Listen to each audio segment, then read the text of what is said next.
Everything on fleek, word on the street, on my sound on repeat. Do it all day, every day of the week. Getting turned up, we feeling lively. On the dance floor, where you gonna find me? Here comes the drop, it's time to party. Here comes the drop, it's time to party.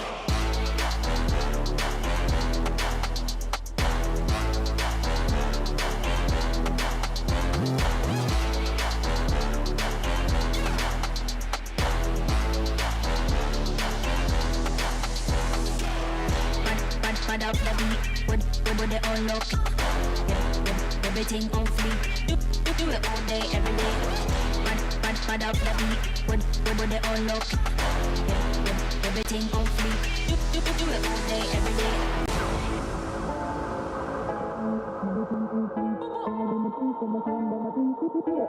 Every day of the week, getting calm out, we feeling lively. On the dance floor, where you gonna find me? Here comes the drop, it's time to party. Here comes the drop, it's time to party.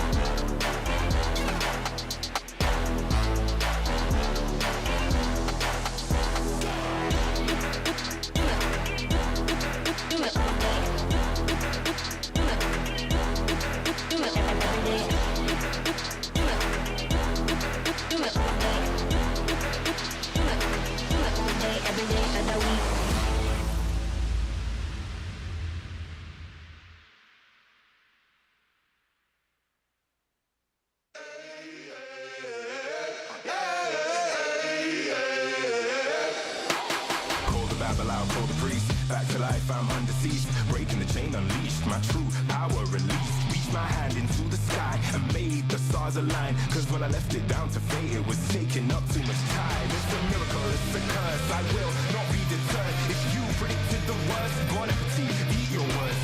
Keep my score, fire the gun. Watch me how I overcome what they said could not be done. I did it, now sing it. Oh, here I go, changing destiny, shaping the road to my victory. I won't admit defeat, I'm making history like it's meant to be. When they send for me, say, get this, witness the birth of a legend. The past tried to trap me too bad. My future beckoned, I crashed, and yes, I burned. Hardest lesson that I learned was how to take a fall and crawl back out the dirt. Now I'm back from the grave, revived. Time after time, they tried to take my life, and still I wouldn't die. Survive, now come salute him. No man can dispute him. Back and I am biting. fighting, street fighting, Ryu Hadouken. What they said could not be done, I did it, now sing it. Oh, here I go, changing destiny, saving my road to my victory. I won't admit defeat, I'm making history like it's meant to be. When they said for me, say, no man can dispute him, might as well salute him. What is written isn't done. Watch me how I overcome.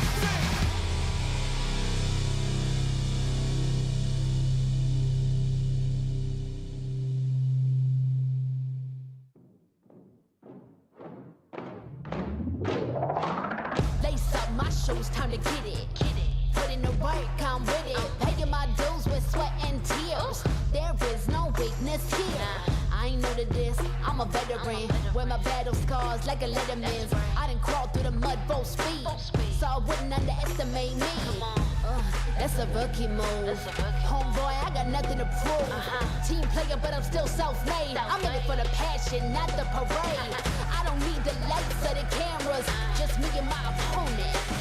All the work that I put in has led up to this moment. Let's go. You go hard, I go harder. You beat, I beat farther. You cannot match my speed, cause I'm out of your league. I'm out of your league. I'm out of your league. Everybody wanna get like me, better reach for the stars, cause I'm out of your league. Game time, let's go. I hit that mark weeks ago.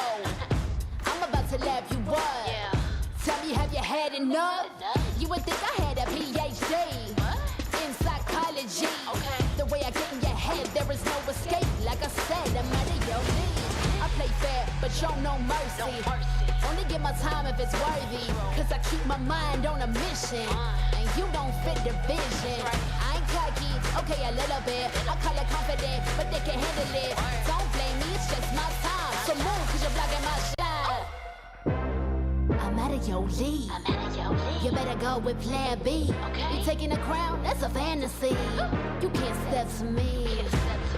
I'm out of your league. Better beef up that defense. I give you an A for effort. Now hit the bench.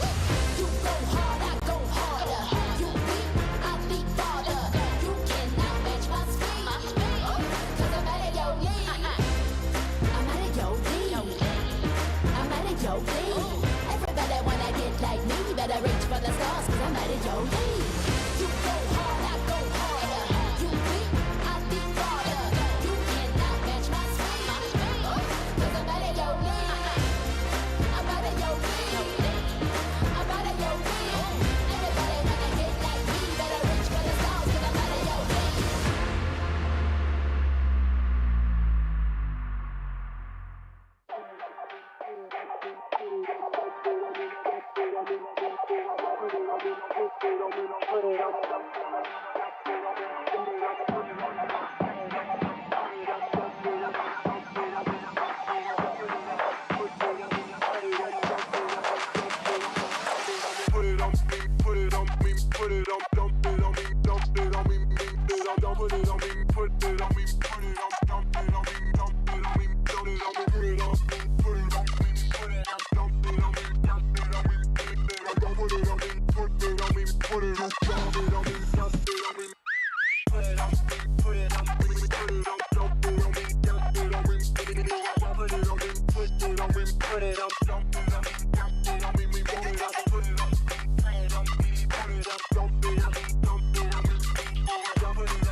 You already know what time it is, right?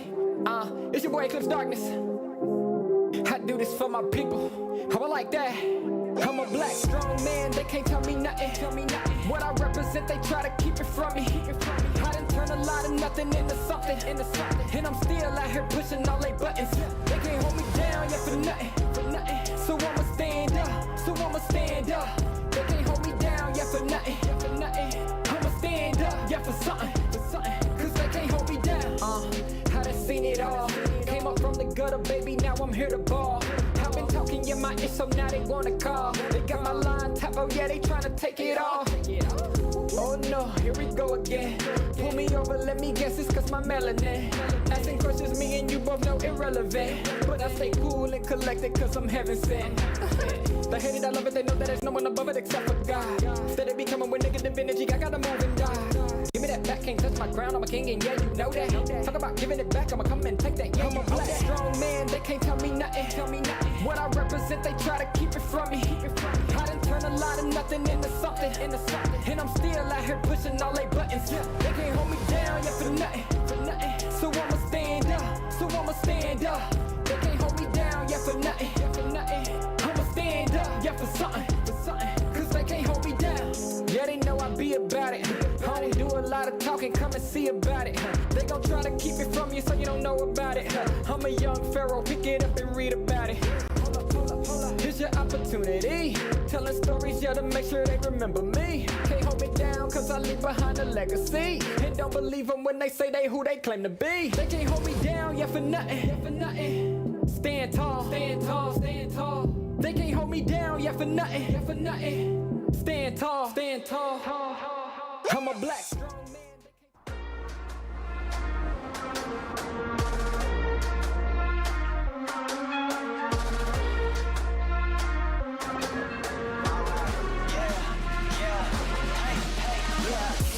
Won't stop going till a player on top know it. Rooftop penthouse suite. If you really want it, gotta own it. Fight through it, we was at the lowest. Blood, sweat, tears, the components. Riding all year, now's the moment. We are not friends, we are opponents. Yeah, I'm coming for mine. Yeah, I'm making a play, the game on the line. Yeah, I've been on the grind. Yeah, jump in the spot, I made it my time. Yeah, look in the sky. Yeah, the stars align, no shade to shine. Can't stop it already. Emotional work and devotion. We put in this time. Look.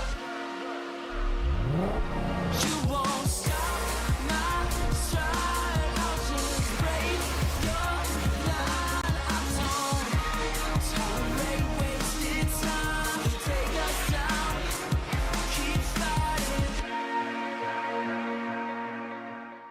The Snapdragon Pro Series powered by Samsung Galaxy is brought to you by Snapdragon Elite Gaming, Samsung Galaxy S23 Ultra, Monster Energy, and DHL. Welcome to Mobile Legends. What is a winner? Make a promise, then I go and deliver. What is a great? They all amazed. This ain't for beginners. Back in the days, we used to dream, but now we can get it. Work. We gotta push to the limit, then work till we finish, then push to the limit, then work.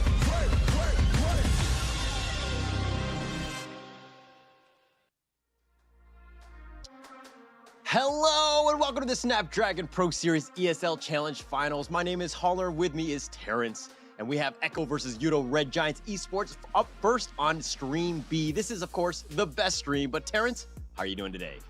I'm feeling excited as well. It is going to be a pleasure to be casting with you as well. But at the same time, I'm extremely excited to see how things are going to be going in here as well. And if you guys are just tuning into the Snapdragon Pro Series, here's a little bit of update, guys. Okay, this is the opening of how things will get a little bit interesting for the main event to come, especially when the best of the best from all around Southeast Asia is going to be competing for a slot to the main event, which is going to be happening in Jakarta. So that's something that I'm extremely excited to see there, Howler. Yeah, definitely so. I mean, it's one of those things where, I mean, we have the sponsors that's going on, a hashtag bring on the legacy. Let's bring it to Snapdragon Elite Gaming when winning matters. Make sure that you do have that and check that one out. This is all about that series, and it's going to be about Snapdragon here. But again, kind of going back to your point, you know, there's a lot of teams that are from Indonesia. It's going to be home ground. It's, you know, Jakarta. I mean, the energy is going to be electric. We've kind of already seen it with the other league that's going on, MPLID. But it's one of those things where it's going to happen. But Terrence, this is 12 teams, international teams. It's going to be very different in that sense. Hey, before that, we're gonna talk about the phone that they are going to be using on the venue itself here. It is going to be the Galaxy S23 Ultra, where they are going to be performing at their peak performance. And without these phones, they won't be able to play at their best. And of course, when it comes to being the best, of course, the B stream is going to be the best for sure here, Howler. Oh, for sure, for sure. I'm glad you said that. Like, there's ever any sort of competition at this point, right? If you're on A or C, you're doing it wrong. Come back to the B, because this is where all the games are going to be. We have a locked and loaded lineup that's going on. We have 4 matches that's going to be going up today, and we'll kind of go through all of those things. But again, 12 international teams. We have plenty at stake. There's a lot of money, and of course, there's going to be a whole bunch of bragging rights going into this one. And of course, this is a live event. We wanted this in terms of esports, and Terrence, I mean, the vibe is going to be electric, right? Oh boy, I can't wait for it as well, because that is going to be the one to be watching out for. Like, seeing everyone, you guys here in Jakarta is going to be very, very important. And of course, the emotions when it comes to, you know, the plays, the games, you know, the wins and losses, and that's what drives the story. And that's something that I'm very, very always, you know, in all my life, in my career here, always yearn for those kind of experiences as well. And when it comes to this, we would like to thank all of you guys for tuning to V-Stream, and we hope you guys enjoy the games to come. But for now, when it comes to the playstyles, there has been a lot of interesting factors when it comes to the teams, when it comes to the players. There's roster shuffles, there's a lot of meta gaming when it comes to quote-unquote meta, not just the drafts itself, the strategy and the preparation they are going to be making here for the grand finals, or maybe even towards their respective MPL / maybe heading towards M5 series. Yeah, and it's going to be interesting, right? I mean, the whole emblem system's been revamped. You have, you know, different metas. Like, we're kind of seeing things like kind of shape out with some of the other leagues as well. So, like, who makes the first step? Who's going to make that initiative and really define the meta? I think that's going to be super interesting seeing up to it. And we have up until this weekend, and we have plenty of games ahead of us to get ourselves to that point. But I think that, man, to be honest, I'm looking at the 12 teams that are there right now, and almost every single one of them is a killer. It's scary. It is definitely very, very, very scary as well. But in case you missed out as well, let's take a little bit of a video into the groups. We head into a short video for the group stages. Welcome back, ladies and gentlemen, to the exhilarating Snapdragon Pro Series Mobile Legends Bang Bang Season 3. We're now gearing up for the highly anticipated Challenge Finals, where the best of the best will battle it out in Jakarta. After an intense challenge season, 6 teams have proven their worth and secured their spots in the Challenge Finals.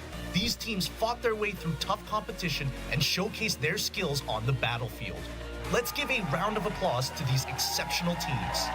Joining them are 6 invited teams, the gold medalists from their own respective regions. They will bring an extra layer of excitement and competition to the Challenge Finals. But before we dive into the heart-pounding land event at Istora Senayan, we have an important group stage to determine the top contenders. The 12 qualifying teams will engage in a 3-day round-robin battle. In the group stage, the 12 teams will be divided into 2 groups, as determined by a group drawing session held right after the challenge season. Each group will consist of 6 teams, creating a fierce battleground where every match counts.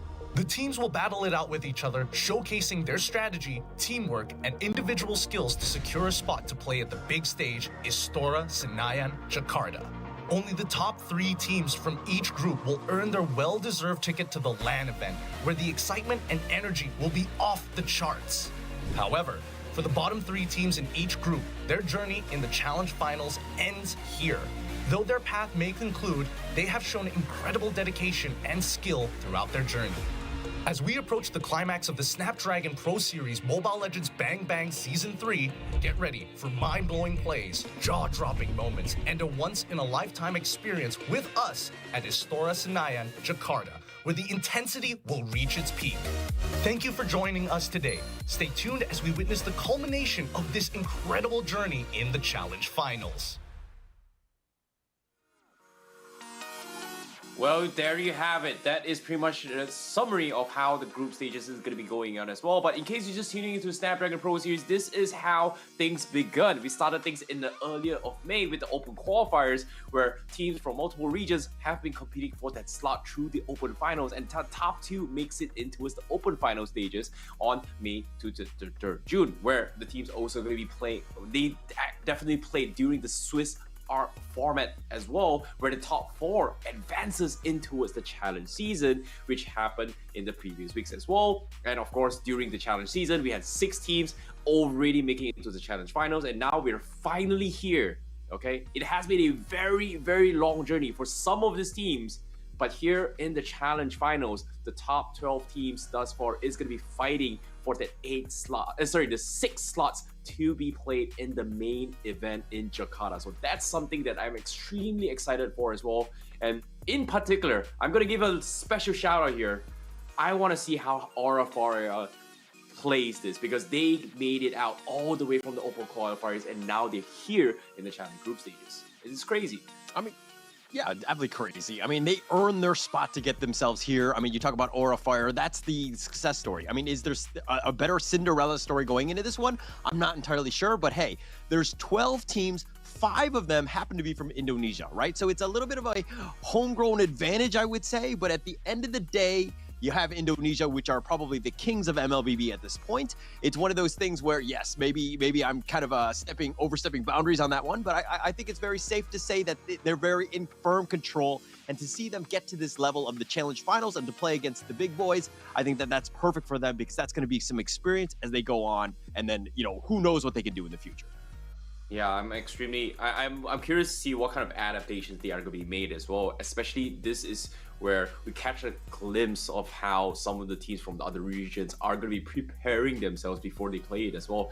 Of course, when it comes to Indonesia, they've already started their respective MPL, and that's something that I think a lot of us are already starting to analyze their strategy, take into its SPS in general. So that's something that I think we are going to be analyzing a little bit more in terms of the playstyles, and when it comes to rosters as well, we still don't really know who's going to be played and who. And from what I'm hearing so far, based on Group B stream here, the teams that are going to be playing, we have a little bit of a surprise where specific players won't be playing in their teams and they are being subbed out. And that's something that I want to see. Why are they being subbed out? I'm curious to see as well. Why? Is it because they're a better team, they're getting replaced, etc.? I don't know if they're going to get replaced. We're going to have to go into that. But let's talk about the 12 teams and, enough of this in terms of, let's see who actually qualified, who is here. Let's see that one that's going to come up. You already talked about Aura Fire Indonesia. I mean, that's going to be the first team. That's the Open qualifier team. Then you have, of course, Bigetron Alpha, another Indonesian team. But again, I gotta cut you right there, man. Let's cut to the chase. We are gonna let's just watch the video, man. Let's just watch the video. Okay, fine. Firstly, congratulations to all the teams who've qualified to the Challenge Finals. Well, this is it. This is your time to shine. Skies is looking for a second final slash. Getting in the second decimate chain into the third, a triple. EVOS Icon, a really strong team. I have a lot of hopes for these players. They're still very young, very hungry. In Group A, it's going to be difficult for them because they're up against a lot of veterans.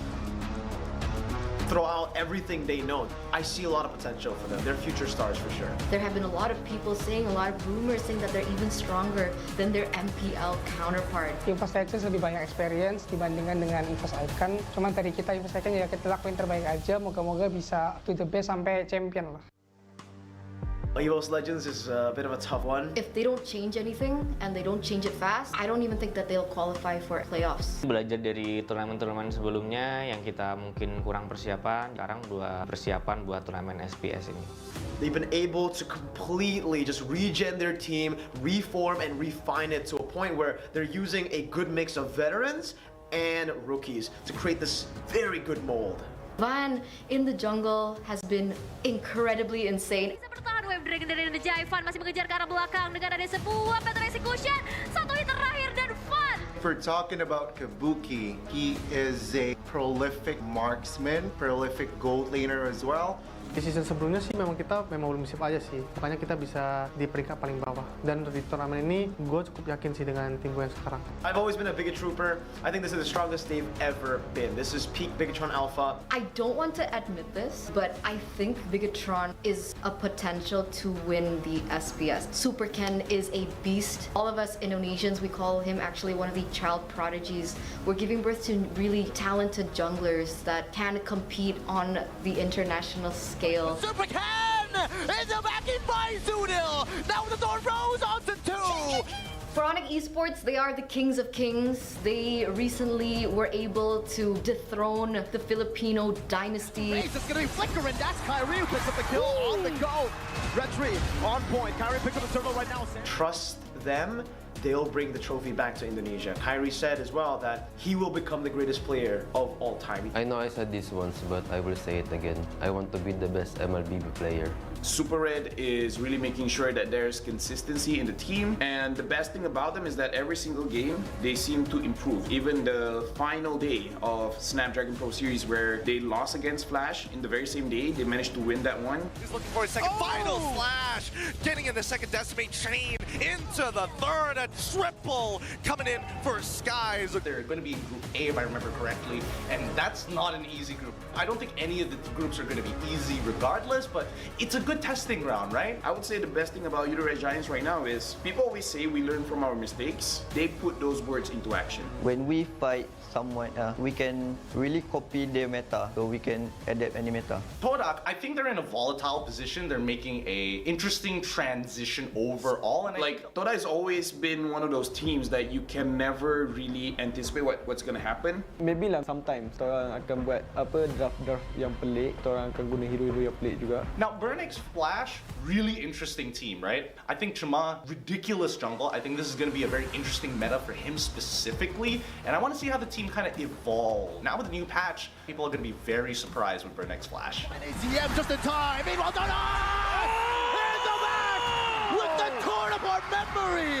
The 7-5-1. They dominated in their group, and honestly, they still look like they're in their gold medal form. Bren here in the challenge season reminds me of Bren Esports in season 11 regular season, where they've been on top week after week after week, and they're so clean. And I know they're still super hungry to prove that Bren lang malakas. RSGPA, they actually got the old gang back together. This is the MSC 2022 winning RSG. I think my team is at least top 3 because we've been playing for so long and we still have the chemistry. I'm pretty sure Echo has a huge chip on their shoulder. We all know they really wanted to win MSC for the Philippines. The Orcas really well. Now they have a chance for redemption. They're going back to the land where they won that World Championship, back to Jakarta. I hope it awakens something in them, and I hope it shakes them back up to their prime form. We won once early this year. We will bring home the trophy again. RSG is being put into Group A. I wouldn't say that it's the easiest group in the world. I definitely think it's tough, but for RSG, I think it's about preparation. That's been the biggest question of all. Diablo got away with a lot of damage fighters, and I think this particular patch will be interesting for him, but I think this time is going to be the true test of skill, right? Was it a fluke? Was it not a fluke? And the Raging Storm follows through. Diablo is massive. That's a double kill. Mock is going to be caught low by the So 12 teams get split up into 2 groups. Group A and as well as Group B gives a lot of diversity, right? Literally the best of the best battle it out in the Snapdragon Pro Series. All right, Terrence, we've got now the breakdown. Aura Fire from Indonesia. We have Bigetron Alpha from Indonesia as well. Bren Esports from the Philippines. Burnix Flash from Cambodia. Echo from the Philippines. Evos Icon from Indonesia. Evos Legends from Indonesia. Onyx Esports from Indonesia. RSG Singapore. RSG Slate PH. Todak Malaysia. And of course, Yoodo Red Giants Esports from Malaysia as well. And we're going to be seeing Yoodo Red Giants Esports. They're going to be going up against Echo to start things off. Your thoughts on that game? And actually, let's talk about the groups first. What are your thoughts on that one, Terrence? You know, I was a little bit surprised as well, but I'm really glad the other casters did bring up a very, very good point. It seems like Group A seems to be one of the more difficult group to be watching out as well. A lot of skill play needs to be involved, and I feel like there's just so much to talk about when it comes to individual players, especially coming from the Indonesian regions, considering that it's been a while, but finally they have toppled down the Philippine dynasty in the recent M series. And the MSC as well, it's going to be something that during MMC. So can they continue this streak here in SPS and then take the W in home ground? So this is something that I think we can get a little bit more details for specific players here and there. But I'm really excited to see who is going to be the starting lineup for Echo going up against Yoodo Red Giants. Yeah, definitely. I mean, you talked about the fact that some of the players who are out, Carl T and Benny QT, are going to not be participating. They have Zyda and Outplay. They're going to be joining in. But again, let's go back to the groups here. I mean, we're looking at both of these ones. You talked about the fact that, and most tend to agree that Group A is the stronger of the two.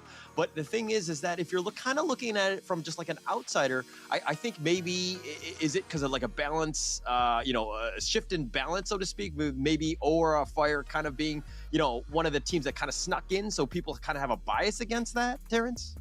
Oh, most definitely, 100%. Like, Aura Fire started all the way from bottom, and now they're here. But the question is, can they reach the top? So that's something I'm definitely looking forward to as well. But besides Aura Fire, let's talk about a little bit more of a conspiracy that has been happening and also being speculated throughout the previous group stages as well. EVO's Icon versus EVO's Legend. EVO's Legends being the main team, EVO's Icon being the sub team, and there has been a lot of rumors as well. And I quote, for Merkel, EVO's Icon had a scream against EVO's Legends 50 times, and they have won 43 out of 50 matches against EVO's Legends. So that has been a lot of speculations, but of course, we have not seen the official matches yet. That's going to be something that can or cannot be talked about during the main event if they qualify. But of course, TLDR, Group A, Group B, top 3 from each group will advance. And of course, Group A seems to be very, very, very scary if you think about it. Yeah, there's a lot at stake. And I mean, those teams are all vying for this, which is, of course, 150,000 USD. First place gets you 65K, second 32, third place was 17, and so on, all the way down to 1,800 in 12th place. So basically, every team, if you're participating in this, you've made it. You've earned some money, and this could be life-changing money for some of them. I mean, there's so much at stake, and not only bragging rights, but also this huge chunk of change. Yeah, that is going to be a lot of money to talk about as well. And when it comes to money, who doesn't love money, And here's my question here. What would you do if you got first place with 65,000? And if you split 5 ways, that's about 10K USD. What would you do with $10,000 each? Honestly, I would probably get the next Samsung Galaxy S23 Ultra. That would be the first thing. I would upgrade my phone, make sure that I have the best level playing field, so to speak, and especially if I'm going to continue on. But, I think, 65K is just the beginning, right? It's just the foundation and knowing that, hey, this is the long-term plan. We're going to continue to play well and continue to go on. But unfortunately, I'm probably not going to be winning first place anytime soon, Terrence. Thanks for making me feel bad. Well, we can only dream, we can only hope. But of course, when it comes to the next thing here, I'm curious to see the schedule, and you guys are as well. And you guys currently watching on the B stream here, this is going to be the schedule for this stream that you guys are currently watching. We start things off with Echo PH going up against Yoodo Red Giants, and then after that, we're going to have Todak going up against Bigetron Alpha. Once again, we will see Yoodo Red Giants back again for the third series, but this time they are going to be facing another Philippine team, and that is going to be RSGPH. And last but not least, we will close things off in the B stream with Bigetron Alpha going up against Aura Fire. Well, I definitely have a very, very big bias towards Aura Fire, but at the same time, let's see if that's going to be an interesting one. But of course, not just the B stream here, this is also going to be the schedule for the respective streams. Yeah, and if we're looking at it, I mean, I don't want to talk about A and C. No, I will, though, because Stream B is still the best. But nonetheless, let's talk about Stream A. I mean, we got to see, what the other teams are playing on. But Burnex Flash, they're going to be going up against EVO's Icon, Onyx Esports against AP Bren, Echo against EVO's Icon, Onyx Esports against EVO's Legends to kind of finish out the stream for Stream A. Now, if we're looking at Stream C, it's going to be the Battle of RSG. That's going to start things off. RSG SG, of course, going up against PH. EVO's Legends going up against Aura Fire. Burnex Flash going up against RSG Singapore. And Todak versus AP Bren. I think that you're going to find, no matter what stream you are on, you're going to find a good game somewhere. Yeah, I'm pretty. This is the best of the best here in the group stages here. It's just a little bit of a warm up as well, you know, in case you guys are wondering what's going happening here. They are going to be fighting for that slot into the main event in Jakarta.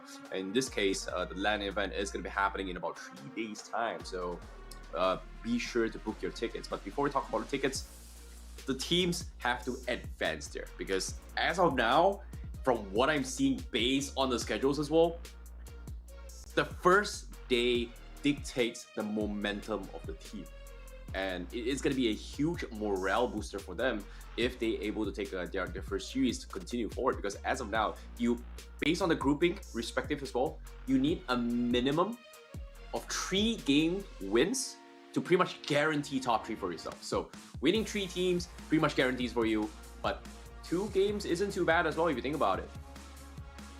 Yeah, and it's one of those things where you don't want to be on the bottom looking up, put yourself in a bad situation, and like, it's a very stressful situation knowing that you won't get into it. But of course, you talked about how to get involved. Of course, the Snapdragon Mobile Challenge Finals is live. It's going to be July 21st through the 23rd.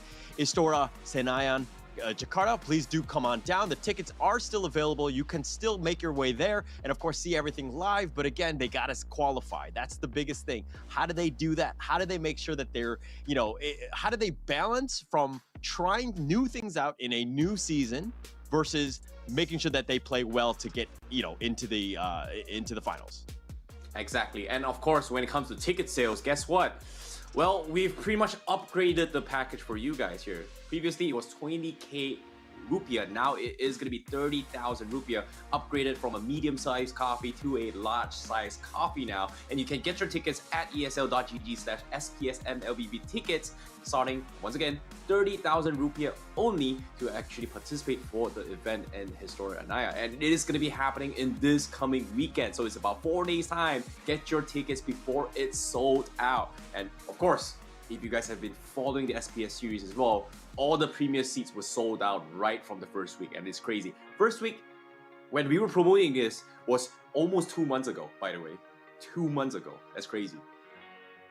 I mean, it's a great opportunity to see some of the best, right? In terms of MLBB, this is a great opportunity to kind of to feel the energy, right? And there's nothing like it, especially when it comes down to that, you know, the last finals, the grand finals, everything's going on. Obviously, there's a ton of build-up. There's a bunch of storylines that could happen. Making sure that your team does get involved in getting, you know, to that level, seeing that growth, so to speak, it's unheard of. So make sure that you do get yourself some tickets, get yourself there, enjoy the show, because we have plenty of games to get ourselves to that point. But again, this is of course Stream B. My name is Holler, with me is Terrence, and of course we're going to go into this one. This one's going to be Yoodo Red Giants Esports versus Echo. Now this is 2 teams that haven't played too much. There's not a big track record between the two, but what are your thoughts on that? I don't know, man. Like, I really want to see who is going to be starting lineup for Echo as well. I really hope Benny QT as well as Kyle TC is going to be playing coming from Echo.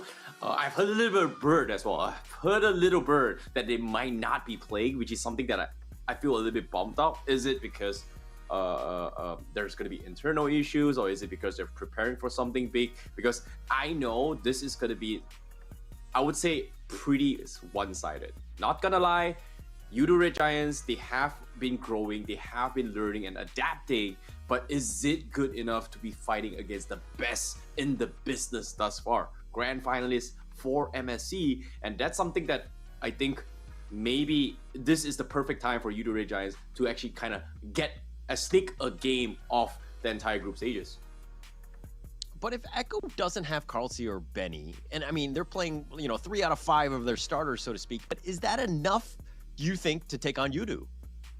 You know, that's the thing, right? I feel like it may be enough, but that's the thing. Yoodo Red Giants, they have the element of surprise, and even during the group stages when they were playing, they barely qualified over, they did have a little bit of element of surprise. And what I mean by element of surprise is that Super Red is a very young blood coming in from Malaysia, showed himself that he can try and keep up with the best of the best, especially when it comes to jungle positions. So that's something that I think is very brought out as well. I think Eterna, during the previous interview, in part of the videos, he did mention as well, it's come to the stage where junglers really make a huge impact on being volatile, being precise, and also being flexible in their roles now, especially when it comes to the meta. It's the jungle, it's the tank jungle meta, it's the assassin metas as well, and especially, and like you said as well, when you brought up emblem changes, changing the dynamic of the game once again. We might see potential assassin jungles. It's something that I think Echo as well as Yoodo Red Giants do play it in their composition, in their arsenal. Yep, and now's the time to kind of set it up. But let's check out the first video going into this one.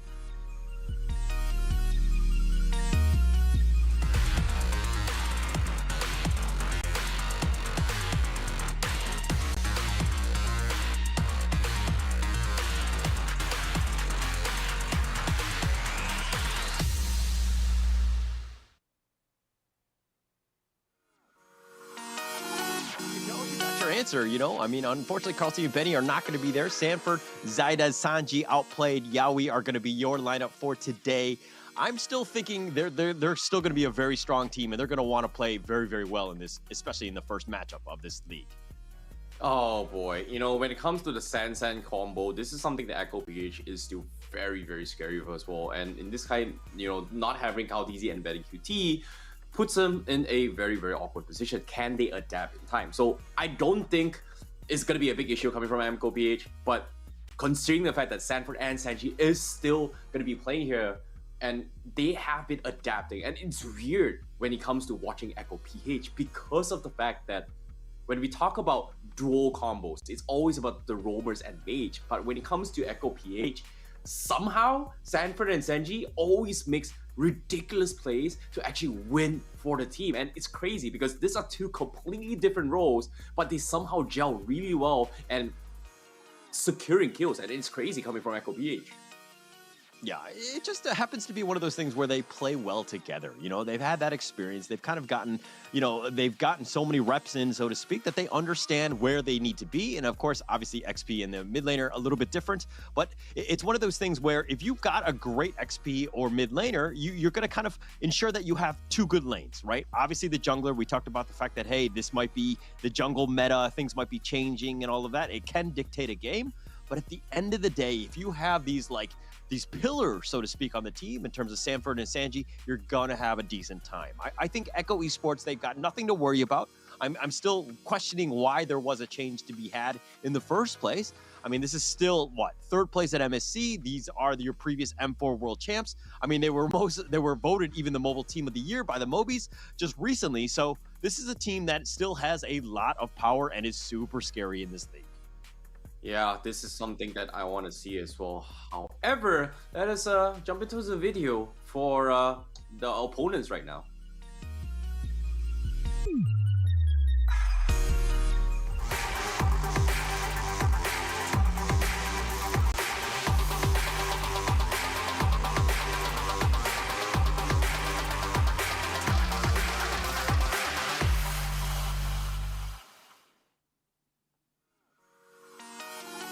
Yoodo Red Giants, this is what we wanted, right? Gojo Seki's Zach, Super Red, and Pancake. And I mean, you've seen these boys in action, so to speak, and they've kind of caught your eye, so to speak. But, you know, what are your thoughts on this team, Terrence?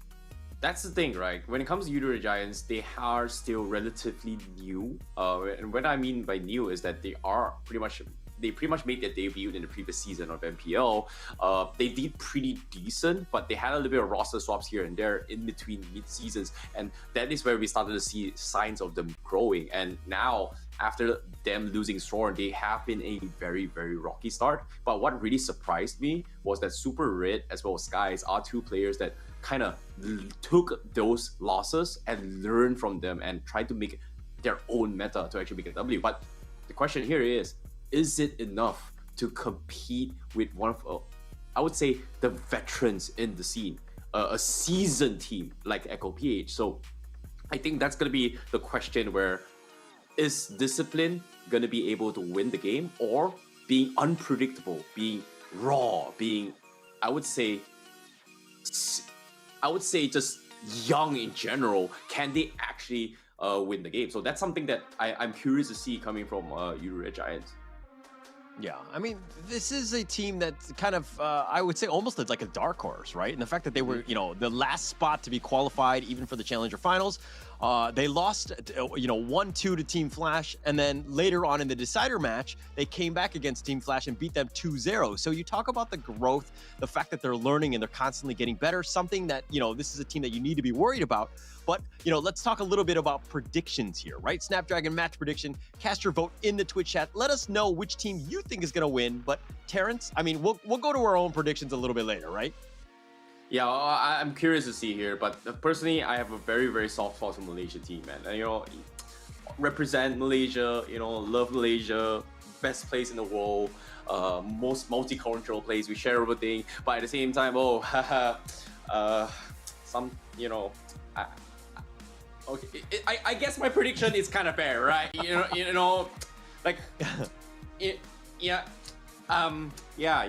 get what I mean, right? Yeah. To be honest, I think that this is probably going to go to a third game. I wasn't 100% sure. This is one of those things where I kind of went with my brain in the sense of I've seen this past success of Echo. I've seen them do well. But again, it's the whole shakeup of the team that kind of has me worried. I'm not sure where to put this team. And I think that, starting it off as a match one is perfect for Yoodo Red Giants. Because, again, they don't really know, and they're going to find out what's going to happen. Hey, in my defense, if I knew that Kyle TZ and Benny QT is not playing, I would probably say Yoodo Red Giants would take 2-1.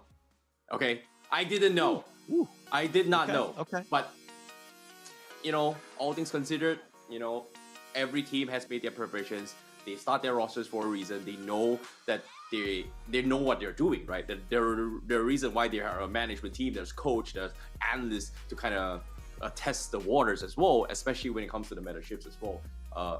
Where things are a little bit more unpredictable now when it comes to emblem chains. But now, let's talk a little bit more into what's the drafts here coming from both sides. Because when it comes to playstyles here, Yoodo Red Giants really likes to lean a lot into the Arlet gameplay with, I think it's Gojaz that actually sets it up for the team to actually secure the wave. And if Gojaz does not have a very, very good lane in XP lane, Yoodo Red Giants do have the tendency to kind of, I would say, fall apart if they do not get those space to create. Whereas Echo, I'm curious to see, can they actually do what they're doing right now? Okay, all right, we're going into the draft, and that's coming up in about 20 seconds or so. And you talked about the fact that, hey, this is the first one. There's a lot at stake. There's a lot of question marks going in. But if you were, again, the coach of one of these teams, which of the teams would you think that, hey, we must win this game one to set the tone? I think that's going to be Yoodo. That's a little bit more pressure on top of Yoodo because of the fact that if you can beat one of the best in the business in your first series, it is going to be a huge morale booster for yourselves. And by the same time, it does put a big target on your ass, on you, because how do you beat Echo? And that's something that a lot of teams have been struggling, especially in the previous tournaments as well. So now, without further ado, we are going to be jumping into the draft right now, and I'm curious to see who is going to be the starting lineup. And so far, based on statistics as well, there has been a lot favoring on towards the red side, a little bit more now compared to the earlier days of the recent meta. It's good to see, and I'm happy to see how this one kind of starts out, right? I think that there's a couple targeted bans already with like the Fanny and the Diggy and all that. But, just kind of getting into this one, you like the red side. What about the red side that really just kind of makes it a little bit easier for the teams? Because of the fact that if you are going to be batting, if you're not batting power pickups, definitely in the first phase draft, red side does have the advantage to actually take on towards that. Lean towards that direction. In this case, Arlot is something that you can lean on. Novaria is something that we are looking for. Maybe even Freddy Martin to a degree. So I like that, Echo, they're keeping all this open just because of the fact that they can kind of dictate the tempo they want to set here. And this Diggy ban coming from Echo is very interesting because of the fact that recently, I can't remember what was the team as well. There was a team during the group stages. They brought in a very interesting composition where they brought in the Novaria to pair up with the Guinevere and the Minotaur just because of the fact of this, I would say, knockback wombo combo strategy. And because of the fact that Novaria's out kind of increases the hitbox, it makes it very difficult to play against, especially if you do not have those purifies. Yeah, it's going to have to add up right here. But if we're looking at what the first pick happened, it looks like Echo are going to just go with the Claude to kind of start things off. Gold laner, I mean, Claude seems to be pretty popular already at MPL ID as well. But your thoughts on a first pick, Claude? That's the thing, right? Like, starting of the meta, I think Claude isn't like the first pick material because like Melissa is just good, Beatrix is just so much better. But when it comes to marksman department, you have to think about plan B. In this case, when it comes to plan A and plan B, plan A pretty much win your lane, at the perfect lane, win the game, right? But when it comes to chances of making a comeback, heroes like Beatrix, heroes like Melissa, their comeback mechanics are very limited because of the fact that it is so difficult to find farm across the map, especially when your enemy team is going to be snowballing you. Having a Claude gives you that flexibility because you have split push, have escape mechanisms, you are going to be forcing people so much commitment onto you to actually make a play. And this is something that I think the Indonesian teams and Philippine teams understands and knows how to play around this composition, and it's scary. And as of yet, interesting. Angela as well as the Ling being brought out, and recently there has been talks as well, Angela having a little bit of buff changes because of the emblem, but for them to play this hyper carry strategy, I am not sure what Echo is thinking about this. Yeah, it seems a bit of a weird one, kind of just going into this. Again, maybe they're looking to just shift things up. Again, if we're going to kind of refer back to MPL ID, which I think is a good indicator of where the meta should be because of the fact that, you know, the new emblem system, it's a new season that's starting out. But if we're going to talk a little bit about Fredrin, he's 1-5, he's 16% win rate. But on the other side, if you're looking at what Faramis has done, he's the 5th most picked. He's won 6 times, lost once. So, I mean, between the two, they're about 50-50. Just very interesting to kind of start things off. But again, kind of first phase, first 3 picks, you can kind of see how Yoodo Red Giants are wanting to play. Give me a target. Wow, this is a very interesting draft coming from both sides. Like, the core requirement playing against a team such as Echo or maybe even Blacklist International to a degree is you have to be very, very spot on in your macro gameplay. And I like that Echo is playing towards their strengths. Their macro gameplay has been very, very expected. These are pretty clear cuts that having Ling, having Claude, they are going to be split pushing all the way through, which is something that Yoodo Red Giants may kind of struggle a little bit when it comes to committing to these fights, because all Echo needs to do is just not die and just give space away. And this is something that if they can kind of split push all the way through, Yoodo Red Giants won't be able to do too much in punishing this unless they play extremely aggressive. And having this Hilda pickup is great. And I like that Yoodo Red Giants, they're banning to kind of enable this Hilda to just annoy this Ling right from the early first 4 minutes of the game. I guess pre-4 if you think about it. Yeah.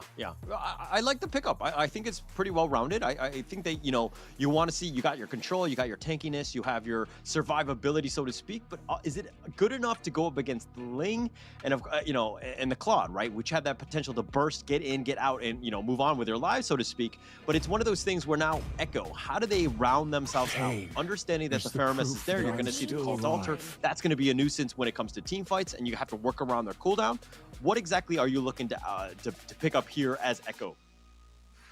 As Echo, that's the thing, right? They need 2 very, very annoying heroes to actually push them back and buy a little bit more time. In this case, I feel like if they want to play this tanky strategy, they can still go for the Esmeralda, which is something that Sanford can actually play. And with this Angela, it kind of enables it to do its own thing. You need a space creator, and having this Uranus kind of banned off as well, it feels like they don't really need to farm. They don't need to take team fights. All they need to do is have 2 very, very annoying heroes, buy time for this Ling and Claude to be enabled. So I feel like they might be leaning on this Esmeralda coming from Echo, but Yoodo Red Giants, they need to be able to identify this. Are they going to save up their XP lane? So Beatrix, personally, not a big fan, just because of the fact that when the Ling dives into Beatrix, not really the greatest to get away. I was expecting them to go for the Melissa, but considering that there is the Claude as well, I guess you need to have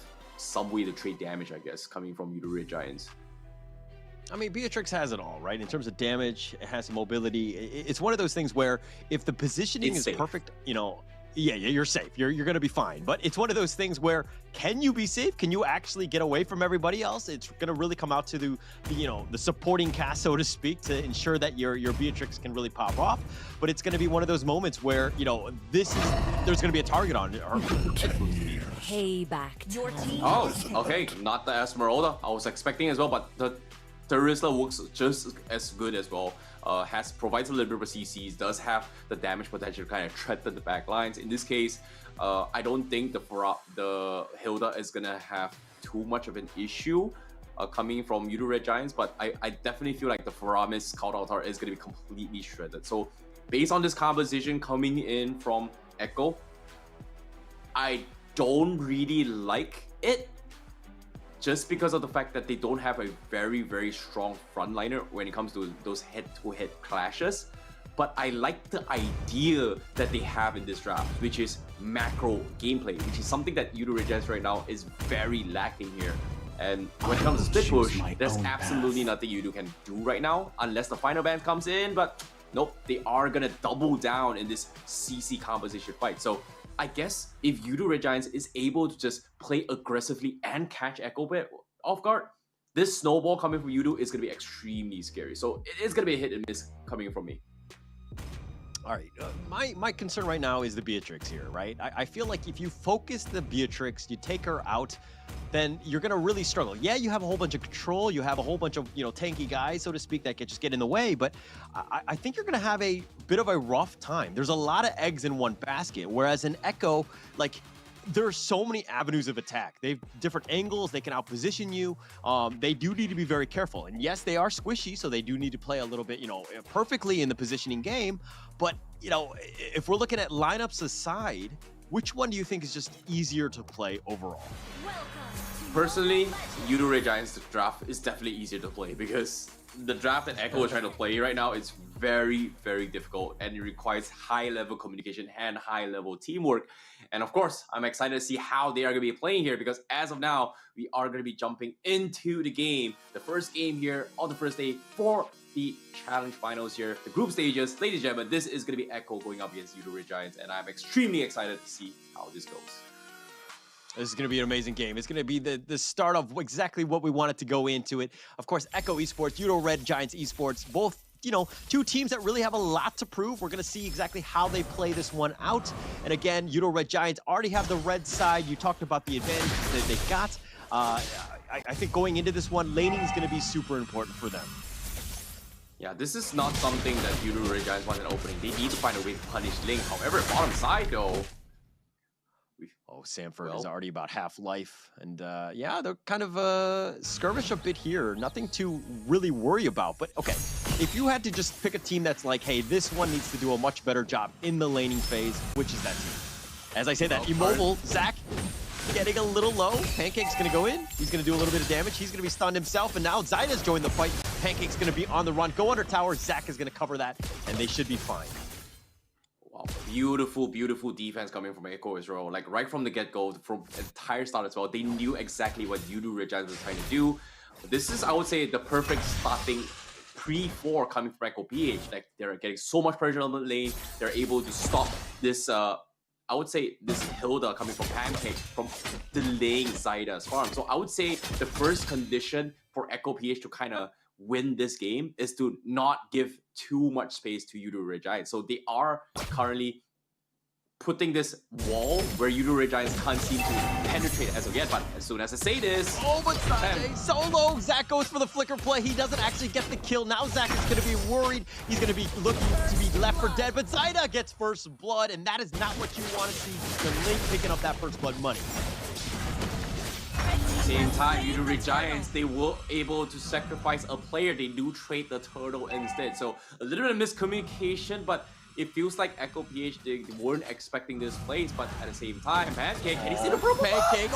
Oh, he'll easily take that one. Oh, Zyda somehow survives the Tempest of Blades, keeping him up. And he's going to be back, and they have the Immobile. They're going to go for this one. Zyda, Pancake is continuing on. Pancake's going to be on the run. Yawi flickers. He's going to be fine for now. Oh boy, that was so close. He could have gone a little bit sideways here, but Echo PH, they do secure the top side there, so that's a little bit of plus point for them. But now, finally, Yoodo Red Giants getting the space they need. They are going to try and force a fight. Oh, nice two-man knockout. Zach getting low. Sanji's going to do that. The feathered airstrike, that's going to be connected. Flicker away to Gojens. He's going to get out, and they're going to let him know he's going to be killed. Sanford will take that one. So 3 early kills going the way of Echo. Oh, mistakes. It's not over yet though, but it seems like Yoodo Red Giants, they made a little bit small mistake. They thought for a fact that they were able to drop Zyda down very, very low, but that's the thing about Link, right? You can rotate between lanes as quickly as you can if you have those purple buffs. In this case, they were able to utilize this, punish Yoodo Red Giants for this overextension, and I would say a little bit of a miscalculation, and so far, they are playing in towards their strengths, and as of yet, Echo PH, they're trying to get this power farm here, but they are going to scout a Phantom though. Oh, the feathered airstrike right onto him. It's the perfect setup. You have your stuns. Pancake is going to be killed, and that's going to be 4 kills going the way of Echo. This net worth lead is at 1,500 at this stage. Yeah, this is not going well coming from Yoodo Red Giants because, you know, things should not be going in this way, but Echo just predicted every textbook play that Yoodo Red Giants coming, but now a ballsy attempt coming from Sekis though. Oh, they've got the Fenrir, and it looks like they're going to go for more. They do have the Isekis. He's going to be slowed down. He's going to dash over the wall. They have the second side. The turtle's now been spawned, but Zach, the Cult Altar, that's going to be the first one. Zach is trying to flicker. He gets killed. Zyda will take that. The Tempest of Blades actually going to be a little off the mark. They have a nice 3-man stun. Sekis is going to be killed. Zyda's going to be killed in return, but now Gojas is on the run. He's being focused. No real way. He gets dashed. He does get killed in the end. Not able to get away. 7-1 going the way of Echo. Yeah, this is a beautiful, beautiful play coming from Echo as well, because like Yoodo Red Giants, they overcommitted to stay a little bit too much. The good play was that they were able to force Zyda in that earlier fight with this purple buff, but because of how long this fight was drawn out, even though the retribution from Zyda was used, it was pretty much resetted, and then they actually got the kill, forced Yoodo Red Giants back, got the kill onto its Sekis, and because of that, they were able to secure a total for themselves. So I would say it's a big W coming from Echo PH, knowing that, oh no, Zyda does not have retribution. Okay, what can we do? Let's force a fight, prolong it enough, buy enough time, and once I have the retribution, okay, I'm going to secure the turtle for myself. So Yoodo Red Giants just wasn't expecting Echo PH to hard commit in that situation. Yeah, timing was great. I mean, understanding cooldowns, right? And when to take that fight. I think it was super important. Now, if you're Yoodo Red Giants, what are you doing to get yourself back in the game at this stage? Ooh, that's a very difficult position here. In this case, maybe getting a kill onto a Sanford would be a pretty good one as well, because as of yet, he's pretty much the brick wall for now, because top side though, Sekis, they're going to make a 10. Zeki's going 1 versus 4. He was just trying to invade the enemy jungle, not able to do anything. But I mean, you've attracted a lot of attention. I seem that's pretty good work. But now Echo have been a picture perfect almost with their defense, understanding the different lanes. And if we're looking at this net worth lead, yes, it's about 2.6. But, you know, Yoodo Red Giants doing what they can, trying to find any sort of gaps in the Echo defense. Yeah, it's definitely difficult. Considering how Echo is just playing around this situation, pay attention to the map as well. Like, they're having Outplay just playing all the way on the other side of the map. And they actually went for a swap here where the Cloud is playing against the Arlon. Not exactly the most ideal matchup coming for Yoodo Red Giants, but it does give Outplay a lot of room to secure those farm. And that is something that they're just doing so much better, right? Like, they understand that this matchup is going to be favoring them, and if we're winning all these matchups, we are going to get those level leads. And in this case, they are starting to scale away bit by bit against Yoodo Red Giants. It's a very, very confident, you know, matchup, right? The fact that you're putting the Cloud up there, but I mean, he's kind of left alone. He's basically isolating things. I mean, this is going to be pretty huge in terms of the turtle, and it looks like Bennett's Rage is going to be a little off the mark. Sanford doesn't do any of this. They have the vision of the turtle getting very low. Who's going to go for this one? Sekis will secure that one. That's a good win for them. They do have the nice little knockup. Gojas is going to be knocked up in a nice 4-man stun. Sanford continuing on. The penalty zone was just on point. The feathered airstrike is going to be raining on top of them. Super Red is going to be killed, and now Yoodo Red Giants on the run. You've got nothing left. All you have is Sekis and Pancake, now just trying to get to safety. Oh boy, Seki, he's just stuck right now, and Sanford getting the kill coming from Echo PH. Beautifully done. Yoodo Red Giants, they were a little bit desperate for the turtle, but there's just no turning back in this scenario. Echo PH just catching them with their hands, and in this case, not having those major ultimates and not dishing out those damage is gonna hurt them so much. However, they find Sanji. They find him, but he does get away. The feathered airstrike just actually zones them away. And they thought, I mean, they had the numbers and they're not going to go 4 versus 2. And they're going to realize that, hey, we got to play this a little bit safer. We're going to slow things down. Yeah, in this case, you know, Echo PH, they're just getting what their win condition needs. And in this case, getting farm on the spot. And Outplay right now is getting a little bit too scary. He's level 10. He's got major damage out of the power spikes as well, and that's something that Yoodo Red Giants may be a little bit losing out. But no, the purple buff stolen coming in from Zyda, and Yoodo Red Giants is in a very, very tough spot right now.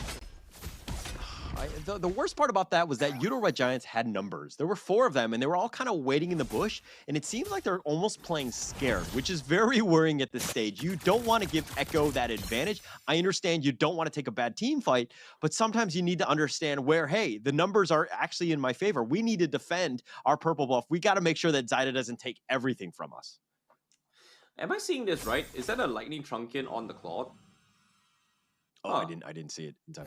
Yeah, it's a little bit weird, but at the same time, if Outplay actually played that, that's pretty much next level. I've never seen a lightning trunking being played from a Claude, but yeah, as of now, Echo, they are gonna try and test the waters here, try and threaten a fight against Yoodo Red Giants. And currently, this is not a great time for Yoodo Red Giants, because if you pay attention to Seki's level, it's level 10 as compared to Zydo's level 13. So the retribution battle, it is going to be heavily favored onto its Echo, and it's not a great time for Yoodo Red Giants to even contest this at all, if you think about it. Yeah, but the feathered airstrike, that was used very, very early. I think a little premature for my taste, but it looks like they've got him. Sanford is getting a little bit low. He's going to kind of spot them out. Yoodo Red Giants are making a beeline for the Lord, realizing that they need to go. Nice knockup. Outplay is going to be killed. That's a huge win for them. And Zyda now looking to fight this. The Cult Ultra's already been expended as well. Now the Tempest the Blade, slices and dices, kill Super Red. That's a lot of the damage, but you have the control. Pancake is going to be killed. Zyda now on the run. Sanford is very low. Is he going to be able to do this? He does get the kill. He's somehow out healing everything, doing the damage, and that's what you want. Sanji's going to be killed as well. Doja's now on the run. He's going to be killed. Zyda will secure that one. Now 3 left standing. They're going to focus on the Lord. Yeah, that was a beautifully executed fight as well coming from Echo PH. There's just nothing Yoodo Red Giants can actually do. And the question with this composition is that Yoodo Red Giants, they have this strong front-to-front CC composition, but they just don't have the right lockdown and burst to actually take down this nimble hero. In this case, Zyda pretty much getting free reign all the way through. They don't have a hard lockdown to actually punish this Claude, and this is starting to be a very, very big problem coming for Yoodo Red Giants, because they are designed to play for prolonged team fights, but Echo PH, they're not here to drag it out. They're here to isolate pick fights, get one, take them out. That's pretty much it. And now look at this, Echo PH looking for the catch. Oh, the blazing duet! The Venice Rage used defensively, but Super Red just gets blown up. No chance. We talked about positioning. Not going to happen. Goja's going to be killed as well, but Zyda will fall a little too ambitious. He does go down, but again, it's one of those things where if Goja's go down, you're going to, or Super Red, excuse me, you're going to have a bad time. Oh, this is tough. This is brutal, but clean so far. Echo PH continue to assault Sanford, making the attempt here. Is he gonna get anything? No, but seems like this is just a no, right? I mean, you've got the Lord here, that's pushing, but Sanford's just up front, just being this menace. Yeah, you got to deal with him, but you can't get free shots onto the Lord. I mean, this is a very difficult situation. But as I say that, Bennett's Rage will do some damage, and Sanford will fear that one. Now the Lord's gonna be left for dead.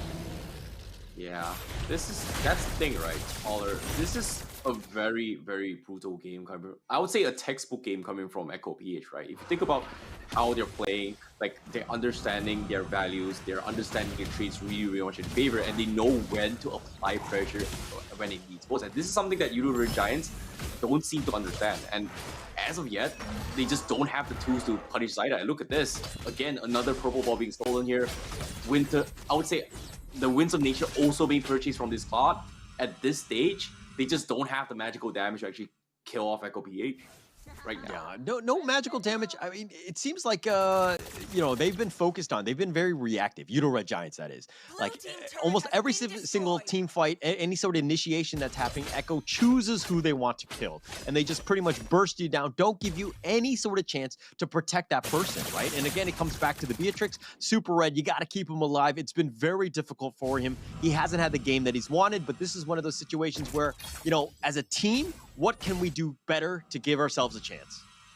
Yeah, and also when it comes to this plays here, I feel like giving them a chance. I feel like Yoodo Red Giants right now, they need to find a way to enable I would say enables that he's the play. There we go. That's going to be used. Pancake, he's going to get a little bit low. The feathered airstrike, but Sanji's already been killed. Pancake's going to be killed in return. The Tempest of Blade, that's going to do some work. Zach is going to be killed in that one. Sanford getting a little bit low. Gochus is down for the count. Zyda doing some work, but he's going to fall, and Super Red did survive, at least for the time. He's doing some damage. He's on the run, but now everybody's drawing a beat on him. They want to make sure that they kill him, and Sanford will take your triple kill. He has the most damage of the game, and now 10 kills to his name. Oh boy, GG, well played, man. Like, just like that, now Outplay gonna be securing the Lord all by himself. They don't really have Zyda for this, but Yoodo Red Giants, they can't really do too much. Zach QT, the only one left, but with this, I'm gonna try to prolong this fight. Sanford, oh no, the tower is not even aggro on Sanford. Feels bad for Yoodo Red Giants, man. Yeah, feels bad, but it was one of those things where, Echo were taking the Lord. They were actually doing a little bit of, chip damage on that T3 mid. They were doing as much work as they could possibly do. You talked about how maybe they should slow things down or whatever, and it's like Echo is like, no. We just got our foot down on the gas pedal. We're just trying to end this game as quickly as possible, and you can see it. 8K network lead with the Lord knocking in. Echo PH, they're just not taking any unnecessary risks. As you can see, they're just playing this very slow, soft poking, securing the outer turret before taking it as well. Yoodo Red Giants, they need to force play, but it seems like Echo PH is just not giving it to them at all. Look at this, they're just not overcommitting. They're syncing up the lanes, they just want to take turrets bit by bit. Yeah, you can play it safe. I mean, you have a level net worth lead. You have, everything is going your way, right? And this is one of those things, as I say that, Gochus is going in for this one. Sanford, that is, he's just trying to get to safety. He gets back out. He somehow survives most of that. The Appraiser's Wrath, a little off the mark. Seki's going to back up. But the Feathered Airstrike right on top, and he slams it down, kills him, and it looks like they're going to get something out of that, which is, of course, just Seki's life. That was a clutch play coming from ROV. Like, if the Hot Guard wasn't on time, I'm pretty sure Sanford would have died, but it's not over yet. Look at this Outplay, zoning them out, and Gochus as well. Gets a nice hit onto Zyda, and that might be the comeback that Yoodo Red Giants actually needs to stay alive right now. Okay, it's just one kill, right? Zyda, if anything, has been playing a little bit over-aggressive in the sense that if they've almost played a flawless game. 8 kills to Yoodo's name, and 4 of them have gone the way to Zyda, right? So if anything, Zyda's been like, okay, I can play this one. I'm going to be as aggressive as possible, give my team some space. And Echo Esports, yeah, you play a little aggressively, but we just know when to back off. At the same time here, with the turret also being zoned off, Yoodo Red Giants, they finally get the room that they need. However, the bigger question here is, can they replicate that play? Because Gochus now going to be making an attempt. Oh, Sanford going very deep. That was actually very deep, but he somehow survives. Does a lot of AoE damage, but they're going to back off here. Sanji's going to kind of, skirmish a bit, but, again, they're going to back off at the right time. Oh boy, like the amount of layers that Yoodo Red Giants needs to go through to figure out what actually works. They finally found that secret sauce, and that's going to be Gochus catching the right target with those final flashes. And Echo PH, they need to realize that if they are caught out in a very awkward position, it is going to be fairly disastrous for them. However, Yoodo Red Giants, they messed up I would say, their skills a little bit, allowing Sanford to kind of use his ultimate to get out, but pay attention to his kills. This Terizla is 10-0-10, and technically this is supposed to be a tank XP laner, and for him to get 10-0-10 shows that there is a reason why Terizla is in the current meta. It's just really good, especially with the recent emblem changes. Okay, you talk about the 10-0-10, but Yawi, 0018, as a fellow roamer myself, let's give a little shout out to where Yawi's playing well as well. The fact that he hasn't died speaks volumes about this team and the way that they're doing. They're 24-8, and they have this 5K net worth lead. They have firm control. As I say, that the Lord now is going to be focused on, but it's only 2 members from Echo. Yeah, when it comes to getting Brave Smites as well, as long as your skills are hitting people, you are going to be able to get some sort of HP back in return. In this case, Sanford and Outplay going for that means that it is going to be very, very difficult to actually take them down. So I would say having those Dominance Eyes and Necklace Endurance will help to a certain degree, but to what avail? But as of now, Conceal plays coming from Yoodo Red Giants. They want to try and punish Sanji, and they do try and make an attempt. Unfortunately, it misses his timing, and now Pancake needs to run for his life, and he's going to be good. However, the Lord commits right here as well. They need to try and commit to this as well. Who gets it? And it's going to be Zida that actually gets it once again. And now Yoodo Red Giants, they need to back off. Sekis with the appraisal draft, not getting the finish at all, and now they are in a little bit of an awkward spot here. They try to kill him, Outplay, but they just can't kill him at all. And now Echo will go in for an all-out brawl. Go just straight to 1, but now Super Red for a kill. He's gonna try and kill Sanford, but does buy enough time, and Super Red will be picked off, and that's gonna be a triple kill for Sanji for Echo PH. Yeah, I mean, that's looking to be all she wrote, at least for game 1. I mean, the minions are here. The Lord is going to be crashing. That was actually the perfect fight that you wanted to Echo to kind of slow things down, or to finish the game, so to speak. But the Tempest of Blade slices and dices. Zach, no real chance, and it's going to be completely wiped out. GG, game 1 goes the way of Echo. Does it in 19 minutes. Does it in style. Wow, that was a big clutch coming in from Echo PH. Like, them going for, I would say, the Brave Smite emblem up on the marksman as well as Terizla just kind of forced them in a very, very awkward position, because this is a very unique way of drafting their composition. Like, it's just not, it's not just the heroes as well. They're thinking from the emblem aspect, and I feel like Echo PH just executed their game plan really, really well. And they read Yoodo Red Giants like a book in this game 1, and it's scary. It's really scary. Very scary. I mean, this is one of those things where if you're Yoodo Red Giants, like, what exactly are you thinking about at this stage? Like, how do you recover from a game like that? Is it more about the draft? Is it more about, strategy and the laning? Like, what could we have done better, Terrence? You're coach. You tell me what I need to do. Go.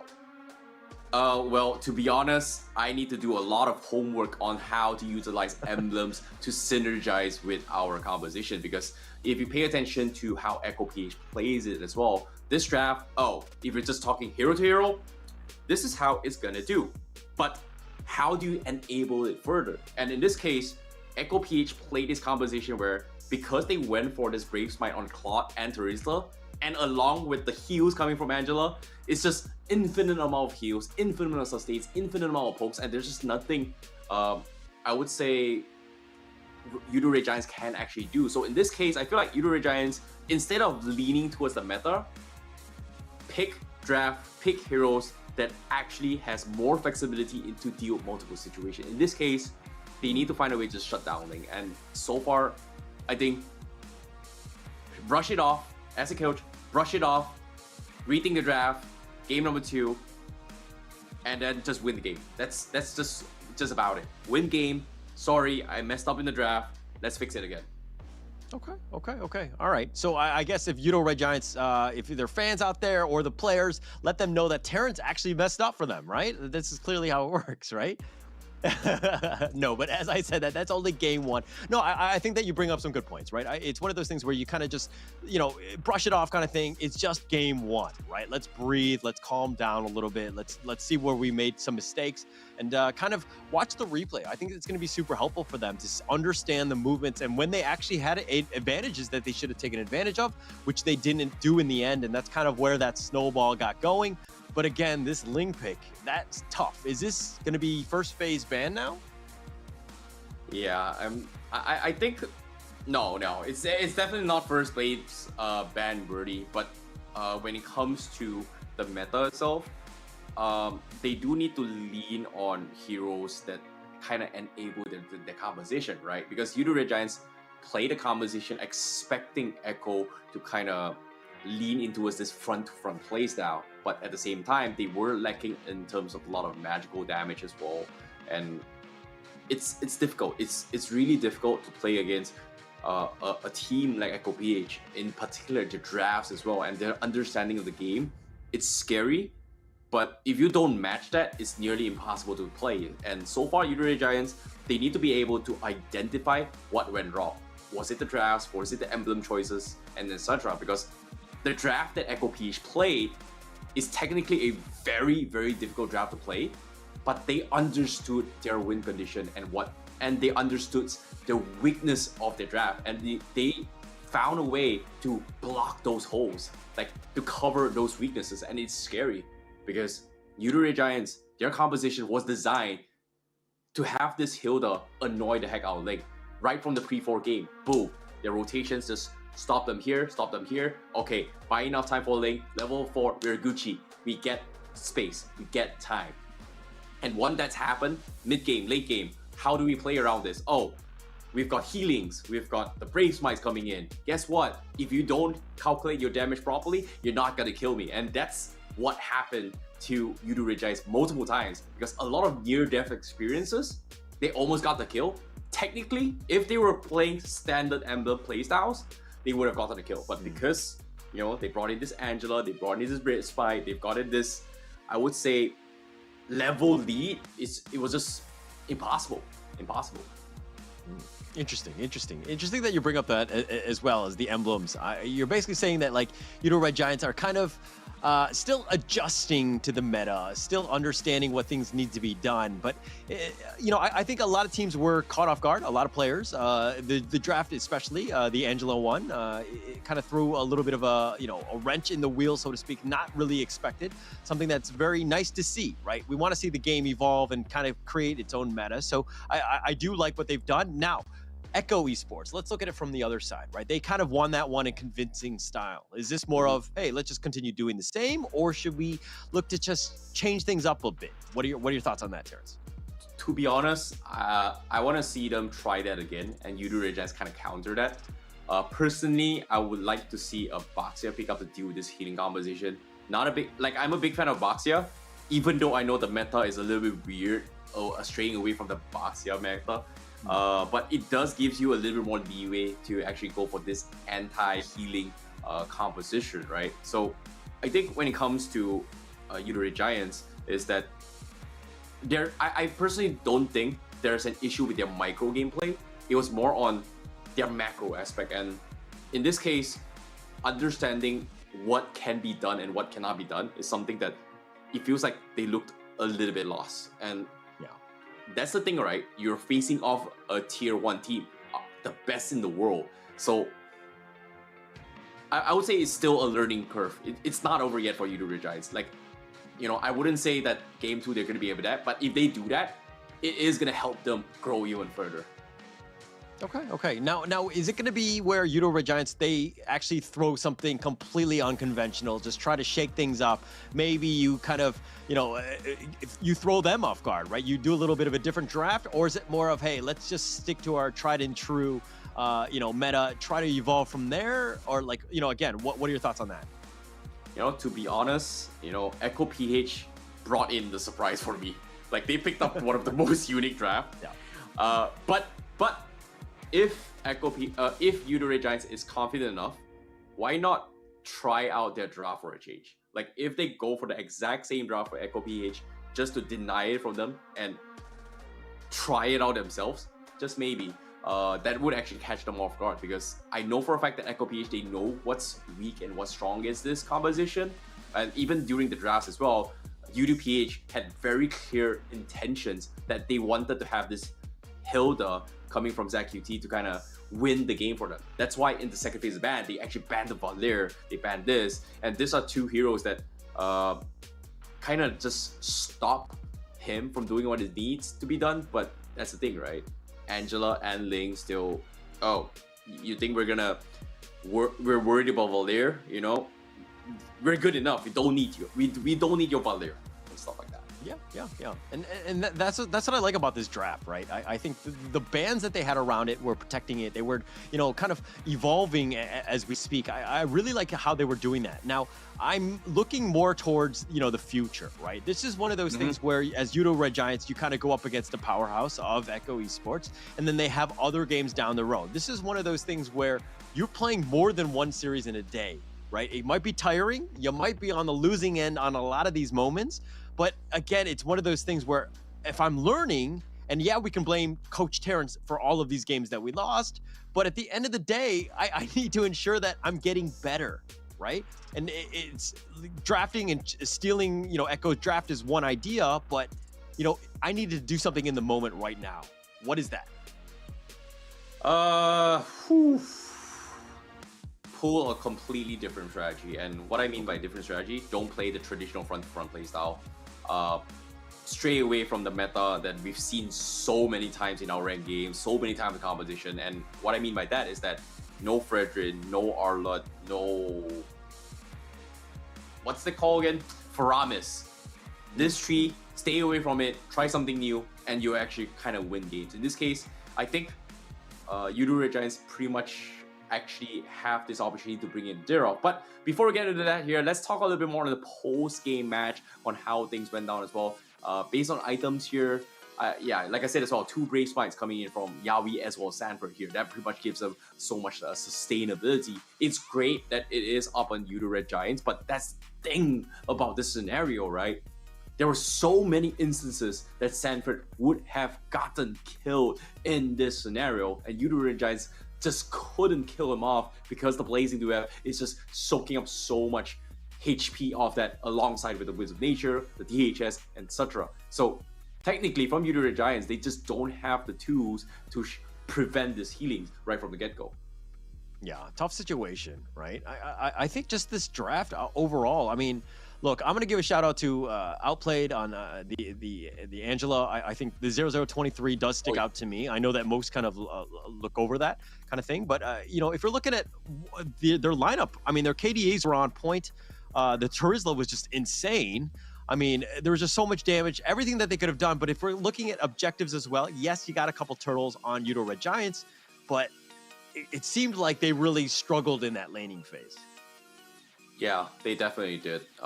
When it comes to winning through a traditional front-to-front as well, the triple tank composition from Yoodo Red Giants technically should have won against Echo PH, but Echo PH was able to hit their timings really, really well, which came down from the starting fight as well. So I like how Echo PH, they really took advantage of their lead, and having Outplay kind of play this, I would say this Angela with complete damage items all the way through. Whenever you go for Harsgard, you are just not just supporting your teammate, you are also dishing damage and threatening the bad lines. And time again, the slows coming in from Angela alongside with X Queen 1 is the reason why Yoodo Red Giants are always getting punished for their over aggression, right? Yeah, you just casually just throw your spells time and time again. It's such a long range. You can stun lock people, you can slow them down, and Yoodo Red Giants just could not disengage. And for a Faramis, you can't really do that, right? And I would say in terms of mobility, Yoodo Red Giants just lost that straight up, and Echo, that's really nice to see how they actually took advantage in that scenario. Okay, but let's check out the highlights of that last game. That was going to be, of course, Game 1, Echo and Yoodo Red Giants. Now, when it comes to the highlights as well, this is what I'm talking about, right? Like, in case you're just curious, like, for you guys just watching as well, you guys are, don't know what I'm trying to explain as well, is that it all starts from the pre-4, and you can see Echo PH, they were able to get a level 1 lead, which kind of snowballed little by little, forcing Yoodo Red Giants in awkward positions where they just can't really do too much in this era. And every single time they almost try to get a kill, they just can't seem to get the kill. And you can see, it's just difficult if you think about it. Yeah, tough situation. I mean, look at all of the fights, just how well placed they are. Right, you have all of your squishies like Sanji and in Outplayed kind of in the back, or Outplayed just choosing his angles of attacks. I mean, throughout the entire game. But Sanford was just on point. His stuns were amazing. He had 4-man stuns, 3-man stuns. He was just everywhere. He had the most amount of damage. And Sanford, he's got to be the MVP of this game, right? Yeah, he's definitely the MVP. You can even see his face on the right here. But at the same time, yeah, I agree. Sanford, you know, he did his job really well. He was able to dodge so many spells. He was able to beat multiple spells coming from Yoodo Red Giants in this commitment wins penalty zone. Like, he uses it in very offensively and defensively, and every single time he uses it, technically he should not be able to get away with it. But Yoodo Red Giants is just, you know, fumbling because of the mishaps. Like, Sanford is just able to bait out so much, and on top of it all, how does Sanford get so many kills? And that's something that is baffling my mind if you think about it. Yeah, definitely. I mean, look at this. Like, almost every single fight, like, outplay. Look at this. 1 versus 4 on the back end. He does an amazing blazing duet, does some wicked damage. He gets images to safety, gets back in or out, then he goes right back in. He's not afraid. I think he does die in the end, but he just did so much work for the team, and that's exactly what you want is at Echo Esports. Everybody pulling their weight, doing as much as they can, ensuring that they're, you know, securing themselves for victory. Yeah, this is going to be very, very interesting as well. But now, I'm curious to see how things are going to go down when it comes to their playstyles. But when it comes to execution, you know, Echo PH definitely has the one up right now.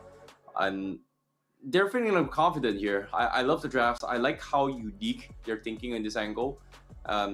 This is something that I think Yoodo Red Giants needs to be able to adapt here. They need a little bit more pep talk. And currently, despite how aggressive and how proactive Yoodo Red Giants is trying to do, you know, like, we see a little bit of plays coming from Sekis, we see a little bit of plays coming from Gojaz, we see a little bit of play from Zek QT. I would say it's a little bit different for them to actually kind of play this out when it comes to execution, right?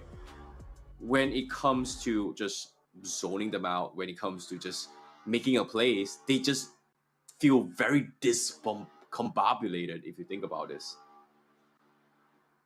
And it's scary. It's really, really scary. But at the same time, all in all, I feel like, all things considered, it's still a good learning lesson. It might be just a bit out of draft, but so far, Echo PH just looks stronger than ever. Sanford just played absolute monstrous game if you think about it. And I want to see more of this Terizla play. I really want to see a little bit more here, Holler. Yeah, definitely. Is this one of those things where, like, you respect Bannett, or, I mean, like, Sanford was just on another level, and I'm struggling to find a hero that just kind of locks him down and doesn't let Sanford play Terizla the way he wants to play it, right? Which is kind of just this dominating hero that was not only tanky, but it was controlling the enemy team, did most damage, had so many kills. Like, I'm struggling to find, you know, a hero, whereas I need a team strategy to deal with him. That's the thing, right? Like, personally, I know Gideon is going to hate me for this. He loves his Terizla. In my mental picture, Terizla is the definition of, like, a brute force strength hero. And what I mean by that is that all muscles, but no agility. You know, you're just like, hey, I can hit really, really hard, but I've just got no agility. I've got like 9,999 strength, but I've literally got 100 agility. And it's got one of the shortest leg in terms of mobility. And how Echo PH kind of adapted was that, hey, you know what? Let's compensate his mobility with some sustains. Let's compensate by nerfing the enemy hero. And getting that Angela kind of forced the issue for them. But now, roles are reversed. Yoodo Red Giants on the blue side. And surprise, surprise, Echo PH, they just don't want to play. Don't want to let that happen. They just don't want to give the Angela. They don't want to give the Claude. And that's a bummer. No chance of Yoodo Red Giants playing their composition now. Yeah. I think that they're gonna kind of protect it. They're gonna have something new. I mean, they have the Valentine, and then, you know, the Uranus picked up here as well. But, you know, it's one of those things where I could see this. You know, I would struggle to see them try that same strategy against them, even if they were to let the Claude and Angela go. I feel like it's one of those situations where we can give it to you because we know what the weaknesses of this draft lineup are, right? And I think Echo banning it here is probably, you know, why not test it out? Why not see if the other team can pull it off as well as you can? Yeah, definitely. But as of yet, seeing the bans here, Dirov being picked up, interesting enough, huh? I like it. I definitely like it because of the fact that the armor shredding composition just breaks through the Uranus armor sustains here. It's going to be a very, very difficult task. However, all things considered, because Echo PH picked off the Ling and the Angela is going to be banned as well, the hyper strategy might not work. However, when it comes to the Philippine teams, they really think outside of the box. And this is something that not many regions do. They can still bring in the Florin in play. And I know this Florin play was brought in from the Indonesian side as well, but they do have this Florin kind of being enabled in the mid lane and then kind of snowball from the side lanes. And Joy being in the pool as well, you might be able to see it if they decide to play that composition. Yeah, that would be interesting to see how they would play that. Again, if we're going in this one, but the Dairath and the Cho, you got a little bit of control, you got ways to deal with it. But what about those two? Are you picking into, the Ling and the Uranus? Yeah, this is my pleasure. Your team is I would say it's just a safety net in the sense that Echo Page still wants to actually lead on this HP composition. Whereas Yoodo, instead of going for their traditional front to front, they are looking for a pick-off composition, right? Like now, pretty clear tells, Cho, very, very good catching mechanics here. They were struggling to actually punish, I would say, Zaida with those link plays. So I would say in that scenarios, they definitely needed some sort of lockdown mechanics from game 1. So I would say this is better adaptations, but execution is going to be a problem. However, Kufra being banned, pretty good tell here that they want to play on this mobility composition. So Hayabusa might be the way to go coming from Yoodo Red Giants. But at the same time, they can still look to enable the Dirov to play in the jungle here. So I guess if that were to be the case, this is going to be a much better early snowball for them compared to having this Hilda to annoy the Link compared to game 1. Yeah.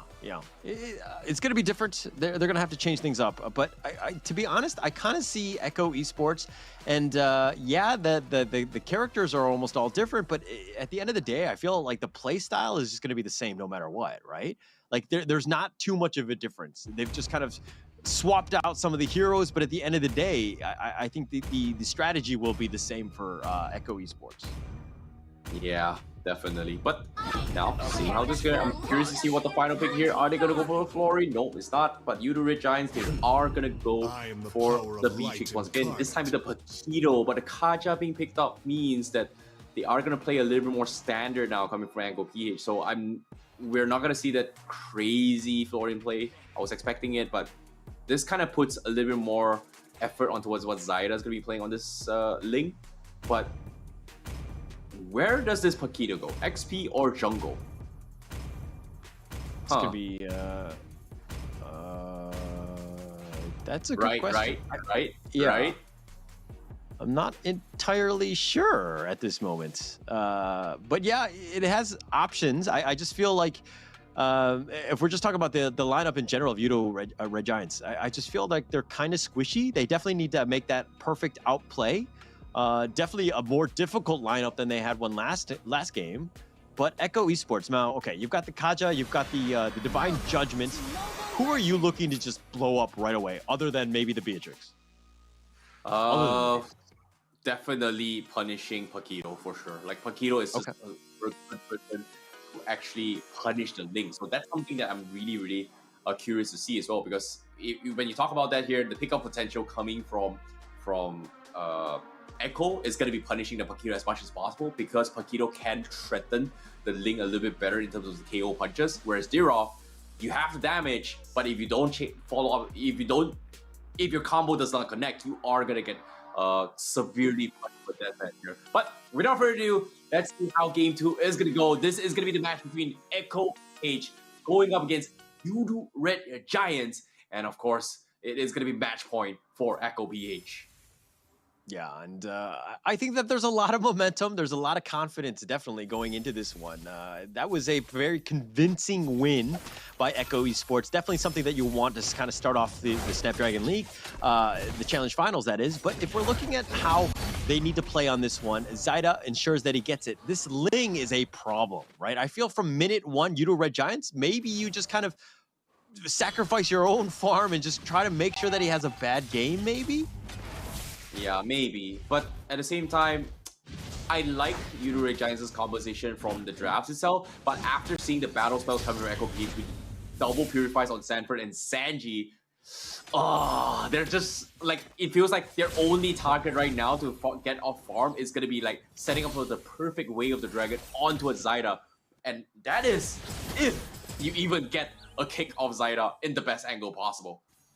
Yeah, everything, like your stars need to align. You got to ensure you get that perfect engagement, and they have the potential to do it, right? If Yoodo Red Giants does it, I mean, they're going to win that team fight. But as I say that, Sanji takes a little bit of damage here. Yaoi's going to back off as well, and this is what you want. You want to kind of force the issue. Again, it's 50-50 to start this off. It's very, very early, but Sanford here, all by himself, going up against Goji's and Seki's. You know, what do you think about this Uranus? There was a lot of talk about just the emblems, the heal, the support one was just too powerful on him. But as I say that, Sanford gets away. Oh, the flicker. Oh, seems like it's not going to be over as well. Yoodo Red Giants, they thought they had the damage, but Sanford is just so much better in this scenarios here. And that's the thing, Brave Smite, baby. Brave Smite changes the game. And if you pay attention to what happened here, they had the damage onto its Yoodo Red Giant, but because of Brave Smite, I would say the first skill coming from Uranus was able to connect a tree, was able to sustain this, but at the same time, Turtle, secure from Yoodo Red Giants, they made the space pretty clear for this play, and this is a big W from Yoodo Red Giants. Yeah, that's a huge one, right? You just got to start with the objectives. You got to start small, make sure you're there. As I say that, Yaoi's going to walk into this trap, and he gets terrified. No real chance. He's been suppressed. He's been pulled, but the flicker. Oh, and Yaoi will be just fine. Wow, that was close. Wow, I definitely did not expect that as well. But the great stuns coming from Sanji to actually slow down the momentum burst coming from Yoodo Red Giants. They just needed about 3 more auto attacks like to burst him down. So I would say Sanji definitely saved his buddy right there. That was very, very precise stuns. But at the same time, Yoodo Red Giants, they definitely have a little bit more room to work with now. Like, they're still needing those kills. Like, they're playing a little bit more aggressive to try and snowball against Zyda. But at the same time, they just need to get those kills. Because as of now, in terms of jungler versus jungler, if Zyda gets caught out with one of the KO punches coming from Seki's, he is going to get melted here. This is not a great jungle matchup for Zyda. So they need to play those macro aspect. But Sanford, ooh, boy. Okay. That was not the greatest. Goji's actually, you know, he actually forced out the flicker as well. I mean, he forced everything trying to get that kill, and Sanford just knowing the limits, right? This Uranus is super annoying, back to full already. No real chance, just kind of farms. Yeah, this is great. This is great. However, Divine Judgment, that's going to be it. But the flicker back from Pancake keeps him alive. Oh, that was close too. Yeah, it's all about a game of baits, and so far Echo PH is just baiting major spells here to find an opportunity. And so far Echo, they're just understanding what needs to be done. But what's curious is that Yoodo Red Giants, they're sick and tired of this. We are going to try and trade a middle court plate, so they are able to find things here and there. But Seki's, he misses the combo! He might be in a little bit of trouble. He will get out of safety. Zyda is going to be showing a little bit more force, but once again, not getting the right kills here. But the turtle is going to be up for grabs right now. But looks like Yoodo Red Giants, they just can't commit. They don't have those retributions yet available on him. That was crazy. The fact that like he just barely got away, it just like a little miscalculation, right? Like you go in for this one, you're burning the farm, so to speak, trying to get everything. But like, I don't know if Echo is just incredibly lucky or they're playing things to the T in the sense of understanding when to disengage. But here we go, the Divine Judgment that was stolen because they actually end up getting a little bit of a skirp because Anji's going to go down. That's going to be first blood, but Zyda's been killed, and that's going to be a pretty big win. That's 2 kills going the way of Yoodo Red Giants to start things off. Huge plays coming from Yoodo Red Giants as well. Like, this is much better here. They've got more tools to work with here. The Valentina is able to take advantage of the Divine Judgment, the choke catch as well. There's only so much you can do with 2 purifies. In this case, Yoodo Red Giants finally finds that opportunity. However, they coming in from Echo, they need to find a way to allow Zaida to scale into his level 15. And so far, it is very difficult now, considering that he's died once, and this time not even having the purple buff in his favor. So this next few minutes gives so much room for Yoodo Red Giants to kind of punish and extend their lead right now. Yeah, and this game just feels very different. I mean, Yoodo Red Giants already up to a 2K net worth lead. This is what you wanted to have done. You wanted to force the issue. You've gotten, what, the 2 turtles, you've gotten the T1 mid, which is actually a huge objective. I mean, this is exactly how you want to play this one. You want to ensure that Zaida has a rough game. He's already been killed once already. And this is, again, they're doing things differently. They're forcing the issue. But it looks like there's going to be a concealed play going top. Oh, Pancake going for the kick. You find him as well, and that's gonna be outplayed. But it's one outplay. Okay. Tried to get a little bit cheeky. However, it forces Sanji to get a little bit of trade damage. However, that is still a pretty flashy play coming from outplay, but Yoodo Red Giants still gets the kill. Oh, just barely getting it. It was one of those things where, oh my god, did they mess up? But they did get it in the end. Outplay did get killed. And again, just very different game by Yoodo Red Giants, understanding how to play this one. It's scary. It's really, really scary. But Yawi, he's thinking about it. But as of now, Sanji is in a very, very awkward position because so far having Purifies is great to disengage coming from Echo PH. But when it comes to re-engaging, if you are in the wrong position, it is going to be hard considering how mobile Yoodo Red Giants is. So it is going to be a game of rock, paper, scissors. Whoever messes up the first move is pretty much going to lose the entire team fight. However, first move coming in down mid.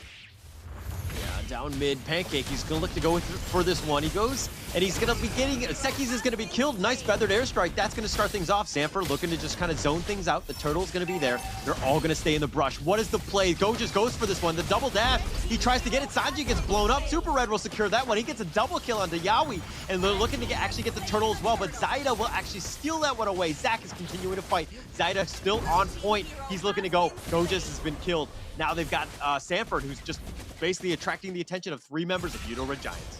Oh no, Sanford, he might actually get a kill here because as of now, Yoodo Red Giants, they can't really do too much about him. And Sanford, look at him. He's just showing so much confidence. And Echo PH now has to play from behind here. But okay, hold up. Let's bring it a little bit more back here to how things is going over here. Because right now, Yoodo Red Giants, they have the tools to punish Zaida. They have the tools to punish the entire composition for Echo PH. But right now, Sanford is a very, very big red flag for Yoodo Red Giants because of the fact that they just, even though they have this burst composition, they just don't have the anti-heals to kill off Sanford. And this is eventually going to be a big problem because if Sanford buys enough time for outplay at Zaida, Echo PH will get back into the game. And based on the economy lead right now, it might actually happen. Oh my goodness. As soon as they say it, they find the opportunity. And Pancake, what was that? That was not good. That was not good. Zach actually saw the white van, saw the candy that was being offered, and he's like, I'll take that one. And it looks like Yawi just gobbled him up with the Divine Judgment, pulled him into the van, and they took him out. That was a very good win by Echo. Now it looks like they're back in this one, but again, objective. Very focused in that sense. And if you're seeing what Super Red's doing, he's providing a lot of space. Oh boy, that should not have gone where they really wanted to be. But at the same time, Echo PH, they do trade the tier 2 up top, so that's a little bit more economy lead, and they're slowly getting to where they need to actually make a comeback. The next power spike here is going to be on Zaida, and look at this! He still has a total buff, and Zaida has finally got himself out into his weak spot right now, and that is ignoring the fight against Sekis, because Sekis is pretty much the only one that can threaten him right now in all these engagements, and alongside with Pancake, of course. But right now, Yoodo Red Giants, they need to make a play. Do they make it though? Oh, they're gonna go. They got Divine Judgment right on the Sekis, who has the shield. He's gonna be fine. He barely limps away. But now Yawi, here we go. This is going to start things off. They do have the Ring of Order just kind of zoning. The Lord is going to be started by Sanford. And mind you, Sekis is not in the play. He's going to be dealing with the top lane. So this is going to be very precarious here. Yeah, and now with the Lord Dance coming in, concealed play as well. But Pancake, okay, Pancake. Get a little bit spicy. He really wants to punish Zaida. And currently, Echo is just baiting them out. They're just buying time. And as of that, Yoodo Yoodo Red Giants, they definitely need to find a way to stop Zyda from getting the Lord hit. And this is a difficult dance, and it seems like it is gonna be a stalemate, I guess. Like, it's just not worth it to fight right now for Yoodo Red Giants. Whereas Echo, this is playing really well in their favor, based on how they're holding the Lord right now. You're right, but it's one of those things where Zyda, where is he? Oh, the Yoodo Red Giants, they're going for the flank. They get the stun on the Pancake to start things off. The load is about half. Zyda's going to make an appearance again, but they've decided to kind of rotate their way there. They do need to be careful about the lanes, though. Yeah, they definitely do, but as of now, Yoodo Red Giants, they are in a tough predicament. They need to find a catch, and Yaoi is gonna get caught off. The dragon! They kick back Yaoi, they go for him, and it looks like he's gonna back off. They do have to conceal. Yaoi goes right back in and pulls him back. They have the feathered airstrike. Now Go just gets a little bit low. That was super close. The feathered airstrike did some work, but now Yoodo Red Giants a little bit hurt right now. Do Echo Esports force the Lord? Oh boy, they should. They technically should try, but at the same time, it's still hard because ZQT, he's shown himself he's got the Divine Judgment, but he doesn't have the HP. Sanford, once again, gonna be in a stalemate here. It seems like Echo PH's strategy is still the right play. Buy enough time for Zyda to hit those 15. He just got his level 15, and they're trying to chip away at the backrow aspect, and outplay is only level 12. So I would say it is still all within Echo PH's win condition. Whereas Yoodo Red Giants, they will slowly scale off, especially coming from Sekis and also Gojaz. So they need to find a way to allow a good team fight in their favor. And Echo is just holding them down by the throat and say, like, you know what, come and fight me in this awkward position.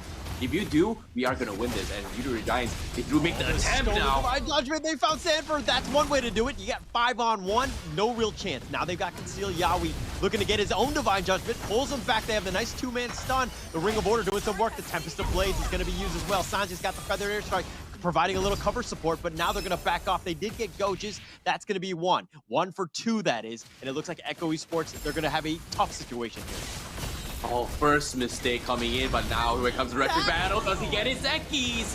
Secures it in the last moment here. A little bit preemptive measure coming from Zyda, but Zyda did not have his Retribution. So it was a little bit of a threatened moment coming from Yoodo Red Giants, but of course, this is a good sign coming from Yoodo Red Giants. They finally brought in something unorthodox, and it is working out in their favor. This Tito and as well this Derov is starting to put a dent towards what Echo PH is looking to do. Sustains and poking is not going to work out. However, can they continue with this lead? Because Yoodo Red Giants finally showing that they are a force to be reckoned with in game number 2. However, Zyda force a recall back, and the Lord is going to be knocking the crystal right now. Yoodo Red Giants, do they commit? But it seems like they're not. They're just backing off. They're respecting the power of what Echo PH is doing right now. Yeah, they're playing a little bit safer right here. It's one of those things, okay, yeah, they're not going to go for that. But for that Lord play, I felt like if Yoodo Red Giants don't get the Lord there, I feel like it's so demoralizing. Like, I don't mean to say that the game would have been over, but it would have been a very difficult situation, especially since Yoodo Red Giants have played so well this game thus far. They've given themselves a lead, but had they not won that one, though, that could have been a very, very difficult situation to come back from. Yeah, definitely. But as of now, they're doing pretty well. In terms of burst potential, Yoodo Red Giants has the bigger AoE to just one-shot people. Whereas Echo PH, they need to rely on this Divine Judgment Feathered Airstrike combo. And so far, Sanji, even though he's got the Purify, but if he gets bursted down and focused down, it is going to be very, very difficult, considering that Gojaz can threaten it here. And time again, Gojaz has been setting up those perfect Abysm strikes alongside with his Flicker combo to kind of set up this debuff to enable what Super Red needs to be done. And that amount of armor shredding and penetration is what they need. And when it comes to armor penetration, there has been nerfs in towards the itemizations in this recent patch. So having this Derov kind of enable what was lost is putting Echo PH a little bit in an awkward situation right now. Definitely. I mean, that net worth lead is starting to get a little bit, you know, a little bit bigger. I mean, it's 3.7 at this point. They still have that chance. But now Yoodo Red Giants feel like they're strong enough to actually invade the enemy jungle. And Echo Esports are on the somewhat defensive side, which is not where they want to be. They're not exactly familiar with that. But if we're looking at towers alone, Echo Esports really need to figure out a way to get into those T1s. Yeah, the top is kind of wide open, but it's a situation where if we win a big team fight, we just want to push down mid. And the fact that they haven't got the T1 means that they've got a lot of hurdles to overcome. Yeah, Yoodo Red Giants, their composition is designed to play 5v5. And Echo PH, however, they have the macro aspect. So by separating the right targets coming from Yoodo Red Giants, Echo PH will be able to find a crack. And currently, they're just holding the Lord hostage once again by using Sanford in the front lines. And again, Yoodo Red Giants, they are in this exact same spot. How do they tackle this? And the Lord cannot go past that corner, because if it does, Yoodo Red Giants is going to have a very, very long time. And Echo PH will just hold out long enough for Outplay to hit those level 15 marks. And I think about 4 more minutes, if Echo PH is able to get those items up, this is where Yoodo Red Giants will have a lot of struggle to close out this game. All right, one thing to take note of, though, is that Yoodo Red Giants are like kind of staying around, but they're not really farming. Echo Esports, on the other hand, have kind of, they've kind of locked down the lore. They've had that dance in the waltz, or so to speak, but Zyda has been farming on the back end, right? Their win condition kind of revolves around him, making sure that he does get that farm, so they're kind of playing for the late game, right? Yes, we might slow it down. We might not get the Lord at this point, but we're ensuring that we get farm. Yoodo Red Giants are looking for that perfect engagement. Yeah, in this case, this might be it as well, because Echo PH, they're just dodging the way through. They need Yoodo Red Giants to be isolated to pick a fight, and that's something that Yoodo Red Giants cannot afford to do. They're strong as 5, and once they separate, this is where the cookie crumbles. In this case, Echo PH, they're playing the macro aspect to try and conceal. punish his, but here comes the play! They've got the Divine Judgment, they've got him, and then Feathered Airstrike. Sekis is going to be blown up, Outplayed is going to be killed in return, but Super Red is turning it on. He's got 2 kills already, and Sanji now is being focused down by Gojas, but he's stuck on the enemy team. 1 versus 3, I don't know if that's where you want to be. Sanji gets killed, Gojas is continuing to go ham. Sanford is getting low, they do have it, and Super Red gets another kill, and that is the opening that Yoodo Red Giants have, and now they're focusing the attention on this T3. This is the perfect game coming from Yoodo Red Giants, but Echo PH definitely in a very, very difficult spot, because, ladies and gentlemen, we are heading into a game number 3, and Yoodo Red Giants takes game number 2, and so far so good. And of course, the drafts definitely helped out coming from Yoodo Red Giants, and this is something that I really, really liked as well. They brought in something that is off the meta, play something different, and they definitely bought the big game coming for this game. Okay, Coach Terrence, that was completely on you, right? I have a feeling like all of the motivation, the tips that you were given at the break after game 1, everybody was listening in, but like, oh yeah, I need to listen to Coach Terrence. That's what we're gonna happen, because they showed up, man. And I'm impressed not only with what Yoodo Red Giants did, but also the fact that, hey, you were correct, man. Coach Terrence, like, they need to pay you more. No, I just analyze what I can actually do. But at the same time, to talk about how things went in favor as well, the idea of what Yoodo Red Giants want to play was 5v5. Game 1 didn't go to plan, you know? They just did not have the tools to do so. Game number 2, they had a definitely much better plan. But on the contrary, the synergy and the drafts to play around Link for game number 2 from Echo PH was very, very lacking, because forcing the Kaja pickup was a little bit awkward.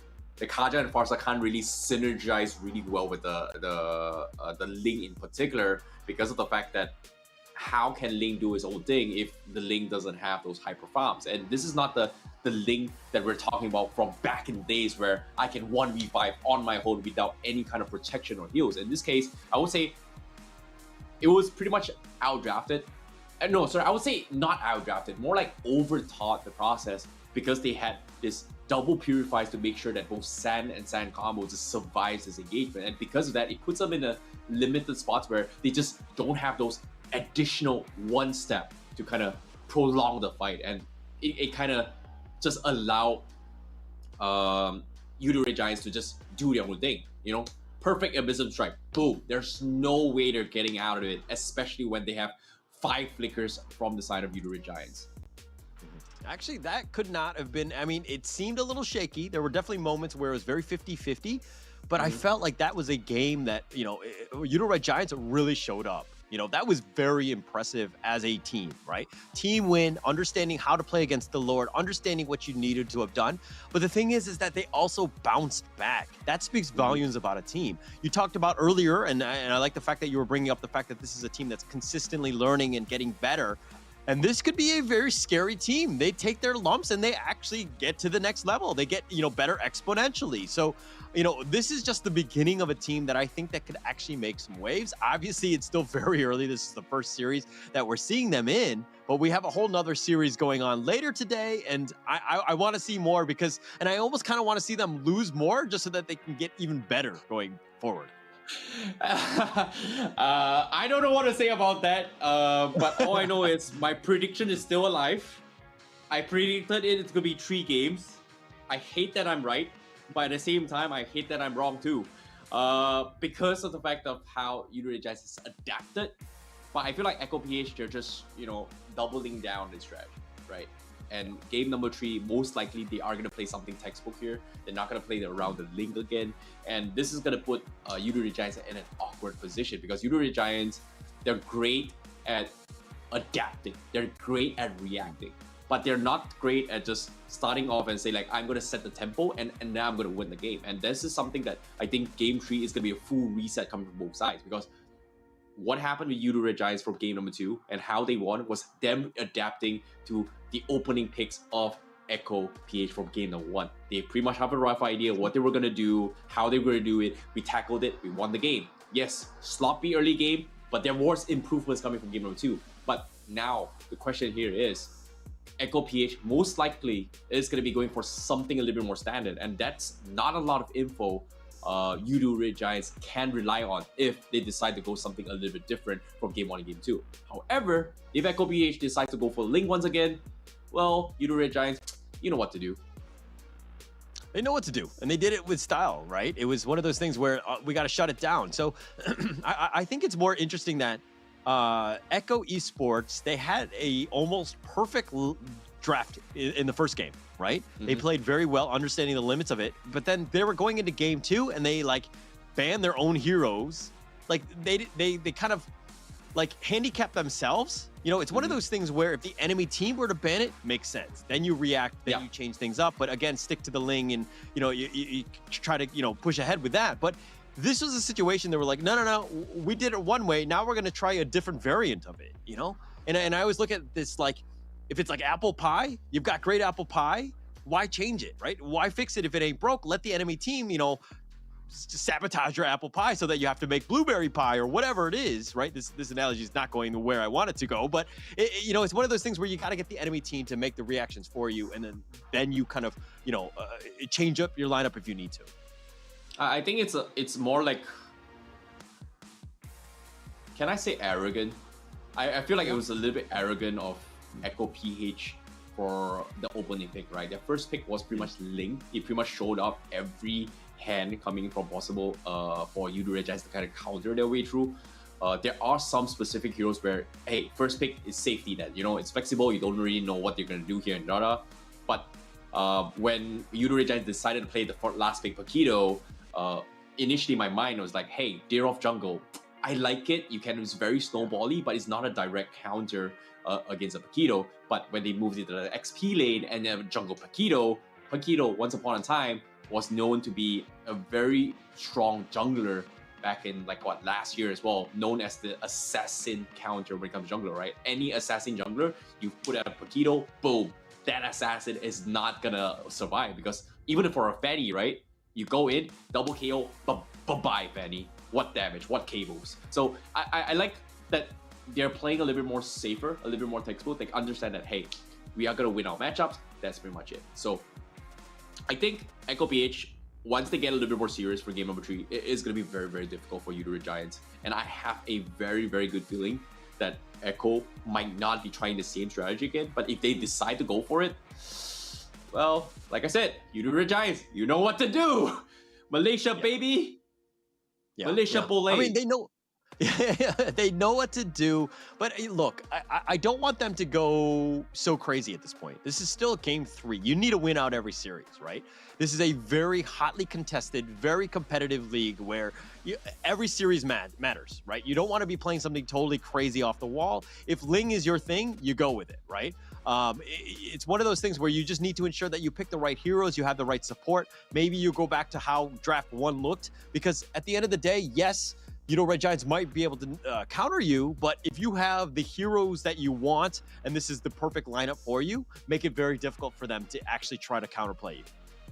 You know, personally, I'm not a big fan of the assassin meta, but there is starting to be a very, very good recurring trend because of the fact that you can take advantage of the adaptive strike coming from an assassin right now.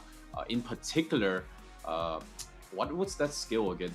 It was previously called Magic Worship. Now it's called, give me a second, Lethal Ignition, right? So the more hits you hit, you do extra damage, and you kind of give this free glowing one on yourself. And you can use this skill on assassins now, which in this case kind of allowed Hayabusa to get that extra kill. You know, it's kind of similar to how Novaria, when it was first introduced, like, hey, I've got all this damage, something is missing, and they compensated it by getting dire hit on this Roman item. So I feel like a lot of people are starting straight away from the traditional tank meta, but if Echo Beach decides to go for it, Yoodo Red Giants will have this answer, and that's pretty much the Paquito to solve it. But before that, let's talk about the post-game items here. I would say it's pretty standard items coming from both sides, a little bit not too crazy, but I feel like a little bit greed coming from Yoodo Red Giants here. They went full damage on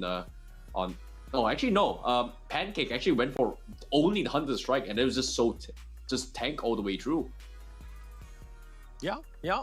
I mean, that's I think that's the way to do it, right? Look at this, like the 700 on Beatrix, like just the amount of damage, the positioning was perfect, right? I think Yoodo Red Giants, one thing to take note of was that everything that their team fights, yes, they might have lost 1 or 2 members at a time, but they knew who needed to stay alive, and it was like everything that they could have done to protect their president, so to speak, in the fact that, you know, Super Red needed to stay alive, right? The Beatrix was the point, you know, the tipping point. Anytime you can focus that one out, he's going to be, you know, be killed. You're going to have a tough time, and Yoodo Red Giants playing it to the T in that 10-7 victory.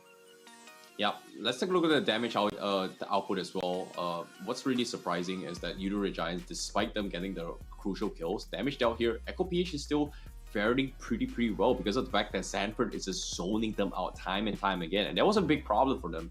And you know, Yoodo Red Giants identifying that ignore Sanford, kill the rest, that's pretty much a win condition for them, which is something that they kind of identified as well. But yeah, pay attention to the total heals coming from Echo PH, like 123,000 heals because of the fact, I guess it's just partially because of Sanford. But I feel like in this scenario, based on the stats here, Echo PH technically played the macro game really well, whereas Yoodo Red Giants just understood that, hey, I've got damage, I need to win this game before things get out of control. So I would say, in terms of drafts wise, Yoodo Red Giants just, I would say, understood that they needed to do this and this, and Echo PH was just buying time all the way through. So well done. I know, I would say it was a pretty close game still coming from both sides. Yeah, and honestly, it could have gone either way. I think that it just shows how competitive the league is, right? The fact that Yoodo Red Giants were just be able to just kind of come back and just ensure that they made every single fight somewhat contested, knowing that how you had to pull it to the limit. But again, Super Red, we talked about the Beatrix was just on point. 700, 70% kill participation, DPM at 2,585. I mean, GPM is 806. Like, that's exactly what you want as your gold laner, right? Somebody who can carry you to take over the game when you need it. And he was getting kills left and right and not focused by Echo, which is very surprising to me. You know, that's the thing about Super Red's composition, right? Like, Beatrix has been kind of nerfed to a certain degree. It's still a safe hero all the way through when it comes to Hunter Strike and Malefic Raw. Obviously, it can get those kills, right? When we talk about the recent changes on penetration, if you pay attention how Yoodo Red Giants kind of play this as well, every single time the fight happens, right, there is going to be Goldjess trying to set things up for the team. And once Goldjess as well as maybe Zacuti gets the stolen Divine Judgment, it kind of provides all this armor shredding to allow Super Ray to get his kills. And even this play just moments ago, where the moment Gold just goes in, he catches like 2 people with his Abysm Strike. Boom, that's gonna be free value damage for Super Ray to drop this ultimate. And even though one tick is, let's say, 10 damage, right? With the power of Goldjess's armor shred, that 10 is amplified at least 2 times in all the scenarios. So that pretty much enables Super Ray to just dish out the damage from him. Yeah, they did a ton of damage. But look at, I mean, it just, from game 1 highlights to game 2, the biggest difference that I'm seeing is that most of Yoodo Red Giants, they've been able to disengage. Like, they use their life bar as a meter, so to speak, in the sense of, you know, as a resource, so to speak. Everybody was low, understanding that they have their limits, but they got out when they needed to. So they were just getting to the point of almost like the maximum limit of that, you know, the hero, and playing it to the T. And Yoodo Red Giants right here, just very well played game 2. I want to see more of them as we go into game 3. This is going to be the draft coming up. Yeah, I really I want to see how things go as well. Like, can Yoodo Red Giants keep up as well? And yeah, I agree with what you say. You actually brought out a very, very good point on they are able to disengage. That was something that Yoodo Giants could not do in game 1 because of this Angela pickup with the Ice Queen 1, right? So if we were to take into this account here, play the traditional Eve composition with those slows here, or maybe even I'd say Lilia with Ice Queen 1 to a certain degree, even though I'm not a big fan of it, might be the go-to strategy to actually take down Yoodo Red Giants. So I guess if Echo PH decides to play a little bit more standard here, prioritizing and playing around Eve here, Yoodo Red Giants might be in a little bit of a trouble, because that's something that they were lacking from game number 1. So if they will try to adapt, that might be the case. But I don't know. All things considered here, it all comes down to the coaches. It all comes down to how their opening draft is going to go. So it is a lot of rock, paper, scissors here. There is a lot of speculation being thrown out here by me. But that's the thing. That's the beauty of our competition, right? Expect the unexpected. Prepare for everything. And eventually, as much preparation as you can do, execution is what wins you the game. That's going to be the way to go. Yes, and a lot of this, I mean, you can be well coached, and Coach Terrence, you've done a great job, thank you. But it's one of those things where getting in the reps, right? Having these opportunities to play against top-tier teams is a godsend, right? You learn so much of what they're doing, what you're doing, how do you compare, all of these things that you could do just to get yourself as a better player in the league.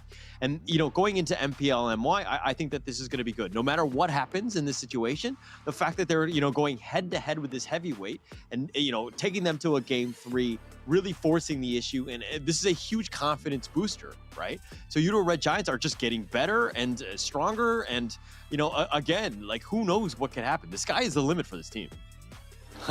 Sky's nice. I like it. You know, in this case, Sky's definitely has demonstrated that he is no longer the Skies that we once knew in the previous season here. Because Skies, so far, he has been known to just play one-dimensional heroes like Frederick, you know, and to a certain degree, he just plays assassins. Now he's pretty much opened his pool by bringing in the Paquito as well. I'm curious to see how far can he go. Like you said as well, the sky is the limit for Yoodo Red Giants, but how quickly can they adapt is going to be the situation, because Echo PH, I'm pretty sure they're not too happy about this loss. They are going to try their traditional composition, and as of yet, so far, let's take a look at the drafts as well, and this time, Echo PH will be on the blue side, and their opening pick here is going to be something standard here. That's going to be the Frederick, Kaja, as well as the Claude.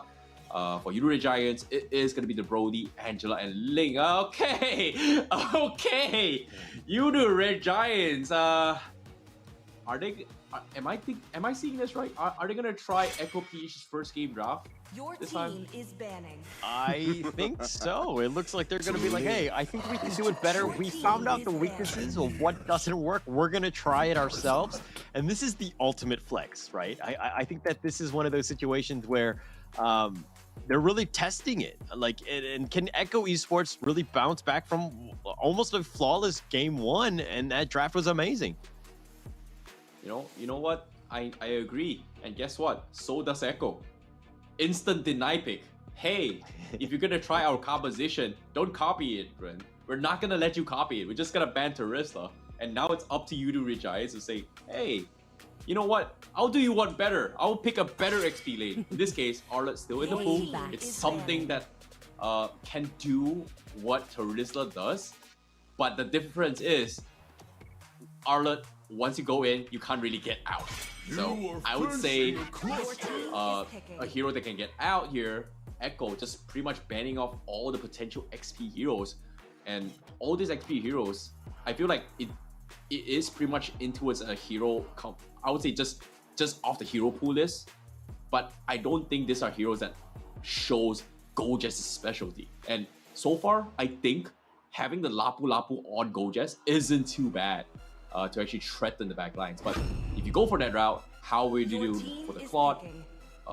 I wouldn't mind seeing the Yuzhong as well if they decide to go for it, but is it enough, you know? Is it enough? Once upon a time, the Flying Duck was a famous composition, you know? The Angela with the Yuzhong just completely shutting the back lines, but I don't know. Are they gonna pull it? I'm not sure. I want to see it, but is it good enough? I'm not sure as well. This is going to some of the weaknesses that you know, Yoodo Red Giants had in game one, where like, yeah, you have your Claude, but Fredrin and Kaja not exactly the most damaging. I mean, they can be built that way. They can obviously get there, but it's a situation where now you need something to kind of deal with all of the, you know, you need some sort of control for Ling. You got to figure out, I mean, the Kaja was picked for that, but is that enough? Ooh. Good question here. Very, very good question. But okay. Karina jungle. So that is gonna be the XP Fredrin coming from Echo PH. I like this. You know, like previously Divine Judgment set up for Farsa not really did enough damage, but with the Karina, pretty much secures the kill. With the Kagura as well, pretty much secures the kill. I think Echo PH is still adapting from game number 2. They were afraid of the choke kicks. The Purify kind of limited their mobility a little bit here, but with the Kagura, you have this in-game build Purify, so I guess this is going to be the adaptation of PH, but Yoodo, what are you going to go? Arda it is again for Goldjess, so they are sticking to comfort here.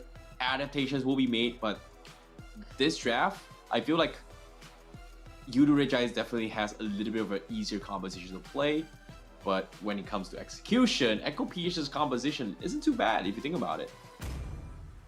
Actually, I kind of like both of them. As weird as to say, they're both very balanced. They both have options. It's really going to come down to that team fight, that first initiation, right? Like that map control, that, you know, finding the right angle of attack, right? Because if the Cho gets on you, you're gonna have a rough time. Is it gonna be the Yaoi on the Kaja? Is it gonna be with the Divine Judgment pull? Like how those fights are gonna start is gonna just dictate how almost like this game will go.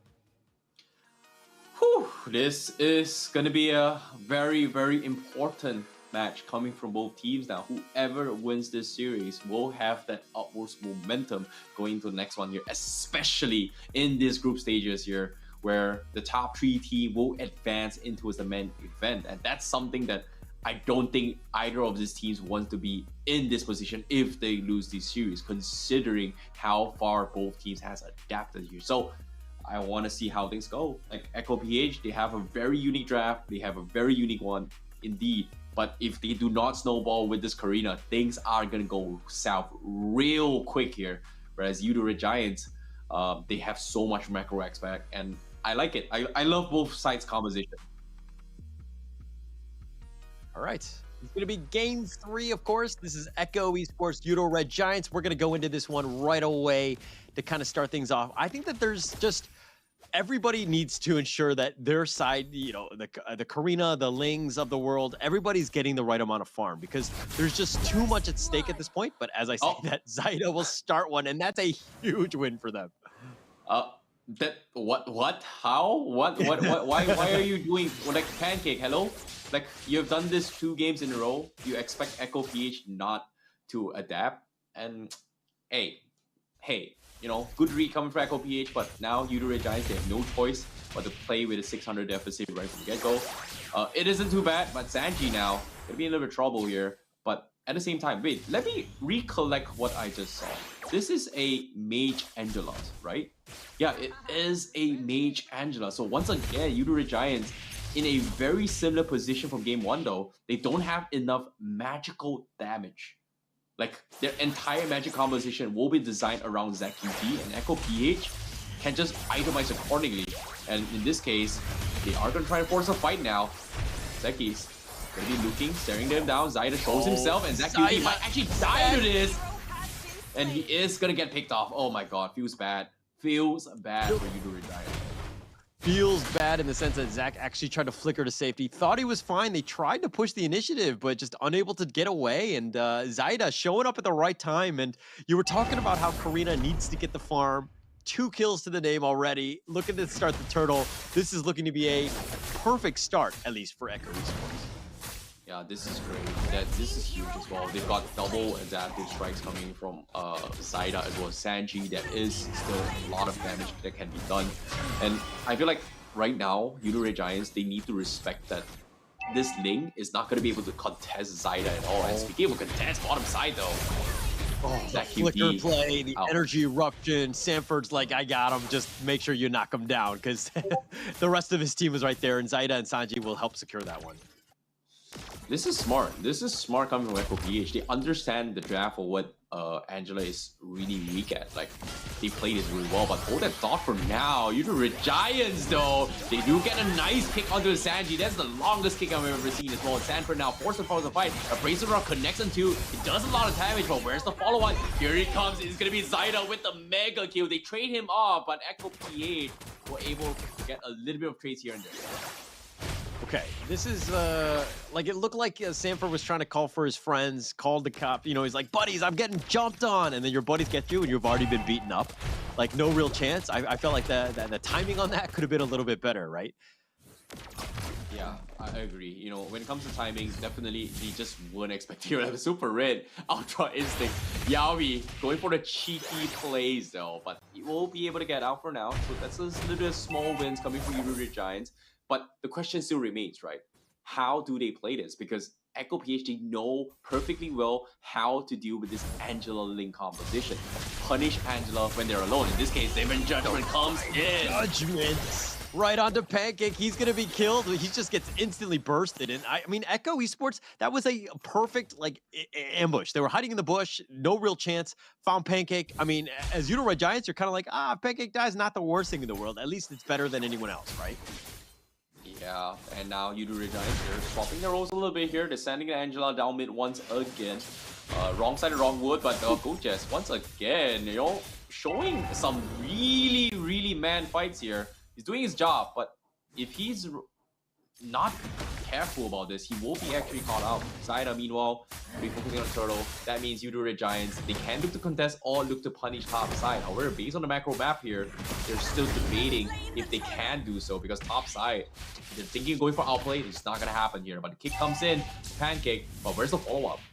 Nope, no follow-up. Yeah. Disengage immediately coming from Yoodo Red Giants.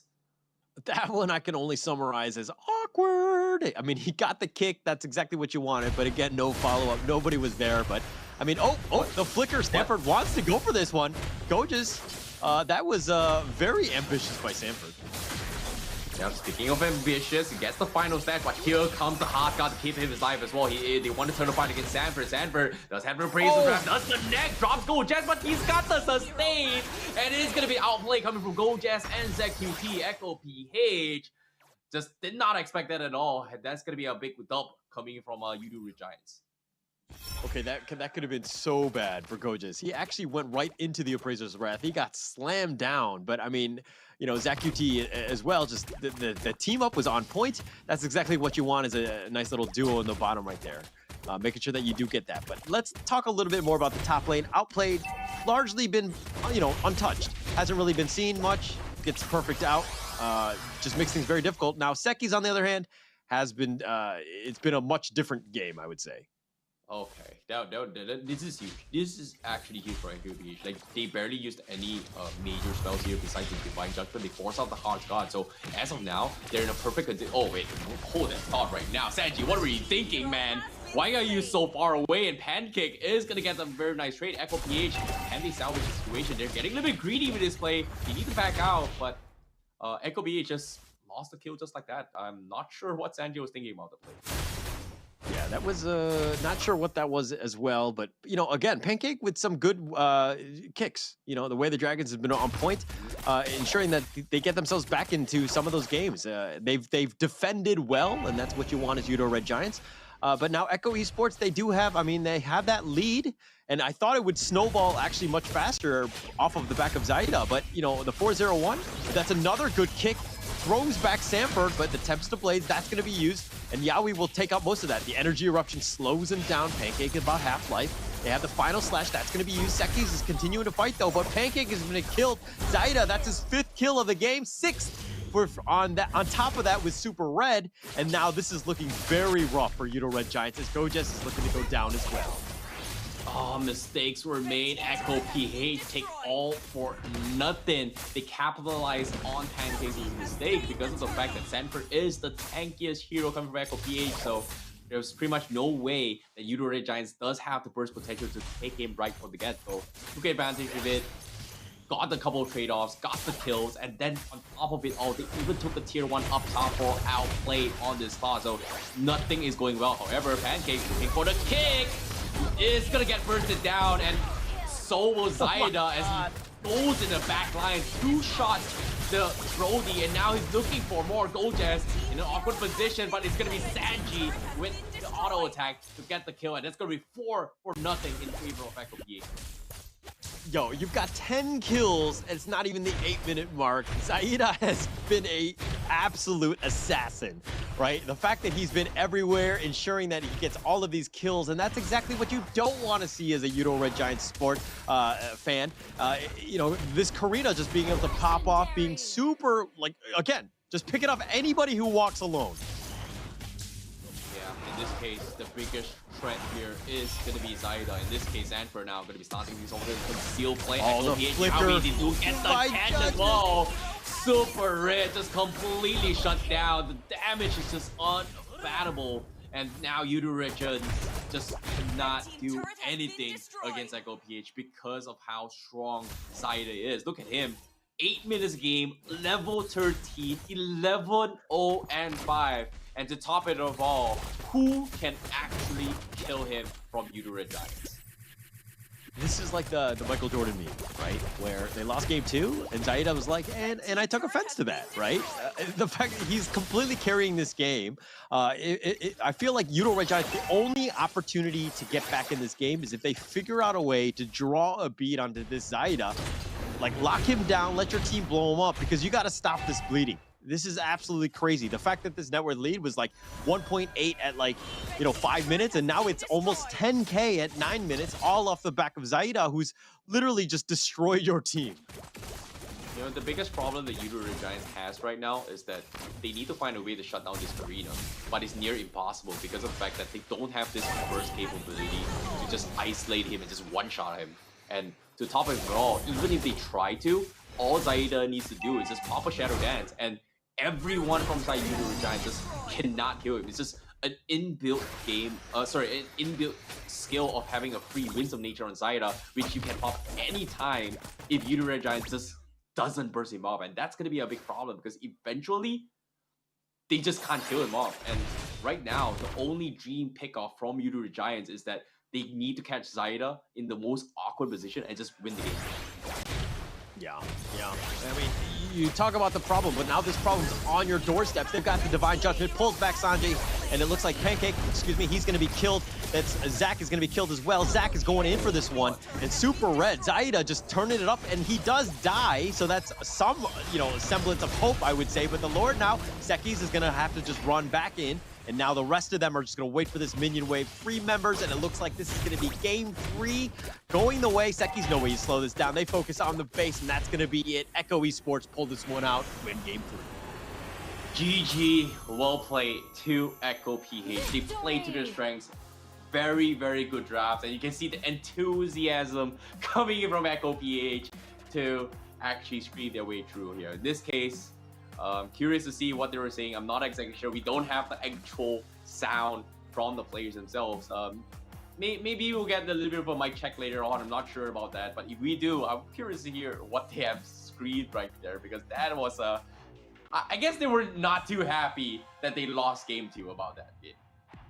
For sure, for sure. This is a huge confidence boost, right? Get yourself back in. There's so much momentum on this one.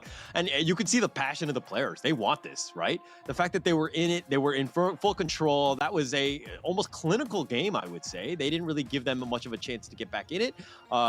That's exactly what you want to do. As a top-tier team, you cannot fumble the ball, so to speak. You need to ensure that you close out games and series when you can. They were given that opportunity. They played it to the T. Amazing draft, amazing play. Just great game 3. Yep, GG. I really like how the adaptation has been made here. But once again, like I said as well, Yoodo Red Giants, they're great at reacting, but at the same time, it's back to a drawing board for them here. So it's not over yet for Yoodo Red Giants here. They still have a lot more games to go because it is going to be a round robin between their groups here. The top 3 is going to be advancing, but from Group A itself, Echo PH takes the dub in this first series and from these 3. But 2-1. I would say there is still more points to be earned here, and having 2 points for them, 1 point coming from Yoodo Red Giants, it isn't too bad right now from both sides. Yeah. And Terrence, how do you feel after that prediction? You were right on. You're spot on. 2-1. You saw what tea leaves were you reading? Were you able to figure this one out? I'm just sad that sometimes my predictions is so good to a point that I abandon my own country, man. Like sometimes I gotta have that 100% prediction so far, and it's funny because season 1 of SBS, I had 100% prediction in all my games thus far, and that's scary. Almost near everything was 100%. It is scary, but for now, I don't like this prediction thing, man. Like it puts me in a very awkward spot. Like, do I betray my country or do I betray my brain? In this case, my brain's telling me Yoodo Red Giants will bounce back. Not this series, but they will bounce back for sure. Yeah, for sure. I mean, we saw that bounce back in game 2. Again, we're going to see more of them even later today, even on this stream. Stream B, which is best stream. That's going to be on coming up later for you. But mind you, this is one of those things where I see your predictions and I was actually impressed. Maybe do I copy off your homework and then, just kind of go ride with that one? What do you think, huh? You know what's my homework? My homework is... What's that? Sometimes you gotta gamble with your predictions, man. You just pick a team, just close one eye, done. That's it. That's the safest picture. You wing it off it. If you hit it, treat yourself like a god. If you miss it, well, sometimes they're just a little bit too good. But of course, we are gonna be jumping into a very, very strong interview here. I'm curious to see what Echo PH has to say about that game as we jump into his interview with Yawi. Hello. Hi. Congratulations on your win. How do you guys feel about that game? Happy. We feel happy. Good. So, okay.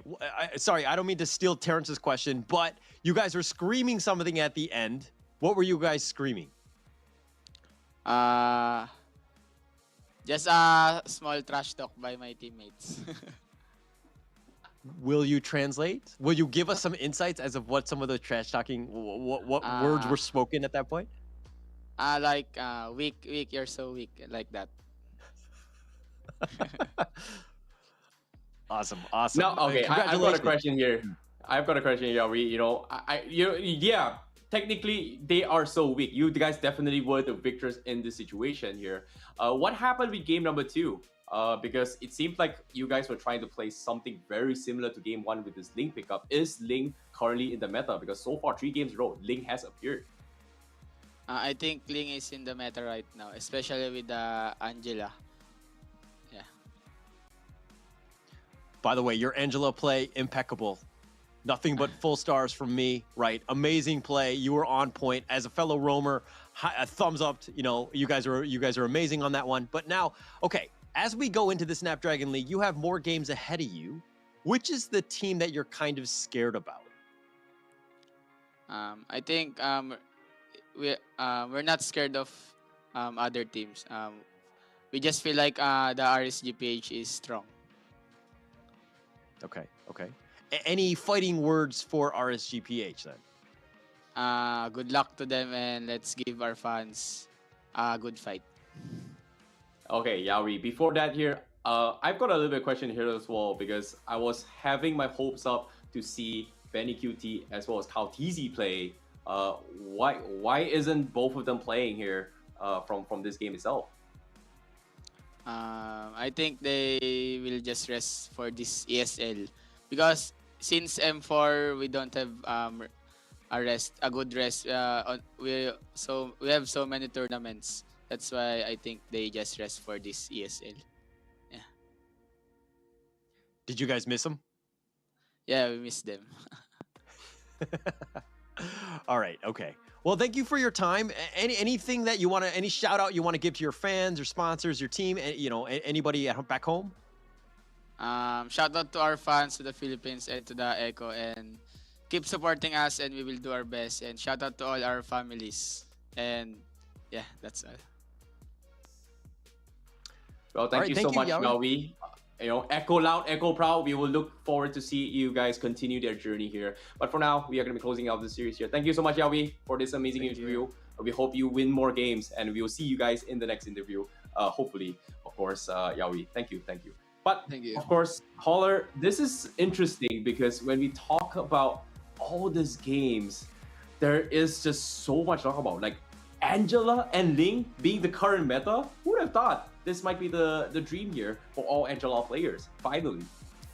That's exactly what we wanted to see, right? Who's going to dictate the meta? Who's going to create that? And it looks like we've seen some good evidence of it. I think there could not have been a better first series. I mean, we went the entire distance. That's exactly what you want to see as a fan back home. That's exactly what you want, right? But let's go to the post game here, kind of break down some of that game 3, just see where we're at, right? Because there was so much action going on, and how about you break some of this down, Terrence? Okay, when it comes to this items here, I feel like from Yoodo Red Giants, like they had a very clear cut, like they want to play around how Super Red just kind of, sorry, not Super Red, it was Pancake playing on the show, kind of set up this Wave of the Dragon, just bursted down. But having this Angela pickup just put them in a very awkward spot coming from Yoodo Red Giants. Like, I know you can actually flex the Angela as a roaming position and as a mage, but they needed a very, very strong frontliner. And for them, Echo PH, that frontliner was having the Terizla base off game number 1. And in this case, it didn't really work out for Yoodo Red Giants because of the fact that they just don't have this strong zoner. In this case, Gojaz playing that Arlott in the early game just cannot do what a Terizla or even a Uranus do right from the get-go, which is a very, very big problem. However, what I want to talk about here is Karina. How do you kill a Karina with Shadow Dance, inbuilt Winds of Nature right from get-go, and Yoodo Red Giants just doesn't have any magic damage at all? And the reason why I say I don't have magic damage is because technically Angela doesn't have enough magic damage to threaten people. It is a utility hero, it is a support hero, it is technically what helps your teammates win games. In this case, slowing down Karina isn't going to do much. You need to kill Karina, and currently, based on the damage down as well, you look at this, Yoodo Red Giants, they've got 70,000 damage only. And how did he kill Zaida, if you think about it, if the Shadow Dance is popped off? And when that happens, Zaida is just gonna one-shot everyone from Yoodo Red Giants from the early stage of the game. Isn't it funny that Yaoi's like, hey, actually Ling Angela is the meta, but then they just beat the meta with their own, draft? Like, they're like 3 steps ahead, right? Just understanding exactly how to play this one. They're like, hey, we'll give it to you, Yoodo Red Giants. See if you can outplay us, but we have the counter to that. Like, we have the Punk Buster, Buster. Like, we're so many steps ahead of you that you guys really don't have a chance. And they were in full control. That's exactly what you wanted to have done as Echo Esports. They closed the game out. That's a perfect game. I mean, the amount of damage they did, damage to tower is 0, right? They did not give Yoodo Red Giants any sort of space to take any of their towers, to chip into anything. It just made their lives super difficult. And that's exactly what you want to do as Echo Esports. Yeah, and exactly as well. And even in the total heals department, which is kind of surprising. I was expecting Yoodo Red Giants have a little bit more total heals, but Zaku, they just could not do all the fights because every single time Echo PH forces a fight, they have so much burst potential. But I'm curious to see who the MVP is coming from Echo PH, because as of now, the MVP is going to be none other than... Who's it going to be? I think it's I think it's Saida. Or is it Sanford? Who is it be? Guys in chat, let me know. It's got to be guaranteed, right? There's no way it's a thought. It has to be. Like, there's no other way. We got a problem if it's not going to be. And we're going to see who the MVP is. Zaida was, to me, an easy favorite for this one. The fact that he was everywhere, he got all the kills and everything. He was just on point. But before we go to let's go into the highlights, kind of break down some of these ones. But look at Goges. Barely away, and he somehow gets the outplay onto Sanford. That was actually very well played. And, Echo Esports just on point, just basically controlling it. This is the Zaida show. Yeah, definitely, Hero. And pay attention to this fight as well. Look at how Zaida's HP is. He never drops a single hef every single time he makes an attempt. And there's just nothing much he can do. And even when he drops, it's because his Shadow Dance is pretty much on cooldown. And especially when now having the Twin Blades kind of the new item here for Magic here, it just kind of makes Karina even stronger because it becomes like a 2-in-1 mechanic from back in the days having the Calamated Reaper, and I think it was the Feather as well. Sorry, the Twin Blades to a certain degree. So I feel like right now Karina is in a very sweet spot where you can abuse the new item even harder compared to the previous Karina build. No real chance. I mean, look at this. Seki's just like, I can't defend 1 versus 3, just completely controlled the game. We just closed it out. But that was a very entertaining first series, and I'm actually very happy to have casted that with you, Terrence. I think that was a pretty amazing game, and although I hate to see the Malaysia team lose, we're going to see more of them, right? They're going to bounce back. They're going to be even stronger as we go on. Yep, I'm curious to see. Yeah, definitely. Thank you so much, Holler. I appreciate it. I will be casting this game here. I'm curious to see what more games come. Of course, for these guys that are watching at home, don't forget we have more games to go. But before we actually close out the series here, we'd like to thank you guys for tuning in. But we have still more matches to go, so don't go anywhere. But for now, we are going to be taking a short break before we continue with the next series for you guys.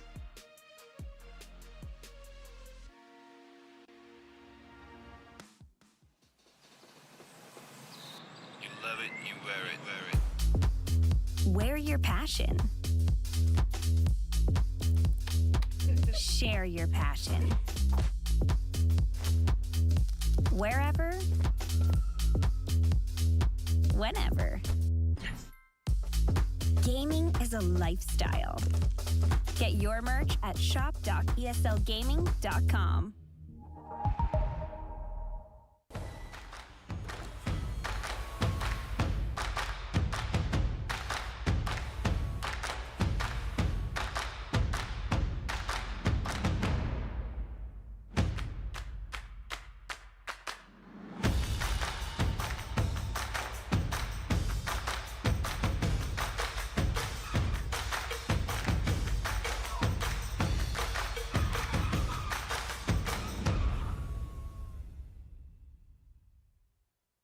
The Snapdragon Pro Series powered by Samsung Galaxy is brought to you by Snapdragon Elite Gaming, Samsung Galaxy S23 Ultra, Monster Energy, and DHL.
When upgrading your emblems, you will unlock talents at specific levels.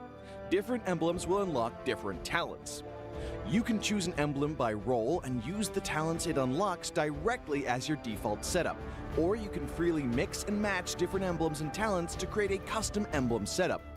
We're going to show you how to create your emblem setup for your heroes. Emblems. First, let's take a look at the revamped emblem system. There are now 7 emblems in the game, 1 basic common emblem and 6 role emblems. Different emblems can provide different attribute bonuses. It is recommended to use the emblem that matches a hero's role. Standard talents, Tier 1. After selecting an emblem, you can then choose from 8 standard talents at Tier 1. These talents provide mostly straightforward bonuses to heroes. Of the 8 talents, Thrill and Swift are good on almost any hero, while other talents are more catered to certain roles. Standard talents, Tier 2. At Tier 2, you will also have 8 standard talents to choose from. The Tier 2 talents trigger or work under different circumstances. We still recommend choosing one that matches the role of your hero. But if you're an advanced player, you are free to choose any of the talents to fit your playstyle. For example, if you're playing the core hero on your team and want to focus on gearing up fast, you can choose the Bargain Hunter talent regardless of how your hero deals damage. And heroes who rely on their skills for sustained damage, whether it be a mage or fighter, can use the Festival of Blood talent for more spell vamp. Core talents, Tier 3. Finally, let's talk about the most important talents, the core talents. There are 8 core talents available in the game, and each provides a unique and powerful effect. We recommend choosing the core talent to match your hero's role and only use core talents from other emblems for advanced or unconventional tactics. The revamped Weakness Finder talent is no longer reserved for ranged heroes. This talent is now a viable option for any hero that relies on basic attacks and wants better laning and the ability to slow enemies. The Lethal Ignition talent now deals adaptive damage, making it a prime choice for any hero that has heavy hitting combos. While the revamped emblem system still uses the existing talents, we have removed the restrictions between emblems and talents, opening up new possibilities for many heroes. We look forward to seeing players discover new ways to play their favorite heroes on their way to becoming a legend.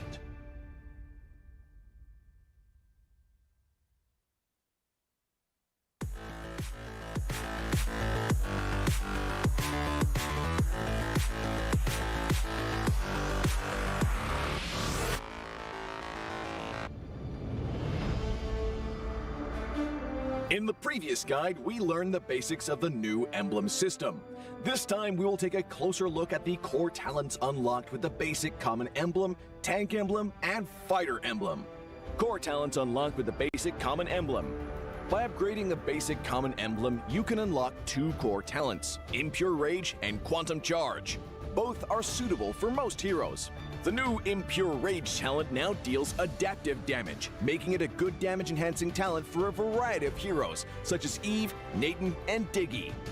Eve is a hero with great poke and control abilities. She can use the extra damage and mana regen from Impure Rage to constantly wear down enemies.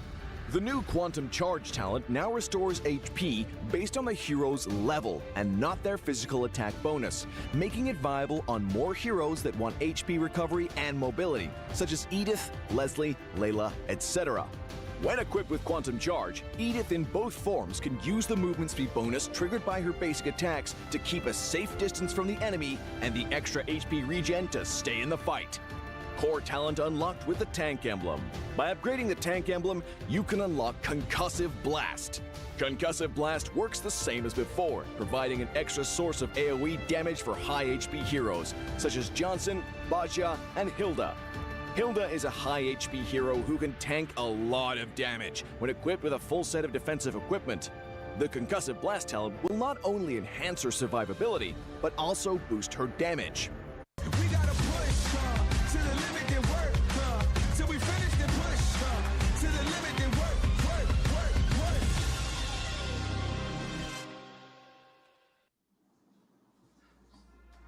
Hello and welcome back to the Snapdragon Pro Series ESL Challenge Finals. My name is Holler and with me is Monshel. Happy to have you on board. We've got a great series going on. It's going to be Todak, Bigetron Alpha. Your thoughts on that game, Monshel? Thank you, Holler. And finally, production let me out of the back room. I was like, recap the previous match. It was so intense. I was just screaming, and you guys probably can't hear because my mic is obviously muted out.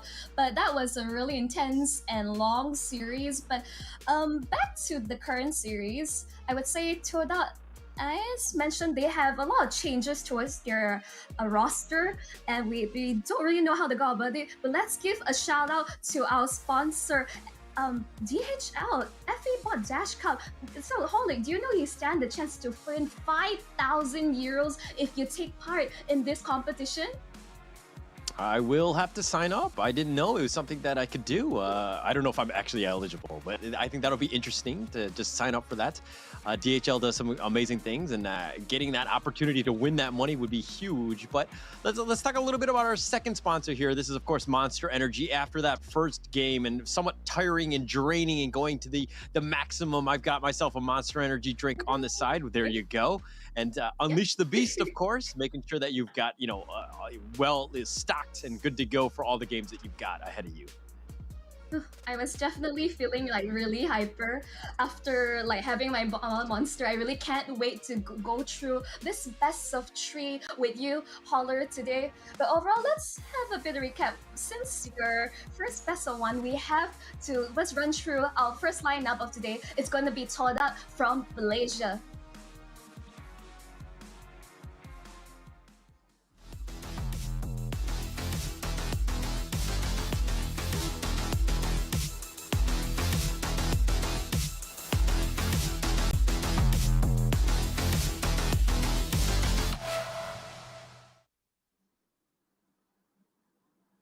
So it looks like we've got Todak Formes, we've got Malik, Marty's, Ayumi, Hazelnut, and they're giving me the thumbs down. I'm not too happy about that one, Monshel. Your thoughts on Todak here?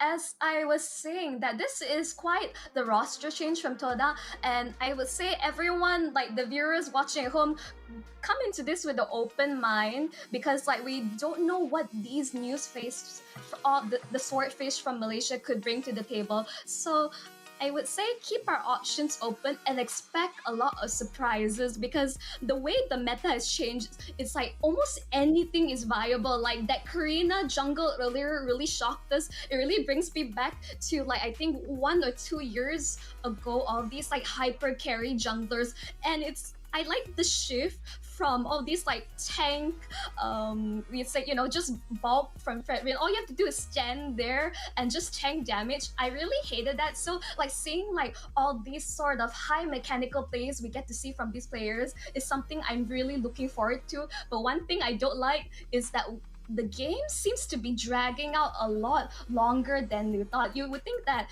Echo, for example, earlier they showed us like what their death ball composition can do, but even then you saw signs of life from Red Giants, like the fact that they still have rooms to make a comeback, but whether they're able to capitalize it. And hence we're going into like this ultra late game sort of meta, and this is something that teams have to consider drafting around, like planning for the ultra late game. Ling is a really great pick. I think Claude is more viable than ever, ensuring that you have a good late game marksman to carry your game through the victory.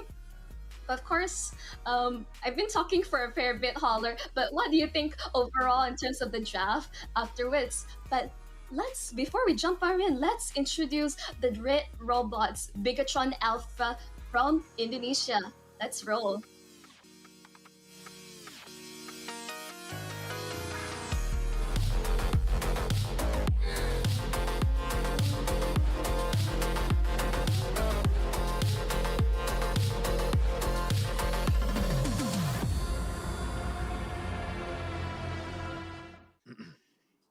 All right, but Bigetron Alpha here, that's going to be nothing. Chorizo, Super Ken, Moreno, Sakin, Super Vin. This is a team that has done quite well. I mean, they qualified, of course, going into it 2-1 over RRQ and 2-0 against Team Flash. They kind of made a name for themselves. But again, this is the 5th Indonesian team that has made an appearance into the Snapdragon Pro Series. This is very home favored, especially since it's in Jakarta. This is a team that's on the up and up, so to speak, but they've definitely made a name for themselves. And with 5 out of 12 of the teams being from Indonesia, your thoughts though on this one, Monchel? Overall, I would say agree that Bigetron Alpha have really made a name for themselves, and they are also on home ground advantage. But overall, they're looking really like stronger than ever. I think like this team is known for really good like management support. Super Ken, their star jungle, this is someone they have brought up at a really young age. And I think fun fact, a lot of the viewers also know that they recently recruited this 11-year-old kid as their new trainees. Can you imagine like the amount of resources that this organization has put in to ensure that their teams had the right exposure and the right amount of training and support provided to now they're one of the up and coming teams in their local MPL. And overall, Holler, what do you think are the keys to victory for Bigetron Alpha for this series? I think they just need to stick to their tried and true, right? I think that they don't need to kind of wow us with some crazy metas or changing things up. I think that they need to just work. They stick with what works for them, right? Which is kind of like more of a traditional lineup, I would say. I think that we're going to see more of that, and I'm hoping to. I have big expectations of them. I don't want to see them falter, especially early. But again, going up against another Malaysian squad, this is the second one, of course. Let's go into the predictions, because I think that this is going to be very interesting going into this one, Monchel.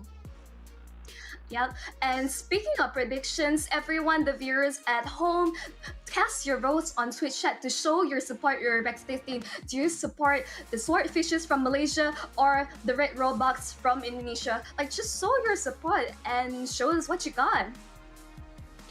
I think that there's a lot on that one. Sorry, I thought it was going to be our predictions. I think we both made some crazy predictions. I don't know what the fans are going to think. I think it's going to be both on side, but it looks like we both went with Todak on this one. 2-1. I was actually kind of thinking I went Bigetron Alpha, but we're going to have to, I think in the end, it ended up being Todak 2-1. But both of us going for the Swordfish. To make it, I thought it would be interesting if, we were on both sides on this. I would kind of root for Bigetron Alpha and you would Todak, but it looks like we're kind of on the same side on this one. I think this is a bit of a caster curse. If both casters like you and me vote for the same team, it could go either way. I don't know how this would work. It's like this is one of my few international broadcaster, but I would say how this rolls out. But overall, in terms of talking about history about Todak, they're known to be the comeback kings. Like all the way back in MPL Malaysia, since from I would say their origins is they are known to play from behind and they really have a lot of flexibility, but a lot of the fans would shut them down towards flexibility means really weird drafts that don't make sense on paper, and it could either work out really well or really bad, as you say. Yes. I mean, it could go either way. I think going into this one, okay, which of these two teams do you think must win this one, right? Because there's so much momentum going into these things, right? Losing that first series is kind of rough on them, but what are your thoughts? Which team do you think needs it more? If anything, Bigetron Alpha are living on that high of their recent wins from MPL ID. MPL ID just started not too long ago, over the weekend, and they've been having a really strong showing. Keeping up the momentum is great, but if Todak can get at least one game off them, just it's showing up and showing that everyone else in the competition that they have a say in this. They're not going down with the fight because I'm gonna be real here. My expectations are I kept to a minimum. I don't want to get my hopes up because Todak is known to be the heartbreakers for our Malaysian fans, and I just don't want to go through that all the well. But I would say I'm going to be neutral. I think Bigetron as a whole is really showing up, and I think they have to keep running on that momentum that carries them forward. And past tournaments that I've casted of them as well, like Moreno, the focus is on him. That you don't usually see Moreno sub out in any way. It's he's one of the cores of Bigetron. You give him a hero that's comfortable on, ensure that he is able to do well. Otherwise, I feel you will see cracks in the forming in Bigetron Alpha. Not to say that the rest of the composition, their team is weak in any way, but I think they do revolve around ensuring that they create enough space for their late game cores to scale out. And by doing so, their early to mid snowball means a lot to them. If Todak is able to kind of disable that for now, they have a really good chance of closing out the series. Otherwise, on side of Bigetron Alpha, I think they're set up for success as long as they prioritize the necessary heroes for Moreno. Yeah, and it's interesting that you bring up Bigetron Alpha's performance in MPL ID, which is ongoing right now. They played a game 2 days ago. They ended up with 2 victories, right, against Geek Fam and Alter Ego. I think that this is a team that's gotten a lot of practice in the new meta, in the sense that, the new emblems, all of these things, plus the new league, you have a slight advantage. Whereas Todak, yes, I'm sure that they've been scrimming. I'm sure that they've been practicing every single day, but I don't know if it's the same level of scrim or practice that you would get from, aside from playing in a league, right? MPL MY is going to be later in the year, so they really haven't had that experience, so to speak. So going into this one, it seems like, I don't know if it's just another warm-up game or what, but Todak, I think that I think that they're a little more worried, I would say, going into this one. I would say all teams are kind of in the same camp where they're still really experimenting with meta, trying to see what is good, what is bad. Because even now, I argue Angela Green Ling is really great combo, especially if they're able to get that early lead.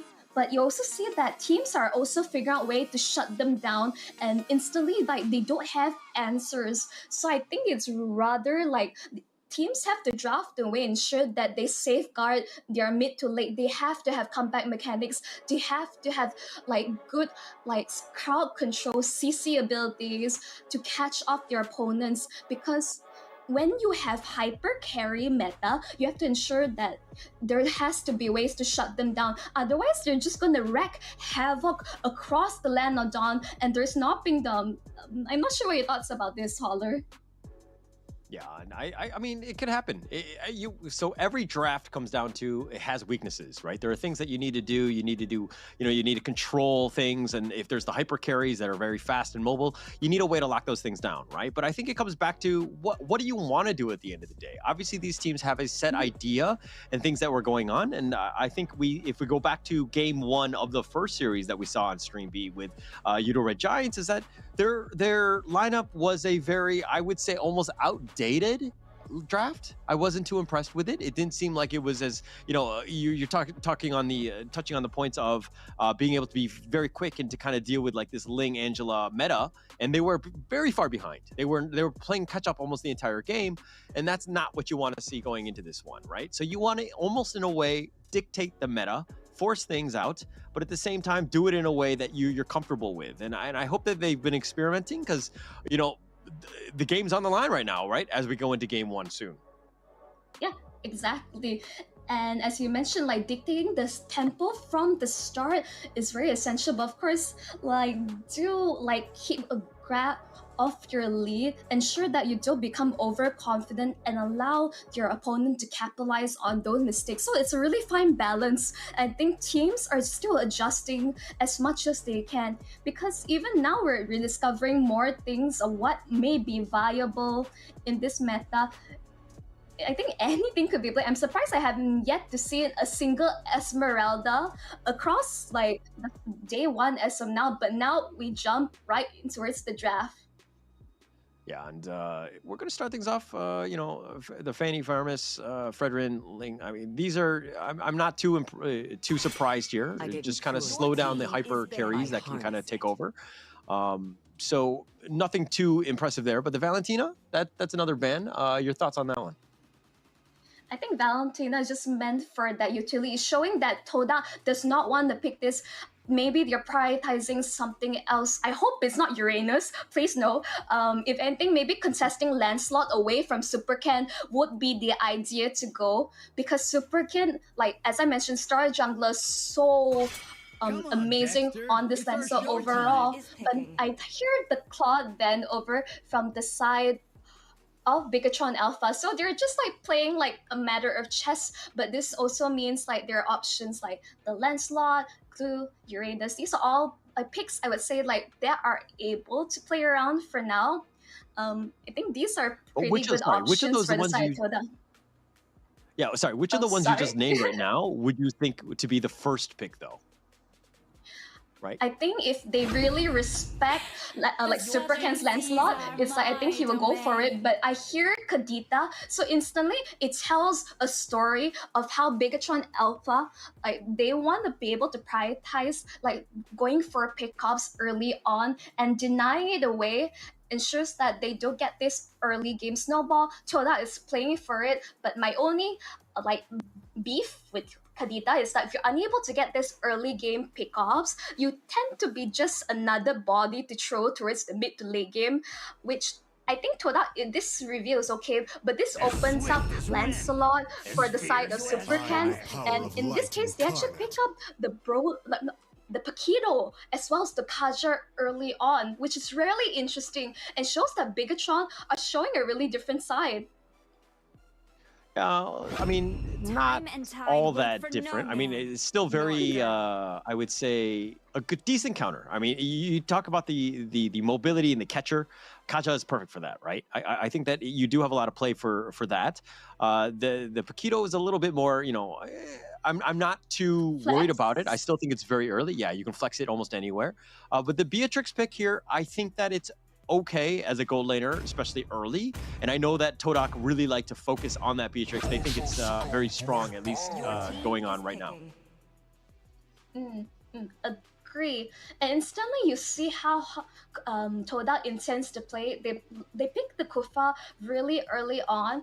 I'm not sure about revealing the roam so early in towards. Instantly, this is not Kadita roam. It's not flex in either way. This is Kadita mid. Instantly, this is information that Bigetron knows. And Beatrix is just like generally like really safe pick to pick on early on, because the fact that Bigetron has already banned out the Clot just shows that they want to be able to pick up Beatrix for themselves.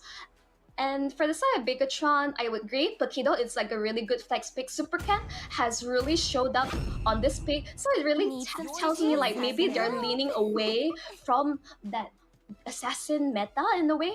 But for now, Melissa, this is not a hero we usually see. And this is a big counter towards the Kufra. Yeah, it has a lot of potential. I mean, just get off me kind of thing, go away, and I'm okay with that, right? They've shown the Beatrix. They know that the laning phase can be somewhat 50-50, but you have options, right? Showing against the Kufra, very, I like that. I think that Bigetron Alpha, though, still very flexible, and I do like the way that their draft is kind of shaping out, where you look at the matchup more than anything else. So they still have a lot of options ahead of them. Your team is banned. And it shows instantly the interesting. They ban out Trisla. I can't believe that this hero is like up and coming in this meta. Like Gideon, like one of our English casters, would definitely be really happy about it. Like the amount of sustainability and like surprising amount of damage he dishes out if you have the right like itemization as well as emblem is really shocking. But I think instantly this might be a telltale of that Pakido going towards EXP. Because like you want to ensure that Pakido has the base lane if possible, a winning lane ideally, and Trisla kind of counters it. And you can see that Todak is reading onto this, bans out the Lancelot. It shows that they're not just playing it, and they also don't want this to fall in the hands of Super Ken. So instantly, I think Todak has the right idea going for them. Yeah. I do agree, and the Trisla, we saw how powerful it can be in Game 1 earlier today. It's 3-0 at MPL Indonesia, so it does have some warrants. It has 0 bans against it, so I think it's still one of those things where it's like a secret pick, but the secret is kind of out of the bag at this point, and teams are kind of getting accustomed to it. But the Uranus ban here, the Farza ban in return, I think that those bans are all right to kind of round out each of the enemy teams. The falling stars brought us I think here. overall just Your released team is Jagger Plus. I can't believe that Novaria has gotten this far, but she's really vulnerable when it, by the burst from Candida or getting catched out by the Kufra. I guess maybe they'll be playing around with Sakin a lot with this Melissa to ensure that the go away protects them. But Novara is a hero that really wants to play from afar and watch their positioning. And I'm a bit concerned in terms of the damage from side of Bigetron Alpha. They're going to really rely on this Melissa's Vakido to like dish out the damage. And I think Farsa being banned out, I think it's like, it's alright. It's more of like Kadita is a direct counter for this hero pick. So it's rather maybe they're just closing in their options and ensuring that Bigetron does not give Moreno his comfort picks overall. And overall, Holler, what do you think of this? Not a single I'm okay with it on both ends. I think that you have a lot of options with what they're going for. I mean, the Martis there and has a lot of potential to just kind of burst guys in. But, this is a situation where they've gone with that and the Direth. I mean, like, I'm going to throw it right back to you in terms of this combination. Like, what are your thoughts? Just shredding through their opponent, like just running them down. I think that's the idea coming out from Todak. Like this is the second time Durov is picked up across like Stream B's matchup and by a Malaysian team once again. I'm really excited to see it, but of course, like ensure that you have to land your skills. I think this is point blank one. It's like most of the setup is going to come from this Kufra pick, and from side Bigetron, what are the answers for it? Masha. Okay. Interesting. Okay. Might as well, right? I think we've seen almost everything today, and decent pick. I'm okay with this draft. Your thoughts on this one? I would think that. I think I have my favorite, but what is your favorite going into this one? I'm liking Todak's draft. It's like it paints a really clear picture because with Bigetron Alpha, it's like where's their play potential? Like they're playing for the pickoffs with the Divine Judgment, but otherwise like the damage coming through, it's gonna come in quite like it requires a fair bit of scaling. So I'm a bit worried about their early to mid, but I think overall we're just gonna see how this overall synergy will work. This is going to be the first game of Todak versus Bigetron Alpha. Honestly, I'm really psyched to see. But for now, what are your thoughts? To be honest, I don't like Bigetron Alpha's draft. I don't know how the Novaria really kind of gels with everything. Yeah, you have your Melissa, but you talk about the long range, support, so to speak, and the amount of burst that they have, and it looks like Todak just want to run at you. It's going to be very difficult to find that space. Yeah, you have the Kaja, you have the Maja, and the Paquito, and you have other squishy or like tankier guys to kind of get in the way to protect the squishies, but I don't know if that's enough. Positioning is going to matter. I think it's going to really come back to who can, get that perfect engagement, that perfect team fight. Because again, Todak, their team composition is somewhat easy. Where, monkey see, monkey go, right? And I'm just going to attack you. And I think it's going to be somewhat difficult for Bigetron Alpha to kind of create that space. If what you're trying to say is Todak's draft is slightly easier to execute, I do see how their pieces are coming together. But for Bigetron, it's like unless we jump into the game right now and we see how this will play out, I'm questioning how all this synergize, right? Yeah.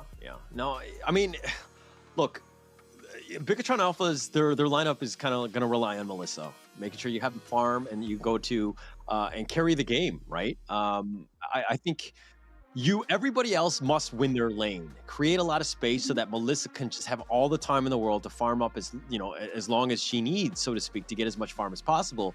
But I don't know if they're going to have that much time. Todak are going to force the issue, and they're going to kind of just push things as soon as possible. They're going to be very aggressive, which is a tough spot to be in when, again, you just want to go to the late game. Yep, exactly. It's like if Todak's plans goes accordingly, they're going to just death ball out the control from start to end. I don't think Bigetron have enough answers for it as of now. Because okay, Masha, you locked down the one Divine Judgment, single target CC as well. What are you gonna do if the rest of your backline is gonna get picked off one after the other? If anything, your front line is vulnerable as well. But even though I like the adjustment, he gets a lot more sustain with the amount of shields he gets he's able to get out his skills. But even still, he's not exactly a tanky jungler. He wants to go for that one shot, one kill kind of pickoffs. That's what you want to play around. But I'm not seeing it unless Todak makes a lot of early game mistakes. I'm not sure how Bigetron's able to capitalize on the issue. Yeah. And you kind of talked about it, right? The Divine Judgment from Kaja, getting in, lassoing the guy, and bursting them down. But, even with the lineup, I mean, yeah, you have your Melissa, Paquito, yeah, you can get some damage out of that. But is it enough to kind of really focus it down? I mean, I think that it's going to be a tough situation. I mean, I don't want to say that this game is over, especially since we haven't started, but it's really going to come down to that laning phase, because I feel like if Bigetron Alpha can't get a good laning phase or come out at least 50-50, maybe 60-40, they're going to have a really rough time. I think ideally is that they go evenly trades 50-50 and towards the late game, and then they finally scale up. That is ideal because, as you're saying, there is a lack of consistent DPS from the side of Bigetron Alpha, which is very worrying. And I wonder if they're just trying out something new because they're kind of back themselves into a corner. I'm expecting more aggressive, more early to mid kind of picks from them, but that Masha really thrown me off. This Masha is not what you've seen in last year, where they can just invade jungle and just chunk your jungler to close to 0 HP. That's not how it is anymore whatsoever. Yeah, definitely not. Yeah, but it's just going to be finding it out. I mean, just trying to get in, just forcing the issue. And I think that the junglers have been quite powerful. you got to stop it at some point, right? So again, there's so many different ways that this can kind of play out, right? I think, again, the first 5 to 10 minutes will be the most important for Bigetron Alpha, right? If Todak somehow messed this up, it's going to be because they didn't have a good laning phase, right? That allowed Bigetron Alpha to get into the game, to get themselves on farm, to kind of just control it. But again, if Todak win big in the laning phase, this game, I think, can snowball out of control very quickly.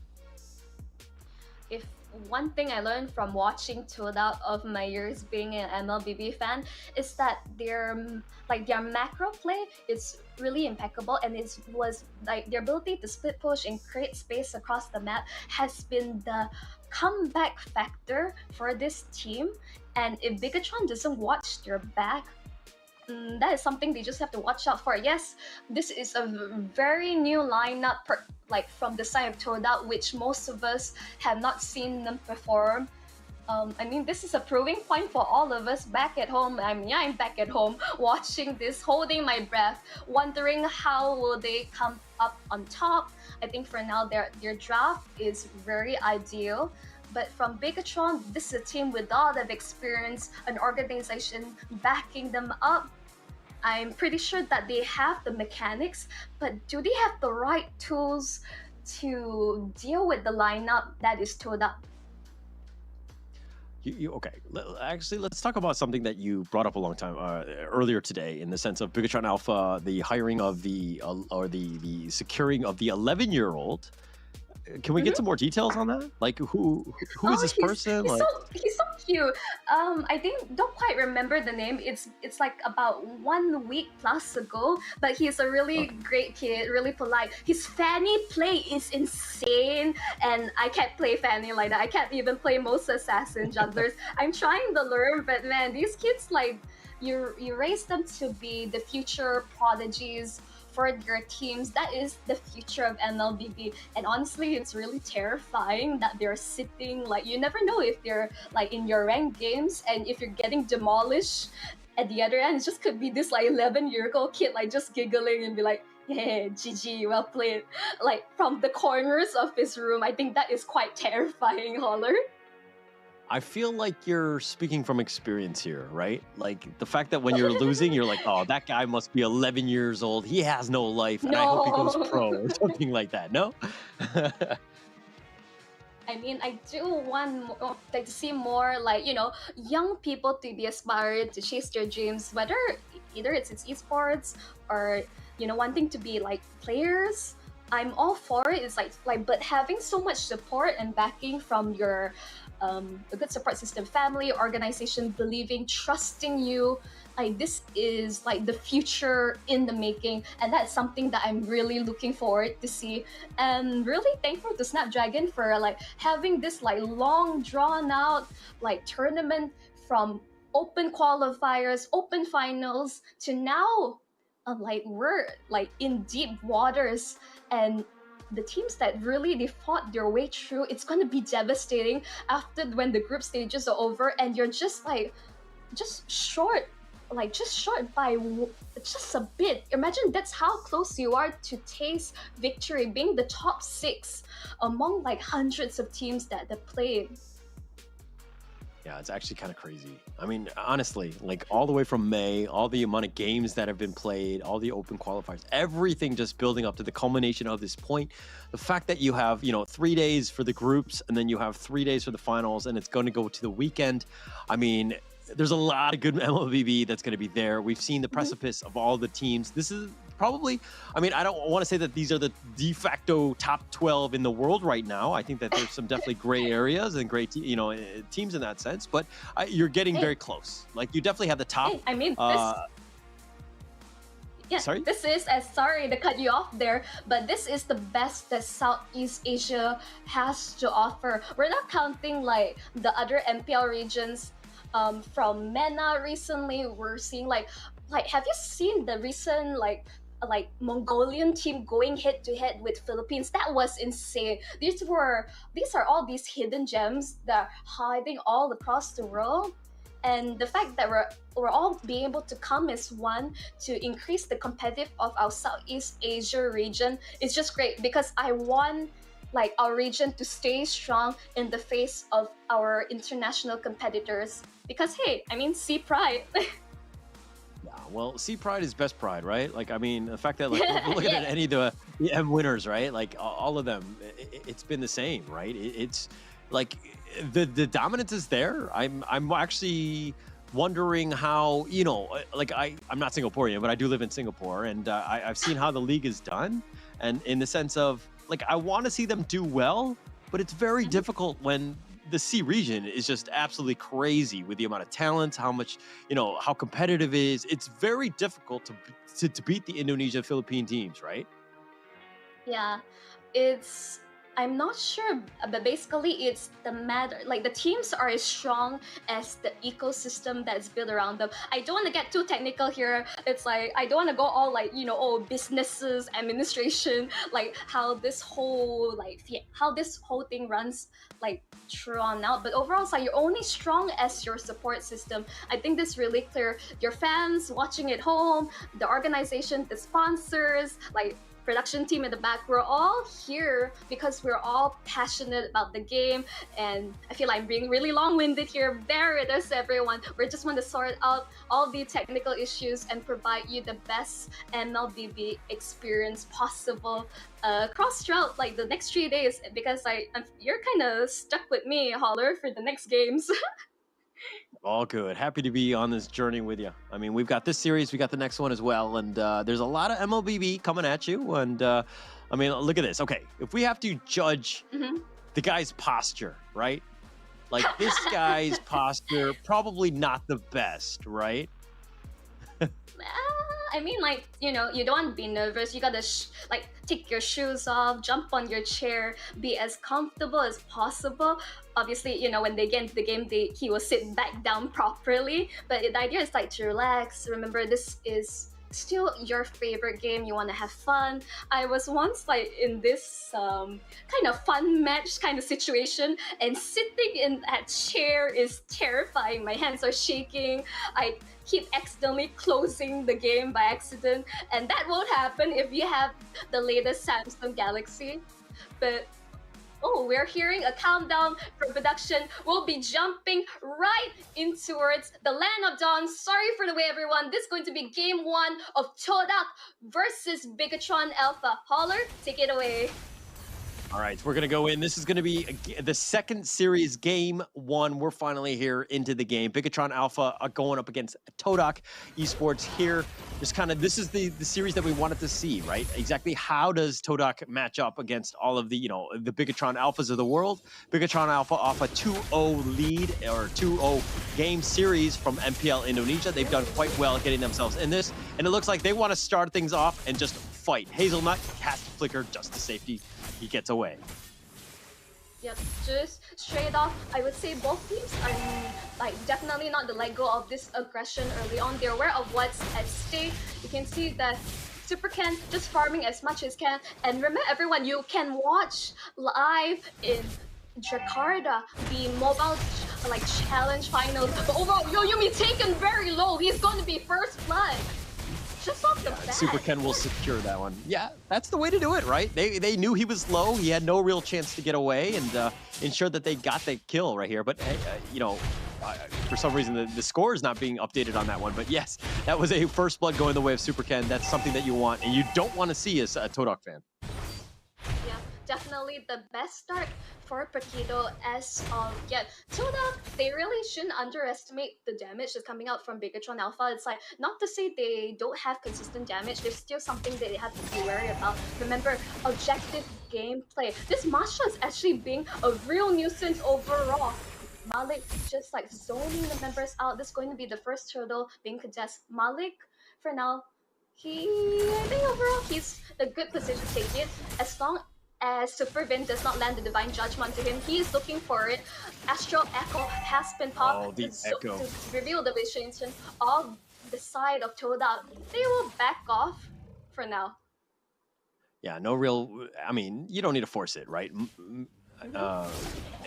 Amos is a little low. He's going to be backing off. He's about half-life. But there's the Tyrant's Revenge. That's going to knock him up. Super Vin is going to go down. Malik will secure that one. Carrizo's on the prowl, trying to just focus on the attention onto Malik. But I don't know if that's the right target. Now Zarizo's getting bursted. He's down to his last HP bar. He's getting knocked up. He gets blown up. Malik is doing it. And now this is going to be an easy turtle going the way of Todak.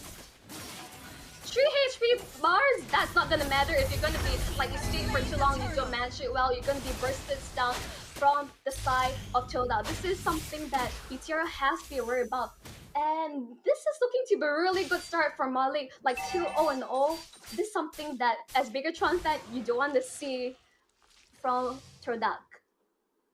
Yes, and I mean, it's fine. I think they've, Todak have done what they wanted to do. They've got 2-1. It's a negligible net worth lead at this point.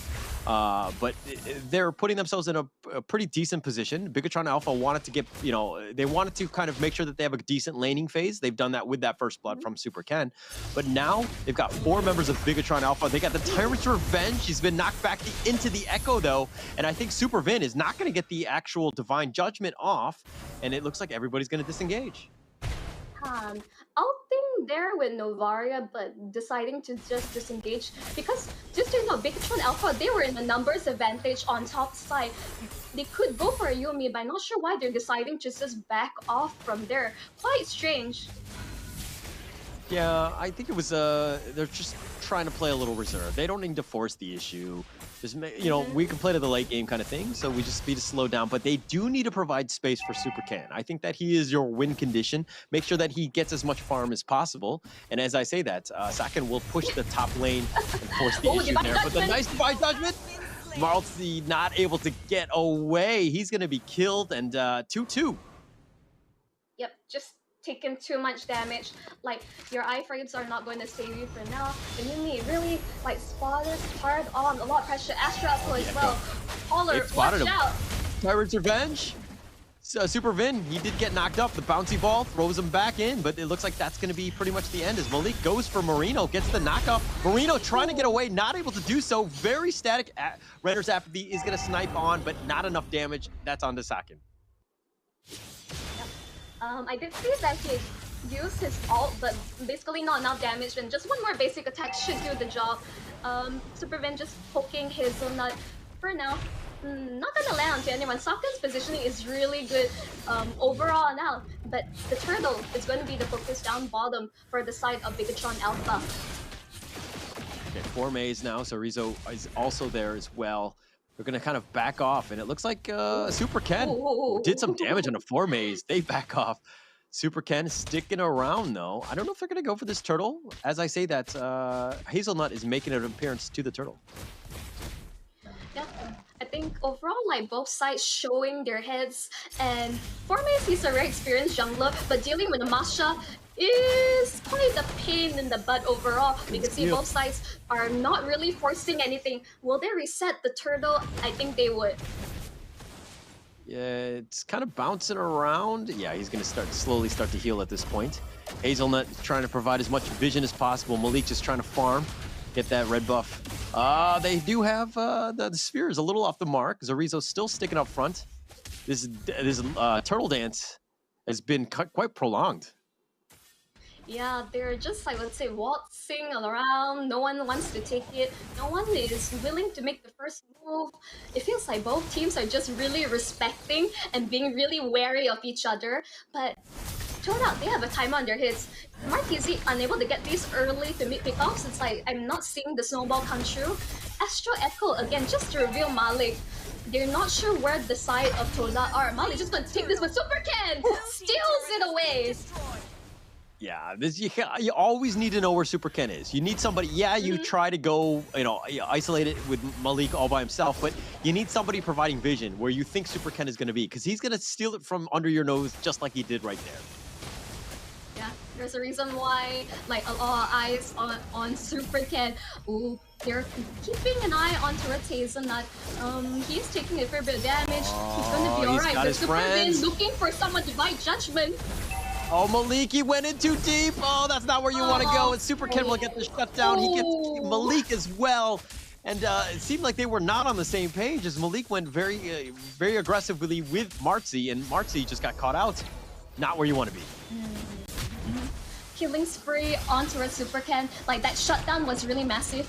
Moreno's not really landing those stars shatter. It's a bit surprising. I do remember that he has a good amount of practice on this hero, but maybe he didn't quite have enough time to really like maximize this. But overall, in terms of the emblem choice, nothing too outstanding as of yet. You see that multiple people use Quantum Charge. It's just that you're able to get the additional amount of sustained healing whenever you use your basic attack, which is really nice. Okay, you're calling out Moreno on his lack of playmaking ability, and you don't think he's got enough practice. Monchel, where can they find you on social media? Don't call me that. Moreno's job is not really about playmaking. It's on to Supervin to like capitalize whenever he uses Astro Echo. But Marzi, oh, he almost got taken out there. His passive will save him. But it's not to Moreno. It's actually on to Supervin for this playmaking, finding these catches. And as I said, that he gets poked out by Farmaze. Yeah. No, you're absolutely right. Actually, I think Moreno just needs to be kind of like average, right? He needs to hit the occasional one. Obviously, the Echo helps. But hitting that sphere is, he needs to hit it, like the threat of it needs to be there. He needs that damage so that it could potentially get like, you know, a decent chunk of change with each shot that you do. But it's one of those things where it's not everything is on him, right? It really does come down to the team. It's just about poke, you know? Like, by providing vision, that's his job. He provides to Bigetron Alpha, which he does right now. Look at that vision. All 5 of them are gonna be hit there. Ayumi's on the wrong side of that, and that you don't want to see the Beatrix up front tanking most of that. He's been killed. Now the Lord is gonna be wide open. Assure Aura's gonna be off the mark. Ooh. Hazelnut goes in for this one. I don't know if that's the right play. The Tyrant's Revenge, they do get Vin. They get something in return. Now Formace is gonna pay for his sins, so to speak, so Rizzo will secure that, but they've gotten the Lord, Bigetron Alpha, and now Todak are all on the run. What can they do? And there you go, Moreno gets the spear, gets the shot, and says, take that, Monchel. I need to actually practice? I don't think so. The fact that I'm being a bit harsh on Moreno because I'm a huge fan of his Farsa, all the artillery mages that I've seen from him, like in other tournaments which I've casted. I really enjoy watching him play, and he's a staple. He's one of the stars for Bigetron Alpha. So it's a bit of a caster curse. I just have to, you know, talk a bit badly about the player for them to really show us what they got. I'm all for it. Like, just like call me out. Well, you called him out. You forced the issue, and he's like, all right, I'm going to start making plays. I'm going to be second on the damage leaderboard here, just under Super Ken. But it's one of those things where, yeah, you can hit it, but the one time that you do, you're going to get a kill like that. And that's what they need. It pretty much, Bigetron Alpha, the rest of the team really need to step up and make sure that he has a good game. But the pressure is not on Moreno to make all the plays. Definitely Astro Echo. Oh, he's dead. Hazelnut is just dead. Like the Lord just crashing down. Judgment. Oh, petrified onto multiple people. Zorizo is going to be killed, and Uyumi, that's actually a good trade for him. He wanted to do it, but Formaze is going to be killed again. Moreno with another snipe shot, but it's 2-3. Bigetron Alpha actually the losers, although they did a little chip damage on that T3 top. Martisi, that was... Whoa, that Petroid knockup onto multiple people's Bigetron Alpha. You're forgetting there's a Kadena on the opposite side. That was a bit of overconfidence from Bigetron Alpha. As we're like, you know, we're praising one team and then the other happens. Oh my goodness, caster curse across the board. Well, Ayumi, that was one of those things where the positioning was better. You know, he was in the back. He was getting some good shots in. That's what you want to see more of, not like the other one where he got killed and he was kind of out of position altogether. Ayumi needs to be protected, right? He's the one that's going to do most of that damage. You have the rest of your team to kind of keep that control, but it's one of those situations where you got to understand the limits of your team. The team coordination has got to be on point. Even though that slight misstep from Bigetron just grouping up a bit too much, but they still have the map pressure across the board. You can see that the fact that Todak has not secured any turrets whatsoever is very worrying for the Swordfishes. Yeah, pretty rough situation there. I mean, they've gotten one objective in the turtle in that sense, but they really haven't had that space, right? Bigetron Alpha from the beginning has, from that first blood from Super Ken, just almost throughout, they've kind of been really aggressive. But as I say that, Super Ken gone on here, but you have that T1 mid to kind of bounce back off on. Dorizo going in, he focuses on 4 maze, and it looks like he's going to back off here. Yeah, I think just go for the objectives. There's no need to force anything as of yet. It's like 5v5 situation, but the Bigetron obviously, they have the pressure and they're going to they get the Lord just like that. Yeah. This game is starting like to get overall just really strong, yeah. Yeah, very strong, but their decision making for Bigetron Alpha are on point. Right? Like they're doing things with a purpose. They're moving around, ensuring that they get the objectives every time it's up, basically making it very difficult for Todak to breathe in this game. But the fact that Todak, with this amount of early game damage, they have Martis, they have Giraffe, they have Kadita, they should be ones setting the tempo. But BTR, I think they're simply just identifying the movements across the map, not giving them that kind of opportunity to have that snowball. Instantly, you can see BTR with amount of experience they have under their handle. This is the reason why they're team to be feared in this tournament. Oh, they did some work on that one, and it looks like Malik is going to have to run as well. 4 maze is back in the fountain, already healing, and it looks like Bigetron Alpha are making their way to the bottom. They have the minion wave. They're going to try to do as much chip damage as possible as half of the team from Todak deal with that Lord. Zoriozo's in the back, and it looks like they're going to go for the conceal play. They're trying to find the right target. They haven't found it yet, but they got Marzi, and that's going to be a huge one. Sakin does actually end up getting something in return, but it looks like Malik will be killed. Super Ken is on point. They're looking to clean up 4 maze is next on that list. That's the first target, and it looks like they've got the base. Game 1 going the way of Bigetron Alpha. That's how you want to lead the series. Like game 1 going to hands of Bigetron Alpha. And as we say, we weren't really convinced by the draft, but I think their gameplay, the teamwork, the amount of trust they have for one another says otherwise. Very decisive moves, right? Everything that they did, it was there's a purpose behind it. And I think, as a viewer myself, as as a viewer at home, like you can see how you can win in a game, right? Every rotation, every objective, every turtle, you're moving with a purpose and ensuring that you get something out of it. Like you get a pick off, you turn it into an objective, or any of those things. And I mean, if you're gonna play in your ranked games, this will help you in terms of that strategy of getting all 5 people on the same page. I mean, good luck getting 5 people on the same page as your rankings, unless you are in your proper 5 men. But even so, it's really hard to everyone has their own mindset, and getting everyone together, that's the hard part. I mean, there's a reason why these teams go pro. And overall, instantly Bigetron, just showing up and showing them even though our draft may not seem the best for early to mid, but they just played towards their strength. They know their game power spikes, the itemization, they played towards it. It feels like Todak towards mid stage, it's they kind of lost in translation. They did have good traits at the start, but afterwards they're kind of lost, don't you think? Yeah, they were very reactionary, and the moves that they were making were very timid. Right? They weren't forcing the issue. It's like, oh, if I'm being pushed in one lane, I need to go into the top lane, right? There's space there, right? We got to force the issue somewhere, right? We also got to find out where Super Ken is. I feel like they kind of let Super Ken just have the game of his life, right? If he's going to go, invade the jungle, if he's going to be aggressive, he's going to roam, he's going to be very difficult to find. And it makes all of the other lanes play in fear because they don't know where Ken is. If anything, they should be the ones instilling fear into Bigetron. The fact that they have so many ways, there's so much burst pick-off potential, but we didn't really see it. That huge Petrify play, we need to see more of that. There's a reason why you pick up Kadita. Understand if they're contesting it away from Moreno because his Kadita is cracked, absolutely cracked.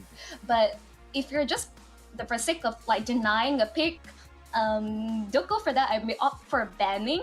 Instead, play towards your strengths of your compositions, because I think maybe, even though the draft was really solid from Todak, maybe they were just a bit too uncomfortable.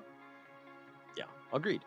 And I always feel like when you have first pick, it like kind of your team drafts around it. Like there's a strategy in mind for why you pick that one first. What are you trying to do?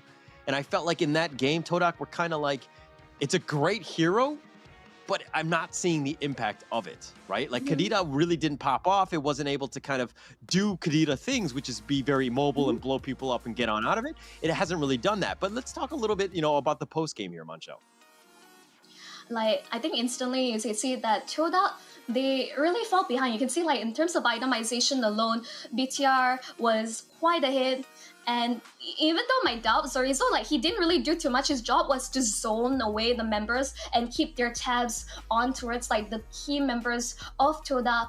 I think Malik, like, he did a pretty good showing, but I want to see the rest of the team step up and, like, bring new things to the table because, like, let's face it, like, Formis, I'm really surprised. He's known to be a really aggressive, like, EXP laner, but even so, I'm not seeing that come true. And the fact that his, like, lane, his lane matchup, it should be, like, pretty favoring him, but the fact that, as you mentioned, that they barely were able to secure any turrets, like, no map pressure whatsoever, it's really shocking. Like, the fact that you expect a lot of pickup potential with the Kufra, with the Kadita, those wombo combos you're expecting to see. But no, I feel like BTR just read like a book. Yeah, it's a tough situation, right? They forced the issue. They made Todak play their game, which is a almost losing game. I mean, this is why Bigetron Alpha are one of the, a very good team, and you got to know where they are at all points, and kind of take the game to them, right? You can't just have like a stock standard strategy in mind and just hope that it works, because this is too good of a team for them for that kind of strategy to work, right? They need to figure something out. They need to go back to it. Now, like the first series, I did talk to Terrence about this as well, but like if you had to talk to Todak, right, as a coach, yes, what is it that you're trying to tell them? First thing, reset. Always, like, every game is new, but first is like play towards the strength of your composition. You have to be aware of your clear win conditions, and unfortunately Todak was, like I say, lost in translation. They didn't play toward the strengths of their composition, and BTR, they definitely did. Like, they needed some time to scale up, but slowly they saw that Todak wasn't biting back as hard. They were pushing the issue, and instantly you can see in terms of the damage taken, Todak took so much damage. Like where is this all coming from? I think it's from second, like the Melissa really annoying hero, like the AoE damage that comes through is so annoying to deal with. But that's why you want to have like this, like the pickoff potential, like you want to go and dive towards the backline. I feel like Todak had good answers. Maybe the Krufer was revealed a bit early. I wouldn't know. I think that's why the Masha has been picked up for these sort of like to answer in a way. But I think Super been like really solid. Like the divine judgments have been really on point. And Moreno, Zorizo, their job is to provide vision for BTR instantly. Todak's composition didn't go according as planned. Yeah. Yep. Agreed. And, we talked about the fact that Todak's lineup was somewhat easy to play, but nothing easy against Bigetron Alpha, right? I think with the damage dealt right there by Sakin, just ensuring that, hey, if you're going to go nearby, you've got that guy, and then, we've got the Divine Judgment from Vin to pull you back in, and then Moreno just providing the vision. Like, it was a very difficult way to get into the enemy team. And, if we look at the Kufra, Hazelnut was not able to find any opening, like real good engagement, I would say. He kind of struggled to find that perfect jump in, so to speak. I'm so upset about damage to tower. Only 3 digits. I mean, it shows that BTR, like their map, like overall map awareness, how they manage their waves. These are all things like Todak should, like the old lineup I know. It's like known for, it's like if they're behind, they play for the map pressure, the control, you split push across. But let's talk about the MVP. I wonder who it's gonna be. Oh, I mean, like, who else but Super Ken on the Spookido, 5-1 and 3. I mean, just like, can we expect anything less from this person? No, this is what you expect from Bigetron Alpha, right? Super Ken, he's the guy. He's the one you want to focus on. You got to find out where he is, and he was getting turtle steals. He was making his presence known even in the laning phase. Got first blood. I mean. What else can this guy do? Or, what can't he do at this point? Exactly. And imagine if he was able to get his hands on his signature Lancelot. It's like it'll be a sight to behold, but I think Todak respects him enough to not let this through. I think you could see that for the side Super Ken, he's super flexible. I think like Bigetron drafts in the ways like this Pakido could be flexed either way, but in the hands of Super Ken, he is really super with it. Yeah, I see what you did there, but let me stick with the dad jokes, all right? But I mean, it goes in. It's one of those things where, okay, look, game one didn't go as planned. You know, we saw it even in the last series where Yoodo Red Giants lost game one, not in this bad of a style, I would say, but it had elements of things that they could build off of, right? I think Todak on this one, I think you're going to see a little bit of less in that sense, but this is still a good experience in the sense of how do we deal with a team like that? Let's kind of go through some of the highlights, right? And just break down exactly what we saw. I mean, instantly, like, I think BTR just had the right ideas, like they focusing towards the goal lane, ensuring that Saken, who requires a fair bit of time to farm up, like gets enough space.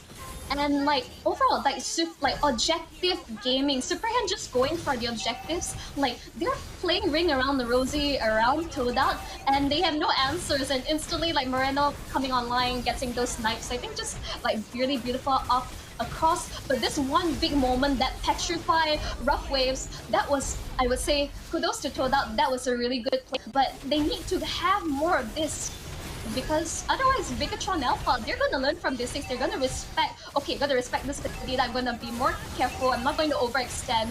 But otherwise, like, see, BTR, they're just focusing on the crystal. There's nothing holding them back. Like whatever was left of Todak couldn't stop them from just achieving victory from game one. Objective gaming. There was no stopping that train. There was no stopping that train. Bigetron Alpha, once they got going, it was just a matter of, like, there's really nothing that they could have done. Yeah, they had that one good team fight in the bottom, Todak that is, and they did survive, and that was kind of off of Ayumi. It was one of those things where I think Bigetron Alpha lost sight of where Ayumi was. It was very, you know what I mean? Like, it's one of those things where you find Ayumi, you blow them up, they have less damage, and then you can just blow up everyone else, right? But in that fight, they lost track of him, and I think that that was why they kind of lost that one, especially since the fact that, you know, Todak didn't have the Kufra early, right? They lost him very early in that team fight, but they still managed to pull out because of that. So target prioritization is still huge, so Bigetron Alpha can kind of take that as a takeaway. Yep. I mean, never underestimate your opponent. I would say this meta is a whaler. Comeback is very likely, but you also don't want to be playing from 2-bar B behind. Like, in terms, in the end, like, I think Bigetron was just playing it very meticulously, very calculated. I mean, this is how really textbook, I would say, they were playing. For sure. For sure. And that's exactly what you want to do. I mean, like, there couldn't have been a better game, right? And look at the guys just stretching. They're just very casual, calm, cool, collected, right? That's just one game under our belts. Let's go to a game two soon. But, you know, we're still, it's one of those things where no matter what team you are, winning or losing, you're learning something. Right, and I think in this situation that Bigetron Alpha still have things that they can improve on. It's like going all Asian dad on these people. Is that, hey, you won in 14 minutes, but why didn't you win in 12 minutes? Right, like, what you could have done better. Oh man, I hope you're not like this if you ever have kids. That's just so mean. It's like, you know, good balance of encouragement, support, and of course, like, being a bit harsh. It's like, yes, you can do better from then on out. But I think, like, yes, as you say, like, learning from experience. Remember, this lineup from Todak is very new. They don't have many chances to play on the international stage. We take this as a good experience, but we want them to, like, you know, freshen up and go into this with a fresh mindset, because Bigetron Alpha, they're, for them, just another day in the office. Yeah, for sure, for sure. And I don't mean to undersell what Todak have done. You know, it's all about the experience, right? I think that this is amazing for any, you know, a team that's trying to make it, right? Going up against higher competition is like the number one thing. And that's why this league is such an amazing thing, and getting the opportunity to play teams that you don't get to play all the time, right? Yeah, you might be, you know, top in your scrims or whatever, but playing against, you know, some of the best teams in the other regions really can be eye-opening, and everybody kind of needs to experience that. Because like, you know, there doesn't matter if you're a big fish in a small pond. Exactly, you don't know how big the world is out there, and maybe what is needed for our local like teams is like a wake-up call. But as I say, we're back in towards the draft. This can be game 2. Let's see how this would pan out. Yeah, and the draft is going to be continuing on. I don't think that, like, okay, if you are Todak, do you know, like, target any players, any sort of heroes at this point after that game 1? It's really difficult because, like, I would say the side Bigetron Alpha have a massive hero pool. I think overall it's just like what you don't want Bigetron the first pick. You eliminate those heroes that you definitely don't want to fall in the hands of Bigetron Alpha. But I would say like they definitely go for something really flexible. They could go for Prekido, you know, first pick, like for all I care, because that is just like super flex in any way. And Todak, they just got the, I will say, pick their poison, like maybe ban away the Valentina. I think again, I want to speak volumes about what this team can do. Moreno, like really, this is a mid laner I really respect. I do watch a lot of MPL, and this is a player I really watch out for. And Supervin, I think like you can give him anything. You give him Lolita, or even something more of, I would say, Enchanter style. I think he can play it really well. So in the end, Bigetron is really flexible. I think Todak, play towards your comfort. This is like, I would say, match point for Bigetron. Todak, bring out what you got. You need to take a game off this to show that the rest of the world what you can do, and just have fun and play towards the strengths of your composition. Yeah, and I hope to see Todak bounce back after that game 1. I think that they're really going to need this for, you know, just the games that they're going to play later on in the series as well. It's a huge confidence boost being able to just say that you kind of stuck it to them, so to speak. But the Valentina pick, what are your thoughts on that one? Terrifying, absolutely terrifying. This is one of the pocket pick for, I don't want to keep saying his name. I feel like I'm cursing myself at this point. Okay, so when we're going into its Choda, I think like just like they're contesting for Kaja as well as Pakido away. They're saying like, okay, maybe want to play this for themselves. These are like relatively like comfortable heroes to play. Performance, like we have known his performance in like previous MPL and M series. He really shines on this Pakido. So, but maybe he might be out of practice. I could be wrong, I could be right. But one thing, let's see. But again, Sakin just allowed to play Melissa once again. I'm seeing a bit of a pattern here. Yeah, it's similar in that sense. But if it ain't broke, why fix it? You gotta force the enemy team to, you know, make them react, so to speak. So you're not seeing what I'm seeing, but this is Vin's Grok pair with Moreno's Valentina. I think this is just speak volumes of the amount of comfort that's sipping on Bigetron Alpha. I'm really afraid for Todak right now, but that's why I'm saying for Todak, Bigetron's in match point right now. Just play towards what you're comfortable and just give your best performance, no judgment whatsoever. Just play your best, because right now, a lot of comfort from the side of Bigetron Alpha. Pain is the proof that I'm still this alive. is a situation where I question, like, don't get me wrong, comfort is definitely the way to go. But I always look at comfort as a game 3 type selection. Like game 2, when I'm up, I'm wondering if it's better, and probably this is what I would do if I was in the situation, is probably to experiment a little bit more, right? Try to change it up, try new things, because you have that pretty much that game cushion. What do you think? But that's a bit contradictory to what you say, like, you know, you don't fix what is not broken in anything. Bigetron, they're realizing, like, there's no need for us to go towards game 3. I'm really comfortable with this. I just want to get this over with, have, like, you know, just a quick celebrating meal afterwards. Like, just make this quick for everyone here on out. I think that's their mindset going into it. It's just, like, give them a quick and easy end. But from Todak, I like the Brody pick. Well, okay. I'm back and forth because I see both sides on this, in the sense that, like, you go with your comfort picks, but then if you start dominating on them, enemy teams kind of tune into that, right? They know, right? They're like, oh, okay, I know that he likes the Melissa, I know he's like the Grok, you know, and then we're gonna start banning that. We start targeting those kinds of things, right? And then now you have to adjust. I feel like in this situation where you have that one game up, where you can kind of play around a little bit and experiment, that now is not the worst time to try something like that. True, but really, do you want to be that team that got come back on? It's not really good. I mean, this is we had 3 days of group stages, ladies and gentlemen. I don't think you really want to play with that. It's like morale for a team is really important. The fact that Bigetron bans out Lancelot, it shows something. What do they want to play here? Interesting. You know, Todak need a little bit more damage. They need ways to kind of find the Valentina or the Melissa. I think that's going to be difficult with their lineup thus far, which are very, I would say, almost linear. But yeah, I think they need something to kind of change it up a little bit. They're missing, I think, mid. Like, Taquito can be flexed either way. If they go Marcus again, the last thing you want is to allow Moreno to still decimate. Ooh, Sicilian. We haven't seen this hero in, I would say, aeons. Okay.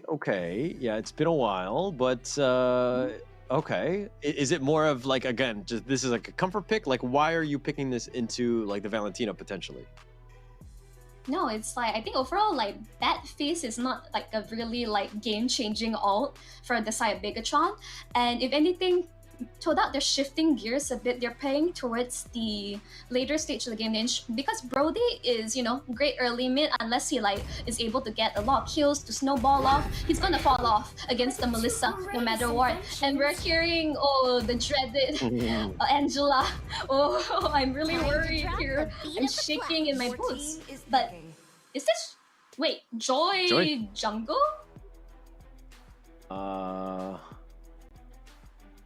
Oh my gosh, I think so. Joy jungle combo with Heart Guard. Oh, this gonna hurt. Oh man, this is really gonna hurt. And yeah, just running the Todak down. Sicilian doesn't have a lot of mobility. I'm hoping that Sicilian goes for either sprint, but he may have to take Purify because, you know, the wall charge from the route is something they have to watch for. He lacks mobility. I like Sicilian, but like, you know, he, as I say, like, bring not much mobility. Esmeralda, this is Formace Esmeralda. There isn't too much to say. I think this is overall a pretty good laning experience for Formace. Okay, for the record, I think that the Joy is gonna feast in this lineup, right? Going up against what I see from Todak, like, who are very somewhat static. They have a hard time getting away and controlling the potential Joy, right? Like the rhythm, right? I think that this might be a tough game for them. I really like Bigetron Alpha's lineup going into this one. More for me, the fact that they're playing Joy when they have Kaja on the opposite side. Like, suppression is the tool to stop Joy, and that shows the amount of confidence that Bigetron has playing against Todak. I'm not denying this Joy pick. I think it's going to be absolutely busted with the Heart Guard, but I think one way to find out is when we jump in the Land of Dawn and see how this game 2 will play out. Because, like, Holler, I hope you're with me, because we're in it for the long haul. Yeah, we're in it for the long haul for sure. I mean, this is, of course, going to be game 2. Bigetron Alpha go up already at match point against Todak, who really need to bounce back. I think that this lineup, though, yeah, you talk about the Kaja. Yes, it is a potential of controlling Joy, but Divine Judgment that's a kind of a long cooldown to revolve everything around, right? Like, I think that you're going to have a tough time dealing with that, and that's my worry going into this game. I mean, anything, maybe rush fleeting time, that may be the answer for this Kaja pick. Because if anything, that Divine Judgment will be the most valuable tool that Bigetron Alpha has to force out. And instantly, you can see them just chasing Martizi down on the Sicilian, and instantly they're invading off the bat, making sure that Malik doesn't have the easiest time on the jungle. Oh, force the flicker early on. Yeah, very early flicker, but I mean, you gotta play safe. You don't want to give up first blood. Yeah, you try to be aggressive, but you did not expect 3 members of Todak to be there. So, you know, all in all, not the worst thing, especially since it's very early. Yep, you can see instantly Malik forced to Retriso on his purple to ensure that it doesn't get stolen away and was unable to contest for little against the lights of Bigetron Alpha. But for Mace, you can see how aggressive he is. Zorizo is gonna need some time to build up some magic defense and, well, he's gonna be a real pain on this Esmeralda. Okay. And for the record, I know the infographic said that, you know, I voted for Todak 2-1. Let it be known that I actually voted for Bigetron Alpha. I want to be very clear with this. There was an issue with the infographic, and I kind of played along with it. But man, look, like you know, I swear to God, check the evidence, check the records that I actually went for Bigetron Alpha. Check the receipts, but I'm not feeling too good about that now. You're not backing me up. But for now, I mean, like anything could go either way. I'm liking Todak's draft a bit more, but I think one thing to say, ooh, Formace already taken so low. They're just running him down. First blood already taken. Not a good sign. That's the problem, right?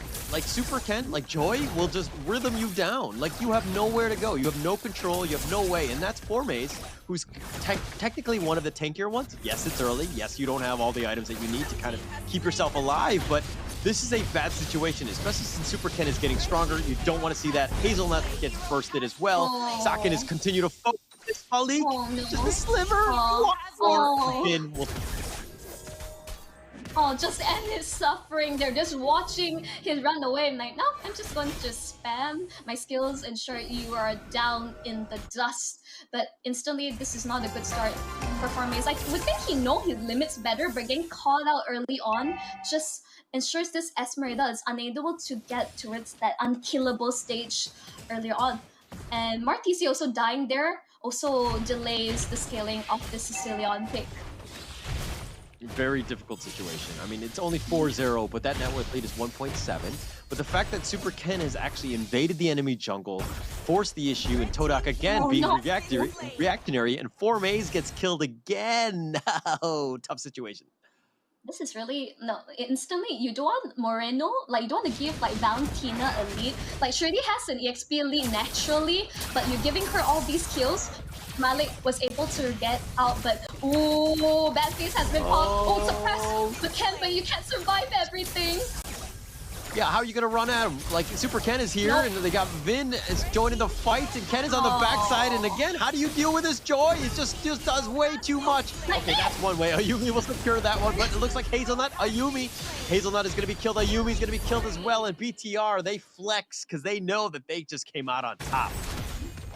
Yeah, instantly you can see, oh, I'll charge Formace. He does have like the shields of Red, but Zorizo is hunting him down. He really wants this Esmeralda, but I don't think he has that much damage for now to take him out, but man, that was close. Very close, but again, what's not close? The kill, the scoreboard. 9-1, 3K net worth lead, and Sakin will actually do a little bit of chip damage. But on the backside, Malik looking to go for this one. They're trying to force the issue. Sakin getting back up 2-0. He does keep himself alive, but Malik, oh, just barely. He has a sliver of life, and he's gonna walk away, or should I say limp away at this point. Well, topside is happening. Super Cat is just, again, waiting for objectives, securing it with no contest whatsoever.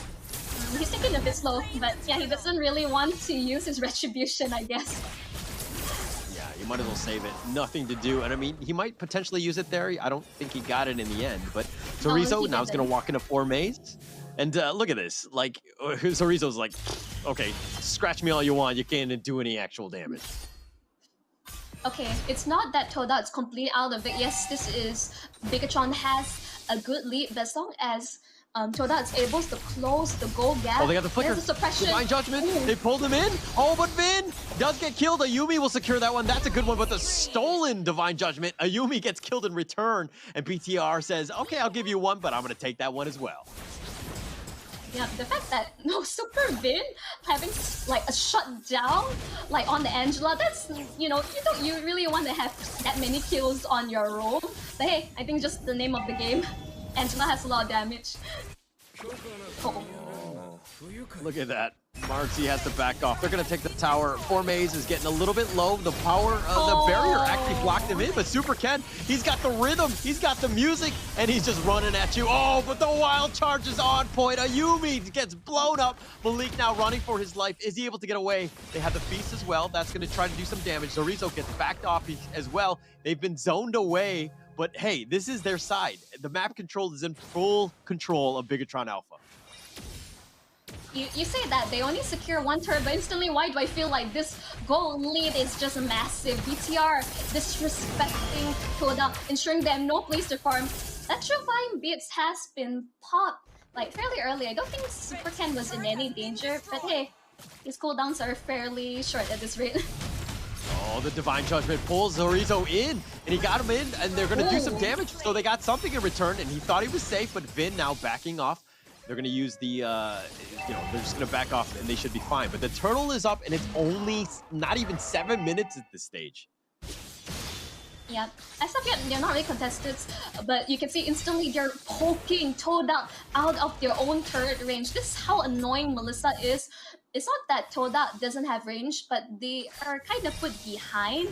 Like, they had Brody, they have Sicilian, they have sufficient range. Formace is not as tanky as he hopes to be. He's scouting out, but I don't think there's anything much he can do. He's getting run down. He's like being shredded like paper.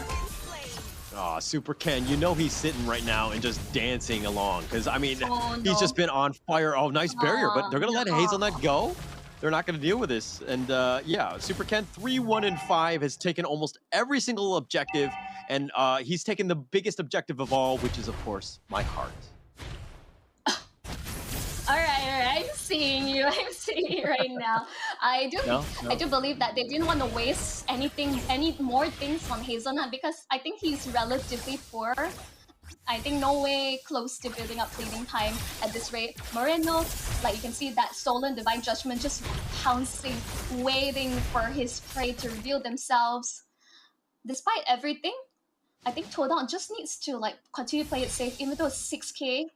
But they have good late game scaring, but they can't get caught out like this! Oh, they found Hazelnut. They said, oh, I've got a better Divine Judgment than you do, and he plays a better Kaja than Kaja himself, and they get something out of that. But most, like, they've gotten the pick off, but the thing is that they haven't taken the T1, and that's been a bit of a situation. Super Ken, he's getting a little low. Be careful, the heals have been on point. Oh, Marcy gets killed. Now Formaze really wants to focus on Super Ken.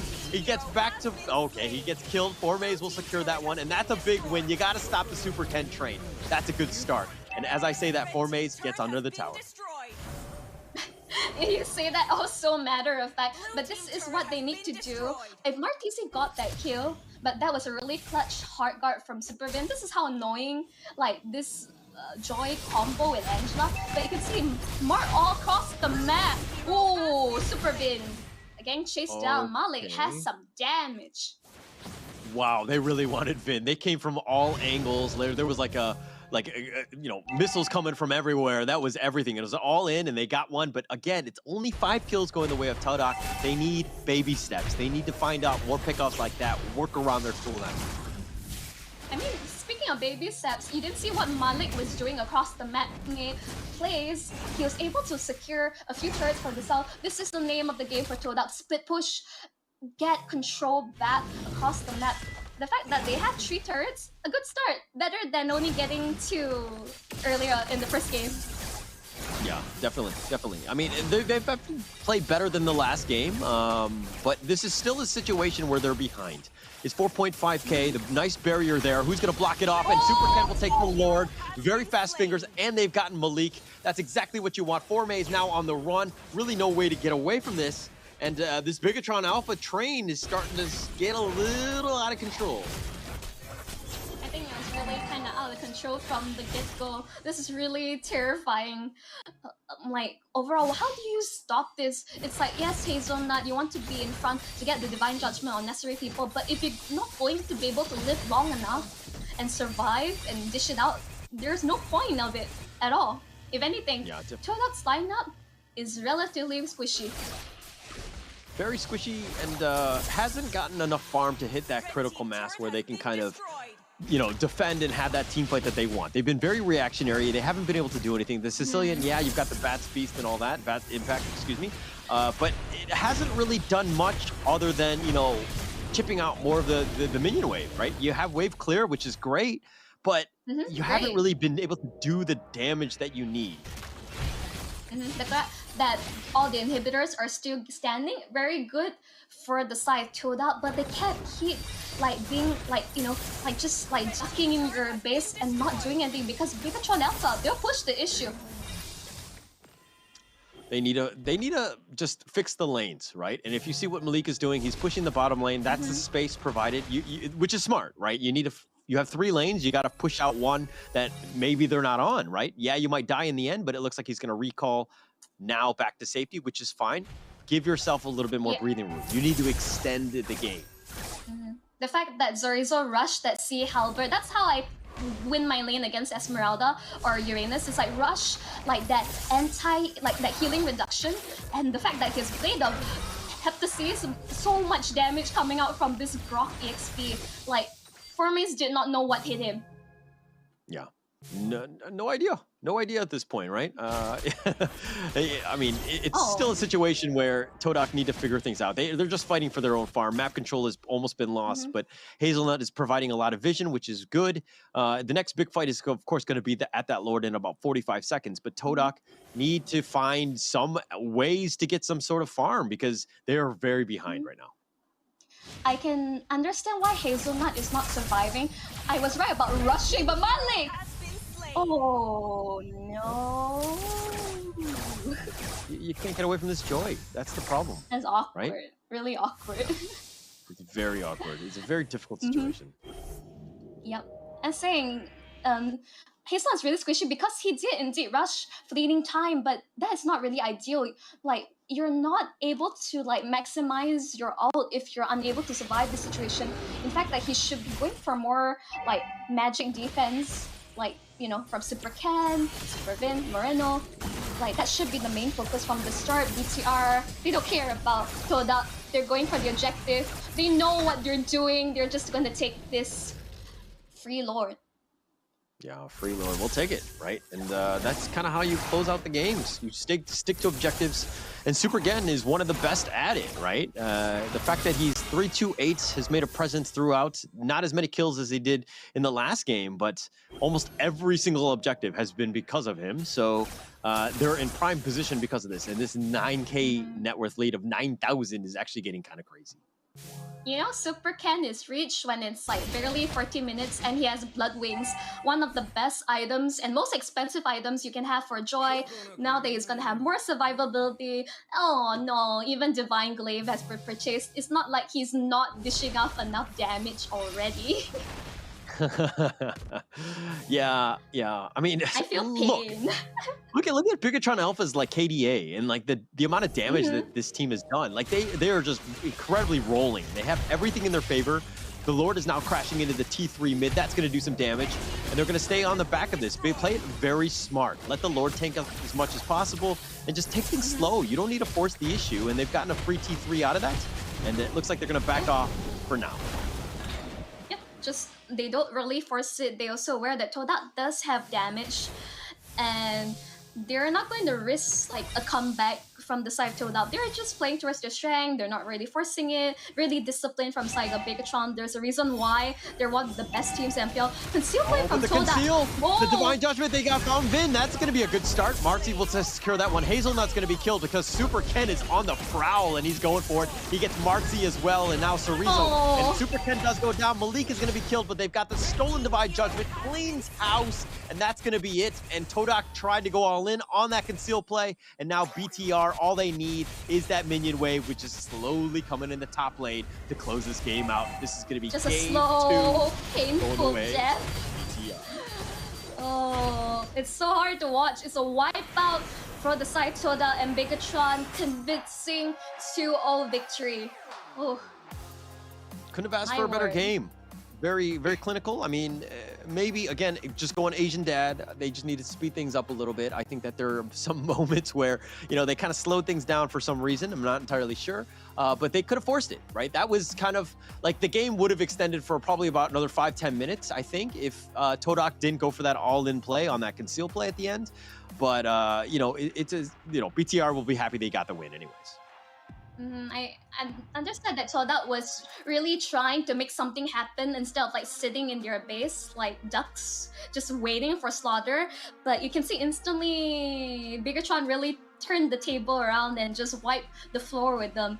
Instantly, you see what happens when Bigetron Alpha has a very convincing lead, and not a good sign for the Swordfish. Yeah, it's one of those things where you just shake off, right? It's again still very early. You have many other games. It's a round robin. It's not the end of the world losing one series, right? I think that this is one where they need to kind of, hey, we need to step back. We need to figure out what we did wrong. We need to do a better job. We need to improve. But again, 3 days of the group stage, not a whole lot of time to get better. You got to find out what you did wrong quickly. Yeah. I mean, like, let's not forget, all the teams we have today are going to be half into the top 6. Ooh, it's like, but so far, Toda, unless some massive changes are coming in, I don't think there's too much to say. It's like, I say, Bigetron, I knew they were like massive opponents, but I wasn't expecting this sort of like domination coming out from them from day one. What did I saw? Bigetron Alpha, though, you're going to see a little bit more of them. It's going to be on the Stream B, this stream, so stay tuned for that. But that's going to be Game 4. That's going to be coming up later today. We have a whole nother series that's going to be up even before that one. The next one up is going to be what? Yoodo Red Giants, and we saw them play in Game 1. They're going to be going up against RSGPH. That's going to be coming up. But we still have to go through some of the post-game and, of course, the interviews and everything. And Bigetron Alpha coming out, winning that game in spades. Like, they were in firm control, like, very difficult team to deal with, I think, for almost any other team. I feel like you don't want to play poker against the Bigetron Alpha players. It's like everything is really calculated. It's like you don't know what they're going to like draft. Really meticulous, the way they play calculated. That's how you should play. I would say just really great textbook. And again, Toda, in the end, it's like really lost in translation. Yeah, no real chance. Again, slow it down, right? It sucks to lose, and I get it, but there's the whole like the Bruce Lee saying of you win or you learn, right? So this is one of those things where you just gotta learn, right? You gotta chalk the L up, just move on, figure out what you did, go back to the replay, see what rotations worked. Maybe it was a draft situation, all these things, but you really need to check the replay to kind of figure out what you did wrong. If anything, maybe instead of banning out like, Ling and whatnot, maybe we should ban Angela, because like we're seeing like Angela is such a huge enabler for these assassin junglers. It's honestly kind of disgusting to watch. Like just see them like deathball from start to end. It's really terrifying and not something I want to see in my ranked games. Well, it's going to take two to tango, and if you're like me playing the solo rank life, it's sometimes a painful one. So you don't have that duo, so to speak. You need the Angela to kind of back up your Ling. And, I'm still looking for my Ling, so to speak, as an Angela player myself. Oh, okay. I mean, like, I don't play. I play jungle. Surprise. Okay. All right. Okay. All right, but let's check out the post game. This is, of course, game 2. A lot of the stats are going to be skewed, of course, but Bigetron Alpha here, 22-7, didn't really give him much of a chance. But like 2 of the players, Marino and Sakin, not even dying a single time. That's an ouchie for a Todak player. Like losing side lanes is already indication that like the game is slowly going to favorites the favor of Bigetron Alpha. Like that's why like winning side lane is really important, but how quickly they shut down Formace, you can see instantly like he's giving a thumbs down, he's not feeling too great. And Ayumi, it's like BTR has the biggest target on his back. I never seen like them providing so much pressure towards the gold lane ever, rotating 3 to 4 members just to ensure that Yumi doesn't have a time of day to farm at all. Yeah, no chance, unfortunately. So, they really couldn't get anything going. I mean, not only with farm and all that, they just kind of struggled throughout. Again, chalk up the L. We got to move on. I think that's the best way to do it. Just forget about it. Yep, just dust out your hands, like pick yourself back up, and a new day, a new series of games. And we all love MLBB. It's like, yeah, we may rage quit from our ranked games, but I mean, it's all about the learning experience overall. Let's mention a couple itemizations like hazelnut, rushing fleeting time, not a lot of sustainability. Kaja is relatively squishy, doesn't have defensive items. You can really see that the play in terms of his KDA. Instantly, you can see that Formace is meant to be the main tank on the side of Todak, but instantly how quickly BTR hard focusing shuts it down, is not able to get to that unkillable stage, and Joy last pick with the Angela really just counters this hero so hard in the game. So overall, it's like, Holler, we're going to actually jump into an interview with the winners of Bigetron Alphas very soon. All right, it looks like we're going to go an interview with the coach, I believe, from Bigetron Alpha. So, yes. Okay, let's see how this one... All right, hi. Hello. Hi. How are you? Hi. I'm good. Thank you. How about you guys? How are you guys? Good. Congratulations on your win. That was very convincing. It was this just straight good coaching and not the player skill? It was all you? No. I will not take credit of the wins. We did a team, good team job, I think. Okay. Definitely. What was the key to your success? I think we work as a team better, and we did what our job description. I think we, as a group, we work together well. So I think that's why. Just another day in the office for you, coach? Yeah, and that's it. I think that's why we succeeded in the match. So, quick question for you, coach. Who you're looking forward to face up in the upcoming matches? I can't hear Monchel. Okay. Holler. I'll repeat the question. I'm gonna pass it over to you then. Which is the team that scares you the most? Scares me the most? I think the reigning MSC champion, Onyx. Okay. I think the reigning MPL ID champions too. I think they are a very strong team, and I'm looking forward to meeting them. Okay. Any other words that you would like to tell Onyx or Onyx fans at that of what Bigetron Alpha? They're on the way. They're coming. Any fighting words? And I think let's just have a good match and hope the viewers and the Mobile Legends enjoyers will enjoy the game. That's it. Yeah. Okay.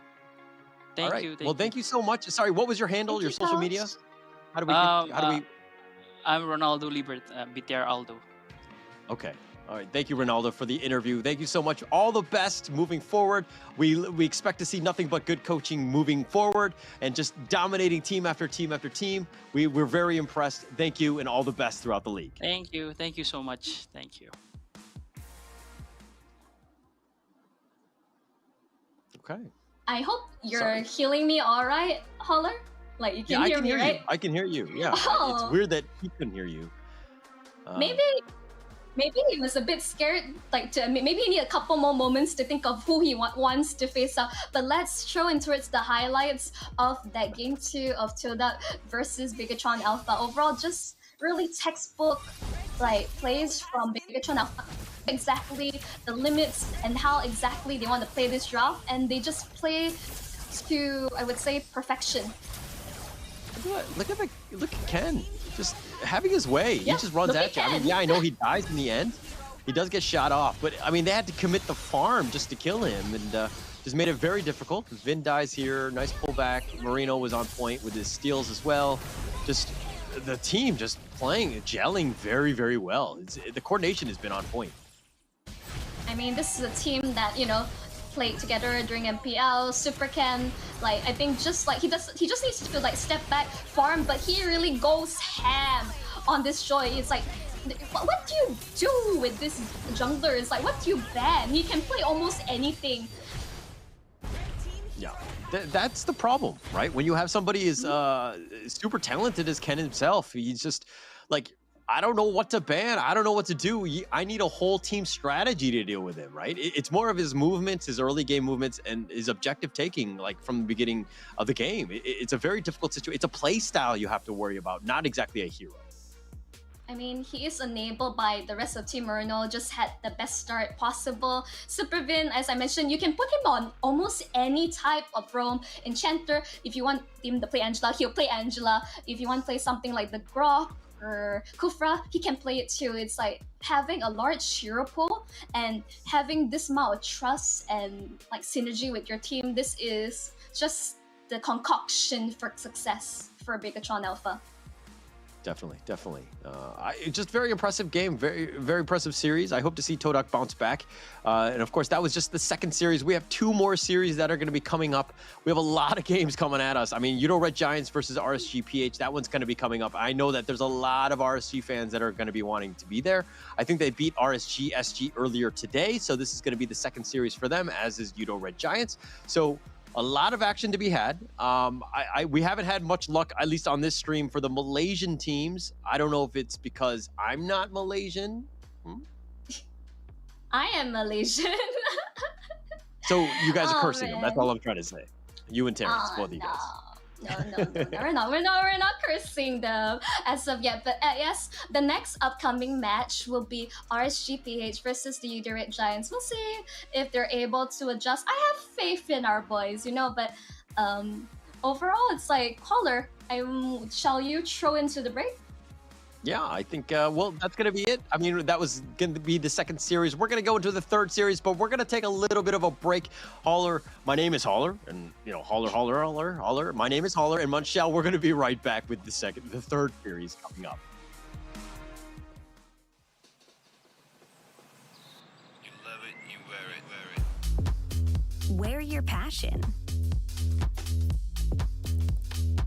Share your passion. Wherever, whenever. Gaming is a lifestyle. Get your merch at shop.eslgaming.com.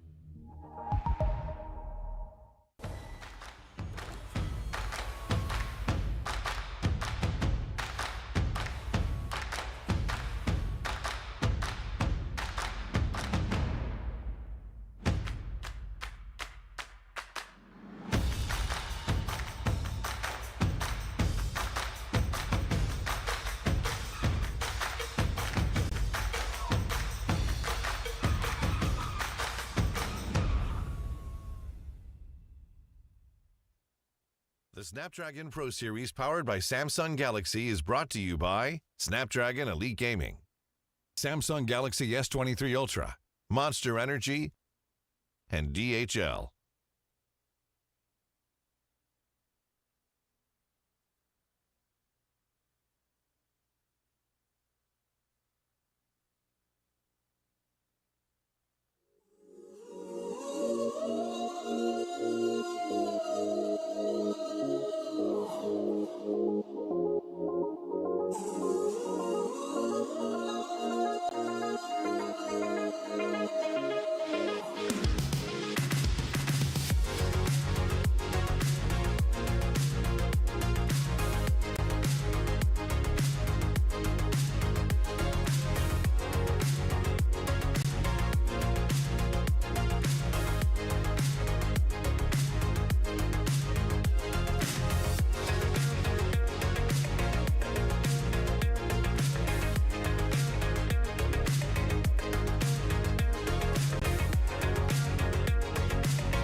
And I'm out the beat. When they all look, everything on fleek. Word on the street, on my sound of a beat. Do it all day, every day of the week. Getting turned up, we feeling lively. On the dance floor, where you gonna find me? Here comes the drop, it's time to party. Here comes the drop, it's time to party.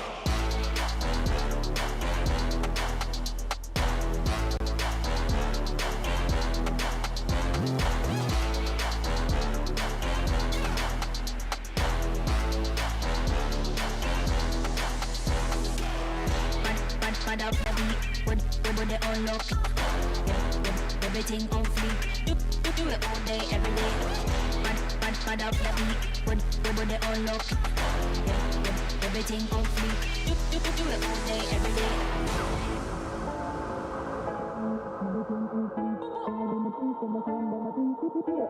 Every day of the week, getting climb out, we feeling lively. On the dance floor, where you gonna find me? Here comes the drop, it's time to party. Here comes the drop, it's time to party.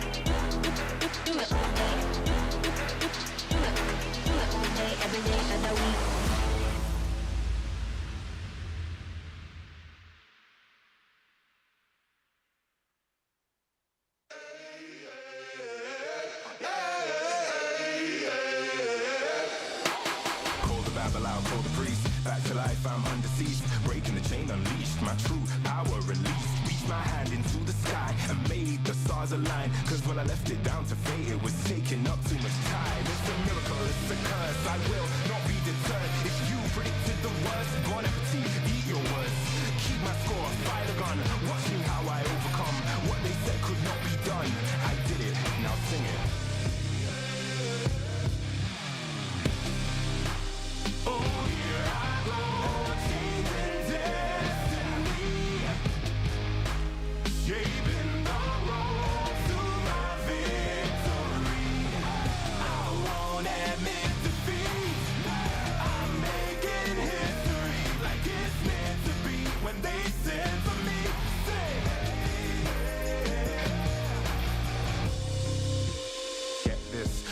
witnessed the birth of a legend. The past tried to trap me too bad. My future beckoned, I crashed, and yes, I burned. Hardest lesson that I learned was how to take a fall and crawl back out the dirt. Now I'm back from the grave, revived. Time after time, they tried to take my life, and still I wouldn't die. Survive, now come salute him. No man can dispute him. Back and I am biting, street fighting, Ryu Hadouken. What they said could not be done, I did it. Now sing it. Oh, here I go, changing destiny, saving my road to my victory. I won't admit defeat. I'm making history like it's meant to be. When they said for me, say hey. No man can dispute him. Might as well salute him. What is written isn't done. Watch me how I overcome.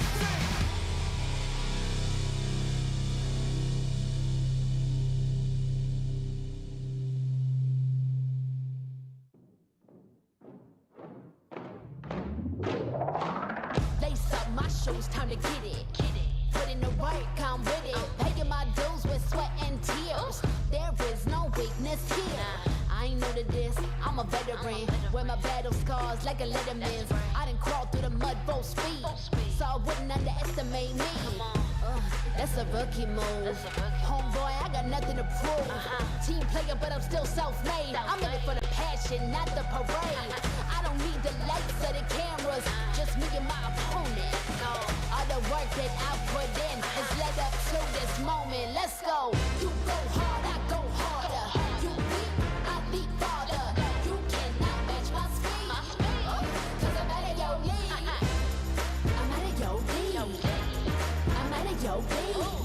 Everybody wanna get like me, better reach for the stars, cause I'm out of your league. Game time, let's go. I hit that mark weeks ago. I'm about to lab you up. Tell me, have you had enough? You would think I had a PhD in psychology. The way I get in your head, there is no escape. Like I said, I'm out of your league. I play fair, but show no mercy. Only give my time if it's worthy, cause I keep my mind on a mission. And you don't fit the vision. I ain't cocky, okay, a little bit. I call it confident, but they can handle it. Don't blame me, it's just my time. So move, cause you're blocking my shine. I'm out of your league. You better go with plan B. You taking a crown, that's a fantasy. You can't step to me. I'm out of your league. Better beef up that defense. I give you an A for effort. Now hit the bench. You go hard, I go harder. You leap, I leap farther. You cannot match my speed. Cause I'm out of your league. I'm out of your league. I'm out of your league. Everybody wanna get like me, better reach for the stars, cause I'm out of your league. You go hard, I go harder. You leap, I leap farther. You cannot match my speed. Cause I'm out of your league. I'm out of your league. I'm out of your league. Everybody wanna get like me, better reach for the stars, cause I'm out of your league.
You already know what time it is, right?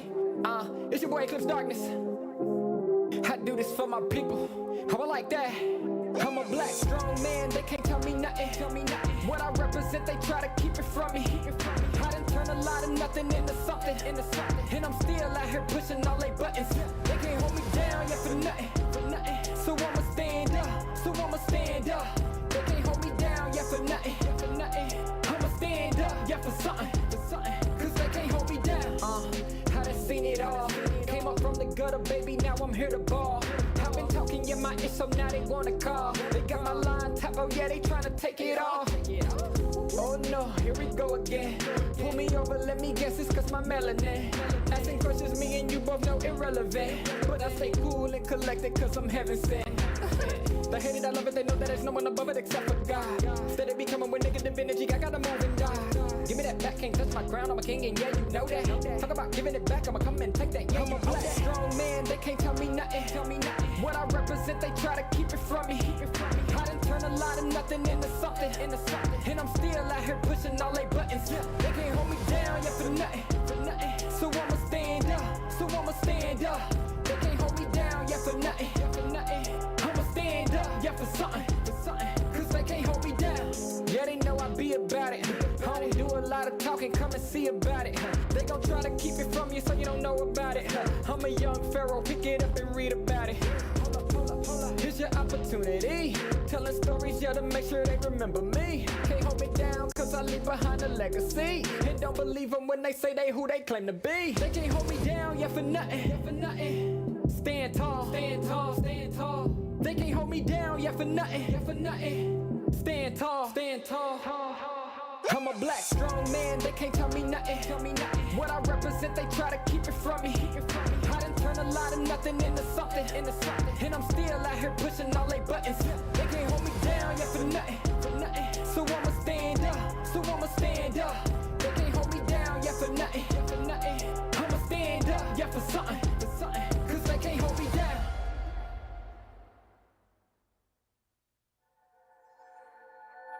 I got a thorn in my side. You can run, but you can't hide. Yeah, this is magic in a way, but no remedy in the head. Let me go where it hurts. Hold me tight while you inside. Run my head for the holiday. We're gonna make a mess. Baby, let me be your voodoo doll. Stick up in it like a bunch of bones. Come let me be your voodoo doll. Push it in and make me scream and cry. Baby, let me be your voodoo doll. Stick up in it like a bunch of bones. Come let me be your voodoo doll. Push it in and make me scream.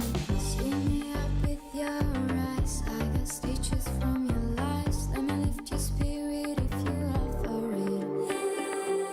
But be careful of my heart. It's best you leave that part. The end about revenge, cause I'm a good friend. Baby, let me be your voodoo doll. Stick up in it like a bunch of bones. Come let me be your voodoo doll. Push it in and make me scream and cry. Baby, let me be your voodoo doll. Stick up in it like a bunch of bones. Come let me be your voodoo doll. Push it in and make me scream and cry.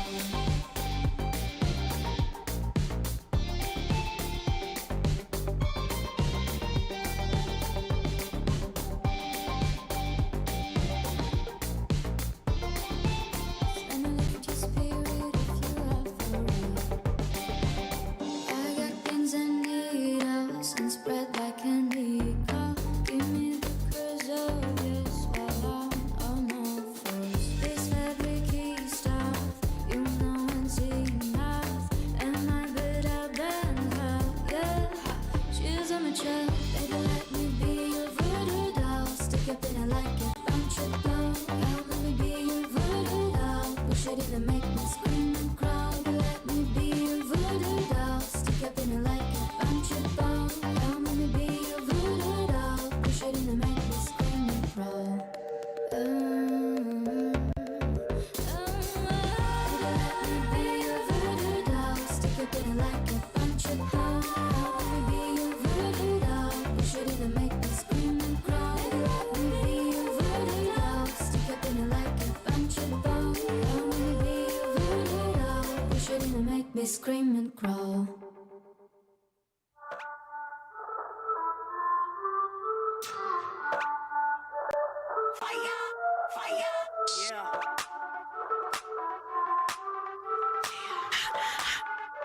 Yeah.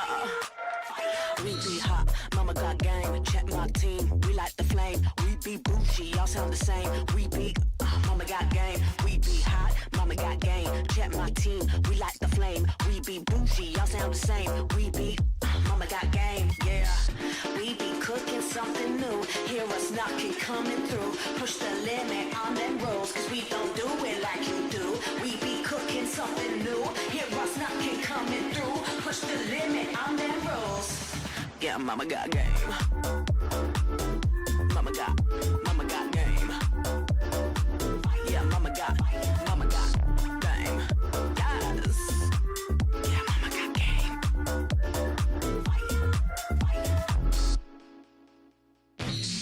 Rockin' the game. Hear them screaming, they screaming my name. We be up on the fame. We be all of the power, we reign. Rockin' the game. Hear them screaming, they screaming my name. We be up on the fame. We be all of the power, we reign. We be cooking something new. Hear us knocking, coming through. Push the limit on them rolls, cause they don't do it like we do. We be cooking something new. Hear us knocking, coming through. Push the limit on them rolls. Yeah, mama got game. Mama got game. Yeah, mama got game. Yes. Yeah, mama got game.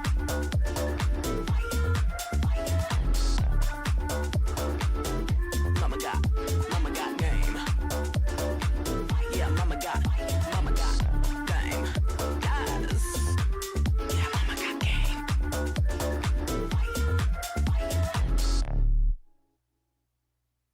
You say you're looking, keep looking for it, but you can't find it. Can't find another one to get around with. You try, but never find someone who's mine. Keep looking for it, but you can't find it. Can't find another one to get around with. You try, never find another me.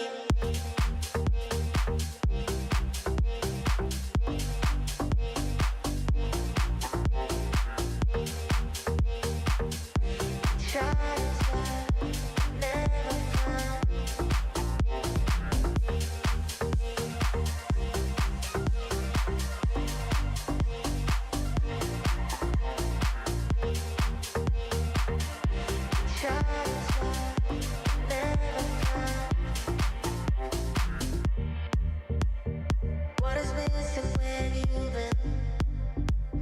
Tell me something I can hear. Body screaming. You won't admit that you want me close. I know your needs, you know I know. When you're with me, you feel it the most on the low, low, low. You say you're looking, keep looking for it, but you can't find it. Can't find another one to get around with. You try, but never find someone who's mine. Keep looking for it, but you can't find it.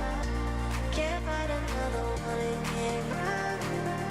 You try, never find another me.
dale bueno.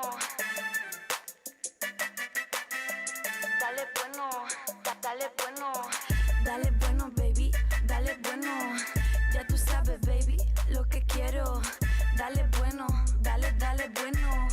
Ya tú sabes, baby, lo que es bueno. Todo el mundo sabe, yo soy poderosa. Si te caigo mal, es que estás celosa. No soy santa, tampoco soy mafiosa. Puedo ser dulce, también soy venenosa. Baby, yo soy natural, a mi cuerpo no hay igual. Solo quiero mi dinero, yo no soy sentimental. Y tú quieres ser primero, pero tienes que esperar. Aquí yo soy la que manda, así que ponte en fila atrás, yeah. No, al cel no te contesto, no. Ni tu DMs o textos, ya tienes que saberlo. Yo vine a subir al cielo. Dale bueno, baby, dale bueno. Ya tú sabes, baby, lo que quiero. Dale bueno, dale bueno. Ya tú sabes, baby, lo que es bueno. Dale bueno, baby, dale bueno. Ya tú sabes, baby, lo que quiero. Dale bueno, dale bueno. Ya tú sabes, baby, lo que es bueno, lo que es bueno. En el club yo le muevo las caderas. Yo soy reina, mami, tú eres cualquiera. No tienes fuego, salte para afuera. En este juego yo siempre soy la primera. Y los perros tienen sed, los atrapo en mi red. Y me dan toda su plata cuando juego mi papel. Los enredo en mi dedo y los tengo al revés. Y me baño en la riqueza porque yo soy la mujer. No, al cel no te contesto, no. Ni tu DMs o textos, ya tienes que saberlo. Yo vine a subir al cielo. Dale bueno, baby, dale bueno. Ya tú sabes, baby, lo que quiero. Dale bueno, dale bueno. Ya tú sabes, baby, lo que es bueno. Dale bueno, baby, dale bueno. Ya tú sabes, baby, lo que quiero. Dale bueno, dale bueno. Ya tú sabes, baby, lo que es bueno, lo que es bueno, lo que es bueno. Dale bueno, dale bueno.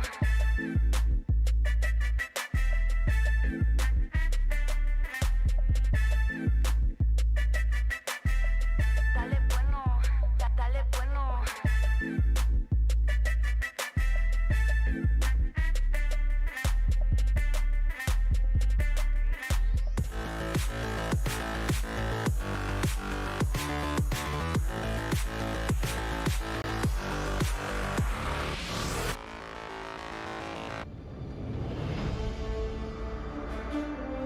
When upgrading your emblems, you will unlock talents at specific levels.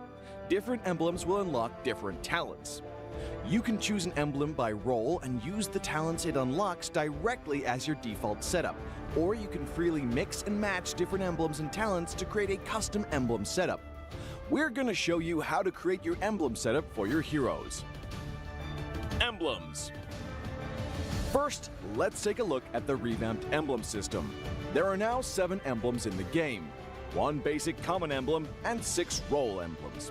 Different emblems can provide different attribute bonuses. It is recommended to use the emblem that matches a hero's role.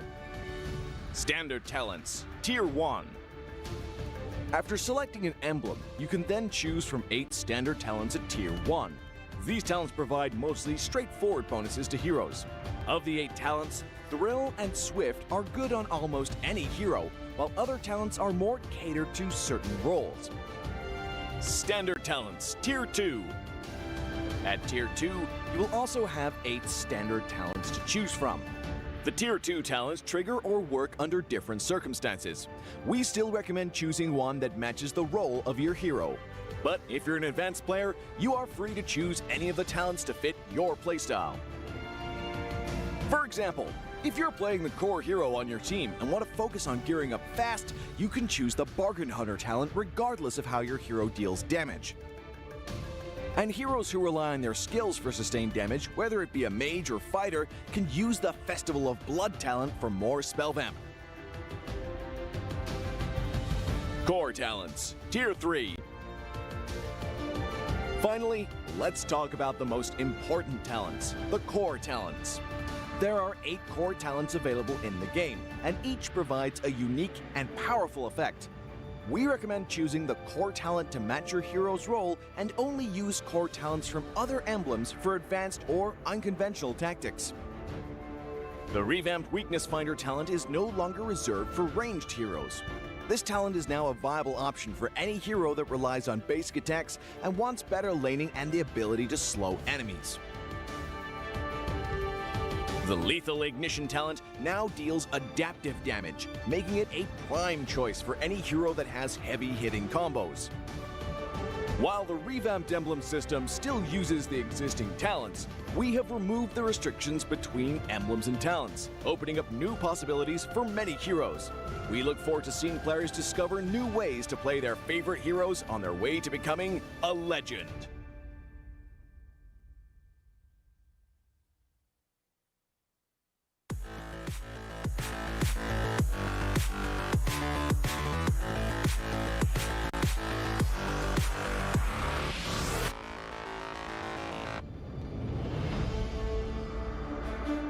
In the previous guide, we learned the basics of the new emblem system. This time, we will take a closer look at the core talents unlocked with the basic common emblem, tank emblem, and fighter emblem. Core talents unlocked with the basic common emblem. By upgrading the basic common emblem, you can unlock 2 core talents, Impure Rage and Quantum Charge. Both are suitable for most heroes. The new Impure Rage talent now deals adaptive damage, making it a good damage-enhancing talent for a variety of heroes, such as Eve, Nathan, and Diggy. Eve is a hero with great poke and control abilities. She can use the extra damage and mana regen from Impure Rage to constantly wear down enemies. The new Quantum Charge talent now restores HP based on the hero's level and not their physical attack bonus, making it viable on more heroes that want HP recovery and mobility, such as Edith, Leslie, Layla, etc. When equipped with Quantum Charge, Edith in both forms can use the movement speed bonus triggered by her basic attacks to keep a safe distance from the enemy and the extra HP regen to stay in the fight. Core talent unlocked with the Tank Emblem. By upgrading the Tank Emblem, you can unlock Concussive Blast. Concussive Blast works the same as before, providing an extra source of AoE damage for high HP heroes, such as Johnson, Baja, and Hilda. Hilda is a high HP hero who can tank a lot of damage when equipped with a full set of defensive equipment. The Concussive Blast talent will not only enhance her survivability, but also boost her damage. Core talent unlocked with the Fighter Emblem. We gotta push to the limit then work till we finish then push to the limit then work.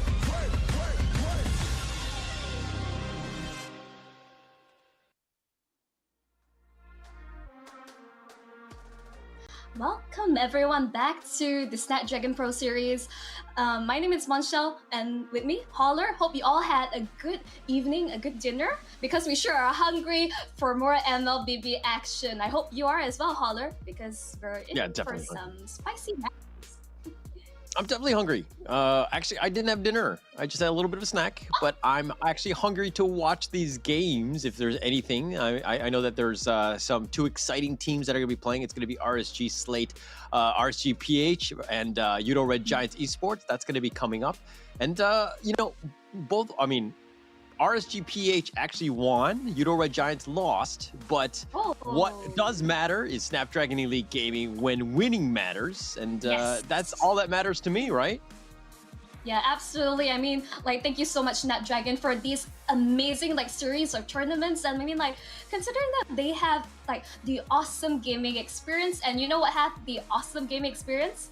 It's going to be the Galaxy S23 Ultra, which you had a chance to get the hands on, because these players are playing with it on the live venue. Like, share the epic and level up your game with this amazing phone.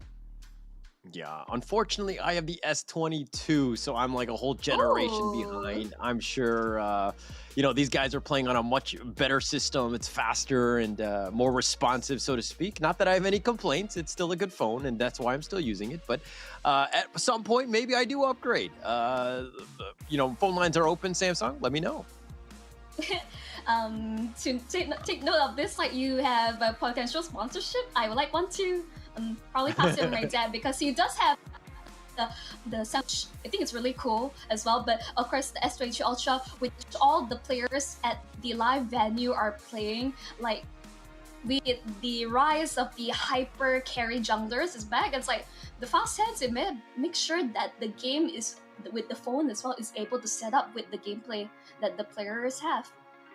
Yeah, definitely. And these phones are, I mean, they're bigger, which is a huge advantage. I don't know if you know, like just trying to play on a small one is very difficult. It's hard to see because your thumbs might be hitting it. But this is actually, it's got enough real estate to do what you want to do. There's an actual mini map that you can kind of look onto as well, and it's just very responsive. And that's perfectly what you need, especially for a game at this level of MLBB where every second matters, right? It's not just about lag, but it's also about your own playing skills. So definitely best to upgrade as soon as possible. So get that S23 Ultra, make sure that you do it. And I'm very happy for them to be sponsoring this because we needed the best phones to be played at the Snapdragon Pro Series here at the ESL. And, but we're going to go into the third series. And this is one of those ones where, RSGPH did pull out the victory against their brothers in RSG SG, but now they're up against Yoodo Red Giants Esports, and that's a team that lost out earlier today. And kind of, they did go to Game 3 against Echo, but this seems like a, not a David versus Goliath one, but let's first check out the video.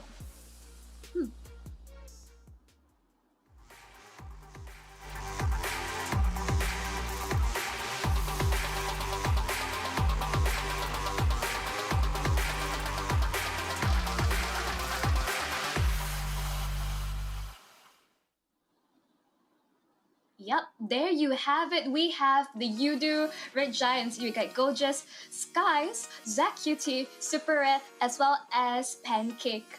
I mean, overall, this is a lineup. It's a really new lineup with the addition of Super Red and Pancake. So it's like, considering everything, this team is just gelling overall like really well, much better than expected considering Yoodo Red Giants, they're fairly new faces in the MPL scene. Like basically first season had a pretty good finishing, like not too bad for a debut team. And take note that some of these players, Goja, Sky, Zach QT, they came from basically tier 2 and they worked their way up to basically to become MPL players. I think this is something notable. This is really amazing. This is their first international tournament overall. So overall, expectations holler in terms of their performance for this best of 3. No, I mean, I expect this is a team that you don't count out, right? I think they kind of shocked myself and maybe the world as they took game 2 against Echo. But it was one of those things where they improve quite quickly. Like they're a fast learner, right? Which is a huge advantage if you're talking about best of 3s and beyond, right? You know, hopefully the best of 5s when they get down to that into the playoffs. But it's one of those situations where they learn very quickly. So when they're losing, they learn, right? And so the second game, they're always going to bounce back. So you kind of need to go the distance with them, which is not always easy to do. Yeah, definitely. But of course, let's not say too much as we introduce the next lineup, their opponents, RSG PH.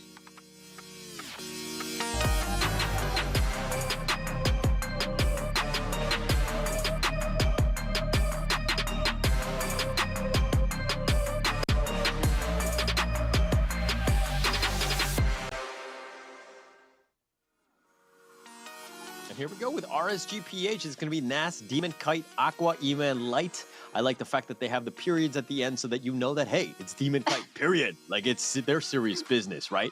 This is a team very strong. I think that you got to always understand where this team is going to be. And, you know, I mean, I don't want to toot their horn yet.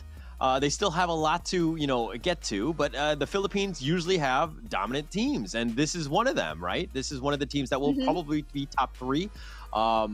Very strong team. Definitely a scary one that no team really wants to face.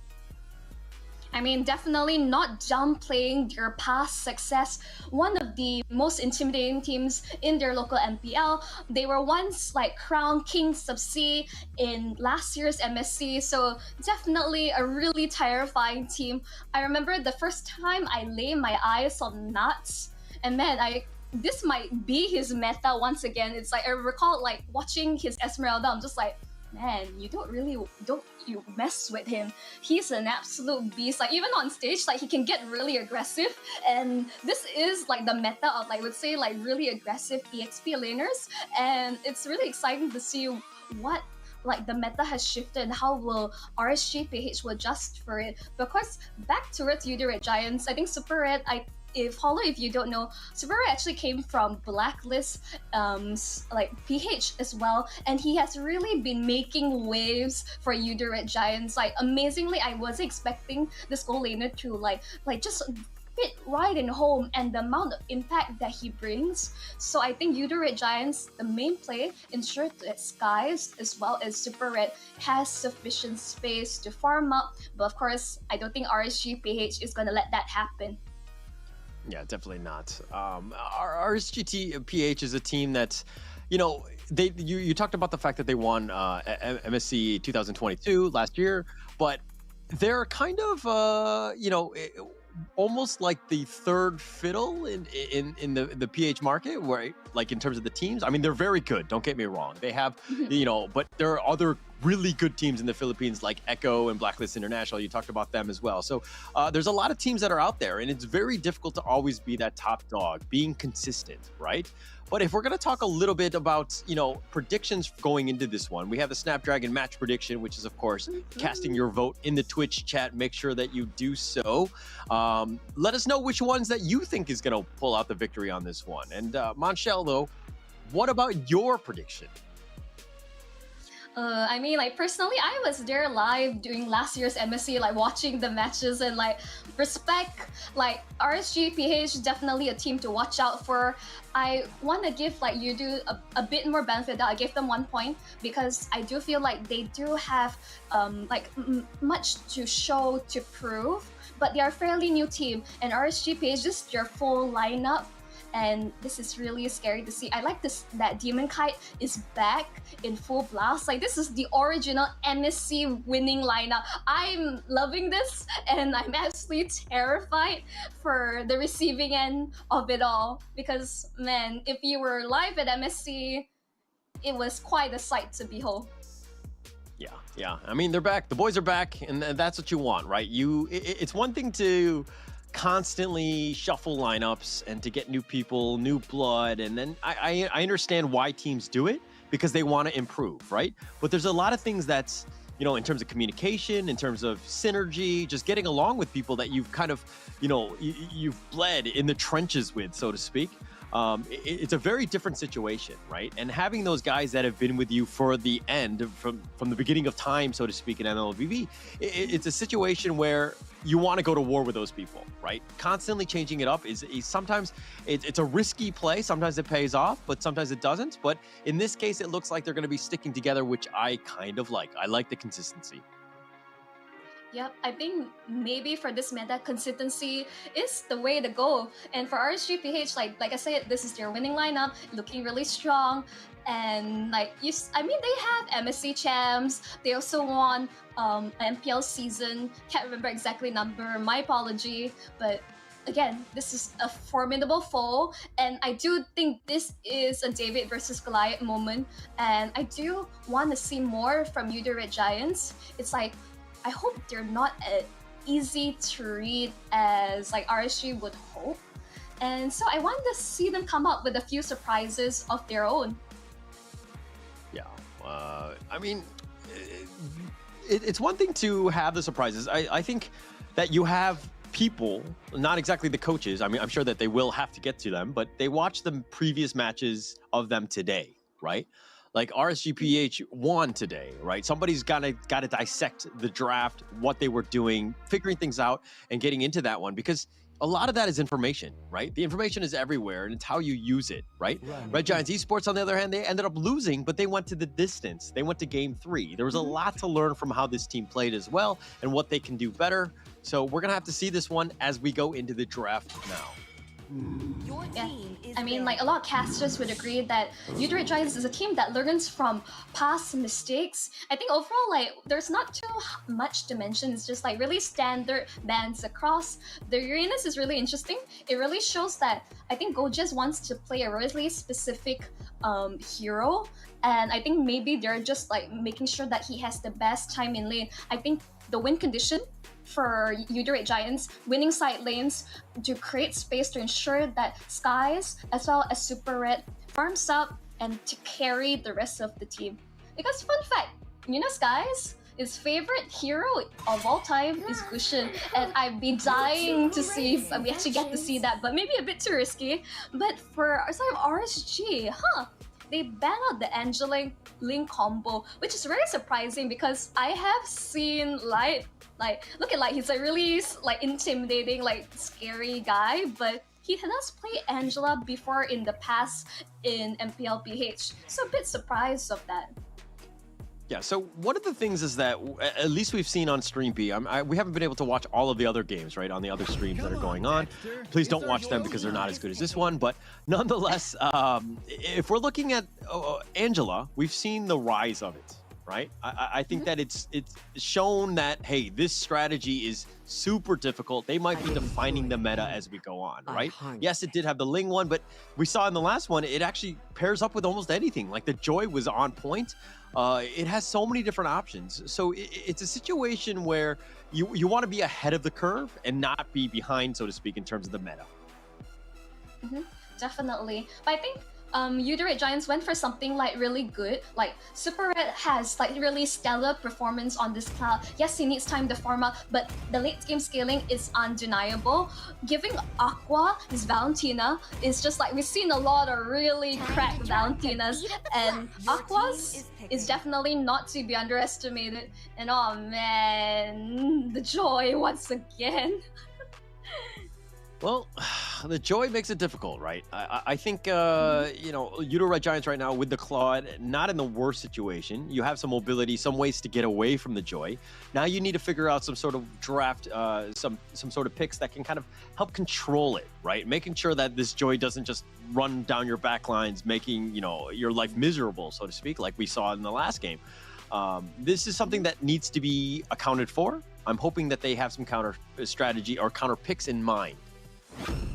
I mean, forms of suppression, there's Franco, Kaja is already banned, so I think this is really good. You don't want to give Light Franco if you have seen it happen overall, but I think ZQT, his Gadita, I think just really solid. I'm liking this draft overall from Yoodo Red Giants, really showing that they really want to go really ham aggressive during the early on. They want to go for those pickups and ensuring that Light doesn't have the Franco, because in a way it's just denying it away from Yoodo Red Giants, because it's the only form of suppression left in the pool to counter Joy. I like it. And you're either sticking to something tanky or with control in the Franco, and then, or the Kadita, which is very mobile. So you're sticking to your guns, or you're counter picking it well, right? So good thus far. I mean, we still have 3 more picks to go, but what do you think about this pick here? It's this is second time we're seeing Masha, but I think this is a bit more of a comfort pick for Nats. It's just his style. He wants to be able to run people down, and with 3 HP bars, he definitely can. So it's really a lot of pressure is on towards Pancake and ZQT to stop Light in this Nats in his track. They got their work cut out for them for sure. Yeah, definitely. I mean, it's a good pick here. I'm okay with the pick here. It does add to what they want to do, which is kind of sustain and run at you kind of style. They need to figure out a way to maybe save the Joy or Valentina if they get hooked. I think that's something that you need to kind of cater for. But the draft's still wide open. There's still many different picks. Now, if you see the Masha though, what are you kind of I'm gonna counter the Masha with X or Y? What is that? I mean, either just someone who's able to match her in lane, the typical Uranus Esmeralda, they're just the internal embrace. No one's gonna kill each other. No one's really gonna get the upper hand, because let's face it, the goal, keep Nuts in lane. Don't let him run across the map hunting down Super Red or Skies. That's the ideal situation. Gojet's job is just to match Nuts and just make sure that he remains locked in that EXP lane, because once you unleash Nuts, he goes nuts. Yes, agreed. And I mean, they should, yeah. No, I mean, you basically force the issue, so to speak, and I like that, right? I think that's one way of dealing with it. So, but in terms of a draft, though, okay, the ban, the Kufra here, Paquito's already been banned as well. What kind of sticks? Okay, the Esmeralda, you're like, they're listening to you. It's more of like, if nuts, like, clearly they really lock in the master for nuts, because once he locked in EXP laner, it's about the counter, you know, your lane matchup. So nuts, you know, if he's not playing Esme, ban it out. I think straight up, just give nuts the best lane possible, and it will pay dividends across the bat. I think there's a lot of respect for Gojes. Like, even during MPL, like, he had received like multiple times like match MVP. He really shows up for his team, one of the key playmakers, and expecting like Gojes and Nuts, really aggressive EXP laners, to go head to head. But of course, I want to see, like, let's think of the matchup of Skies, Demon Kite head to head. We don't have too much information because Irat has been playing in his place in the previous MPL. So Demon Kai has been on the break, so we don't know what he's cooking in the kitchen. Yeah. And I mean, you spotted it out. Obviously, the roamer, they're focusing on that Yoodo Red Giants that are in that sense. But there's still a lot of, okay, Beatrix being picked up here. I think there are still plenty of options that you can have. But the Beatrix, kind of the old tried and true. I'm not too, you know, underwhelmed. I think it's a decent pick going into this one. But one thing that worries me about RSGPH right now, they're kind of on the squishy side. They want to finesse you a bit. I think the idea is that with this draft, especially with Masha as well as Joy, they want to be able to run them down. So it's a matter of Yoodo Red Giants being able to set the tempo and match the aggression accordingly and get those early pickups. That's what you want with your Franco. But of course, with Franco, you want to be able to land those hooks. If you don't, well, there is no engagement. And ZQD have to be really on point with the set of rough waves. But I'm hearing Edith. Ooh, with Hayabusa, this is instantly like Edith, one of the best like early mid like EXP laners with the recent emblem adjustments. Like, her damage is now insane. And I was once an Edith main, mind you. Her damage is cracked. Okay. All right. No, I mean, I like the Edith pick. I think basically they control you if they ever get nearby. And if Joy is going to be within that vicinity, you have a lot of, you know, control methods, and you have a decent amount of damage. The Hayabusa is going to be great. Again, adding on to the more mobility, so that kind of limits the Joy as well. So I kind of like that. I like that draft thus far. I think the idea with the Hilda pickup, Hilda Masha, that's a lot of like pressure early on, and the fact that Skies pick up the Hayabusa, he's really confident and trusts his team to ensure that he's well protected, that he's able to secure his purple buff, because that will be the name of the game for RSGPH, is to shut down Skies and Super Red as long as possible. I think instantly I say, in terms of drafts, they have really clear win conditions, but I guess it's gonna come down to execution. It's always about the execution on this one. To be honest, though, I kind of like Yoodo Red Giants Esports. I think it's more of a traditional draft, at least in my eyes. It seems very obvious of what they're trying to do. I think it's also easier to play. So in a way, I kind of give them a favor, but a favor going into this one. But RSGPH, though, this draft can do it. If they have a great laning phase, they're going to just dominate. And they could be a very scary draft, but this is going to be the third series of the day. Of course, RSGPH going up against the Yoodo Red Giants. We're going to be in. This is game one. Yep, instantly you can see the amount of help that Skies is getting to ensure that he's able to secure it. He does retreat because he's not going to risk the chance of Light stealing it away. But that instantly is information provided to the side of RSGPH. Yeah, they're gonna, you know, I mean, it's one of those things where you got to take notice of, right? They've got an invader. Light is providing a lot of vision, so to speak, but 3 members of Yoodo Red Giants now know that Light is there. And actually, this is one of those situations where Light you're just attracting a lot of attention. This is just creating space, so to speak, but although you might die in the end. Yeah, he might die in the process, but I think just to win, the fact that you're pulling so many members of Skies, Oh my Skies God. taking a lot of damage. Oh, Light. this is not good. It's He's not chopping. good. Ooh. Nice Oh, hook. that was close. Really Yeah, but close actually, there. the biggest thing of all of that, though, is Skies has actually slowed down quite a bit, right? He actually had to go back to the fountain, and this is what the nuisance of Light is doing, is that, yeah, you go for the Fenrir, but, you know, I'm going to be right here. I'm going to potentially steal it and harass you and just make your life miserable. Yeah.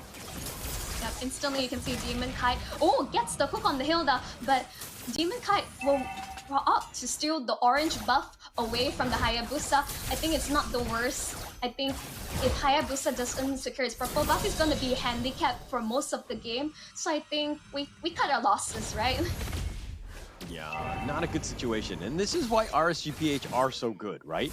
They're dictating the pace of the game. They're invading the enemy jungle. What do you want to do as Hayabusa? You want to farm, right? You want to get yourself in the late game and with a bunch of items and not even able to scale up. But as I say that, they did get Light. So Light may be overstepping just a bit. Oh, Yep, goes to the Fisher. Gets. Oh, with the flicker, they do have the knockup. They kill Aqua. Nats is now going to be joining, but that's going to be the first life for him.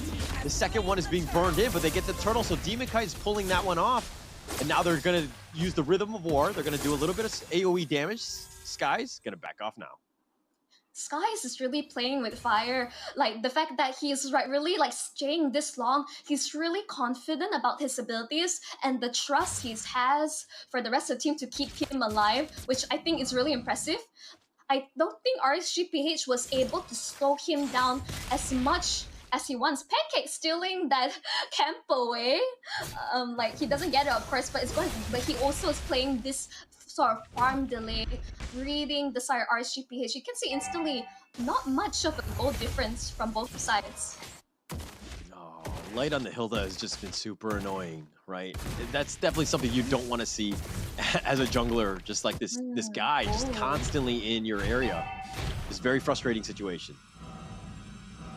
You can see, like, I think the Edith pick has been really good. A lot of good early game damage. Masha's not kind of tanky now, but Skies getting stunned out. Guys. He's able to get out. But it's Rage!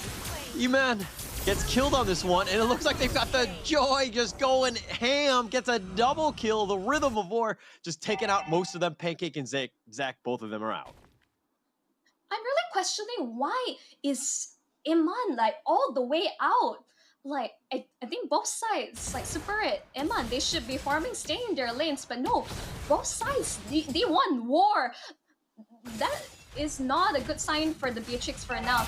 It's like they're just focusing on just ganking. Gojas taking a lot of damage, pops the ult, he can't. Can't get away, and that's that's the situation. When you got the positioning, I mean, the rotation was on point. RSG just 3 members, and you kind of need to have your spider sense tingling just a little bit. Like, maybe I'm a little too far here, and the enemy heroes are off the map. Maybe I should just retreat a little bit, but a little too slow on that one, unfortunately. Ooh, nice Purify from Aqua. Pancake not quite connecting that in time, but that's a really valuable resource used. But Demon Kite, PH going for the objective gameplay. Like in the past few matches, Demon Kite secures the turtle once again. Yeah, on point. Just what you want to do every single time it's up. Make sure that you secure it. Do it as quickly as possible. It's all about getting your team an advantage. And they have a 1.6k net worth lead. And Light, again, providing... Oh, he's been hooked. The Bloody Hunt. They've got him locked in, and that's going to be it for Light. He's going to go down. Nice hook by Pancake.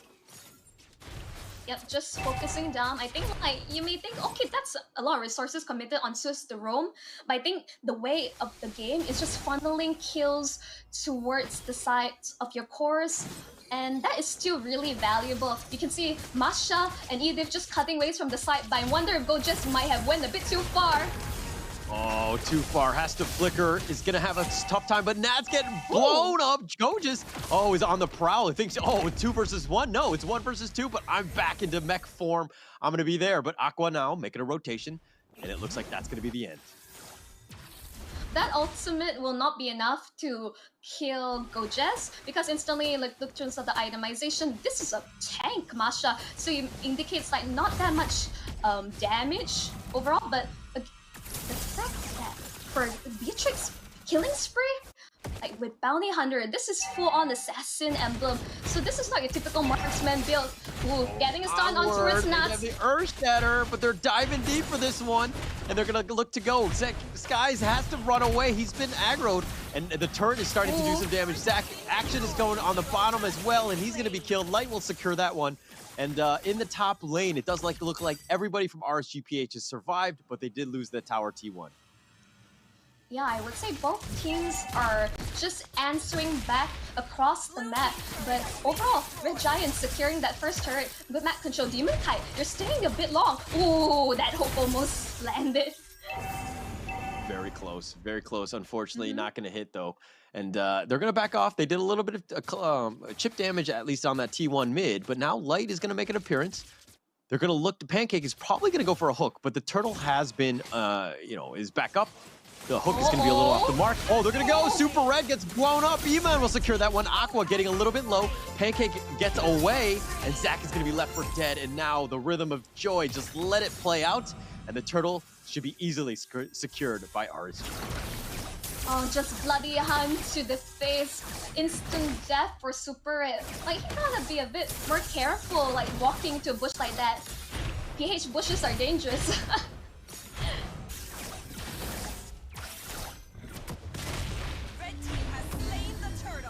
Got the Overall, turtle. like, yeah, Holler, I was losing you there a bit, but definitely, once again, all these turtles objectives secured from the side of Demon Kite. Look at this. Demon Kite level 11, right? He's been everywhere, but oh, they've got Nats. That's going to be just the first life. Nats now trying to make a run, but the Bloody Hunt locks him down. They have 4 members. This is a huge commitment if they don't do enough. The Shadow Kill doing some work, and Skies will secure that one it's enough. as well as getting Demon Kite. So that's going to be 2, but now Goges is left behind. He's going to flicker to safety, but they're going to sacrifice the T1 top for that. I think considering everything, like the fact that Gojes attracted so much attention and they get the shutdown on towards Demon Kite, I say that it's well worth of the trade. They're trying to do it. And look at this, Super Red just focusing it down, starting to get that damage. It's going to be starting to be a little bit scary, right? Yoodo Red Giants, we talked about this, and the fact that they're draft, or at least I liked it, right? But they're in a pretty good spot. The net worth lead is almost negligible, but I feel like Yoodo Red Giants have kind of pushed the initiative, and they have a little bit of an advantage now. Yes, definitely. I mean, like that shutdown on towards Demon Kite is always going to be really valuable. Wow, Sky is going for a Blade that have to save, then completing Hunter Strike. Shows that he wants to be able to burst the side of RSG down. Like there's a good amount of tankiness from the side of RSG PH. I mean, you got 3 HP bars. So you're definitely going to need all the damage that's needed. Oh, very interesting. Radiant armor from Zach QT. That's so early. It's early, but I mean, you might as well, right? Scale it up, protect yourself. I think it's all right. It's like, yeah, respect across the board towards that Demon Kite Joy. So I think just a lot of respect. Because normally for Kadita, you want to go full burst. But I think Zach QT is a word that he needs to have some form of survivability to tank the damage. But speaking of tanking the damage, Light will be tanking the Lord. They're going to just kind of start the dance, so to speak. Mind you, it looks like they're going to go, but nobody's going to actually force the issue. Now Yoodo Red Giants have made an appearance. Gojes is going to spot this out. No hook. They're kind of a little bit a ways away, so to speak. This is going to be very precarious. Super Red needs to watch his position. Nuts is hunting. Skies going in and out with the Hot Shadow, just trying to scout the area. They do get on towards Nuts. He does some damage, but it's not even the first bar. The Bennett's Rage is going to be a little off the mark. Renner's Apathy does connect, but it's on the Gojes. Does negligible damage. Oh, they'll have the Bloody Hunt. They have Aqua. He's a little bit low. The Shadow damage is doing some work, but Aqua gets away. And now Yoodo Red Giants. Yeah, they did some damage, but nobody's actually died. Yep, they forced I don't think Gojes wants to recall here. I think he's still Oh, the relatively hook! healthy. They found but- Nats. Oh, Oh, that's going to be life number one. They're looking for the second one. Do they have the burst, though? They actually don't really have it, and Nats is super tanky, keeping himself alive. Goges, Zach, they're sticking within the bush. And is Pancake going to go for the hook? Bennett's Rage will clear them out. nah, I feel like both sides is like just tiptoeing around each other, really wary about the damage potential from both sides, the pickoffs. But overall, he looks at the damage leaderboard, which Yoodo Red Giants are leading like amazingly. I'm expecting a bit more from Demon Kite, but it seems like Yoodo Red Giants have built defensively against this Joy. Yeah, definitely have it. Oh, Light. He's going to have to back up. Oh, the hook is a little off the mark. Now Pancake will actually take a little bit of damage, but nice! Ooh. They are three-man Earth Shatter. That was on point. Goges doing some work. Demon down, Light down, and they're continuing to go on, and that's the opening that Yoodo Red Giants needed. And oh my gosh, that was an amazing play by Gojes. I mean, like, this is the playmaker from the side of like beautiful Earth Shatter, and I say it, the amount of damage, even though from a tank, like pseudo marksman, like the damage is crazy. A huge wave was pushing down bottom side, but Yoodo Red Giants like getting multiple opponents on the side of RSGPH and securing the Lord. This is huge for them. Absolutely huge. Look at that. And then the image away, Super Red just doing a ton of damage is starting to get very scary. Yes, you're only 1-1-5, but he's level 14, Skies is level 15, and they're kind of taking the game over a little bit. They're definitely in the driver's seat as they push the T2 mid. Yep, they still have to be really careful. Oh, Gojes onward, throws Gojes. back Nats. He's the tanky one though, and I don't know if that's the right call. The Ocean Oddity, that's gonna be used. Zach will back off now, and they've done some damage. Skies is going in. The Shadow Kill is doing a little bit of damage, but it's being spread out. He's gonna get back to safety, but they've done their damage. They've gotten what they've wanted. Now it looks like they're gonna back off and regroup with the Lord in the bottom lane. It's all about zoning. Oh, the hook! They got him, and it looks like they've gotten Light. That's the one they wanted. The Lord is crashing in on the T3. Demon Kite running for his life. Nats is trying to slow things down. Ema is going to be here. The runners after he's a little off the mark. They found Nats. That's going to be life number one. They're going to look to focus him, and he's getting bursted here, but Aqua goes in, tries to save him. He does save Nats, but Aqua dies in his stead. The base is now being focused, and Yoodo Red Giants have taken game one. What did I just witness? That was the first Lord Circuit, and Yoodo Red Giant just forced their way to victory. I'm lost for words, Holler. All about the draft. All about the draft. Oh my Honestly, they God. played that one perfectly. That was such a well-balanced draft. Everybody knew what they had to have done. They had so many good counter picks against the Joy, which again was very risky. It was a very early pick, and they worked around it. And Yoodo Red Giants, this is what we're talking about, right? This is a team that's learning, that's getting better, and they're getting to the point where almost they're kind of a scary team to deal with. I mean, definitely, it's like, imagine like, you know, you see those like anime like protagonists, like after every setback, they just come back stronger and stronger. I feel like I'm seeing this arc in Yoodo Red Giants, and I'm all for it. Maybe for RSGPH, back to the drawing board, some adjustment needs to be considered, because I think you gotta give respect when respect is due, man. Whew. True, Damn. true. And it comes back to the draft for me. RSGPH, I think that they had an idea, and for some reason, I don't know if it's the bans that happened by Yoodo Red Giants or what, but they seem to not really have that perfect in-sync draft that they were looking for, right? I think that was a rough game one. They were kind of playing aggressive. They were being, you know, typical RSGPH that we know, but Yoodo Red Giants understood how to defend it. They countered it quite well, and they won the team fights that they needed to have done, and they were on point. Again, the first Lord, and they end the game. It's like, it's so different compared to Save Them when we were in MPL MY, because they're known to be a team that is super aggressive, but tends to overextend. There's so many times where I feel like, oh, Skies might have gone too far, but he knows his limit. He's a prodigy, and the fact that he's banking on the fact that his team is there to back him up, that was just amazing. And Gojes, like, more like respect must be given towards this man. It's like, you think like, oh, Edith, we can manage, we can burst them down. Not Go Jesus Edith. I'm so happy to see this play as the Edith main myself. But hey, I think overall, I think it really comes down to the draft. I think RSGPH had like the right ideas, you know, punish Super Red, punish guys. They are able to catch out Super Red that one time. But I think afterwards, you know, Super Red adjusted, they play more safely, weren't able to get those pickoffs afterwards. And with really smart itemization, respecting Demon Kai early on paid off.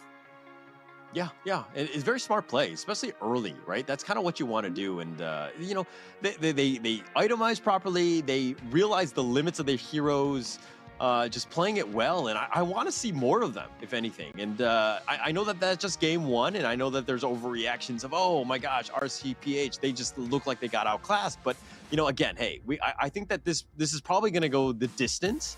I think that we're going to probably see a game 3 in this one. I don't see how they don't bounce back, RSGPH, that is. But if you were the coach of RSGPH, what are you telling the team now? I think something I always think it's like, you know, next game, reset, I just adjust accordingly, because I think some of the drafts, like some of the picks were definitely not bad.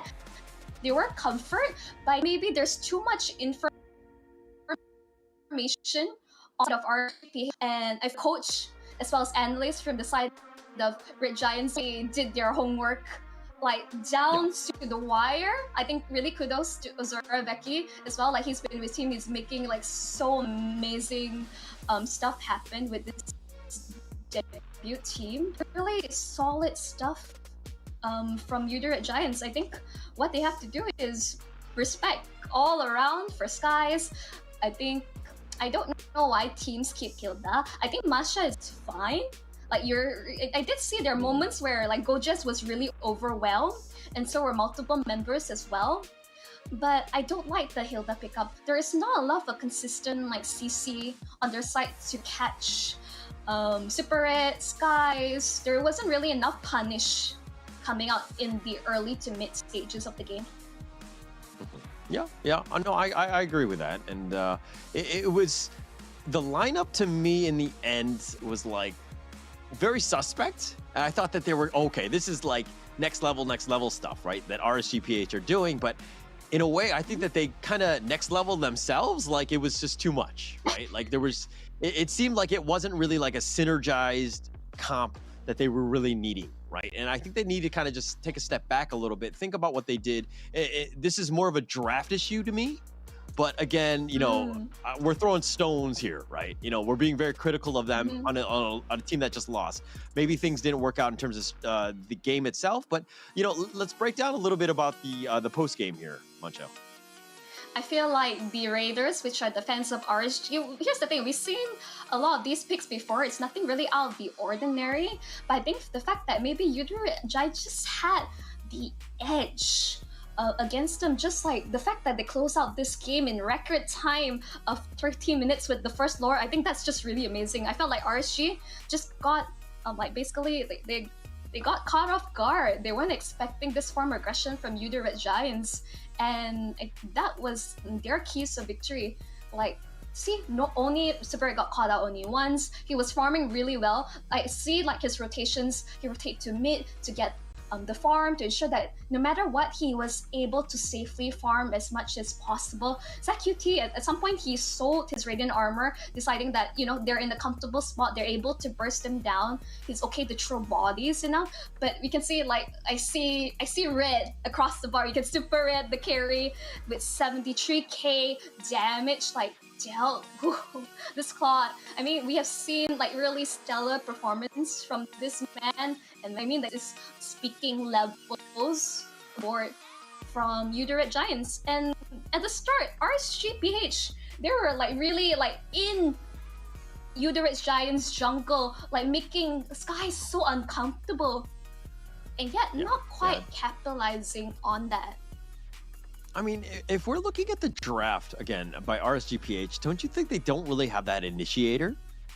right? Like you kind of need somebody to kind of start the fight, but everybody is just running at you, right? It's very linear. Where if we're looking about like Yoodo Red Giants, you have, you know, Kadita could potentially make a play. The Franco, obviously Edith, who is making plays left and right. You have ways to just kind of start things from unexpected angles, outposition people, and just, you know what I mean? Like just basically dictate the fight how you want to, right? And RSGPH were very reactionary. Yes, they're kind of on the tankier, more sustainable side, but when you have 5 members of Yoodo Red Giants just bursting into you and prioritizing properly, I mean, you saw what happens, and you're going to have a rough game. Yeah, I mean, instantly agree with you, but overall I feel like RSGPH, the idea was like we're gonna run them down and like, you know, just to the ground. But Yoodo Red Giants, I think like Go just picking up the Edith like last set just basically counters Nuts like really well in lane. Like instantly you can see that Nuts usually does not lose in lane, but with Gojes, also another aggressive EXP laner, I was really looking forward to this like hit to hit, and I would say I'm not disappointed. Yeah, definitely not disappointed. I mean, this is what we wanted to have seen. I think that, you know, it was definitely a game that we wanted, right? Yoodo Red Giants really stepping back. But MVP, Zach, is this your MVP? I think I think overall, like, I think overall, like, really solid plays from Zach QT. It's like all this like setup. I mean, like Gojes was kind of in his lane, like drawing so much attention, but Zach QT, like his itemization is really interesting. Like you can see that he's going for burst, but also he wants some sustain. Like he wants to ensure that he's able to survive in all of these fights, because as long as he's able to get out and take the members of RSGPH low enough that they can't re-engage in this in all these like team fights, that was the ideal situation. And take note, RSGPH, they were securing basically every single objective like turtles, but when the Lord take, it seems like they were quite dicey about it. Yeah, definitely. But I mean, okay, look, he had 100% kill participation, so we'll give him credit for that. And I think that was very good. But let's check out the highlights to see how Yoodo Red Giants Esports won this game. I think it was more of a team win more than anything else. So when I see that, I'm just like, yeah, Zach had a good game, but I felt like, you know, I mean, Light was a nuisance in the beginning of this game. I mean, everybody played what they're like, how they're supposed to. Yep, agreed, Amon, but I'm questioning like some of these plays, like am I like joining these fights when Beatrix, like any other marksman, needs time to farm up? It's like, and of course we can see like so much focus towards Gojes lane, and the fact that he has died a very minimal of times, I think only once, shows that his like the amount of like pressure, even though RSG like bring across the map, Yoodo Red Giants was able to play for something else in exchange, like this big pickoff on towards like Nuts as well as Demon Kite. These are like really massive plays. That Tree-Man Earth Shadow, that was exquisite.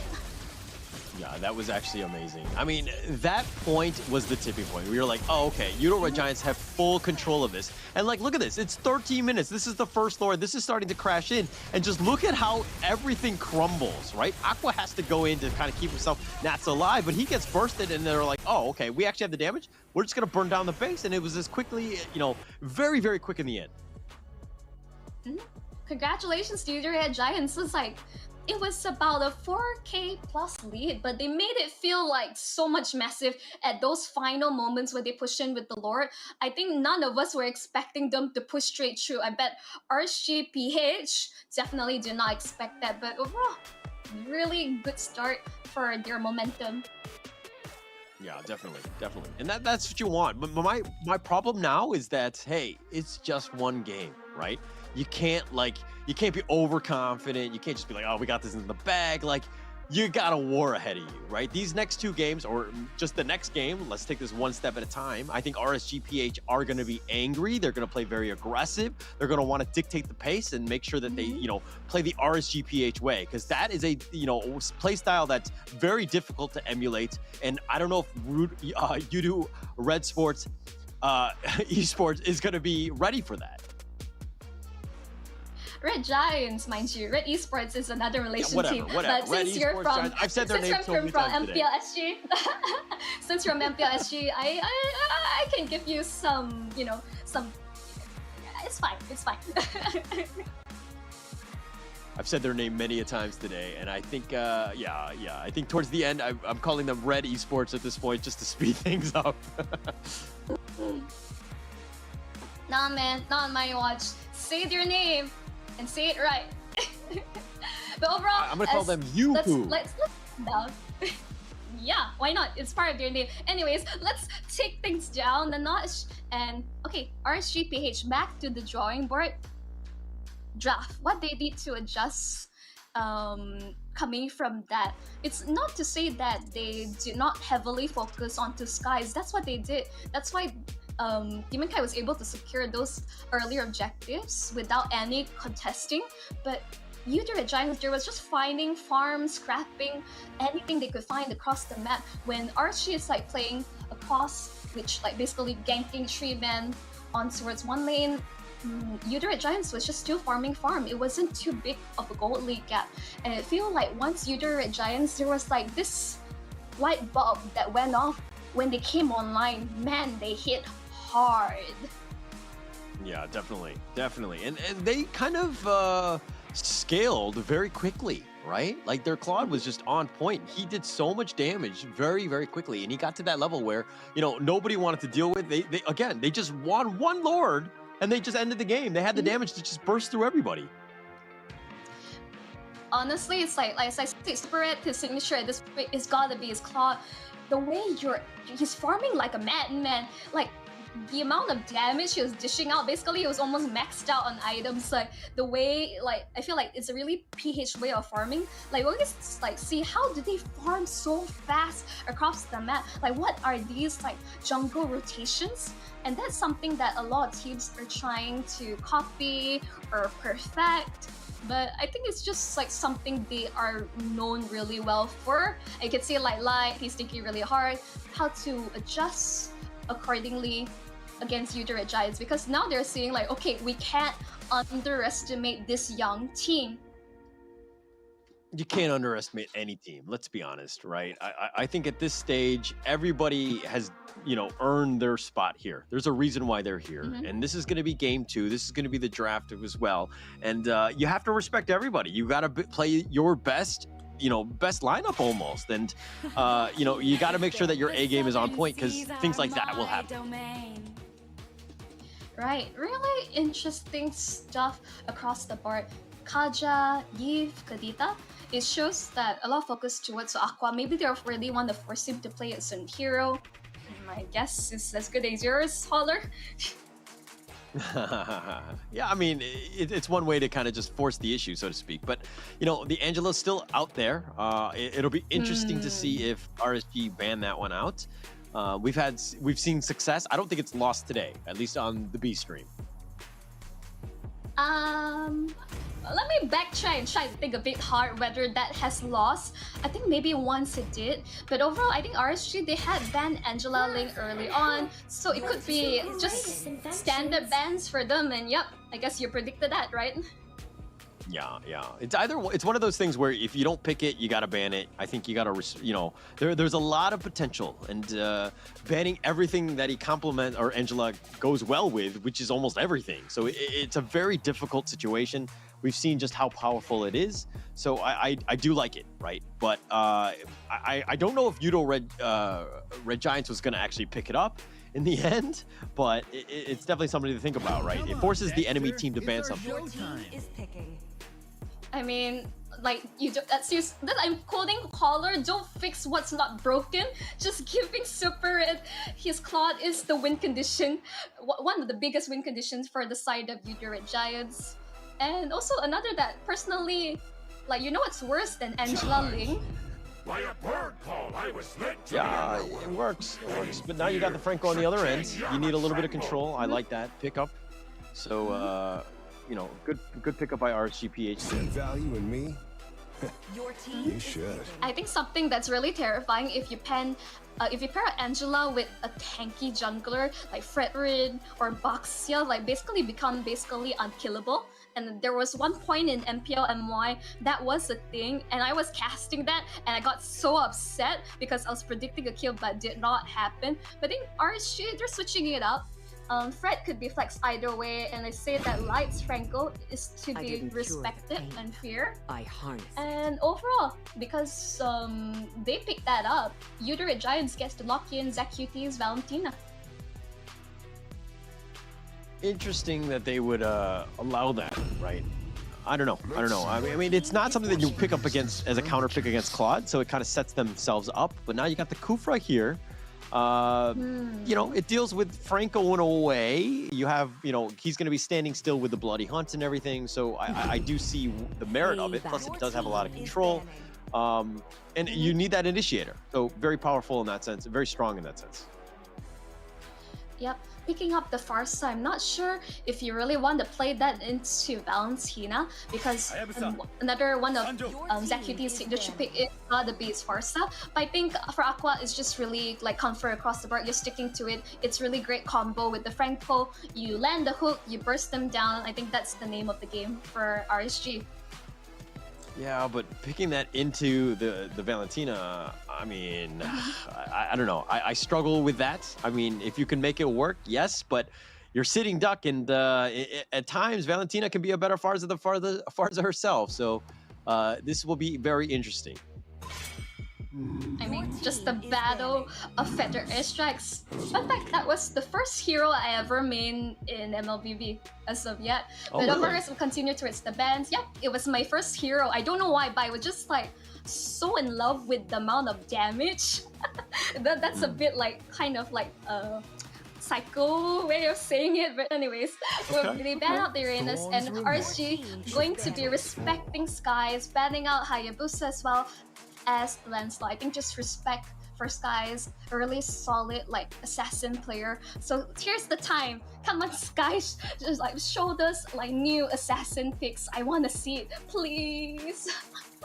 Yeah, we need to see something new. I think it's. I mean, RSG, there's a lot of respect here, right? The Lancelot and the Hayabusa, like a lot of it going into Yoodo Red Giants, because you could do quite a bit. But this carry ban, that's the first one we've seen of the day. Your thoughts on that one? I think overall, like, carry is a huge like pain to deal with. I mean, like, we'll be able to burst down Kufra. I think like Super Red should be able to handle, but I don't think they want to risk for giving Eman like one of his best heroes towards the later stages of the game. I don't think they want to give that sort of potential. They rather deal with his Beatrix, as sad as that to say. But I think overall, I think it's just maybe Yoodo Red Giants, they also intend to maybe play for a tank jungler. Skies could be just juking us and, you know, getting RSG to ban all these assassins. Yeah, it could be, but I mean, you know, I don't know what else they would do. Oh, the Turisla. Okay, all right. I like that. Ooh. All right. A lot too. I mean, just like so many ways of comboing it, right? You've got combos galore. You have a lot of control. It's going to be interesting to see, like, because obviously you have the Farza for the damage, but the Turisla will probably be more damage dealing. But you got to make sure you figure out, like, these are three beefy boys that nobody really wants to deal with from Yoodo. Yep, I mean, in the end, it's like the setup from Nuts, Panty Zone, you can pair it up any way with the Feather Air. Like, Aqua has a huge target on his back, and Gojet's just going for Edith. I wonder if he just can go for it, but Skies, oh my word, going for Martis. Oh. Okay. Yeah. I mean, you wanted damage, you wanted some melee, somebody to kind of stand in front. I think that that's the right way. I really, again, we saw the Edith Goges in the last game. I think we're going to see a little bit more of that. Just a lot of control, damage, everything that you kind of want. But now Demon Kite going for the, what was it? The Beatrix, the last pick. Yeah, I think just like all reliable at this point. I see like Eman, like, you know, he played this hero like many times. We've seen this overall like really solid performance in MPL, but I think it's really going to come down to how you do it and whether RSG now with, I would say I do like this adjustment in terms of your draft. Like, as you say, a lot of beefy boys to deal with. Yeah. It's gonna be. I don't know. To be honest, I like the beefy boy draft. I think it's somewhat easier to play as you just like run at people, you get the nice hooks, and then just kind of like let everybody just combo on top of them. But at the same time, I feel like Yoodo Red Giants, they have a very well-balanced draft. Like I'm kind of, I really like the Edith with them. I think they play quite well together. And then you have the Kufa to kind of set things up a little bit. You have a lot of potential from this one. This is not an easy game. Definitely. And we see from the RSG page, it's very clear who are their core damage, going to be the Farsa as well, the Beatrix. So they have really big targets on their heads. And it's really up to how they're able to like match Yoodo's tempo. Because overall, I think like I expect a lot of early game aggression. That Edith from Gojas is already a sign to what's to come in our second game. Yoodo Red Giants, now this would be match point for them. Can RSG pull back a win? We're gonna have to hope so. We want this to go to game 3, right? I think that's the only way, the only avenue of attack. This is all scripted, right? No, I'm just kidding. But as we go into this one, this is of course gonna be game 2. There's a lot at stake on this one. Does Yoodo Red Giants, do they just give them the 2-0 shutout and move on? Or does RSG PH actually come back after somewhat of a lackluster game 1? This is gonna be an interesting game as we go into the second game here. I do hope so, because like RSGPH, definitely one of my favorite teams when watching MPLPH. Yeah, big fan ever since MSC. So anyways, as a Malaysian as well, I'm always vouching for our Malaysian representatives. We want them to go far in this Snapdragon Pro Series. And I feel like my hands are a bit tied here, Holler. Why? Because your heart is with one team and then your brain is with another? Or like, you know... I mean, I'm assuming your heart is with Yoodo, but your brain is telling you RSGPH as the prediction? I mean, like for me, when I casting, when I looking at all these teams, admiring them, it's like I feel like my heart is split into two. Like all like theory, all the analysis is just out the window. Okay. All right. But a bit of a hiccup right now. We're gonna just pause the action, so to speak. But we'll get started very quickly. Mind you, it's just a tech pause. Things are just maybe just needs to. He's doing tech support like I do right there. Do you see that? He just like unplugged it and plugged it back in. Like that's usually how it works, right? No? Just turning it off, turning it back on. Is that enough to fix this bug? I mean, like I'm not the tech person. You are, Holler. No, that's how it would help you, right? If you ever had a tech issue, I would just tell you to turn it off and back on. And if that doesn't work, then I can't help you.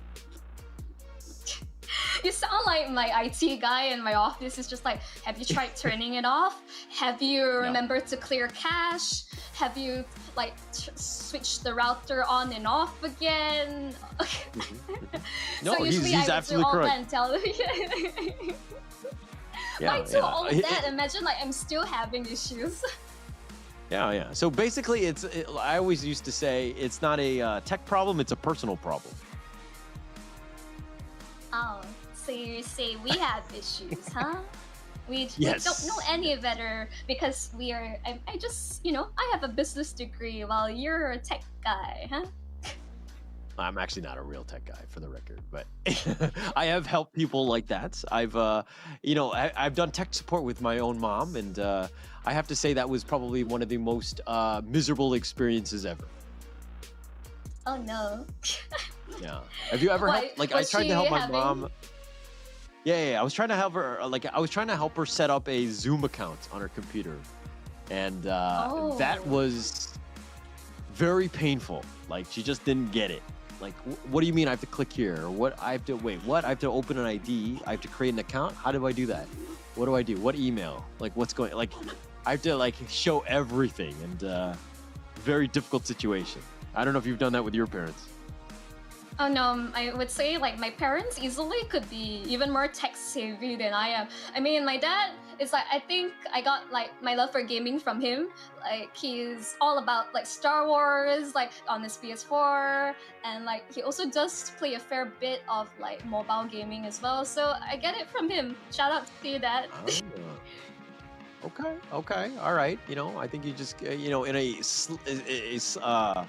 a very sly way, I think you made fun of my own mom by calling her a boomer, but because she's not Oh, into my Star dad Wars. is old, but he's always a kid at heart. No, gamers are, you got respect from me, right? I think gaming surpasses any sort of age and all that. So if he's a gamer, he's cool in my book. So that's good to know because, especially since he like it doesn't come to you for tech support. So that's a win in your book, right? Yeah, I mean, anything he wants to fix on his own, he's quite a handyman. He does everything around the house, fixing it's a leaking pipe or anything. He does it on his own. It's kind of like that solitary dude who doesn't talk very much, but knows what he's doing. Very quiet guy, but he can get pretty loud when he's on a loose streak. Does he have gamer rage? Does he throw things or of anything? course. Or does he just get angry? Of course. I mean, he doesn't cuss when we were young, when, we were all kids and all. But Yeah. Big part of my childhood is just watching my brothers, my dad play a series of games. And I would just watch. I mean, kind of way, now I'm a commentator. I hope I live up to their expectations. Well, that's interesting. I'm sure that they're probably envious of you in a way, right? In the fact that I'm sure that they wanted to get involved in some gaming in some way, but seeing you do it, I'm sure that they're very proud of that. Yeah, I mean, I didn't really get to game much because, I could only watch. They wouldn't give me the controller. For goodness sake, I could only watch. And right now I'm just watching these pro players on stage doing their stuff and making these incredible plays, which I wish I can do too. Yeah, for sure. I see it too, and I'm like, man, if I had, if I was their age and able to play the game, 12 hours of the day, I'd be kind of good at this game too. But, unfortunately, I'm not, and that's my story, and I'm sticking to it. Okay. For everyone in the audience, basically every caster backstory is I'm not good enough to be a pro player, so I'm just going to shout at the screen and act like I'm know-it-all, and basically we know exactly how the players should be playing it. But hey, we're not the players. We don't know what's going inside their head. They have to consider various factors, map awareness, drafting, the gameplay. I mean, that's why they have coaches and analysts designated to help them.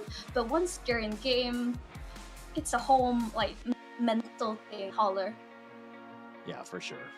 I mean, jokes aside, the level of stress that these guys need to go into and making sure that everything's perfect is obviously, it's huge, right? There's a level of, coordination, communication, camaraderie.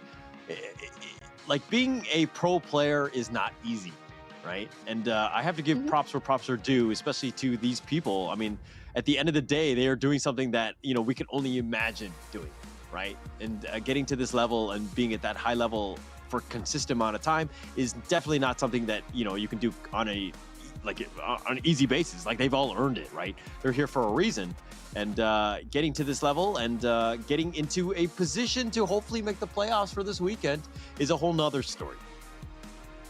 I mean, there are athletes, as much as everyone's saying esports not an actual sport. It's try like I say, gaming, practicing for 12 hours straight, that's a lot of physical, mental, willpower you have to go through.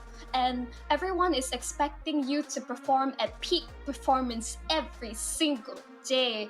And I don't think I can handle that pressure. I can't handle that pressure in my ranked games. I could handle it. Put me in, coach. Let me know. Come find me and I'll play on your team. If you ever need a good, actually, I'm more of a marksman. I'm a marksman main, but I do roam. So I'm kind of flexible in that sense. So come at me, teams, huh? I adjusted, basically. I started off mid and decided that even though, as a secondary core, I feel like I'm too vulnerable. I have to rely on my to protect the back line. So slowly I stepped up, tried different roles. Slowly I'm now into roam and jungle because I want to make plays happen. I want to be able to be the win condition for the team. And sometimes when you're solo queue in rank, that's what you need to do to come on top. But of course, I'm more of a tank jungler. I can't play assassins. I would love to learn. I would love to learn from all these pro players.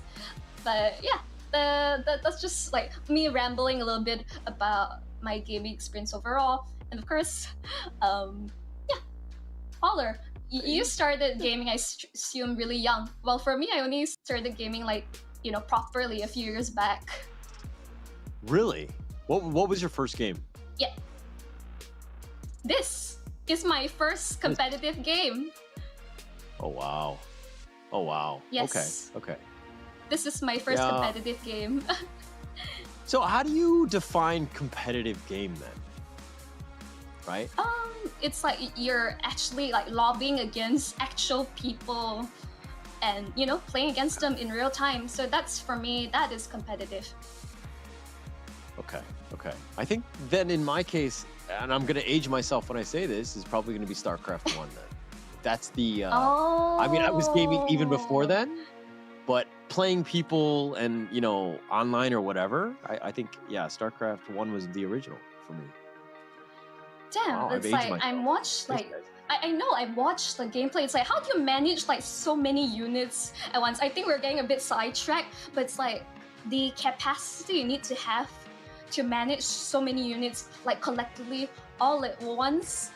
And yeah, that's really cool stuff. And of course, everyone that's just joining in, we're so sorry. There are some technical issues we really want to resolve as soon as possible. Because yeah, we really want to get into these games. We feel like both me and Holler are kind of like sidetracking and just going off a ram about childhood experience with gaming and esports. I mean, share your thoughts in the comments, like how you feel about gaming and esports.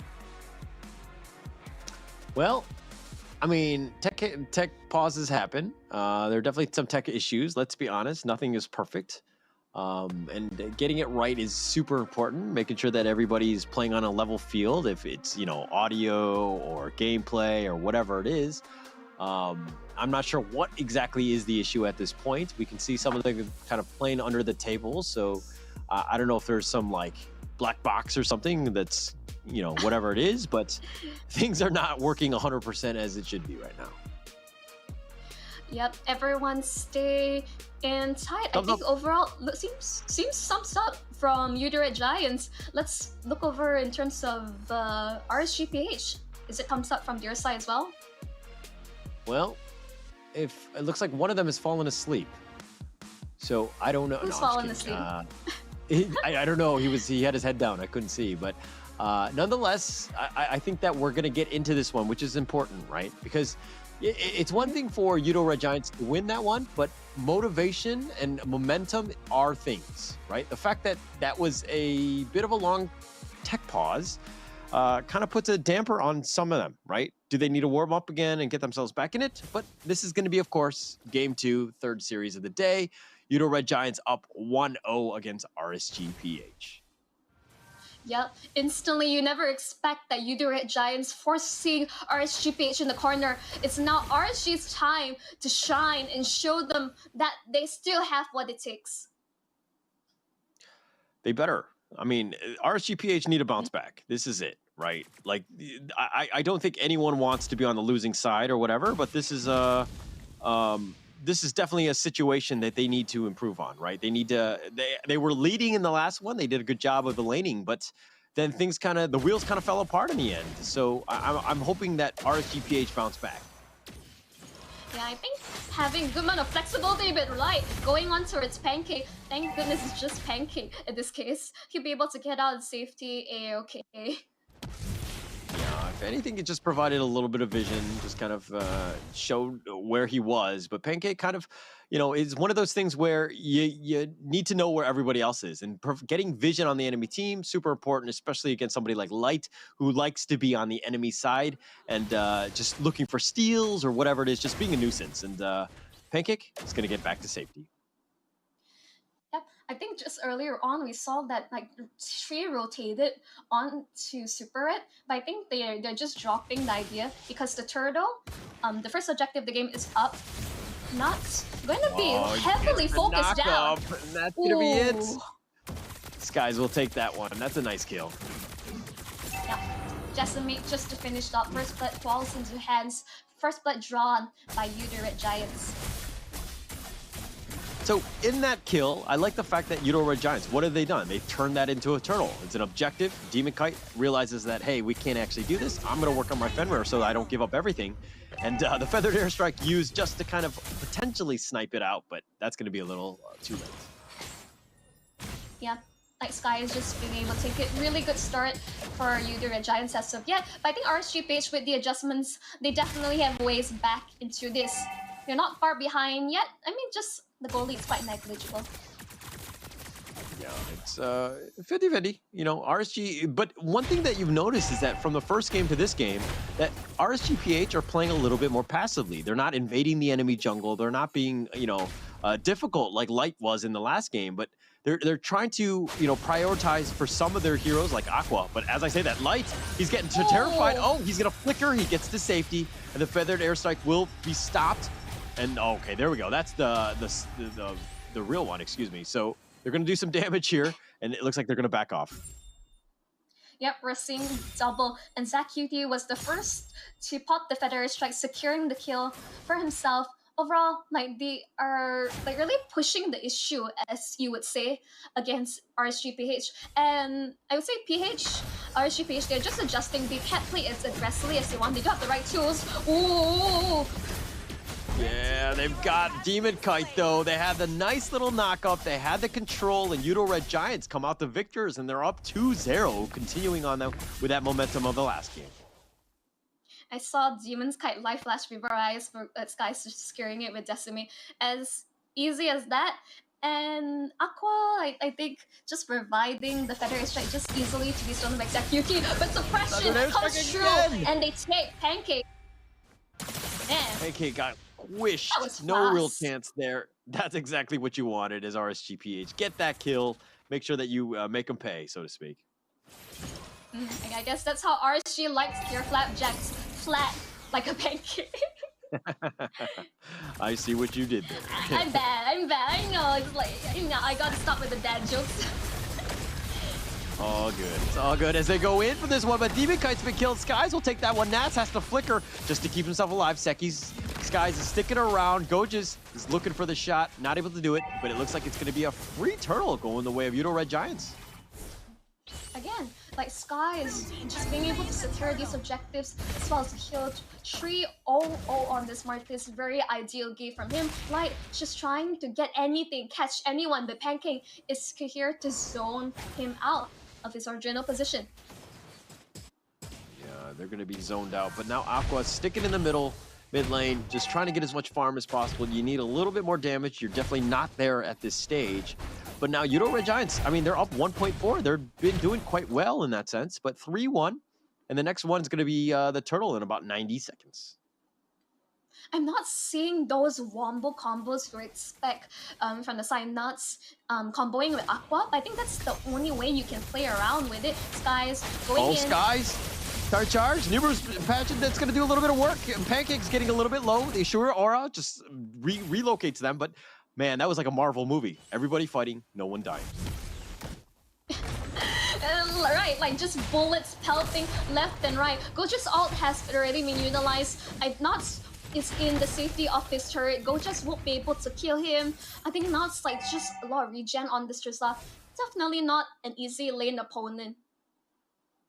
Definitely not. Definitely not. And I mean, it's still up in the air, right? In terms of how they want to play this one out. Yoodo Red Giants, though, have been kind of sticking together a bit. I mean, they have all the turrets that are still up, which is pretty commendable from them. I mean, from both sides, right? But we're forcing the action in the bottom lane, and looks like still teams are pretty neck and neck at this stage. I mean, ideally, RSGP secured their first turret of the game, considering they're losing out on objectives as of now. Pancake just scouting things out, like not quite landing the hook. bloody hunts. They got Aqua. They've got him locked in. That's most of the damage. The Blazing Duet. Skies is on the run. He gets knocked up. Ashura Aura just kind of throwing him back in. But now, are they going to get him in return? They get the bloody hunt. Pancake goes back in. Nice Titan's revenge. He goes for the team.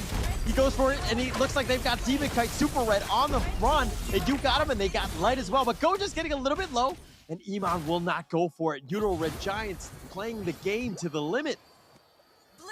I would call that a little low. I would say very low from Gojes, but he's gonna be a-okay, just like escaping with his like skin on his teeth. But overall, Yoodo Red Giants turning that around. The fact that RCPH blends the Bloodhound with Skies but gets nothing for it. Nothing at all. But Yoodo Red Giants, they will take their third turtle, and that's going to be huge for them. Now they've got a bit of a sizable lead. 3.3, Tiger's Revenge, a little off the mark. He's going to be left for dead. Pancake going in. Ham, Flicker, he's got the bouncy ball. He's going to try to run away. Aqua trying to go for the feathered airstrike, does have it. They do at least get something. Pancake, who went a little too deep. Zach is going to recall back to safety. He's biding time. I think RSG is sensing that Zach QT might still be. Oh, Zach, what are you doing, but my he's going friend? for it. Really aggressive. What are you doing? Okay. I think there was a little bit of feeding in that one. That was a very suspect call. I don't know why you would not go back, but they tried to protect the T1. Now they've got onward with a feathered airstrike, and it looks like when it rains, it pours, and this is what happens with inexperienced teams, right? It's you make one mistake, and then one compounds, and it gets worse and worse and worse, and now RSGPH back in the game, only down 1.4. Nah. Hear me out. Zach QT is known to be a really aggressive mid laner. So these aggressive plays are he's not that RPH can punish them. But I felt like he was scared he's gonna get caught out. He say, okay, my salts like take them by surprise. At least I die, I trade, but that was not the case. He overestimated the amount of damage that he had. Yeah, overestimated, but just getting out of position. But they found, oh, Nath, no chance. He gets blown up and like blind walked into that bush, so to speak. No real chance. They made him pay for that one, and Yoodo Red Giants makes him pay really hard, actually, especially since 12 more seconds, and now the Lord is going to be up. I don't think I see a single penalty. Conceal. So They go for this.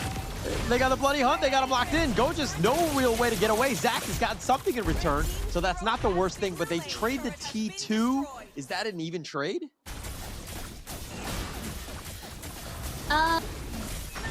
They are working on the Lord.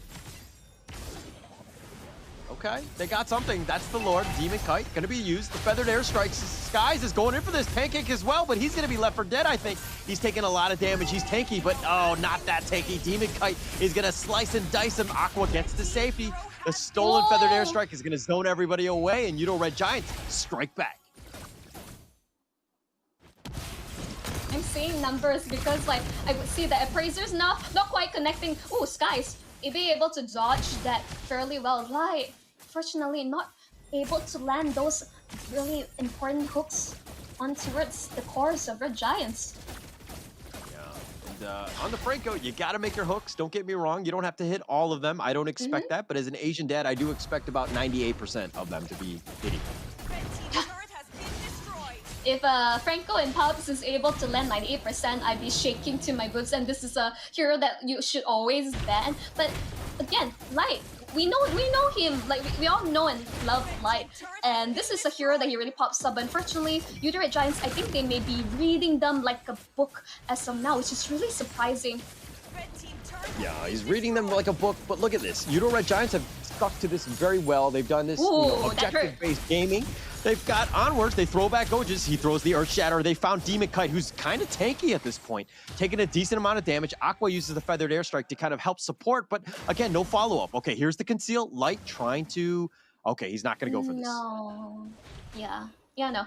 It's, I think Red Giants, like, game sense, at this point, they're backing off. And it's just see, this Martis is the only damaged item is Hunter Strike. The rest is going full tank, which might be really good in this situation because he has to ensure that he tanks the bloody hunt.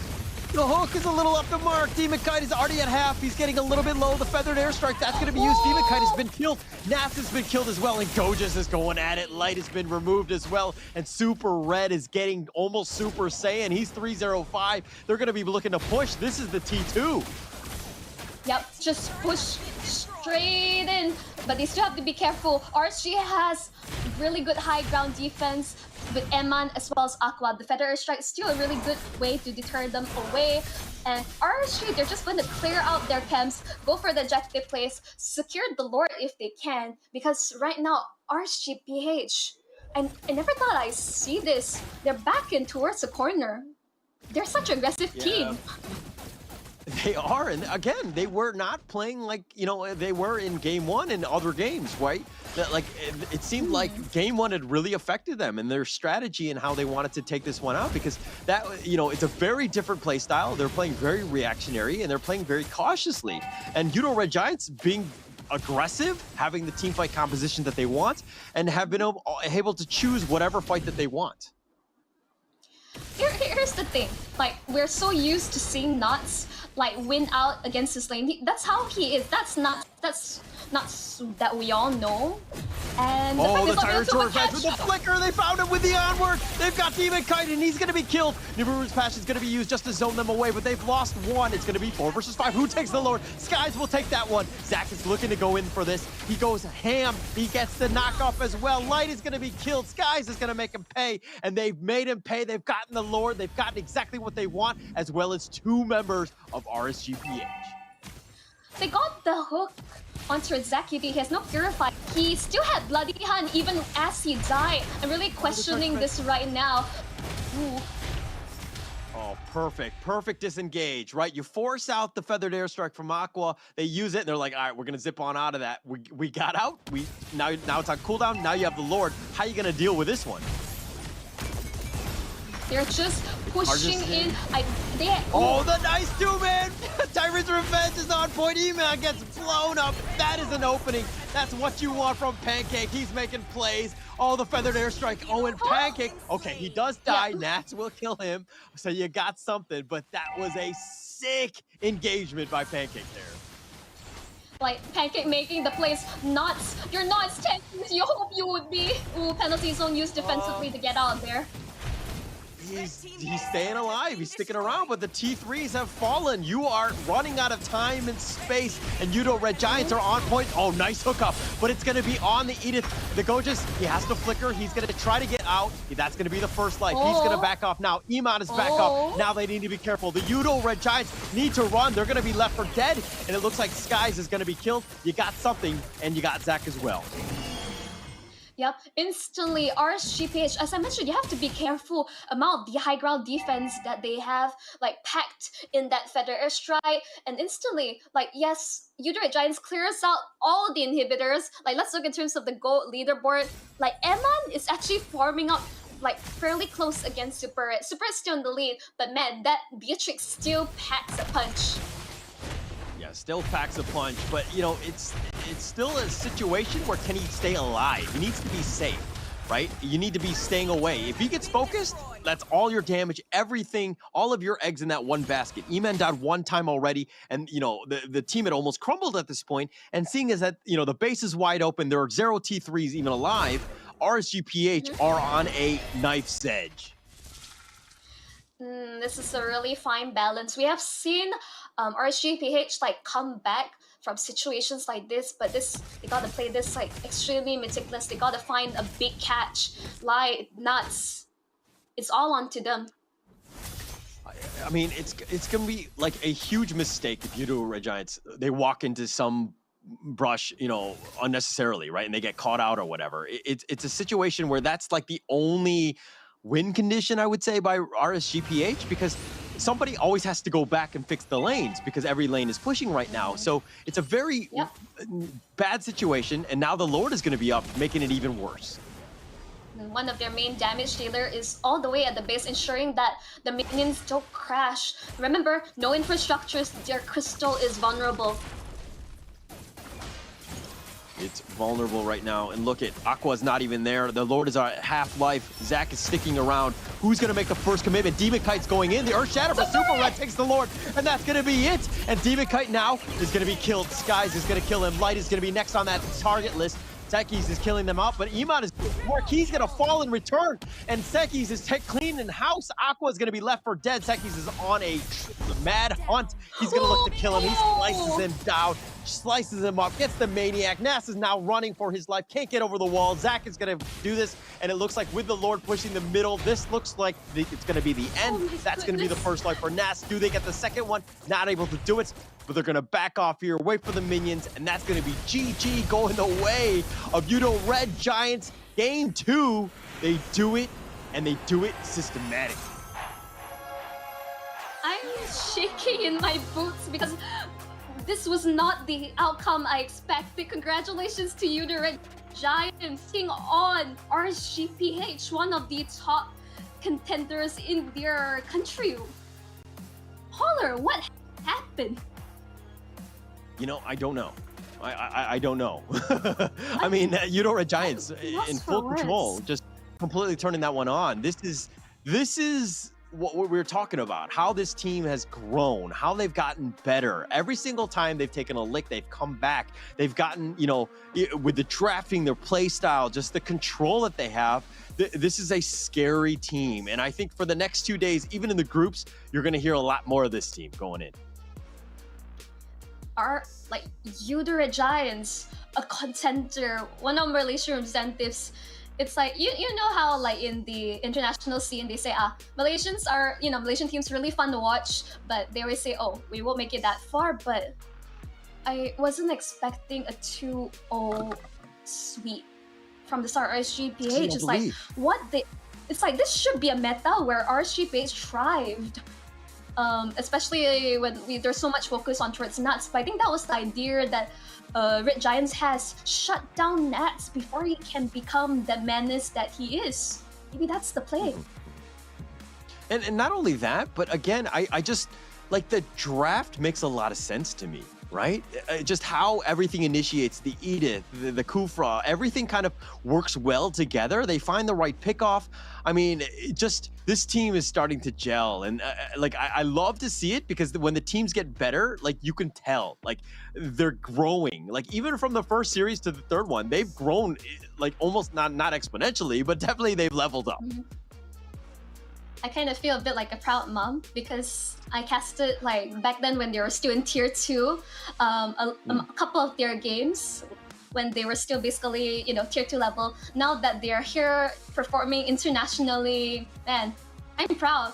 But also partially huge fan of RSGPH. That kind of sucked. Oh, my heart. I don't know how to feel.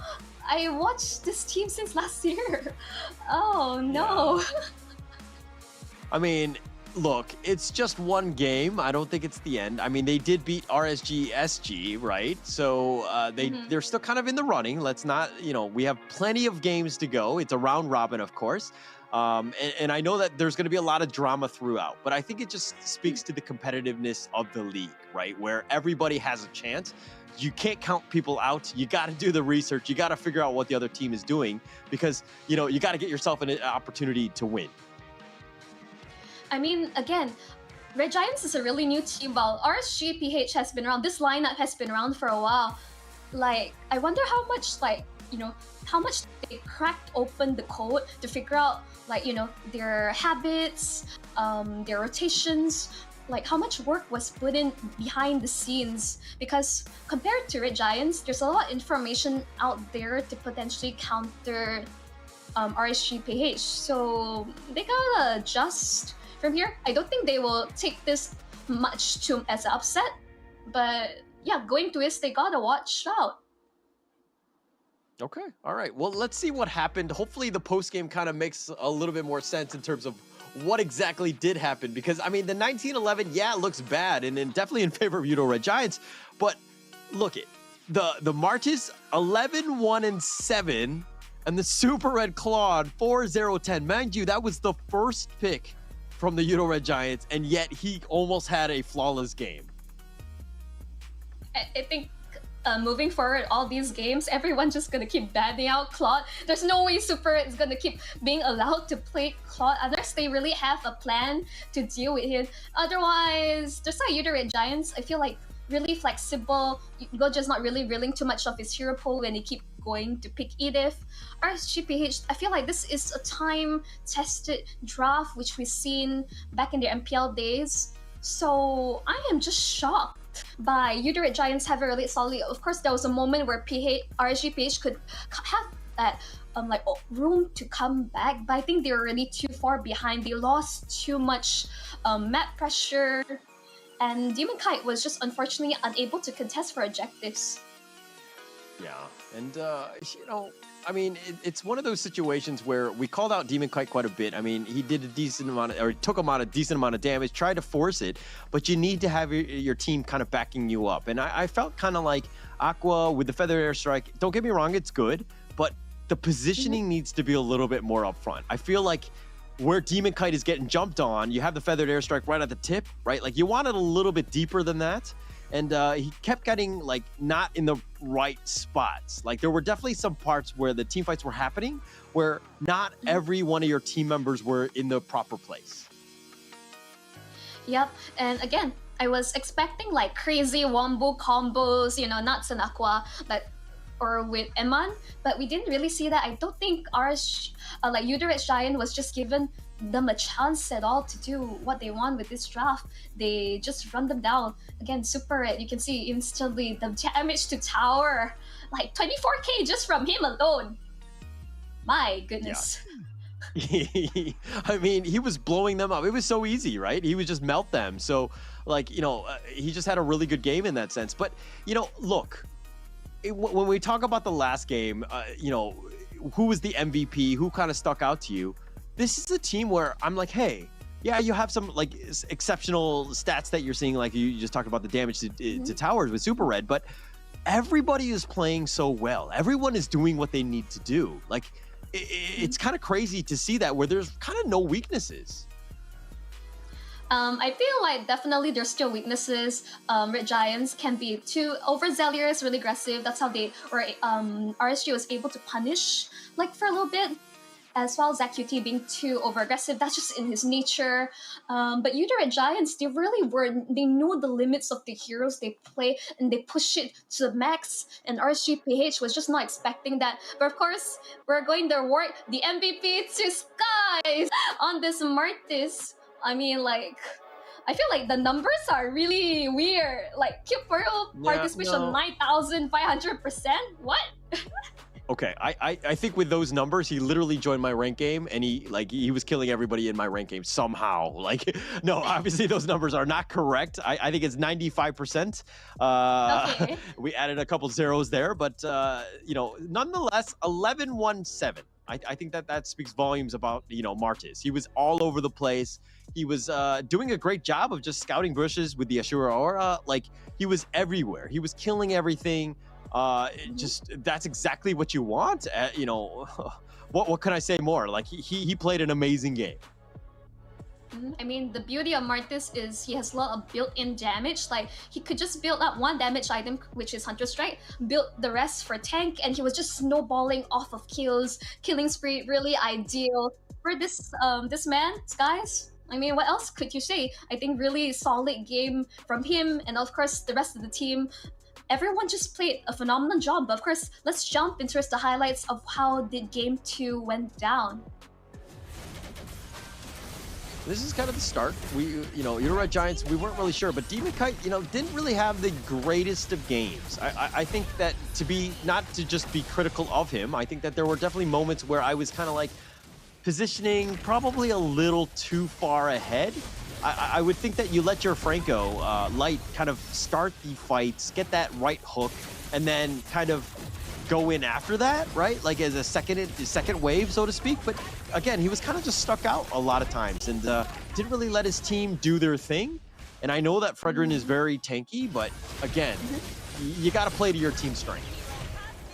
I mean, like, but we look in terms of RSGPH composition, there isn't a lot of people who could really frontline. Like Demon Kite, ideally he is, because he is the tank jungler, Light as well, but take note, he's also relatively easy to burst down with, well, look at Super and Go. In this case, like this plot just farming up like no one's business. I think more respect must be given. Oh, the Assure Aura was so good. Skies is just on point. Like his repositioning, forcing them into just bad situations. I mean, like he played the Martis perfectly, right? Almost every single objective was taken as well. They took everything. They focused it out. Iman, you're dead. Now what are you gonna do? RSGPH, how do you react off of that? And yeah, they do get pancake here, but you know, it's a situation where you gotta protect the right guys, Iman. You got to have the right positioning. You got to get that perfect engagement. Don't get me wrong, very difficult to do, especially at this stage, but they found something in return, which is good here. Sakai's does die, and I think that was his only death. But then cleaning it out, and then like, look at this, the Lord. They just pounce. Everybody's going down. Iman, down. Sakai's on the prowl. What are you going to do? Nats is just like, I can't help you. And that's going to be the base. I think, yeah, I mean, overall, like, things really simple. Red Giants just force them into a corner. Like they just simply out damage the front ring.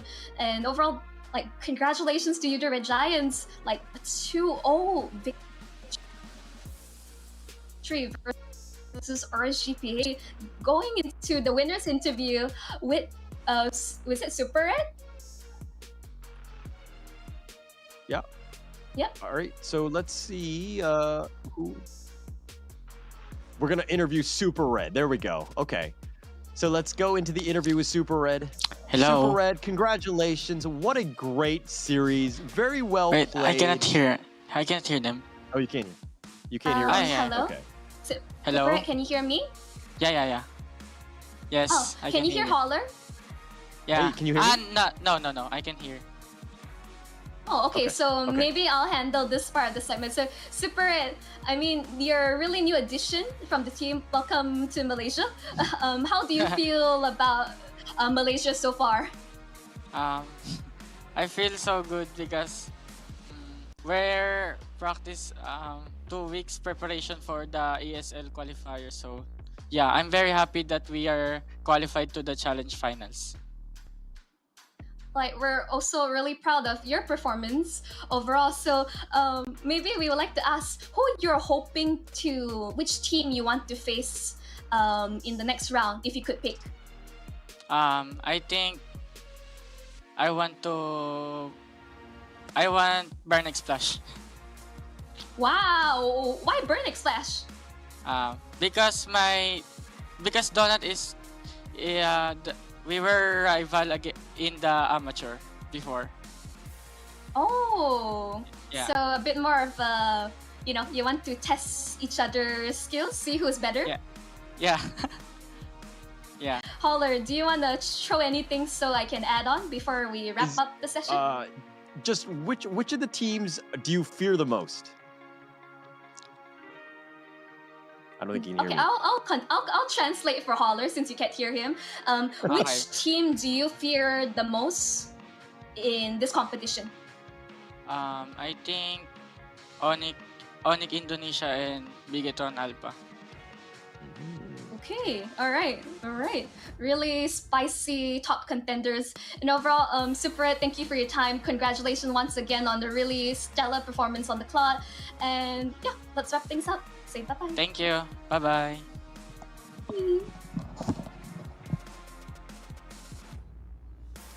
What a nice guy. I mean, he's just like killed everyone, and then he's like calm, cool, collected, not like celebratory. He's just like another day at the office. Just very well played by Super Red. Yep, just calm, collected, but such a monster in the game itself. Oh my goodness, it's like, after this Holler, we have one more best of 3. Kind to provide me the details? The last series? That last series of the day is going to be Bigetron Alpha, and it's going to be up against Aura Fire Indonesia. Both Indonesian teams. It's going to be very interesting. That's actually, this is going to be my last series of the day. I'll be back tomorrow, but you're going to be, I'm going to be replaced by Terrence, who's going to come back in and take it away with Monchel for the last one. Of course, that's going to be the 4th series. But yeah, we're going to go to a break, and until we get into that 4th series, come on right on back, and I'll see you in about 5 minutes.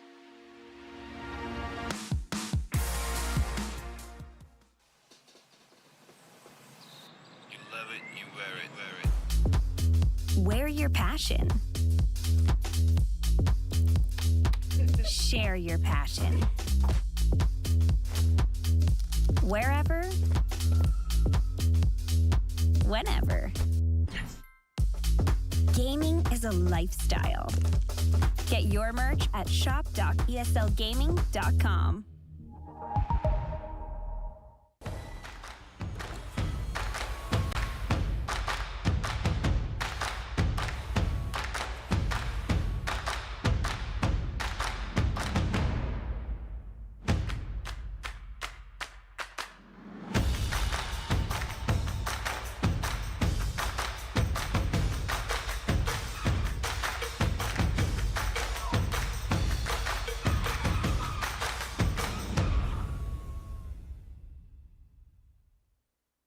The Snapdragon Pro Series powered by Samsung Galaxy is brought to you by Snapdragon Elite Gaming, Samsung Galaxy S23 Ultra, Monster Energy, and DHL.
And I'm up the beat. Put it on lock, everything on fleek. Word on the street, on my sound on repeat. Do it all day, every day of the week. Getting turned up, we feeling lively.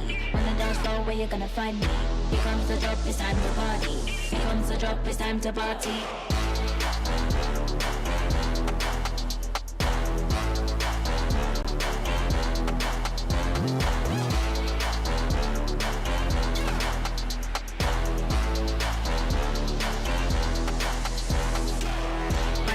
Pad up the beat, put it on lock. Everything on fleek. Do it all day, every day. Pad up the beat, put it on lock. Everything on fleek. Do it all day, every day.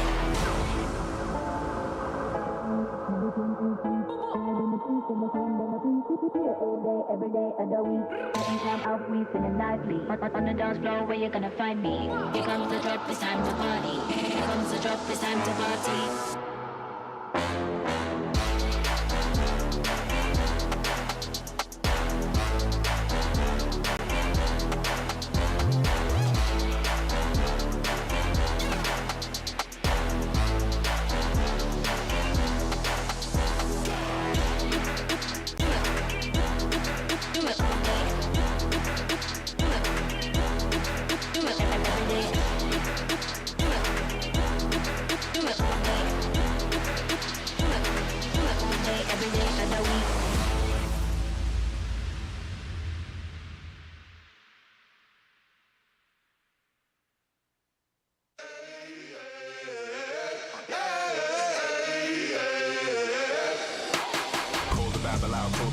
Back to life, I'm undeceased. Breaking the chain, unleashed. My true power released. Reached my hand into the sky and made the stars align. Cause when I left it down to fate, it was taking up too much time. It's a miracle, it's a curse. I will not be deterred. If you predicted the worst, bon appetit, eat your words.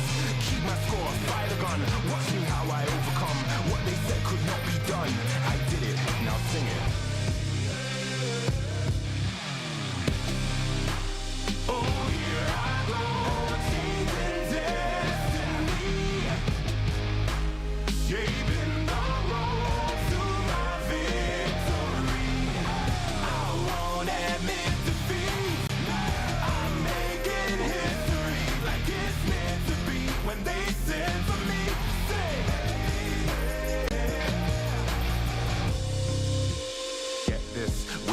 The birth of a legend, the past tried to trap me too bad. My future beckoned, I crashed, and yes, I burned. Hardest lesson that I I learned was how to take a fall and crawl back out the dirt. Now I'm back from the grave revived. Time after time they tried to take my life, and still I wouldn't die. Survive, now come salute him. No man can dispute him. Back and I am biting, street fighting, Ryu Hadouken. What they said could not be done, I did it, now sing it.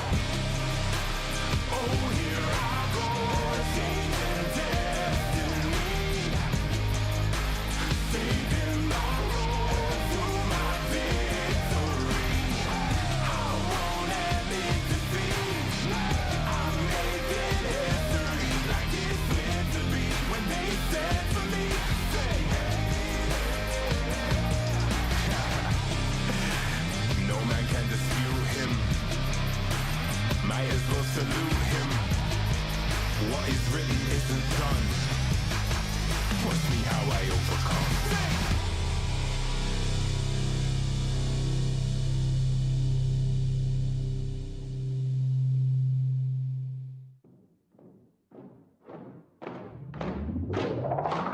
Lace up my shoes, time to get it. Put in the work, I'm with it. Paying my dues with sweat and tears. There is no weakness here. I ain't new to this, I'm a veteran. Wear my battle scars like a letterman's. I done crawled through the mud full speed, so I wouldn't underestimate me. That's a rookie move. Homeboy, I got nothing to prove.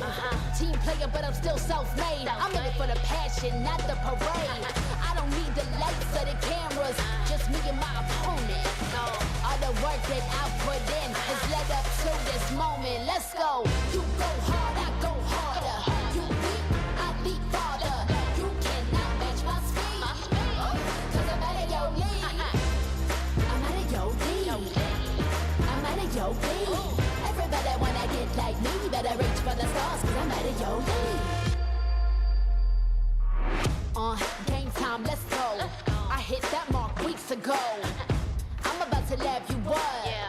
Tell me, have you had enough? You would think I had a PhD in psychology.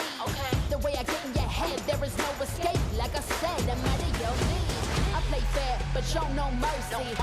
Only give my time if it's worthy, cause I keep my mind on a mission, and you don't fit the vision. I ain't cocky, okay, a little bit. I call it confident, but they can handle it. Don't blame me, it's just my time. So move, cause you're blocking my shine. I'm out of your league. You better go with plan B. You taking a crown? That's a fantasy. You can't step to me.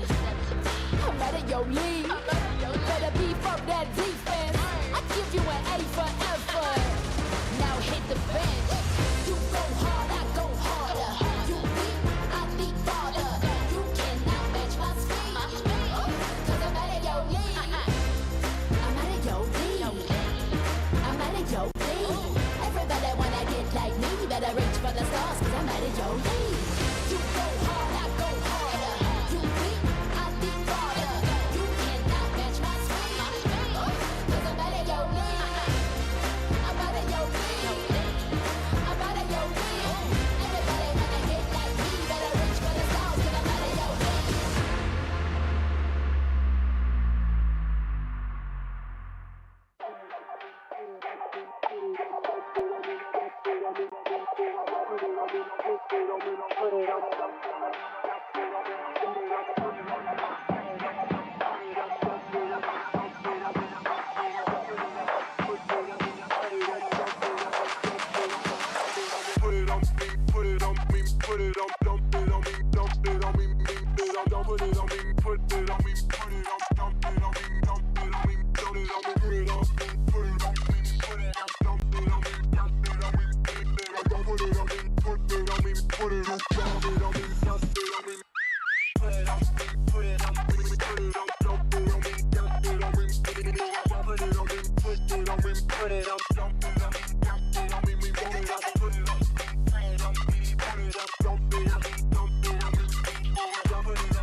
how I set the scene.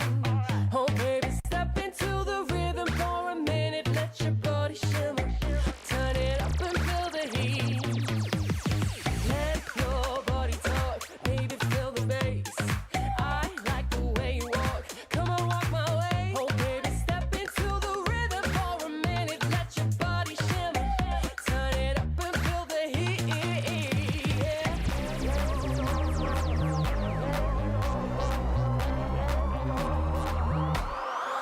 I feel the heat. I feel the heat.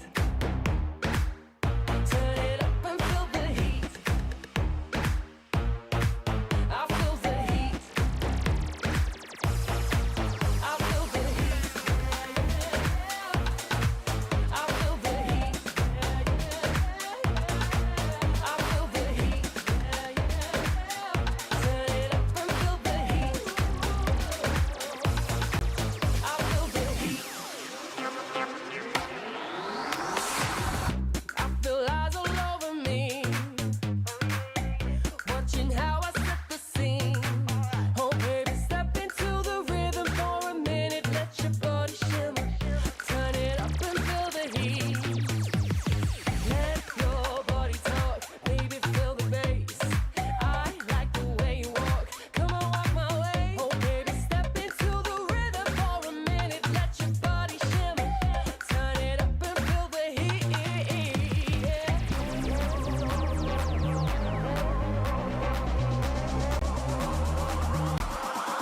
I feel the heat. I feel the heat. Turn it up and feel the heat. I feel the heat. I feel the heat. I feel the heat. I feel the heat. Turn it up and feel the heat. I feel the heat.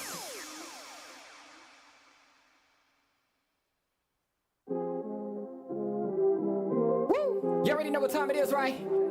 It's your boy Eclipse Darkness. I do this for my people. How I like that. I'm a black strong man, they can't tell me nothing. What I represent, they try to keep it from me. I done turn a lot of nothing into something. And I'm still out here pushing all they buttons. They can't hold me down, yeah, for nothing. So I'ma stand up, They can't hold me down, yeah, for nothing. I'ma stand up, yeah, for something. Cause they can't hold me down. I done seen it all. Came up from the gutter, baby, now I'm here to ball. I've been talking, yeah, my ish, so now they wanna call. They got my line tap, oh yeah, they tryna take it all. Oh no, here we go again. Pull me over, let me guess, it's cause my melanin. Asking questions, me and you both know irrelevant. But I stay cool and collected cause I'm heaven sent. They hate it, I love it, they know that there's no one above it except for God. Steady be coming with negative energy, I gotta move and die. Give me that back, can't touch my crown, I'm a king and yeah, you know that. Talk about giving it back, I'ma come and take that, yeah, I'm a black strong man, they can't tell me nothing. What I represent, they try to keep it from me. I done turn a lot of nothing into something. And I'm still out here pushing all they buttons. They can't hold me down, yeah, for nothing.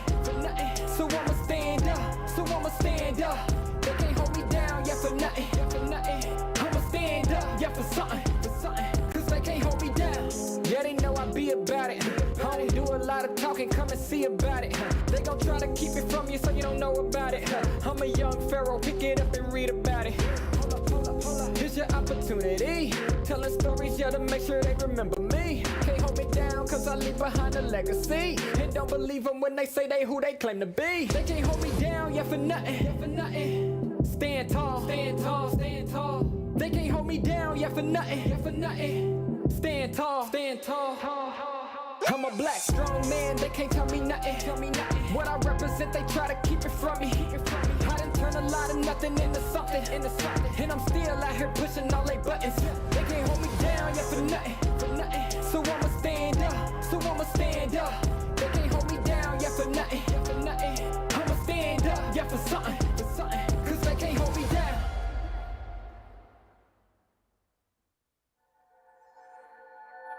I got a thorn in my side. You can run, but you can't hide. Yeah, this is magic, you know it, but no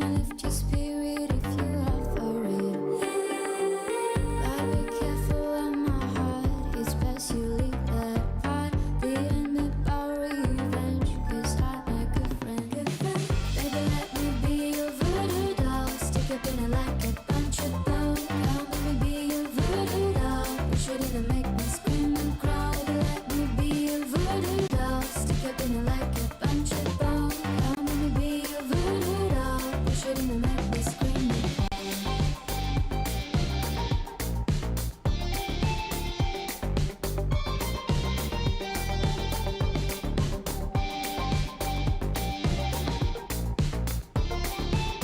and lift your spirit if you are for real. I got pins and needles and spread like candy. Come give me the preservatives while I'm on all fours. This fabricy stuff, you know it's enough. And I bet I'll bend her, yeah. She's on my chair, baby, let me be your voodoo doll. Stick up in it like it, punch it down. Come let me be your voodoo doll. Push it in and make me scream and crawl. Let me be your voodoo doll. Stick up in it like it, punch it down. Come let me be your voodoo doll. Push it in and make me scream and crawl. Let me be your voodoo doll. Stick up in it like it, punch it down. Come let me be your voodoo doll. Push it in and make me scream and crawl. Let me be your voodoo doll. Stick up in it like it, punch it down. Come let me be your voodoo doll. Push it in and make me scream and crawl.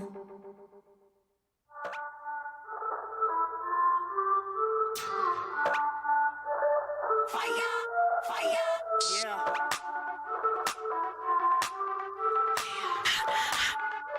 Yeah. We be hot, mama got game. Check my team, we like the flame. We be bougie, y'all sound the same. We be, mama got game. We be hot, mama got game. Check my team, we like the flame. We be bougie, y'all sound the same. We be, mama got game, yeah. We be cooking something new. Hear us knocking, coming through. Push the limit on them rolls, cause we don't do it like you do. We be cooking something new. Hear us knocking, coming through. Push the limit on them rolls. Yeah, mama got game. Mama got game. Yeah, mama got game. Yes. Yeah, mama got game.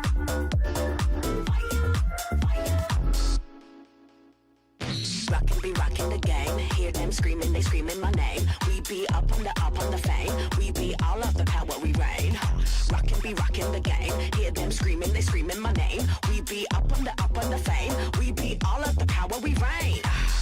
We be cooking something new. Hear us knocking, coming through. Push the limit on them rolls, cause they don't do it like we do. We be cooking something new. Hear us knocking, coming through. Push the limit on them rolls. Yeah, mama got game. Mama got game. Yeah, mama got game. Yes. Yeah, mama got game.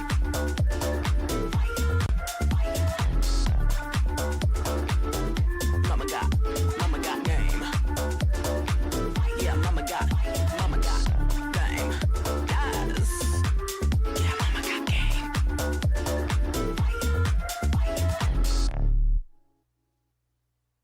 You say you're looking, keep looking for it, but you can't find it. Can't find another one to get around.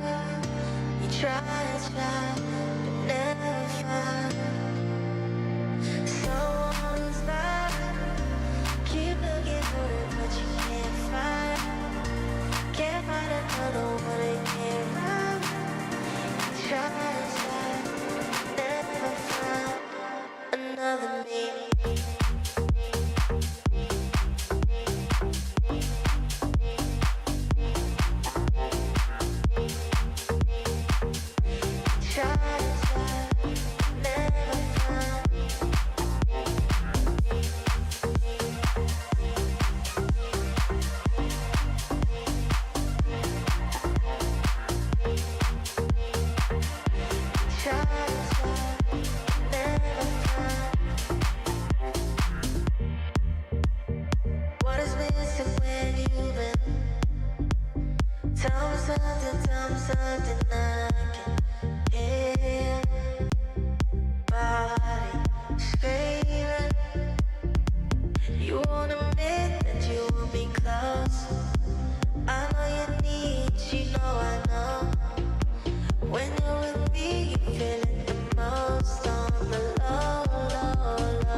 yeah.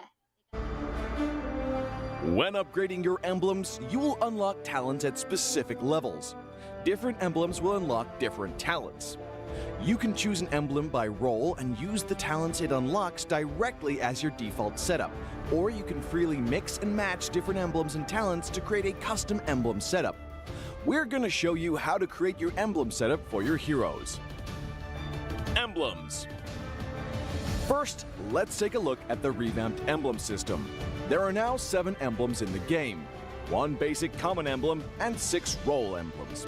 Different emblems can provide different attribute bonuses. It is recommended to use the emblem that matches a hero's role. Standard talents, Tier 1. After selecting an emblem, you can then choose from 8 standard talents at Tier 1. These talents provide mostly straightforward bonuses to heroes.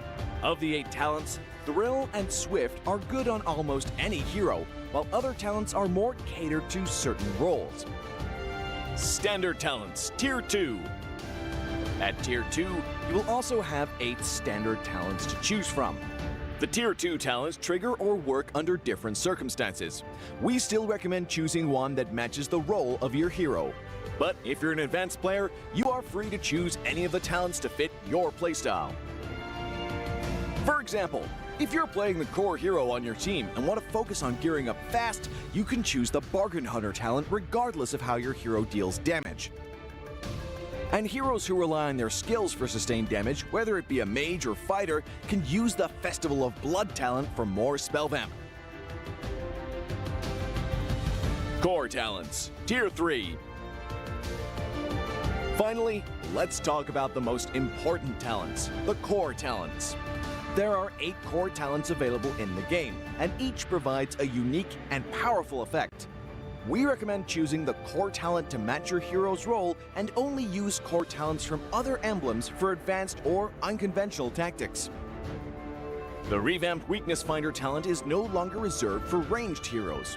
This talent is now a viable option for any hero that relies on basic attacks and wants better laning and the ability to slow enemies. The Lethal Ignition talent now deals adaptive damage, making it a prime choice for any hero that has heavy-hitting combos. While the revamped emblem system still uses the existing talents, we have removed the restrictions between emblems and talents, opening up new possibilities for many heroes. We look forward to seeing players discover new ways to play their favorite heroes on their way to becoming a legend.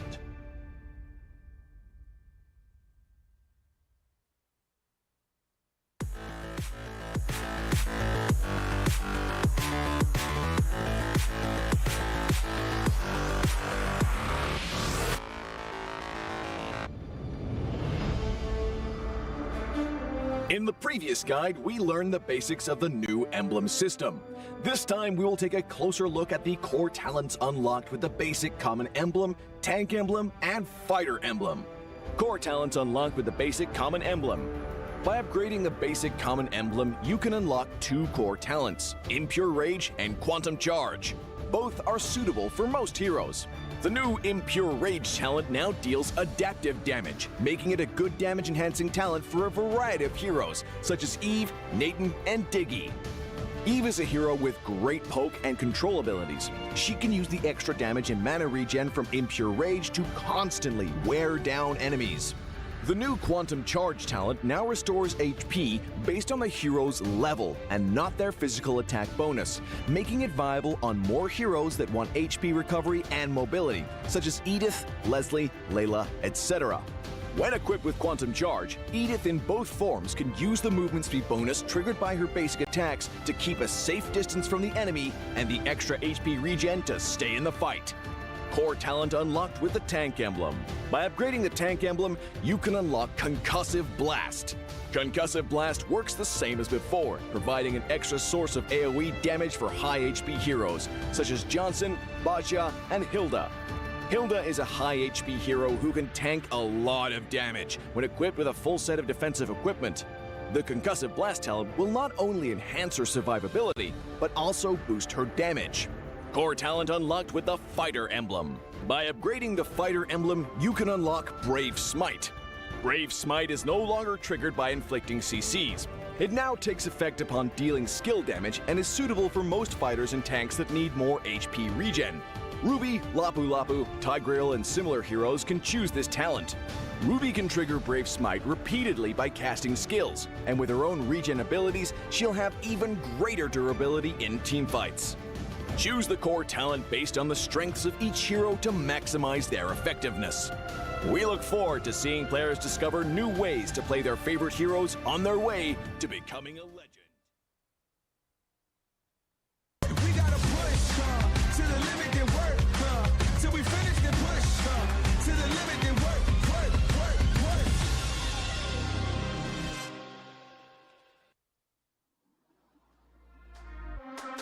Hey, welcome back to the best stream. Of course, it's not Group A, Mirko. It's not the best stream. B stands for B, best.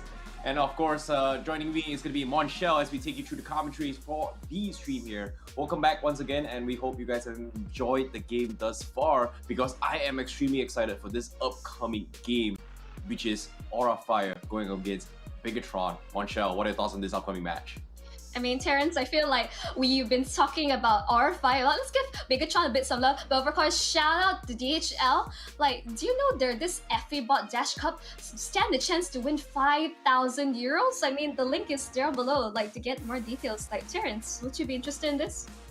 You know, the FA bot, I've tried playing it, you know, during the group stages, etc. I tell you, it gets harder and harder because only first place will be walking away with 5,000 euros. By the way, it's not USD, it's not INR, it is not, I don't know, Thai baht, it's not Malaysian ringgit, it's not SGD, it's euros. Means that only one will be walking away with that huge chunk. So top one is going to be the ones to go. But of course, you know, without our amazing monster energy to keep you energized to go the distance, you gotta unleash yourself with Unleash the Beast monster energy. And you can see Monshell flexing her exclusive can over there, which unfortunately I was hoping that maybe production was gonna send me some of that. And yeah, Monshell, you know, how's it taste like? You know, like, I mean, we've gotta describe this a little bit here to Indonesia viewers, because our producers was like, I've never tried it before. Monshell, explain yourself. I mean, I've been casting like the last few series without you, with Holler, and I still feel great. I feel so energetic, and it's like great taste, not too sweet, and I feel really hyper still. I wonder if I have trouble sleeping, but hey, I just came from like full-time work. I jump into my desk, just grab a Monster Energy. I feel just ready to go. So yeah, I hope that's enough of a recap for you. Haha! My oh my, I wish I had some as well. But at the same time, this upcoming match, I feel like Bigetron definitely won up against Todak. We had a lot of concerns for Todak's composition. They got the very easy 2-0. However, they have shown their cards a little bit here. However, when it comes to Aura Fire, based on the Snapdragon Pro Series history, they have had a lot of historical moments, especially on the final day during group stages, where Aura Fire, alongside with Alter Ego, pretty much, I would say, played one of the toughest esports game in the history of esports. And what I mean by that is that they played more than 12 games in a day, and that's pretty much, give or take, 18 hours straight of being awake. So that was very, very exhausting, and they were playing at a high level performances. So I'm looking forward to see how Aura Fire is going to be doing here, despite their lackluster performance during MPO. So I'm extremely excited to see how they are doing. But before that, let's take a look into some videos and who is going to be playing for today.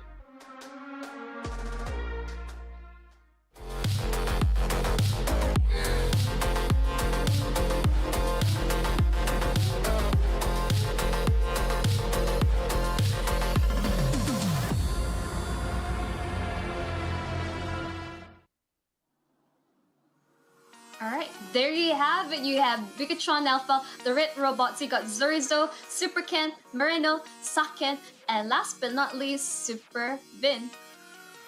You know, when it comes to Bigetron, we've seen them during group stages. They look like an unstoppable force. Despite a little bit of loss here and there, which forced them into its LCQ, they still topped the numbers and still made it back into towards this the group finals. However, they are still one challenge away from making it into the main event, which is going to be happening in Jakarta itself. So I don't know about you guys getting a ticket, but being in home ground, it sucks not being able to play the main event on such an occasion, especially when you're representing Indonesia. So I feel like there is a lot on the line coming from both Bigetron and Aurafire.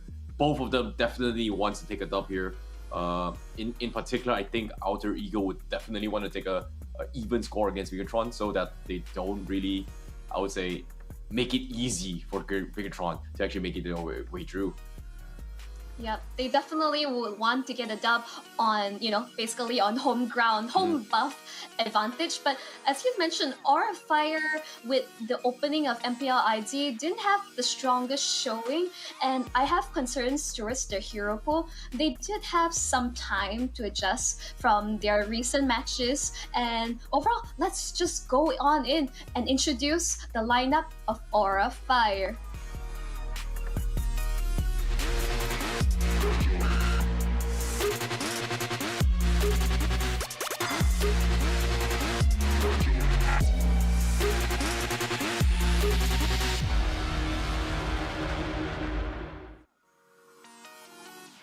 Well, there you have it. Starting off with Aurafire, we have Kimura, Van, Sin, Kabuki, and Hai.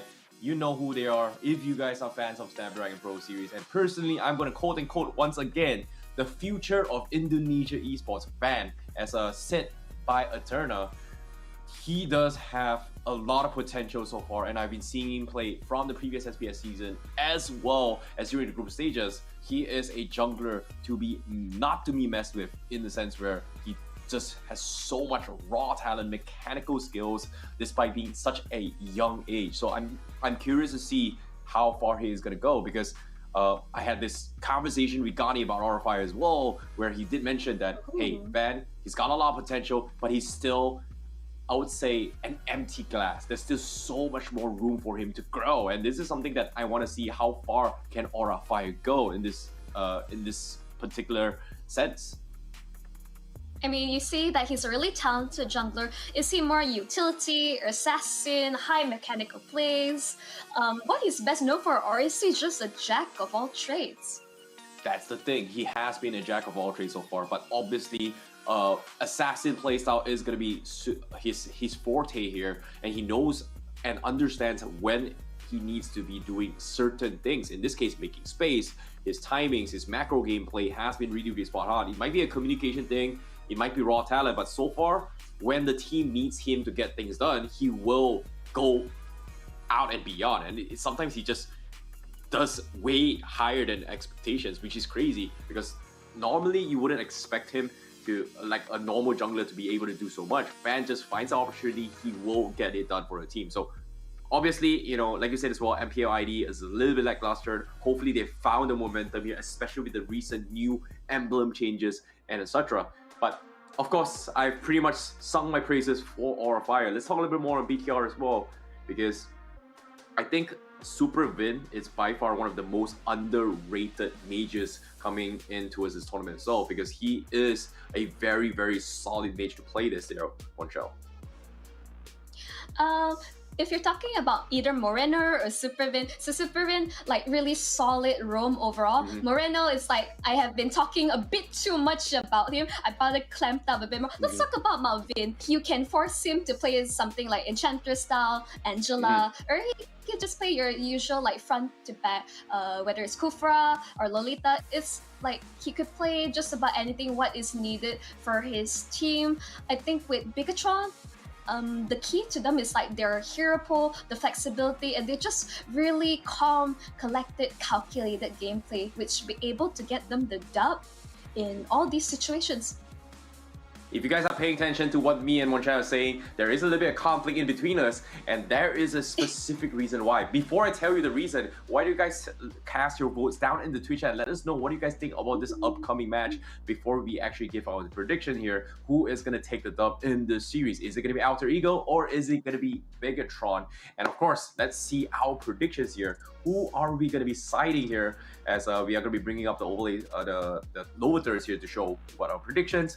But now, the conflict here is that even though I like Aurafire, like you said, MPL ID, they haven't had a great start. And in this case, because they played so much, and they were one of the first teams as a benchmark for every single region to kind of adapt and learn from the meta, they are being in a spot where they are readable. So that's why that's my prediction for BTR. But of course, Ronchel, you brought up a good point. Morena is the mage. Why did I bring up that Super Win was going to be the mage player from Aura Fire? Is that he started off as a mage role. Aura Fire has been known to play double mage composition. So I feel this is the perfect time to kind of confuse your opponents. In this case, Bigetron in this regards. I see your point at which Supervin plays a really scary roam Kadita, and I think Aura Fire, I think I mentioned this in previous tournaments, how much Aura Fire loves playing this double mage strategy. But I wonder, in this current meta, is this still viable? Are they able to get that depth ball ongoing from start towards the mid game? That's my question towards how Aura Fire can adjust, because I think with Bigetron, no matter the meta, the adjustments, they have a massive roster. Of course, they're sticking with these few players in their lineup for the entire Snapdragon Pro Series. This is what they're sticking with, and considering all that, large hero pool, a lot of flexibility, they can play various compositions based and draft exactly against your opponent. I think we all know Aura Fire. Terrence, really remember that time they actually played a Kai EXP Arrival. Yeah, and I that's the thing, right? You know, ML has pretty much gotten to the stage where, because of all these emblem changes, it's so unpredictable. And so far, not just on D stream as well, A and C stream, we did see a lot of priority differences as well. Because I was expecting, just today itself, we are going to see a lot more Novaria blades. Yes, we did see a couple of games just now, but all in all, there has been a difference in terms of priority when it comes to their respective matchups. And early today, we did see Link Angela being a quote-unquote meta-ish coming in from the early teams here. And I feel like that's something that, you know, can be debatable because of those emblem changes. Personally, I'm not a big fan of the Angela Link composition.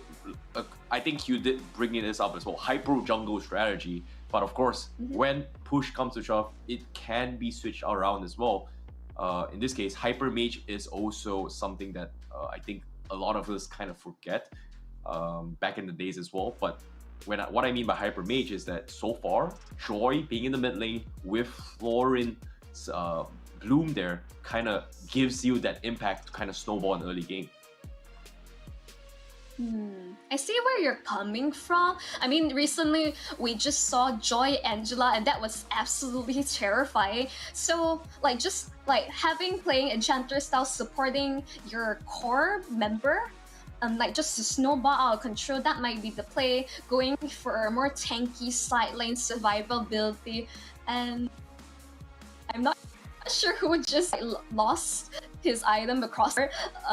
Not sure what was that about. I hope we can get it back. But right now, Terrence, what are your predictions to when we go towards the draft? Because overall, I think Aura Fire has a very fixed way of how they like the draft. I wouldn't call it very unique. It is unique in the sense where, yes, they like to play like Kadita pair with Farsa or Novaria pair with Yi. We see these sort of combos, and it can be quite terrifying. But at the same time, mages are very vulnerable to assassin junglers or even a Natalia roam. You know, that's the thing, right? I can see where you're coming from. I personally feel that Aura Fire is still going to be leaning on the double mage composition. Kadita is going to be a top priority ban when it comes to playing against Aura Fire, just because of how Vin tends to flex it here. So for safety nets to make things a little bit easier during a draft with BTR, I'm pretty sure they are going to ban the Kadita, if not pick it. But I wouldn't be surprised if they don't as well.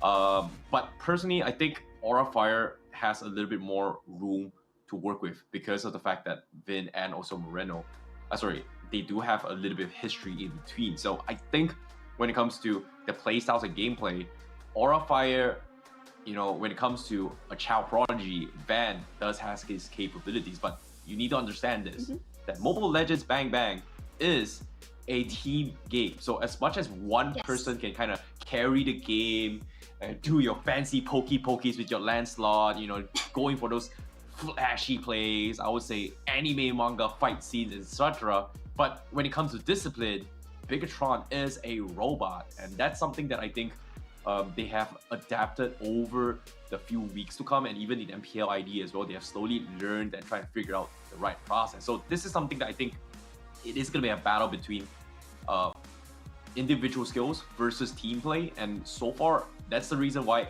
I felt like this was a difficult game to actually predict, and I predicted BTR to win 2-1 because for me, talent can only bring you so far, but discipline wins you championship. That's something that I'm looking forward to see. Discipline, teamwork, like being very calculated, very objective oriented. I mean, these are the keys to victory. Of course, we also have to combine like talent as well as hard work, good game sense. I mean, just listing out all these like what ways to be able to win the game. But even all set may not be enough. I think it's going to come down to how their coaches, their analysts is going to come up with the best draft possible for their respective teams. Because first off, a game of chess to see who comes on top. Because once your pieces are locked in, all is set to go. Yep, I guess that's gonna be the case. But of course, there's just so much on the line. I hope the coach coming from BTR has something installed as well. During your interview, he did mention that there is a lot of teams that are looking forward to, especially coming from coach. He did mention that the team that they are afraid of is pretty much MPL ID's previous champion. So that's something that we are going to be looking forward to see how they are going to be able to perform. But for now, you know, it's really difficult. But without further ado, let's jump into the drafts. And to start things off, Aura Fire going to be on the blue side, and Bigetron going to be on the red side. And of course, the starting bands here is going to be Fanny, Joy, Angela, Fredrin, as well as Claude. And I'm really surprised, Kadida completely ignored here. I think in this side, I think maybe a bit focused towards Van. I don't think you want to let the link to go through and towards their hands. They can easily first pick it. Yes, they don't have the Angeline combo, but easily they could maybe pick up something like the Florin or, oh God knows, perhaps the Estes to combo it. It's not that High can't play it. I think there's like, I think there's still a amount of flexibility, but no, Bigetron, they ban out the Valentina instead. Huh.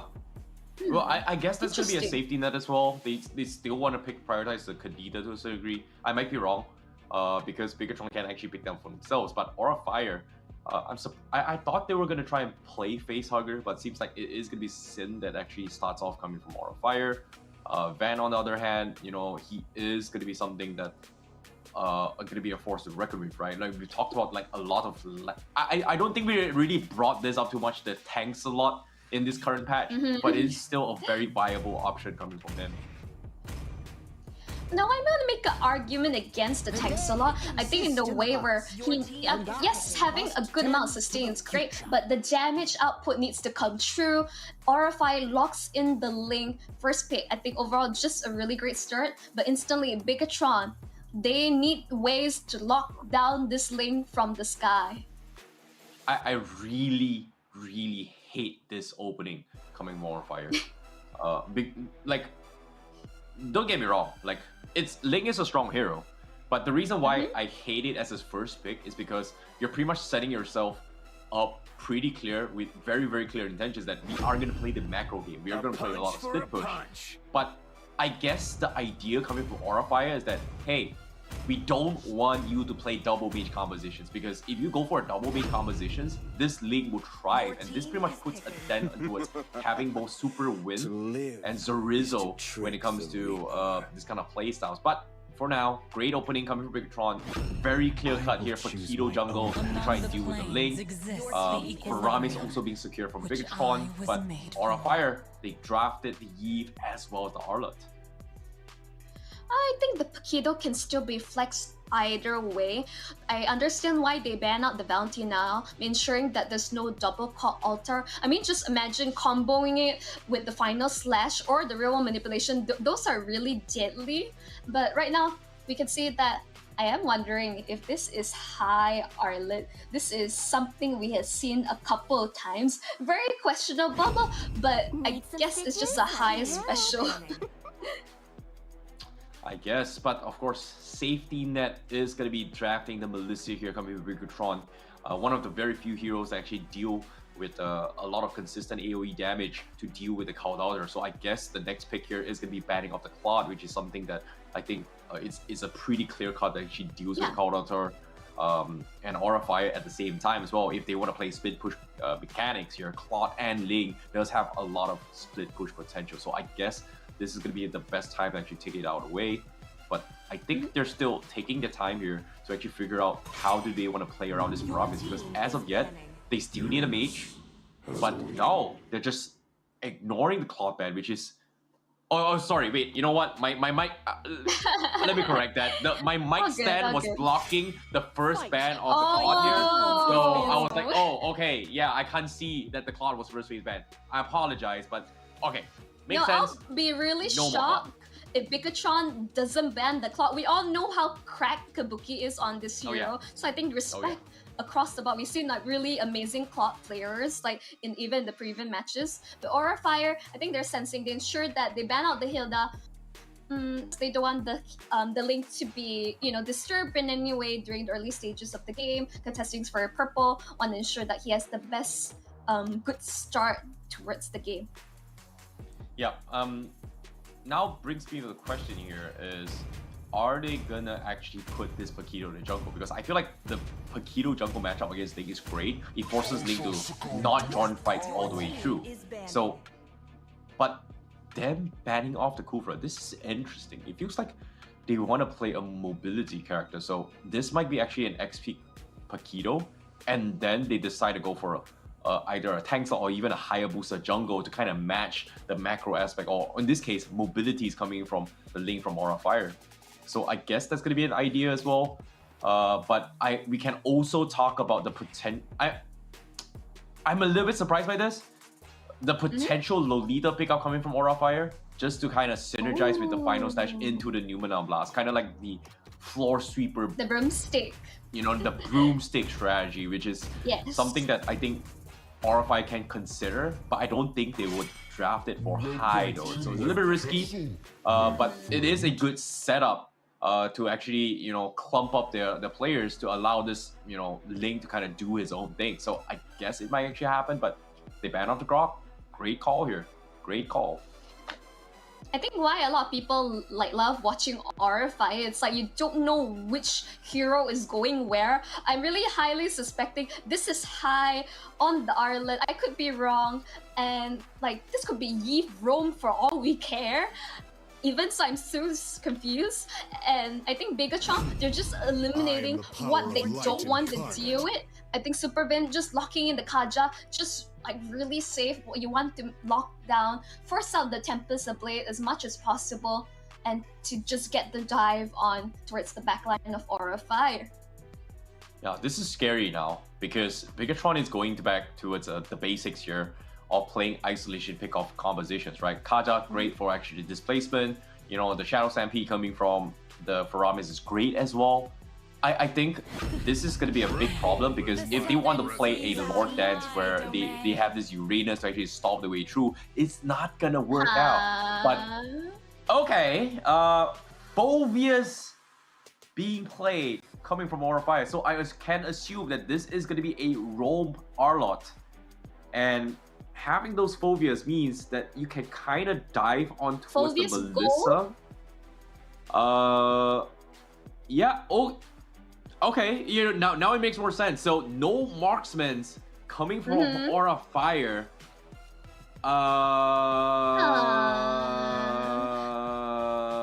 We're both stunned, ladies and gentlemen. It's like I never thought I'd see Phoveus. Usually the best counter towards 1-1, but doesn't feel like there are a lot of dashes. I mean, yes, the dash from Melissa, multiple dashes from Hero, but Esme is the counter for Phoveus. Oh my god. You hate to see it, but no marksman coming from Aura Fire means that they have to close this game as quickly as they can. And with the Phoveus pickup, I don't know how Aura Fire is going to win this game, but my money is definitely on Bigetron for game 1. But if somehow Aura Fire wins this game, they might be playing the new meta, and I want to see how this goes because this Esmeralda is gonna get so much value off this shield. Like instantly. I mean, okay, I can argue that Phobius has like really good scaling towards the later stages, but Aura Fire's style is that they want to close this game out as soon as possible. I mean, that's why they draft like Khadida Eve. You know, that's the whole idea behind it. But I'm stumped, Terrence. You know, that's the thing, we're both stumped, but at the same time, I really want to see Aura Fire make this work. Like, I've never seen it before. The fans are sharing like, hey, double fighter meta is the way to go. I want to see how this goes. Like, if Aura Fire takes this win, I want to see how they do it because this is a very, very difficult draft. And I'm excited to see whether or not they can do it because, ladies and gentlemen, you guys are currently watching the B stream, the final series for today. And this is going to be Aura Fire going up against Bigetron. And this is a match you gotta be watching here. Indonesia versus Indonesia. The fight for the ticket to represent their own country in their home ground here, which is gonna be happening here. But without further ado, we're gonna be jumping in straight into the game. Aura Fire on the blue side and BTR on the red side. Yep, let's get this going because, like I would say, both sides really clear win conditions. I'm not sure how this gold lane Phobius would work out, but this is one way to find out in the Land of Dawn. Yep, and at the same time, we do see instant harassments coming from BTR. They're sending in Super Ken as well. Petrify has been used here. That's a great one, but Vin is looking to go for a commit. Does he go for it? He does! At the same time, is he gonna die though? Yes, he will. A roamer for a roamer. So this is a great start coming from Bigetron Alpha. Trading 50-50s is not what they want. In this case, top side, Kabuki not going to be able to trade 50-50s against Amanda. So this is pretty much Saken's easy lane matchup on top side though. Bottom side though, Kimura also not having a good lane against BTR though. Yeah, unfortunately, Arlet needs some time to be able to tank up against Esme, and like Esme Impure Rage like really hurts even early on. I think that's how you want to build Esmeralda from the get-go in this current meta with the emblem set. And then really pressure really hard. Super Ken just stealing his jungle camps.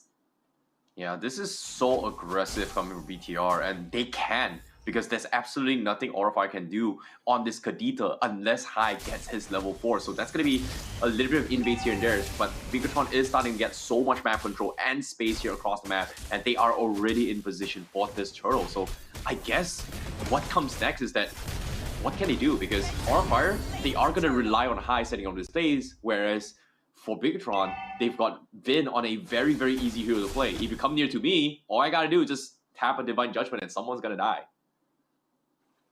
Yeah, that's usually the case, if anything. So I assume Divine Judgment, Super Ken comes in, secures the kill. I think that's the name of the game. Itemize, I think in terms of emblem, there's nothing really notable to point out for now. Kabuki's not just having the best time. Saken just outranges him, just poking him out of lane. Not ideal. Yeah, but at the same time though, Bigetron is taking their own sweet time. They don't need to rush this. You can see their rotations has been playing around Super Ken in order to actually set up the play, because cross-map plays is going to be Aura Favor's gameplay, but late game is going to be their territory. However, they do find a straggler, and that's going to be Kimura being caught out, even in their territories as well. He's buying so much time, but at the same time, how is he still surviving? He will eventually fall. Space created, but Aura Fire, they need to make something happen on the top side, and Saken will be able to get out. So they will trade a gold plating up top for a hero death. So I guess it's not at the end of the roll, but it is going to be 50-50s for now. Kimura just bought so much time. 4 members of Bigetron couldn't, like, it really took them a long time to kill him. That opened up space for Aura Fire across the map. But as I say that, Sin gets taken down just like that. Oh, that's all for now. Hi, he finds 2. Here comes the Petrify, but the clutch countouts are coming from KY with the Purify, keeps them alive, and they get this disengage. And Aura Fire, they needed that catch, and Bigetron Alpha was able to quickly respond. It looked good. However, it is going to be a stalemate once again coming from both sides, but Bigetron Alpha still leading economy here in both sides. Huh. Something really... No. Moreno's not playing. It's Key. That's quite interesting. We know Key as one of the roams for Bigetron Alpha, so Moreno, I think, taking a backseat, tempers the play fairly early. Kimura diving towards the back, forcing them back on. Turtle dropping low. Oh, Super Ken also stealing the retribution as well for Bigetron Alpha. Meanwhile, Kimura finally takes down the roamer, but look at this. Zorizo, he doesn't have a lot of mana, but he is starting to be extremely annoying. And Sin now, he needs to run for his life. But looks like he doesn't want to take this extension here. Zorizo doesn't have the mana. He's getting kited as well. Sin, he needs to get out, but Zorizo taking a little bit hopefully as well. But KY, oh, the Ghostbusters barely clips onto Sin. So that's going to be the disengage coming in, but can they stall a little bit more time? Because as of yet, BTR, wow, this skirmish looks good, is making so much space for Ken to pressure the bottom lane. Kabuki, an awkward position. Can he get out though? KY, he's looking for it. He's taunting him, but nope, not going to be enough to kill him off.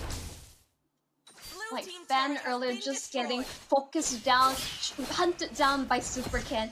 This lane not having the start that he wants. Instantly, Bigetron Alpha, all these cross-map plays, playing really meticulous, like getting the catch, but high on turret Super Bin. No all killing spree for Super Ken.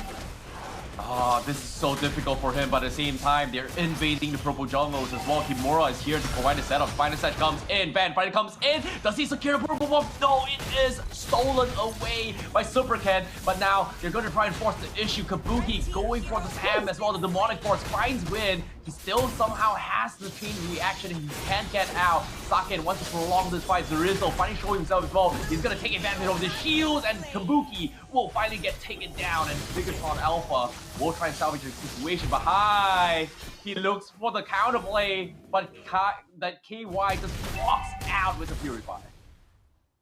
Yeah, I think it's just he just nullifies the impact of the rough waves. Just one call altar, really timed with the Purify. You're out of that situation.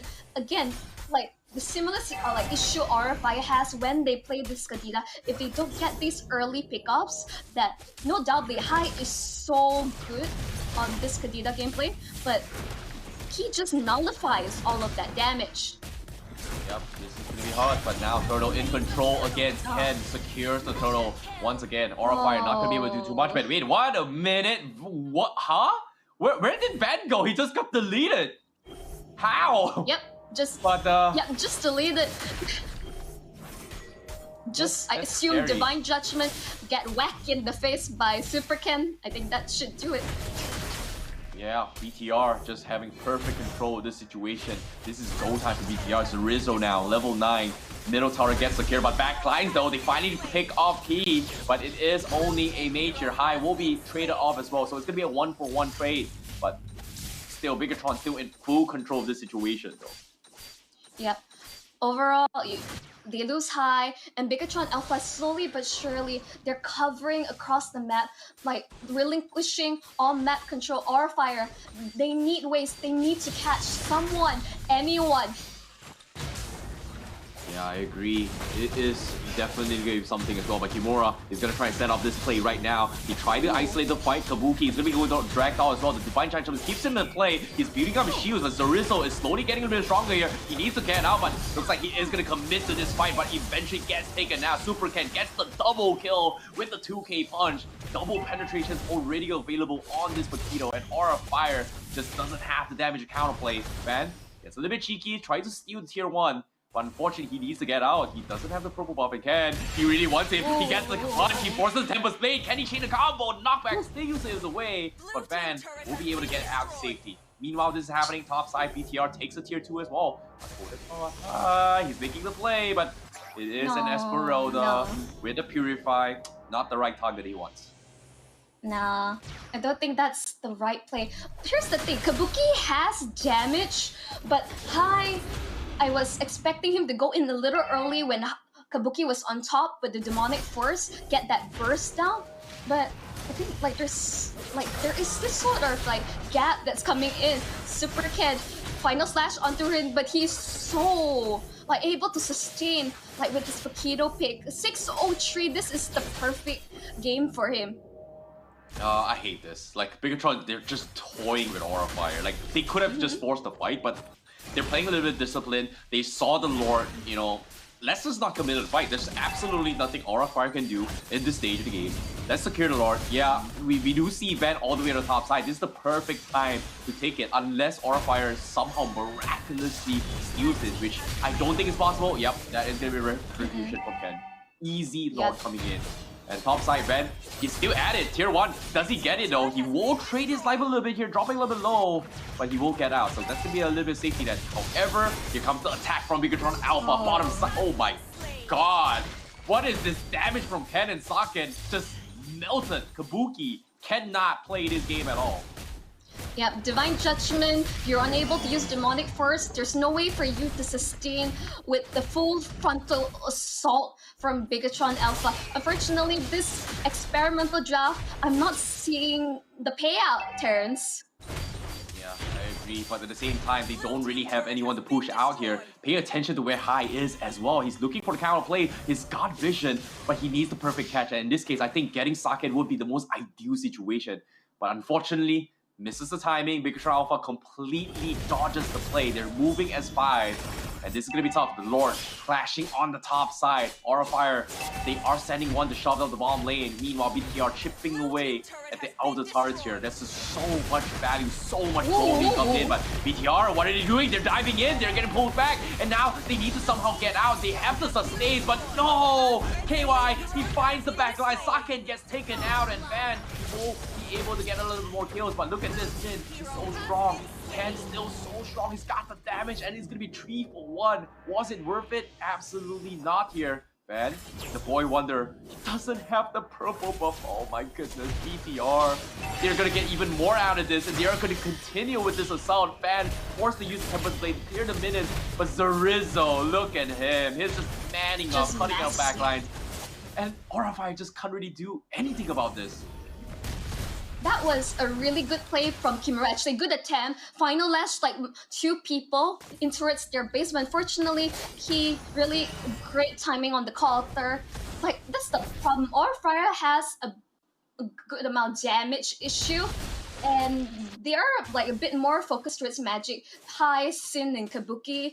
And Bigetron Alpha, they just have to itemize against it. I did see Super Ken with Radiant Armor, so this is not full damage Paquito. So I think overall having that additional sustain to negate the damage from Aura Fire is the play. Oh, look at the confidence coming from Zarizo and Vin. They know they've got the tankiness here. They know they can just walk up in bushes and they just cannot be punished. In this case, Aura Fire, who did they kill? Because if they kill Vin, that's only a roamer.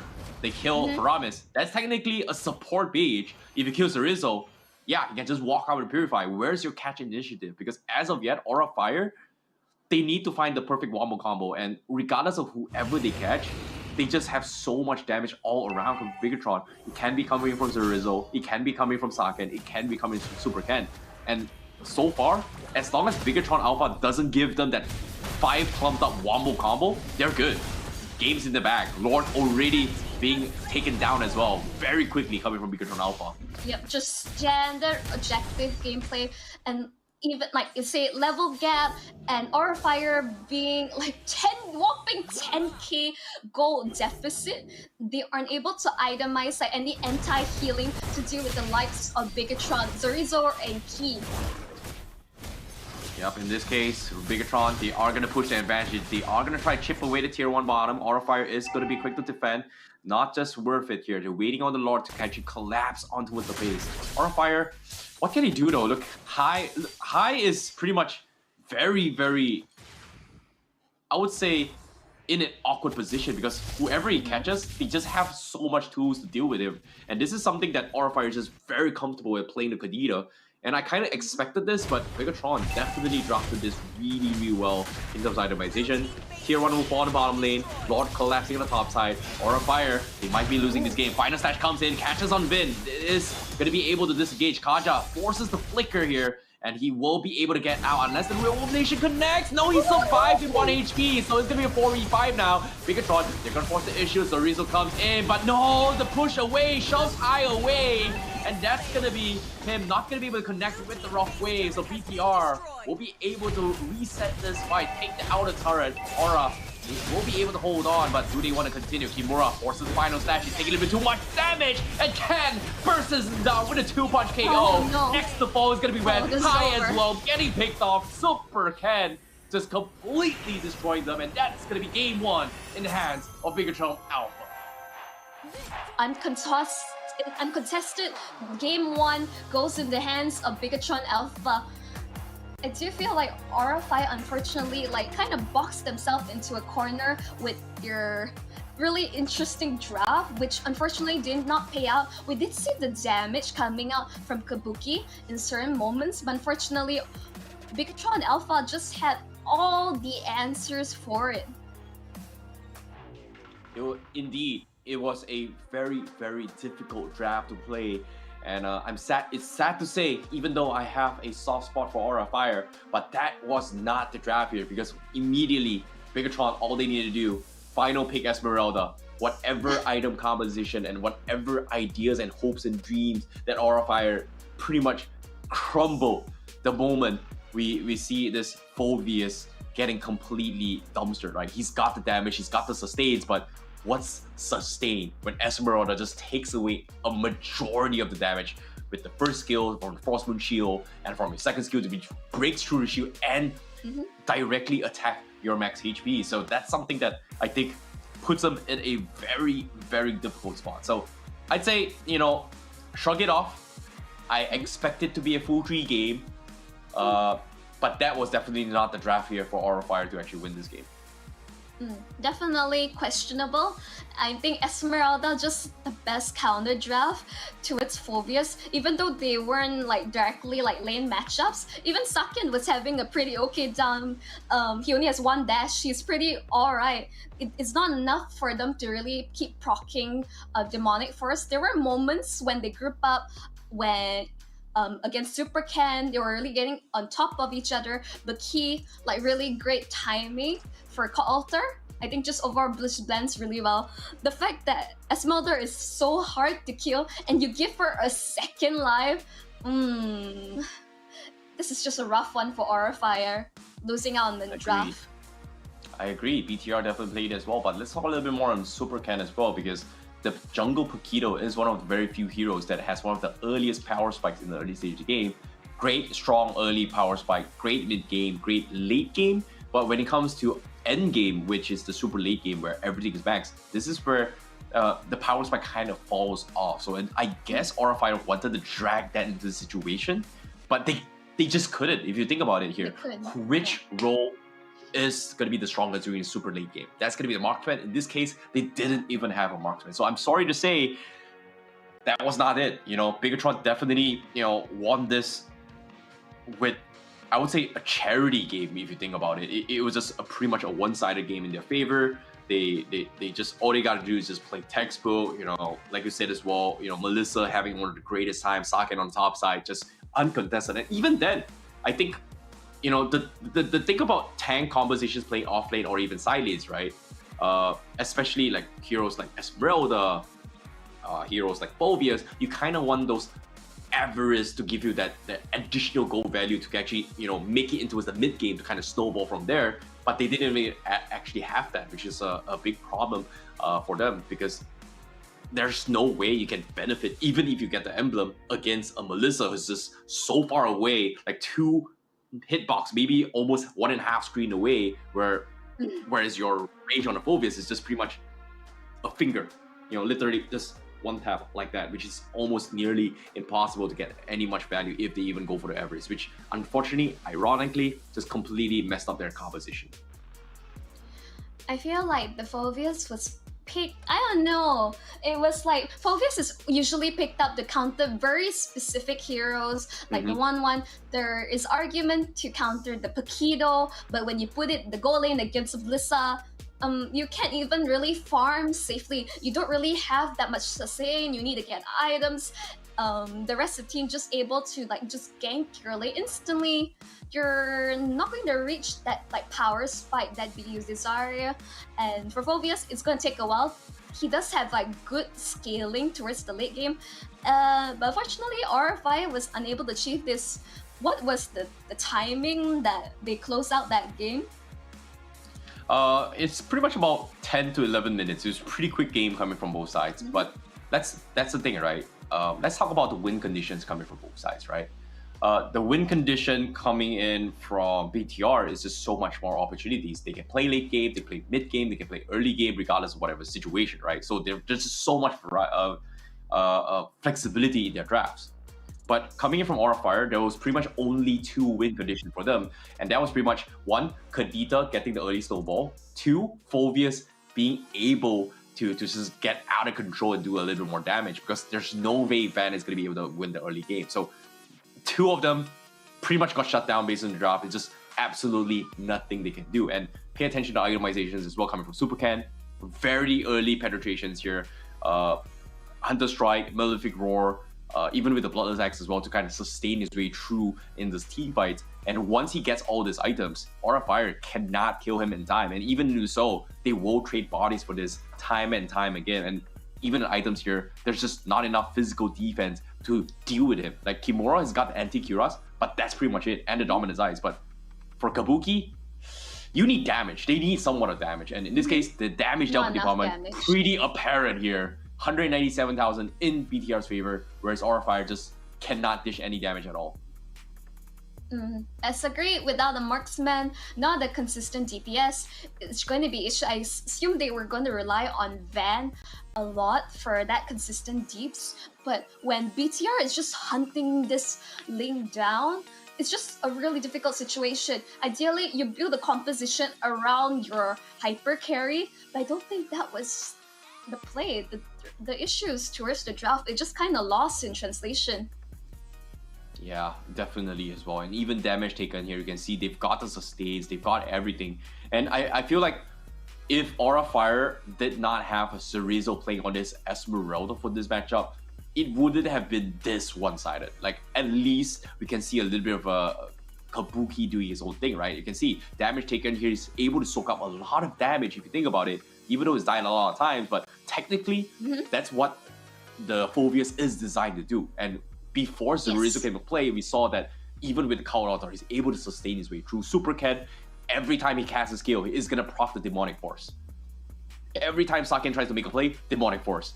Super Even decides to go for a casual Divine Judgment play, it is going to proc the Divine Force. So that's so much value coming from this.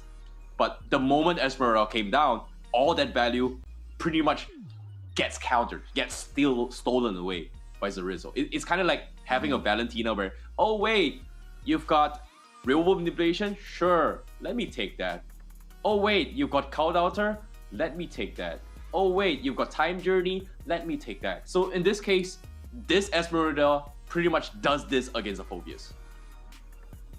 Pretty much, I mean, instantly last pick Esmeralda counter towards the Phoveus, what Orify was trying to do. But overall, let's jump right into the MV, shall we?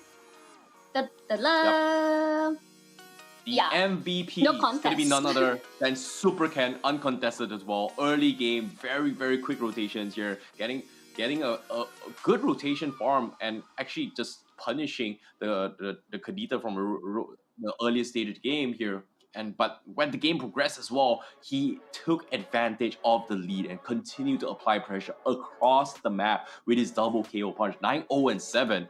And I'm curious to see how the highlights look for here, because you can see a lot of instances. I don't think we were going to see one of the kills there where I'm not sure how the hell Van just got deleted in one shot in less couple of seconds here. So that's something that I think is not going to be shown here, but that's the thing. Like, taking a kill against your opponent's jungler is the most ideal situation you want to be in. Think about it.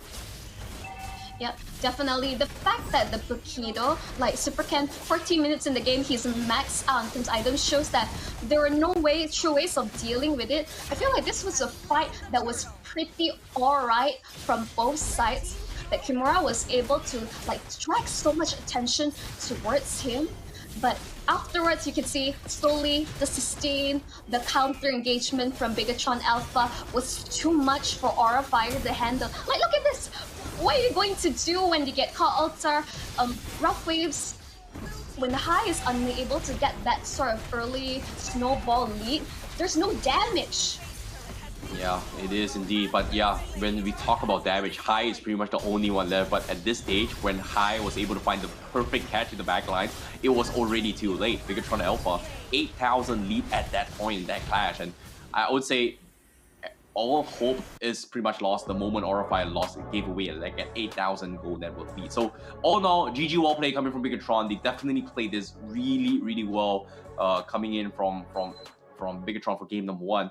Drafts definitely an issue, but at the same time, we hope Aura Fire bounces back. But for now, they are in the lead to take the series, because as of yet, it has been a smooth sailing game coming from Bigetron just for today in particular. They took a 2-0 against Todak, now taking one game ahead of Aura Fire, and if they take the 2-0 against them, that means they are in one of the perfect position to be the top seed by end of this day. And as of yet, like I said as well, top 3 from each group will be playing in the main event, and that's something that you want to be in, especially when I think I think the first 2 weeks when we released and announced the tickets, all the premium tickets were pretty much sold out right from the get-go. I mean, that's what the audience is looking forward to see. Like, may the best man win, I would say.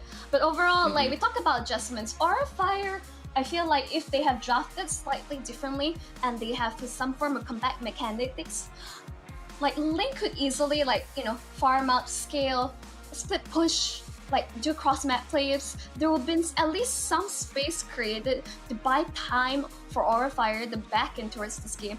Is this not the first time like High is like put behind on his Kadita? We see this multiple times are being, you know, his plans to one-shot people getting derailed, but he's never, demotivated of doing so. So overall, I think adjustments is needed to really make sure that this composition works in their favor, because right now Bigetron just have all the right answers to them. Yeah, I want to see how this goes here. Definitely they need to switch up the drafts a little bit coming in for game number 2. And so far, I think this time Bigetron is going to be on the blue side and Aura Fire going to be on the red side. We got to see how they actually make this call later on. But of course, you know, adaptations definitely needs to be made. Bigetron pretty much shown their hand so far, and they look really, really impeccable in today's performance here for the SPS Challenge Finals. Because with the current meta as of yet, the chances of comeback is real, and I think the last thing you want is to give your Koban that one chance. And you see how quickly Bigetron is just closing out this game, like just meticulous, calculated gameplay, because they're aware of what's at stake. Like the top 6 to progress to get the coveted title. There's too much at stake. There's no point risking it. It's time to go towards the draft.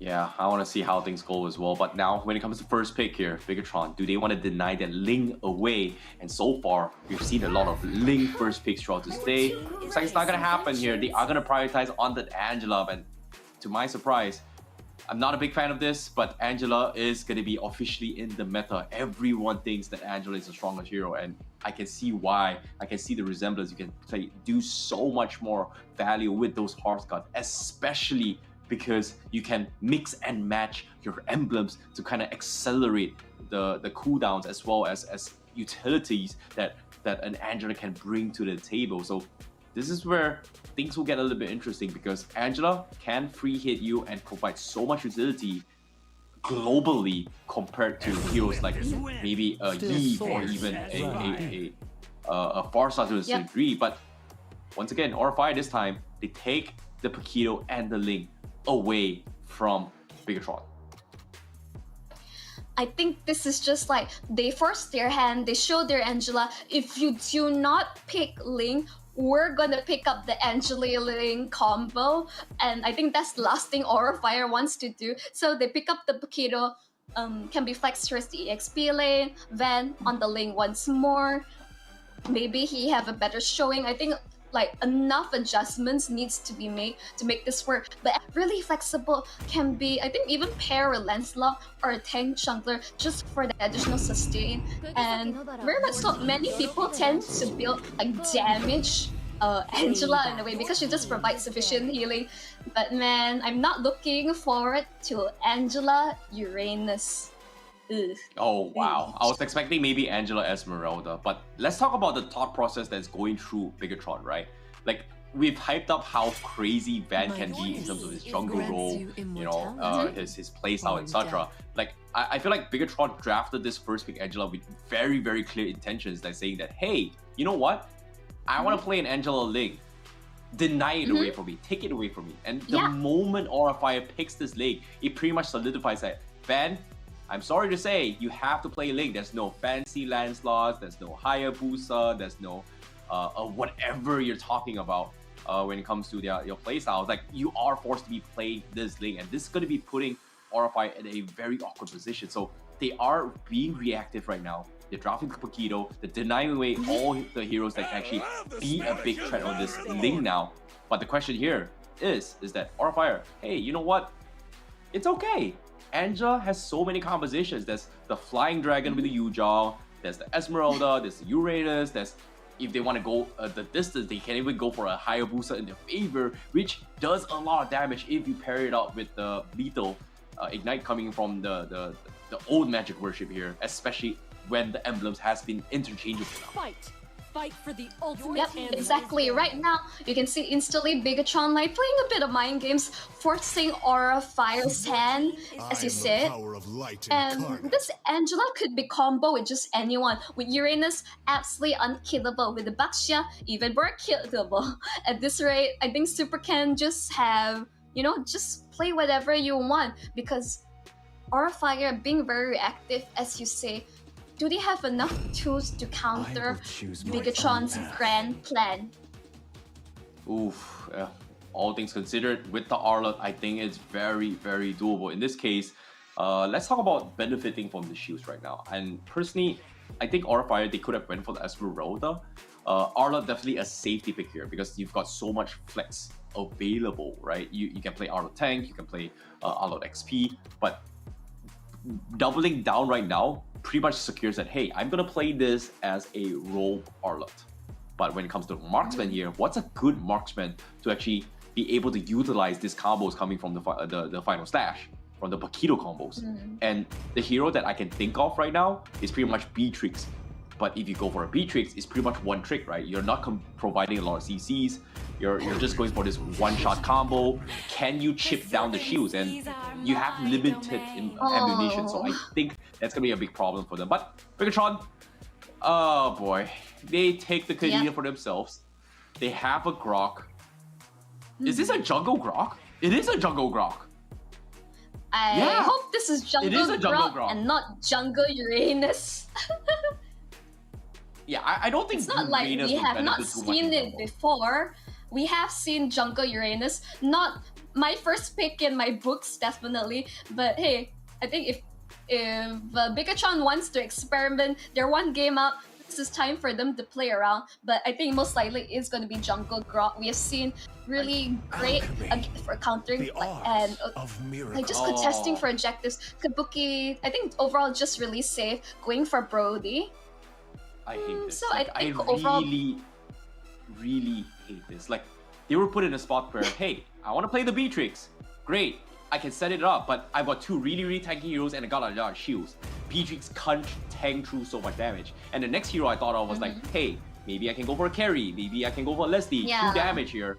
But the moment you've got all this composition that is so in your face, I can't go for a carry because if I go, I'm going to get completely melted in this scenario.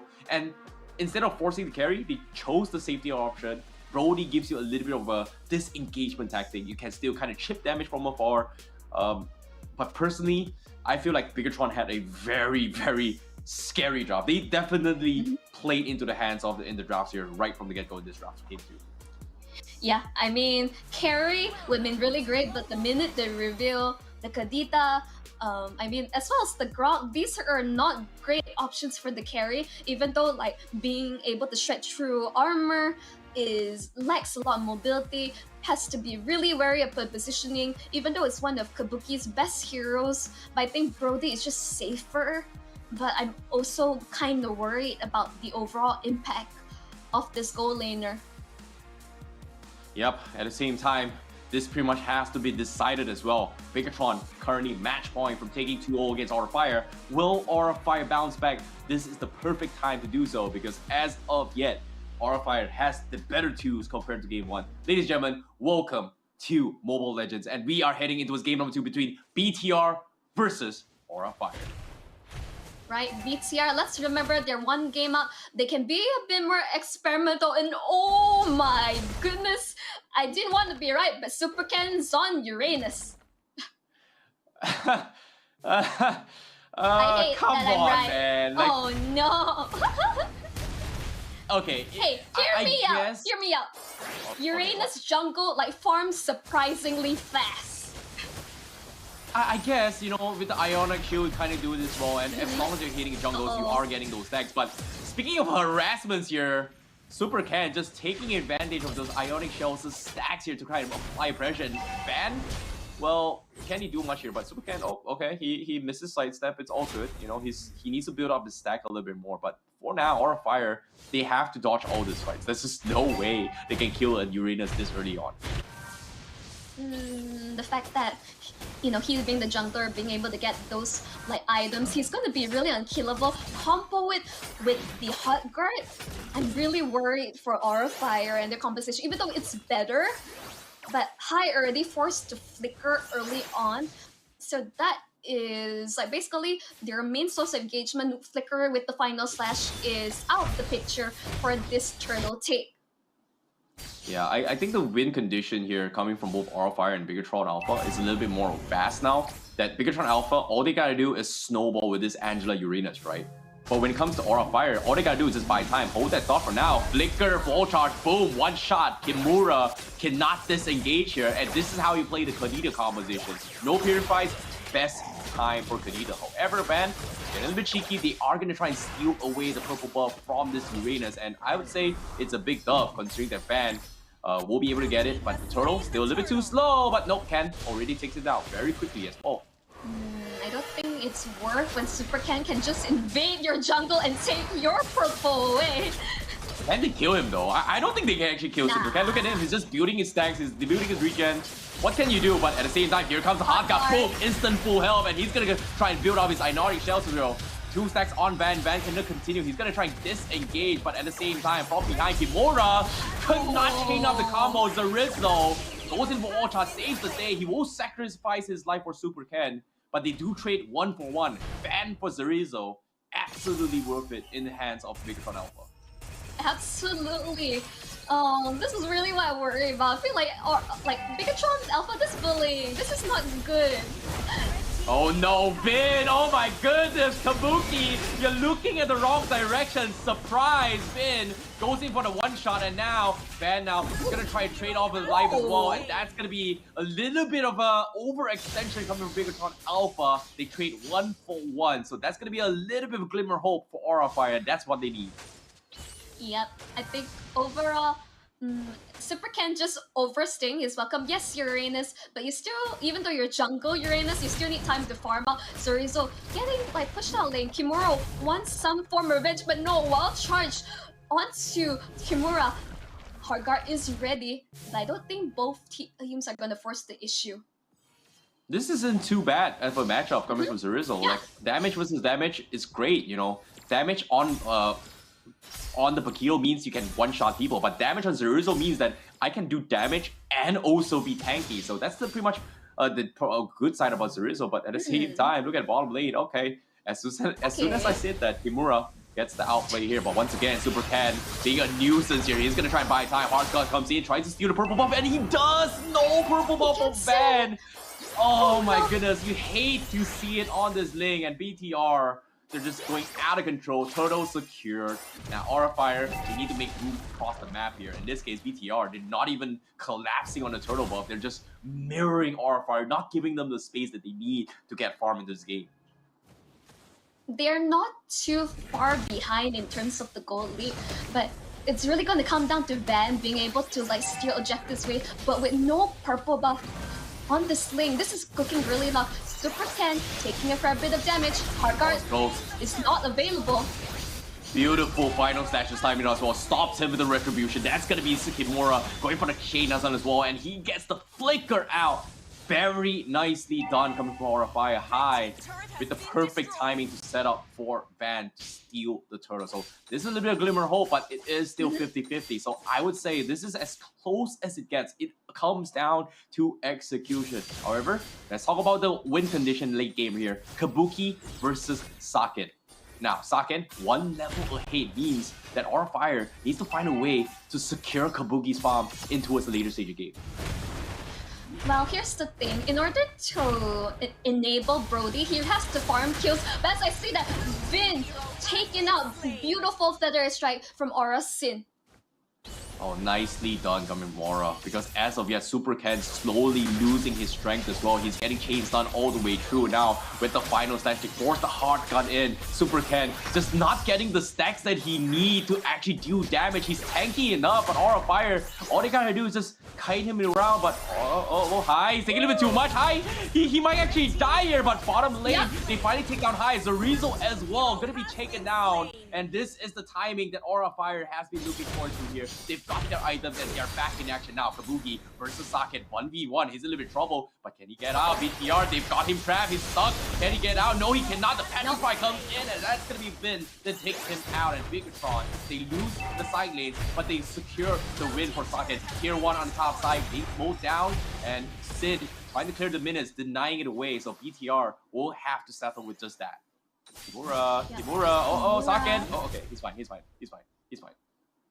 Sagan saving his dash just because like the threat of the Paquito is still a thing. He does have damage. But overall, I think what Aura Fire needs to play around is the timing of the Heart Guard. You only got one Heart Guard, you only can protect one person, whether it's protecting Saken or protecting Ken. You gotta be the choice. Right now, it's up and available. They're aware of this. The final charge, the wall charge actually missed, and now they are gonna get chained down. Super Vin loses his life. Zeriro though forced to back off, but the Turtle down towards his final two bar. Who's gonna win the retribution battle? It's gonna be Fan that comes up on top of Ken now. He's gonna get kited out. Even with the Heart God, there's absolutely nothing they can do. So much penetration coming from Aura Fire, and PTR, they're crumbling. They got caught off, and they are gonna go down. And it's Aura Fire finally bounces back. Well, this is the time for them to shout. If you have to out-damage Uranus, like no matter what situation, it was working out early on, but I think that earlier, like first time he died was the opening that Aura Fire was looking for to climb back towards this game. Kumara's damage, Sin has sufficient damage. I think overall really great. Oh, Zorizo, wild charge missing. Heart Guard also expanded. He'll be able to get out, but he'll potentially... Oh, okay, he clears it out by basically that top turret will fall eventually. Oh boy, that is very, very difficult here. The fourth Heart God available out of Bigetron Alpha. That means more room on the side lanes. But look at this, Aura Fire. They've finally reached a stage where they've got so much penetration to do with tankiness coming from Zerizo, the tankiness coming from Super Ken. And look at this, Kimura is gonna try to set things up with High as well. And the moment this catch and this fight breaks down, Bigetron Alpha does not have the CC if Zerizo doesn't connect his wall charge, and that's going to be a little bit of mishaps coming in. And Aura Fire, they're finally getting the space they deserve. They are going to play this safe and dodge the fight, but pay attention to this. Van was under pressure throughout the entirety of the fight, and Super Ken now one level behind against Van, and he's gonna be trying to open up the map, but he's just no longer able to. Think about it. Here, like assassins will definitely farm way faster than the Uranus. Let's like let's close the argument right there. And the fact that Van wasn't punished enough during like the start of the game. He only died once, which is still manageable. Wall charge onto its camera, force the flicker. He still has his combo. He'll be alright. And just, you know, so much mobility, able to get away. Okay, the Lord Dance coming in. Super Ken getting caught out. Instant hard got to connect here. Where's the team? They're not here to actually fight this fight, but the Fender airstrike being baited out means that BTR can actually interject now, and this is the perfect time. Can they get the catch? Because as of yet, they force out the raw phase on the sides here, so that's no burst potential coming from Bigetron Alpha. So both sides still, and they stalemate right now. Kimura slowly making his way towards the turtle as well. Ken getting pulled off in the final slash. He gets this position, but he needs to heal himself up. Meanwhile, Aura Fire, they're holding the Lord hostage here. They need to get the resets. Rizzo not letting them off the hook, but they just can't seem to find the damage. They need to find the reset. And as of yet, Aura Fire with this poke tactic is working out in their favor. And they are gonna be sold out. They're waiting for the next half guard, and Super Ken finally shows in. He needs to make an attempt. Can he get the retribution? No, he cannot. This is a little bit too far off now with the rock face. It connects on multiple one here. Coming with they take down Kabuki, BTR. They need to get out, and Aura Fire. They've lost too much in this place. They got the objective. They got the Lord.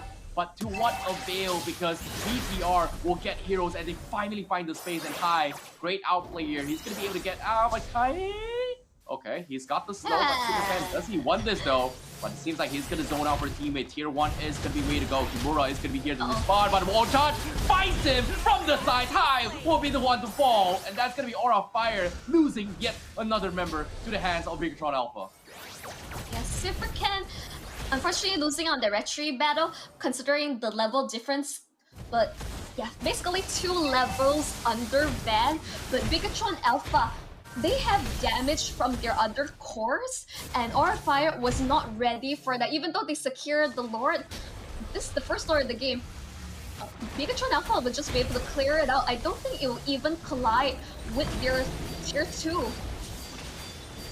this is as close as it gets, because as of now, Kabuki is just an absolute monster when it comes to push and poke tactics, because as of now, the moment the puppets gets dropped from Saken, they have to commit to the fight from Bigetron. So if they're able to bait out those spells, the wall charge as well as the hard guard, they're all Gucci for Aura Fire. So they can choose their fights a little bit more guerrilla warfare tactics. And that's something that I think Aura Fire will excel the most, especially when you have a Link in play as of now. But so far, beautiful defense coming from BTR, but look at this. They force out the pump, but oh, the Feather Airstrike zones off Win. He gets his regen, but can they actually get the catch? Because as of now, Vin, he's got his eyes looking for Saken, but Saken is just a little bit too far off right now. As you can see from that defense, they don't lose in much in terms of infrastructure. And looks in terms of the item, this is a damage grok. There's a reason why Cerezo is not as tanky as he would like. He's going for damage against the Paquito, while Paquito's going for more sustain.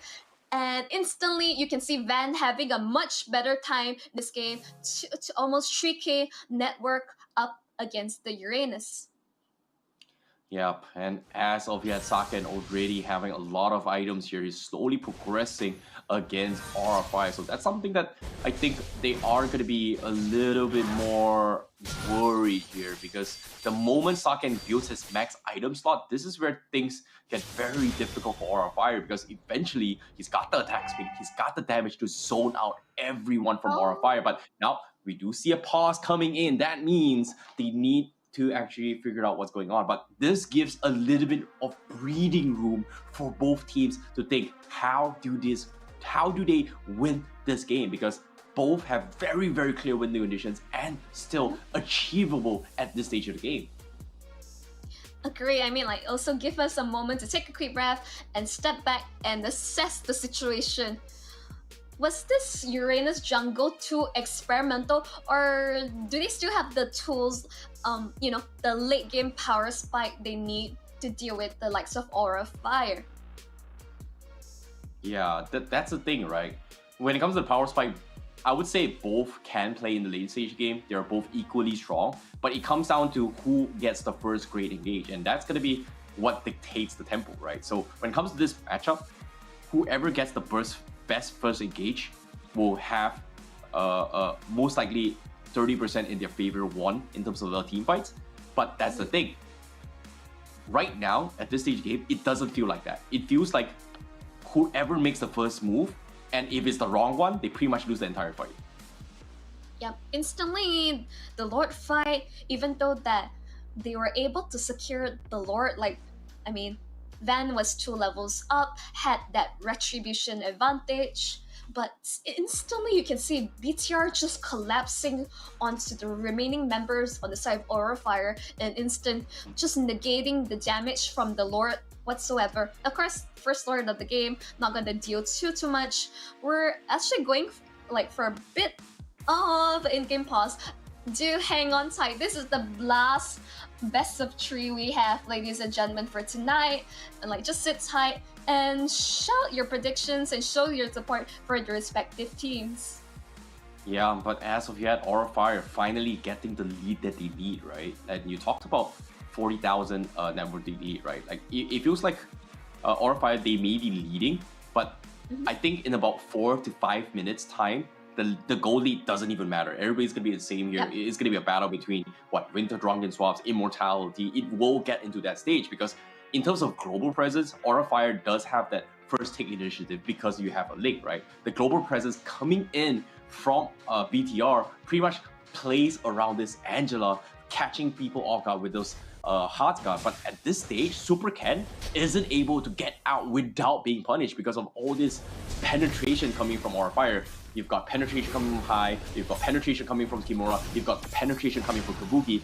Any of these heroes can take them down to set up for Ren to actually potentially threaten him. So that's going to be a very awkward fight, especially if Bigetron is not prepared for this fight here. But as of now, they are going to force Aura Fire into them. And this is smart because having this Lord aggro means that they will have a little bit more room. However, bottom lane, Vin, he tries to make an attempt here onto his Van. Rough Waves comes in, but Van, he does have the damage trust in him. They force the hard guard to save his life. So that's a big ultimate bait coming from Van. And this is perfect time for Aura Fire to say, I am going to hold this Lord hostage. And Super Ken not going to be able to get those aggro for now. That means Aura Fire, they will be able to force Bigetron in an awkward position, but it seems like they don't want to take the risk. They are going to wait on the lanes here to be shoved up, so it is going to be a reset. The Lord Dance coming from both sides.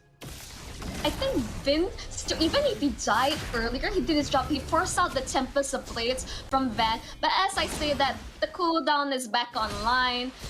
That's up for the taking. See Halbert purchased to deal with this Uranus as well as Angela, because he's gonna need as much damage to shred through the armor of this Uranus. At the same time, the Lord is about to collapse as well. They need the Lord Pit here, and that's gonna be Saken to steal the play. And now BTR, they're gonna go collapse onto his Aura Fire. They're not prepared for this wombo combo, and Super Ken completely overruns them with Saken. And now to pull yourself together comes in. Kimura cannot kill Saken at all. But at the same time, the Iron Sheet comes in. They do catch him off guard, but the Aura Fire, they will lose this fight. Beautiful stuff coming from BTR. What a clutch coming from Saken. The fact that Saken, out of everyone, was able to secure the Lord Big W for Bigetron Alpha, and it's 1v2 trade. Van, Kabuki, their main source of damage, is out of the picture. Heartguard is available once again. Super Ken just zoning Aura Fire under the turrets. Oh my goodness, look at the puppet Sin almost dying as well. Oh my goodness, Aura Fire. This is not looking good because Bigetron, like I said as well, drop one spell and if you're in it, you're it. It's over. Saken is gonna get completely run rampant here. Final side, full Super Ken in. Aka keeps him alive. But Turret, he's doing a little bit more damage, but they just don't have the combos. But no, Hai, he got caught out by Finn. He's gonna get taken down. The Lord is gonna channel his way through. But Finn, again, the back line, he fights another. They get Sin, they get Kimura. It's over. Aura Fire, they got caught off guard. And that is gonna be a clean 2-0 for Bigetron against Aura Fire. What a clean game for Bigetron Alpha. Overall, just as you say, clean sweep for Bigetron Alpha. Congratulations. Bigetron Alpha, the Red Robots, they're on the roll today. What a day one. Indeed. Insane. Undefeated in day number 1. 2-0 Aura Fire, 2-0 Todak. That pretty much guarantees Bigetron Alpha in the top of the leaderboard by the end of day number 1. But can they keep up with this momentum? But like I said as well, top 3 is where you want to be in to actually make it into the challenge finals. And so far, Bigetron is on the right track for day number 1 here for Snapdragon Pro Series here, Marcel. I think not just that, like they're on the best possible track ever to get towards like top 3 within their group. They're unstoppable force. And even though that this is easily the most experimental draft they had, but man, was it a pain to do it. How do you feel about that? I predicted it. I did not want to be right, but man, Jungle Uranus. You know, I was hoping it to be a 2-1. You know, I was hoping that Orify was able to bounce back, but definitely game number 2, they had a little bit more tools to work with. Unfortunately, when it came down to executions and timings here, this is where Orify just could not find those opportunities to close out this game, because the moment Saken reaches the end game, Melissa is pretty much unstoppable, and that's something that I think Brody was sincerely lacking here. We saw a lot of early engagements coming from Orify, great stuff coming from them. They were able to bait out major spells coming from BTR, but eventually, once you hit the later stage game, this tank's coming from Uranus, this tanky that's coming from Grok is going to be a big problem for the side of Orify, because they just don't have the damage to quickly take down this tanky heroes, and Brody is just not designed to be like that. I mean, yes, you can rush like Blade of Heptases, Blade of Despair, but as you say, his damage is just lacking when you compare it to the AoE damage that Melissa commits, and the fact that Grok was going for full damage as well. So I think what happened was the Orify was just caught off guard. They're so focused, like I think they tunnel vision, and they're just focusing on making sure that Super Ken is dealt with. They kind of forget everyone else in the background who had enough damage to deal with the rest of Orify. Yeah, I agree. You know, we saw a couple plays coming from Van as well. You have to give credit towards the Angela player here in your regards, because that bottom fight here, if Super Vin was caught off, that would have been a very, very non-favorable position for Orify to actually secure a lot here in the prior this fight. So I would say, sorry, for BTR, my bad, not Orify. But at the same time, you know, props towards BTR, very clean game, but it's back towards the drawing board for Orify. Game 1 was a complete stomp because of the draft. Game 2, just a little bit of mishap, but they're feeling their nerves here. But at the same time, you know, I don't think Orify is going to be out of the tournament yet. They still have the capabilities to actually make it, but it's not going to be against BTR today. I mean, definitely not the best Monday for Orify considering their performance in MPL ID. I really thought this was going to be meta because it's so new, experimental. I was expecting like better stuff from them. Yes, they had a better draft overall compared to game 1, but in the end, Bigetron Alpha just had like other options, better answers than what Orify had offered. Hey, Monchel, it's about the Monday blues, man. In this case, a great Monday start coming in from BTR. Unfortunately for Orify, that's not a great start for them, you know. They just need some time to warm up, you know, even for us as well. If working class people, if it's a Monday, we don't really want to work on Mondays. I know that feeling is terrible. They just need a wake-up call. So it's not over yet. But of course, let's talk a little bit more shop here as we go into the details on the itemizations coming from both sides. Like I said as well, Saka had full item slot here. The Golden Staff, Lilith Raw, DHS, Winds of Nature, as well as Corrosion Side. These are items that are one of the strongest into his late game, which kind of allows Saka to excel at what he does. And the thing about the Melissa is that once you drop the puppet, you have to get out of it. And in this case, I think during the highlights as well, there were a few instances where they were able to bait out Saken's puppet rather early. And the moment his puppet is on cooldowns, Orify immediately collapse the BTR and take the win. So, like I said as well, whoever has the best first engage will most likely win the game. But if you miss the first engage, you are pretty much going to be completely destroyed. And and this game in general is a perfect example on both teams trying to find those perfect scenarios for themselves. I mean, it's just a matter of like forcing baiting cooldowns, and I think Aura Fire had the right idea. Like the minute they see that Heart Guard has been utilized, instantly, okay, this go time, we can focus on certain members. Super Ken, I think he was a bit too overzealous. That's why he was getting called out and getting like shut down. Instantly, Aura Fire had ways to come back in the game. This was a lot closer game. I think the fact that Saken, out of everyone, was able to secure the Lord in those circumstances, just basic attack, free hitting the Lord, was able to get like just the final nail into the coffin for this series for Aura Fire. And in terms of the damage dealt, you can see Aura had more damage. I think just like the Heart Guard and with Super Ken on screen, it's like so much value you're getting. And I think if anything, this Angela pick needs to be respected and banned. Like you can let the link through, just don't combo it with the Angela. It's still like, you know, it's still ways to deal with it. And overall damage taken, I mean, no surprise. Super Ken's absolute like sandbag in this situation. Look how much damage he took. I agree, and the composition from BTR was pretty much programmed to win. If you think about the draft here, this entire composition coming from BTR was designed to drag this into the later stage of the game. The moment Sake comes online in the later stage of the game, there's absolutely nothing Aura can do, because that's the downside of the drafts coming from Aura Fire. Paquito, great early game, great mid game, great late game, but when you reach end game, well, there's only so much a Paquito can do, because eventually the burst potential of the Paquito gets completely shut down. In this case, Saken's burst is just a little bit stronger in this kind of scenarios. Even for the Link as well, late game, not necessarily the greatest.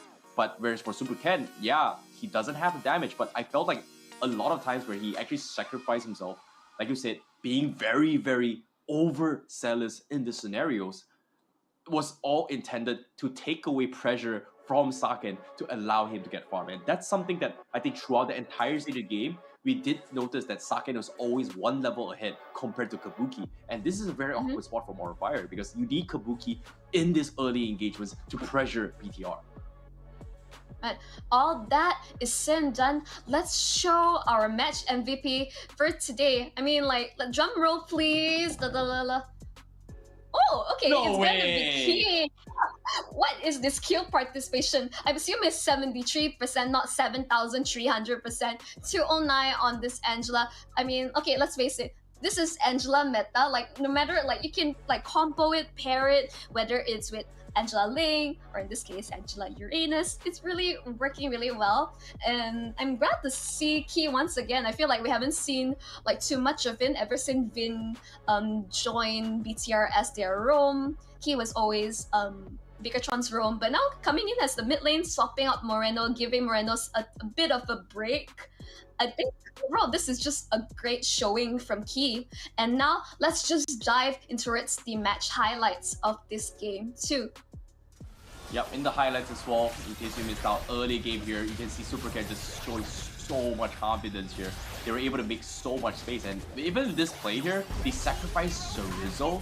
Personally, I think that Aura Fire, they needed to get kills on this, right? Like, Super Cat on this Uranus means that, hey, I've got stacks on my shields for regeneration. Hey, if you come close to me, I'm gonna build stacks on my damage to actually take you down. And every single time this happens, Aura Fire, if they don't get the kill, means that there is so much room across the map. Pay attention to the minimap in this particular clip right here. Top side, Melissa, Kadita, uncontested, free farm all the way through because of this scenario. So I would say, even though this Uranus seems to be a little bit troll pick here, it's very much intended to set up for the later stage of the game. And when I talk about setup, it means setting up for Saken to have the perfect end game. And that's something that Aura Fire wasn't able to react at all, because they were just so focused on stopping Super Ken, who is, quote unquote, right now in your face time and time again. Yep, definitely. Overall, congratulations, Bigetron Alpha. Like, I think just like really interesting draft. In fact, I think they played like certain things that Aura Fire likes to play, like the double like mage combo with the Kadita. Angela's in the way is a mage in the way you're played about against like the like of Aura Fire. Like imagine playing your strategies against each other. That's not a good feeling. Overall, amazing like I would say, undoubtedly a strong, convincing win from the side of Bigetron Alpha. And our Fire, there's always a chance for you to come back in your group. We are looking forward to more from you. You know, yeah, GG, well played. And, you know, even in the drafts as well, you can see, you know, Angela may not be the greatest mage here. It is a great utilitarian, but if you balance out between physical and magical damage throughout your team, it is very feasible. In this case, having the Kadita roam, great, you've got magic damage. Uranus, great, you've got magical damage. Grok, you've got physical damage. Melissa, you've got physical damage. So I would say it was a very, very well-intended draft. I was hoping that it would go for Esmeralda, but it feels like I think the Uranus just worked out in my favor. Like, I was expecting this to be a tank Uranus, right? And if you go for the traditional standard build, having that Uranus, having Grok, oh, okay, this is a Mage Angela, this is a Roam Grok, but that didn't exactly happen for BTR. They understood what could win them the game, because if they just go for Uranus XP, they go for Angela, they will lack a lot of magical damage. So I like this composition. Very nicely done from BTR. However, can anyone stop them? That's going to be a question here, because eventually somebody's got to figure out how to take them down. Because as of now, 2 series wins coming to BTR means they are top in the leader here for Group A. Not sure the top of the top, but definitely guaranteed top 2. I mean, getting 2-0 for their 2 matches today, I think it's a really strong start. Putting them, I think, first in their group for now. I would say, I think the best way to counter Bigetron is that just draft your best, because I think right now, the coach, the brain behind BTR right now is like drafting like a madman, and I like it. Even though I think everyone else in pubs are like, oh, I don't want to see tech like Jungle Uranus or Jungle Baxia, Parrot Angela. It's gonna be a huge pain for every one of us in our pubs. But I think that's how the meta is now. It's so flexible with the recent emblem changes, and hopefully with the addition of new heroes as well, we see how all this will shake up the Land of Dawn. Yeah. And I'm curious to see how the standings is going to be going up here, because, you know, even though they got 2-0, but let's take a look at the temporary standings for now, because there are still upcoming matches that are still ongoing right now in the other stream matches, in other Stream C or Stream A. So for now, the best stream pretty much finished all the game. But as of now, this is the standings. Bigetron Alpha, #1 in Group B, alongside with Ren, who's currently 6 points as well in second place. But for Group A as well, we have Echo having 6 points, Yoodo Red Giants on second place here with 4 points, alongside with Burn X Flash, RSGSG, as well as RSGPH. And well, I don't know what you guys were talking about. I don't know what the other casters in the group chat were talking about as well. What happened to Onyx Esports and EVOS Legends? People said Group B was going to be a difficult game. But guess what? Group A seems very competitive right now. Oh my word. Look at like how close it is right now. Oh my goodness. It's weird to see both Evos, Icon as well as EVOS Legend, in the bottom in day #1. We've heard so much rumors here, especially coming from Eterna, from Mirko. EVOS Icon, arguably the better team compared to the main team from EVOS Legends, but for both teams to be in the bottom, this is not a good start. Like, I think people are starting to adapt and bring up new variations in their draft and compositions, but all in all, it's not over yet. The standings is just temporary for now. It's not the official scores, because there is still matches that is ongoing on the other streams. So I want to see how things progress over the days. But for now, what I do know from the side of Group B is that Todak technically should be in the bottom, because they've pretty much lost all their series thus far. Definitely not looking good for the Swordfishes, and overall a lot of concern towards EVOS Icon as well as EVOS Legends not having the best play. Of course, there's still ongoing matchings as of yet. With the current standings, there is definitely a sense of pride seeing Yoodo Red Giants just like 2 points behind Echo, knowing that we are coming pretty close behind. You know, it's not over yet, but of course, the earlier upsets here coming from Yoodo Red Giants against RSGPH. Wow, that was something that I did not expect as well. if you think about it, because technically RSGPH, when they came down to MSC for 2022 series, they just got champion and dominated the way through, almost near identical composition. So I was very surprised that actually happened. But of course, every time, meta changes, things change, play styles has to be adapted. So I guess Yoodo Red Giants, they are on the right track for now, representing Malaysia. I'm a little bit happy about this, but it's not over yet, because eventually it's still the group stages.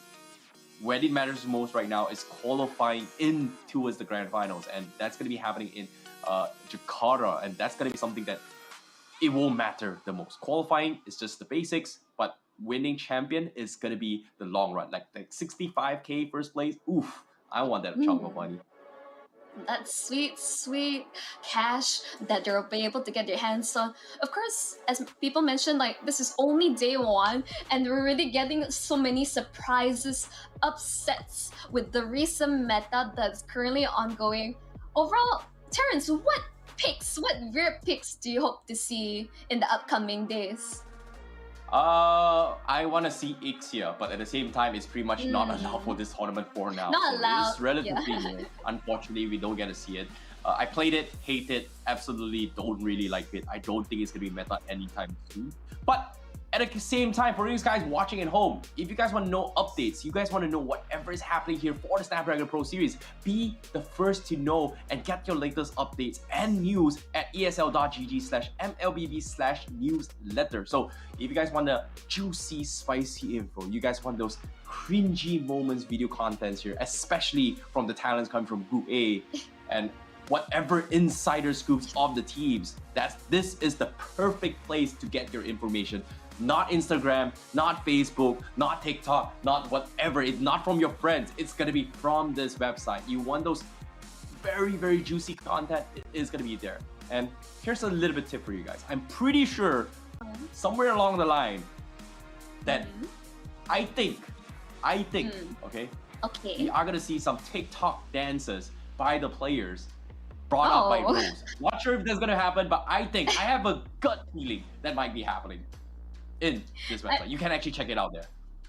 Okay, that's something to look forward to. Our host, Rose, I would say one thing she does best, forcing our really shy, passive players out of their shell and have some fun. Yeah, you know what? Here's a little bit of fun one here. I'll do you one better here. Which player do you guys want to see do a TikTok dance? Go over to Rose's Instagram, message her, spam her, and then say, send my regards from ICBaby12. Tell them that and force her to do it. That would be really, really ironic though. That would be really fun. I like it. I think she's getting spam, like, regardless, with people with requests to do TikToks, to certain dances. But tell us more in the comments, or maybe just message ESL, like, follow their socials. I mean, other than newsletter, to stay up to date, because you don't want to be lagging behind the meta, because we're ever changing in the land of Dawn. Exactly. Two things you can do: spam Rose, spam ESL. Because why? Like it or not, if you spam Rose, she can choose not to do it. You spam ESL, hey, you know what? Too many people are bugging me. Too many people are annoying me about this. You know what? I'm gonna force Rose to do it. You know what? I'm the boss. I'm gonna, hey, which talent is free? I'm gonna need you guys to force a TikTok dance with some of the players. Whichever player, just spam, go down, do that, I know producers are gonna kill me if they are listening. If they're not paying attention, good. I don't want to be called out for this.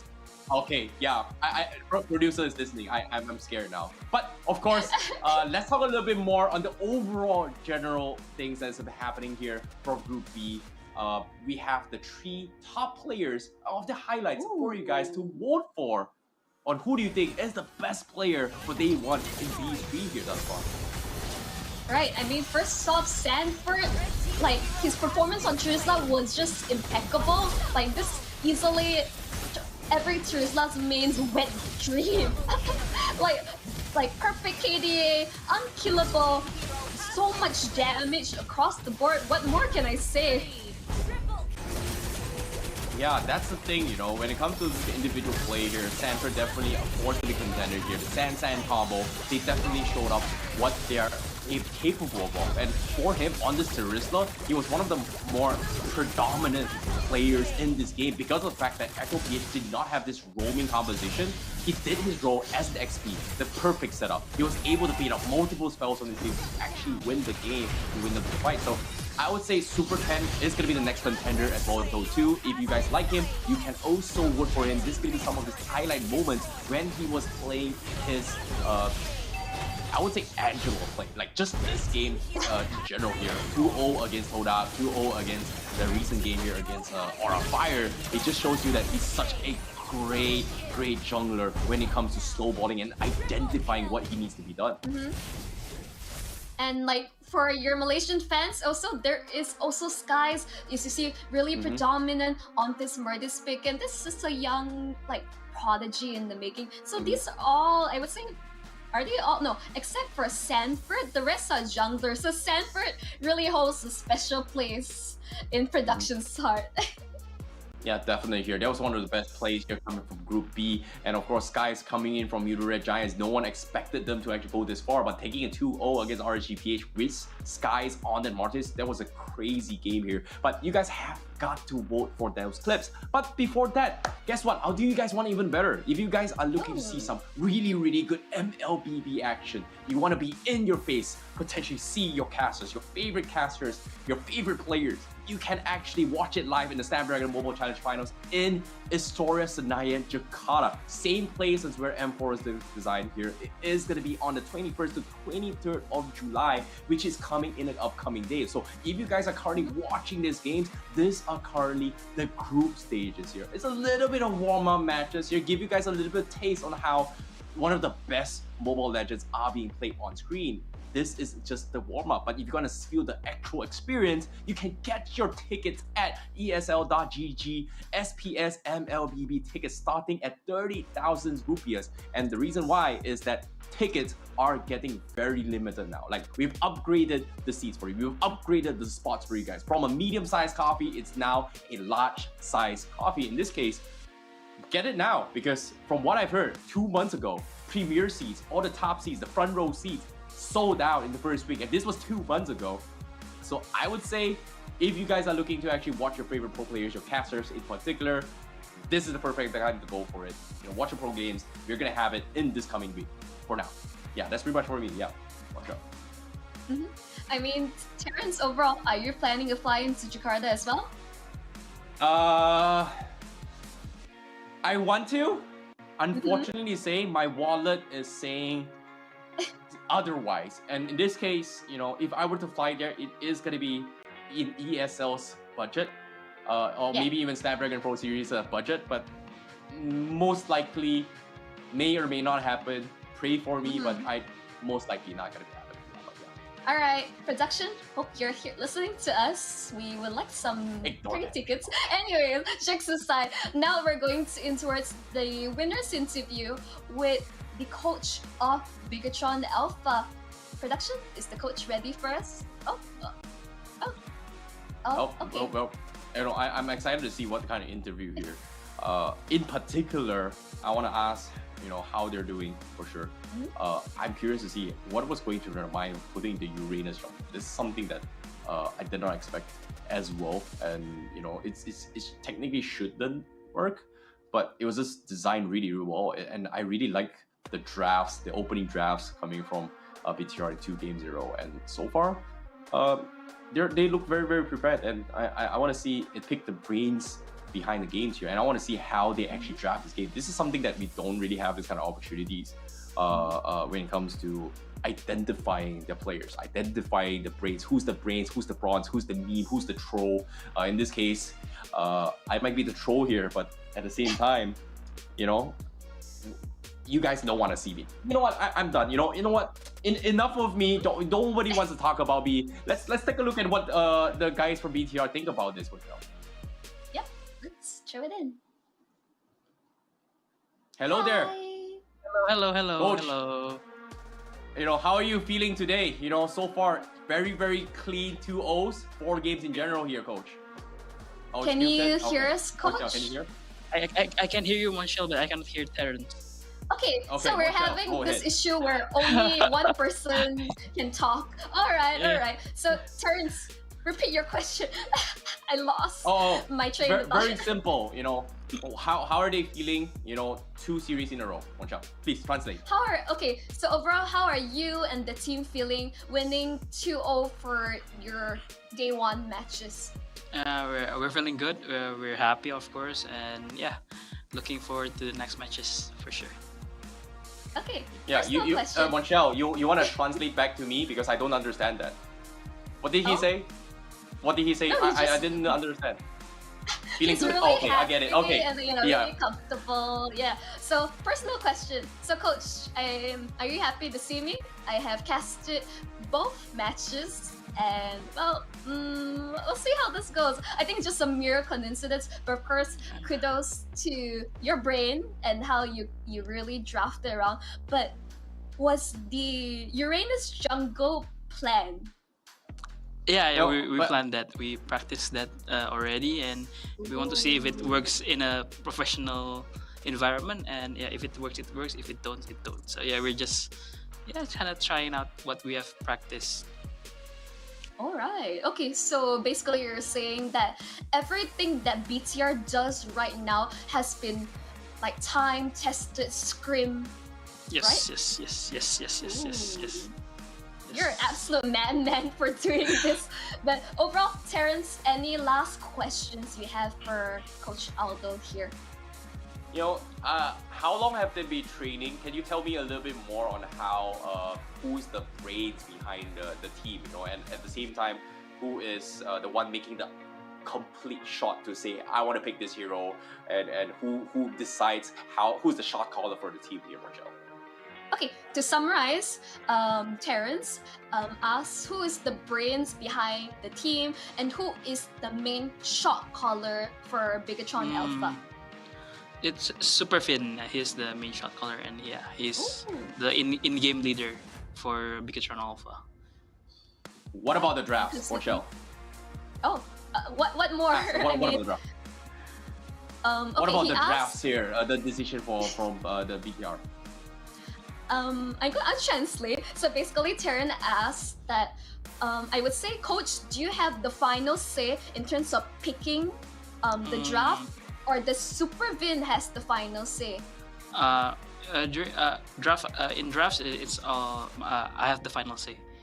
Yeah, and the players are just give me like suggestion, but I will have the final say in the drafts. So, Okay. That overall give us insight on how BTR wants to play. Thank you so much, Coach, for your time. Congratulations for your victories as of yet. And any last words for today? yeah, hopefully we can go to Istora for the playoffs for the group. Yeah. So yeah, thank you for the fans that supported us, and yeah, hope we can give the best to them. Thank you so much, Coach. Very humble of you. We look forward for more amazing plays from your team. Terrence, take it away. Oh, that's it here. Thank you so much, Coach BTR, coming in here, and of course, Monchel for translating for us. But at the same time, that was a very productive interview, and thank you guys so much. Goodbye, Coach. And we are going to be continuing with the show here by the end of today as we continue on to close out the series of today. Because as of yet, Snapdragon Pro Series has given you guys one of the most action mobile legend bang actually here on Twitch as well as YouTube and everyone wherever you're watching as well. We've got A stream, B stream, and C stream. The best stream pretty much concluded for today, and we hope to see you guys again tomorrow and the day tomorrow. But of course, before we actually close up the stream here, we would like to thank our amazing sponsors for providing the thing here with Snapdragon Elite Gaming. When winning matters, the chipset that is designed to give you the best performance in today's games and all the games thus far is what keeps me going here. And of course, Monchel, when it comes to the best phone, we have to talk about Galaxy S20 Ultra, where you share your epic moments and level up your gameplay. And even today itself, you can see high-level gameplays by the pro players because of the fact that they're using the Galaxy S23 Ultra. It's crazy, right, Monchel? Exactly. They are playing the phones live in the venue. And let's not forget, we have DHL, this FB Dash Cup. You have stand a chance to win up to 5,000 euros. You take part in the link below. Terrence says that this game is a lot harder than looks, but consider your options. Like, take a chance. This good amount of money could be yours. And of course, last but not least, unleash the beast with Monster Energy. Overall, this has been the energy drink that's been keeping me like alive throughout the entire day. Couldn't thank them enough. I'm still wide awake. I'm gonna crash right after this stream, but I'm still feeling good thanks to Monster Energy.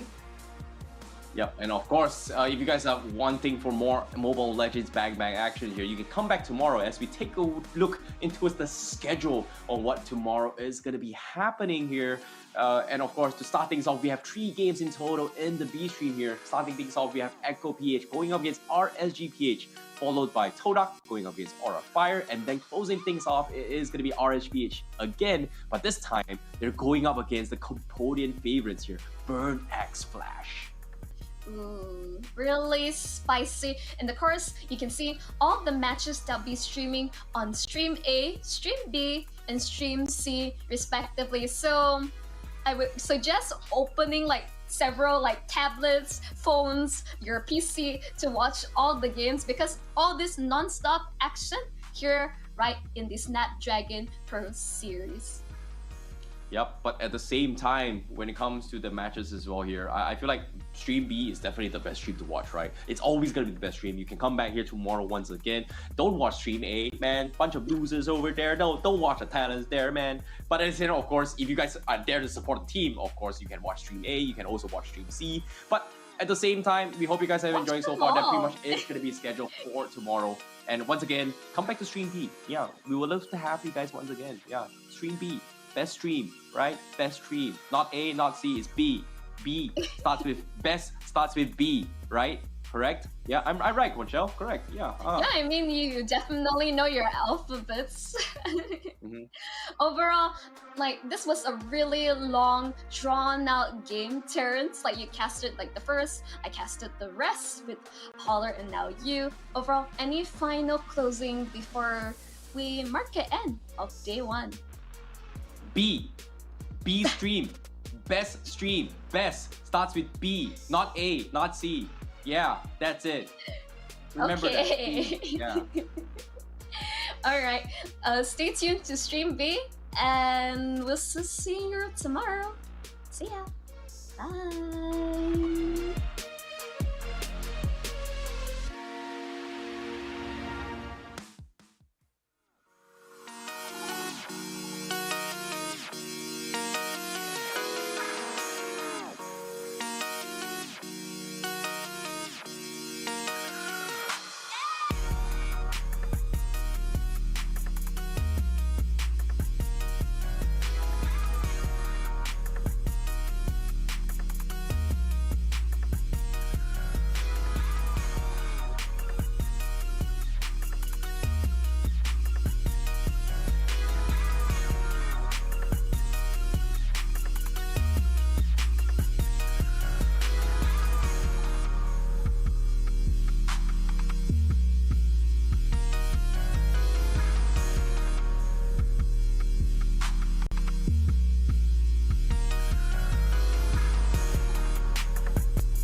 Welcome to Mobile Legends.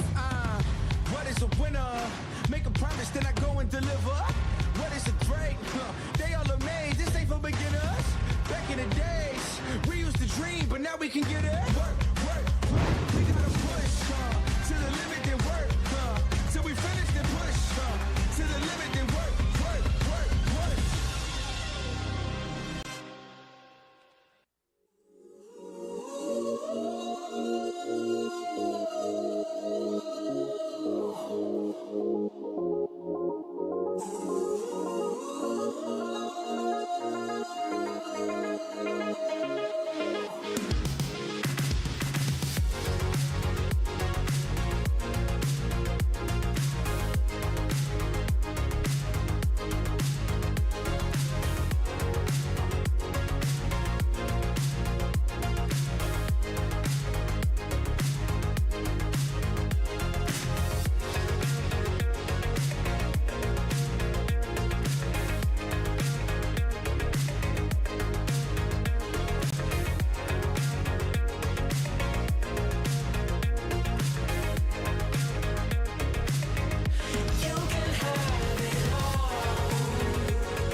Man, I'm up the beat. When they all look, everything on fleek. Word in the street, on my sound on repeat. Do it all day, every day of the week. Getting turned up, we feeling lively. On the dance floor, where you gonna find me?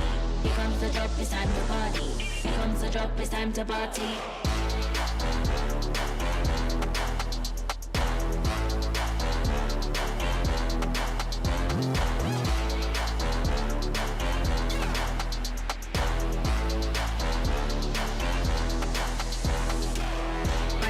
Mad up the beat, when they all look.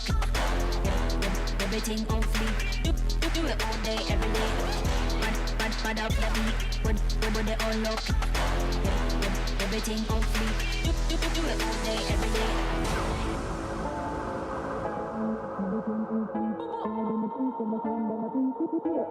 Every day of the week, getting time out, we feeling lively. On the dance floor, where you gonna find me? Here comes the drop, it's time to party. Here comes the drop, it's time to party.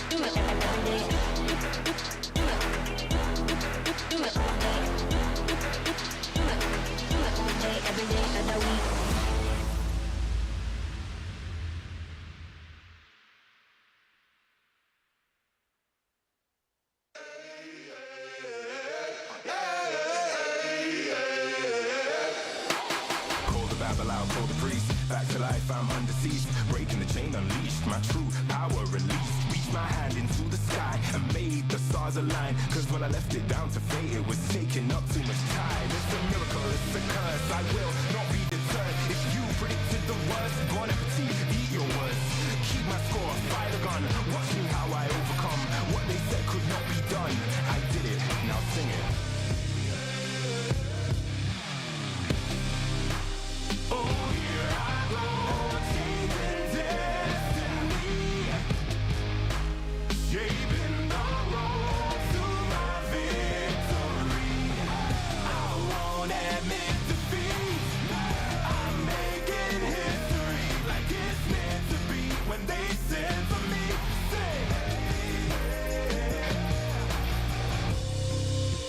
get this, witness the birth of a legend. The past tried to trap me too bad. My future beckoned, I crashed, and yes, I burned. Hardest lesson that I learned was how to take a fall and crawl back out the dirt. Now I'm back from the grave, revived. Time after time, they tried to take my life, and still I wouldn't die. Survive, now come salute him. No man can dispute him. Back and I am biting, street fighting, Ryu Hadouken. What they said could not be done, I did it, now sing it. Oh, here I go,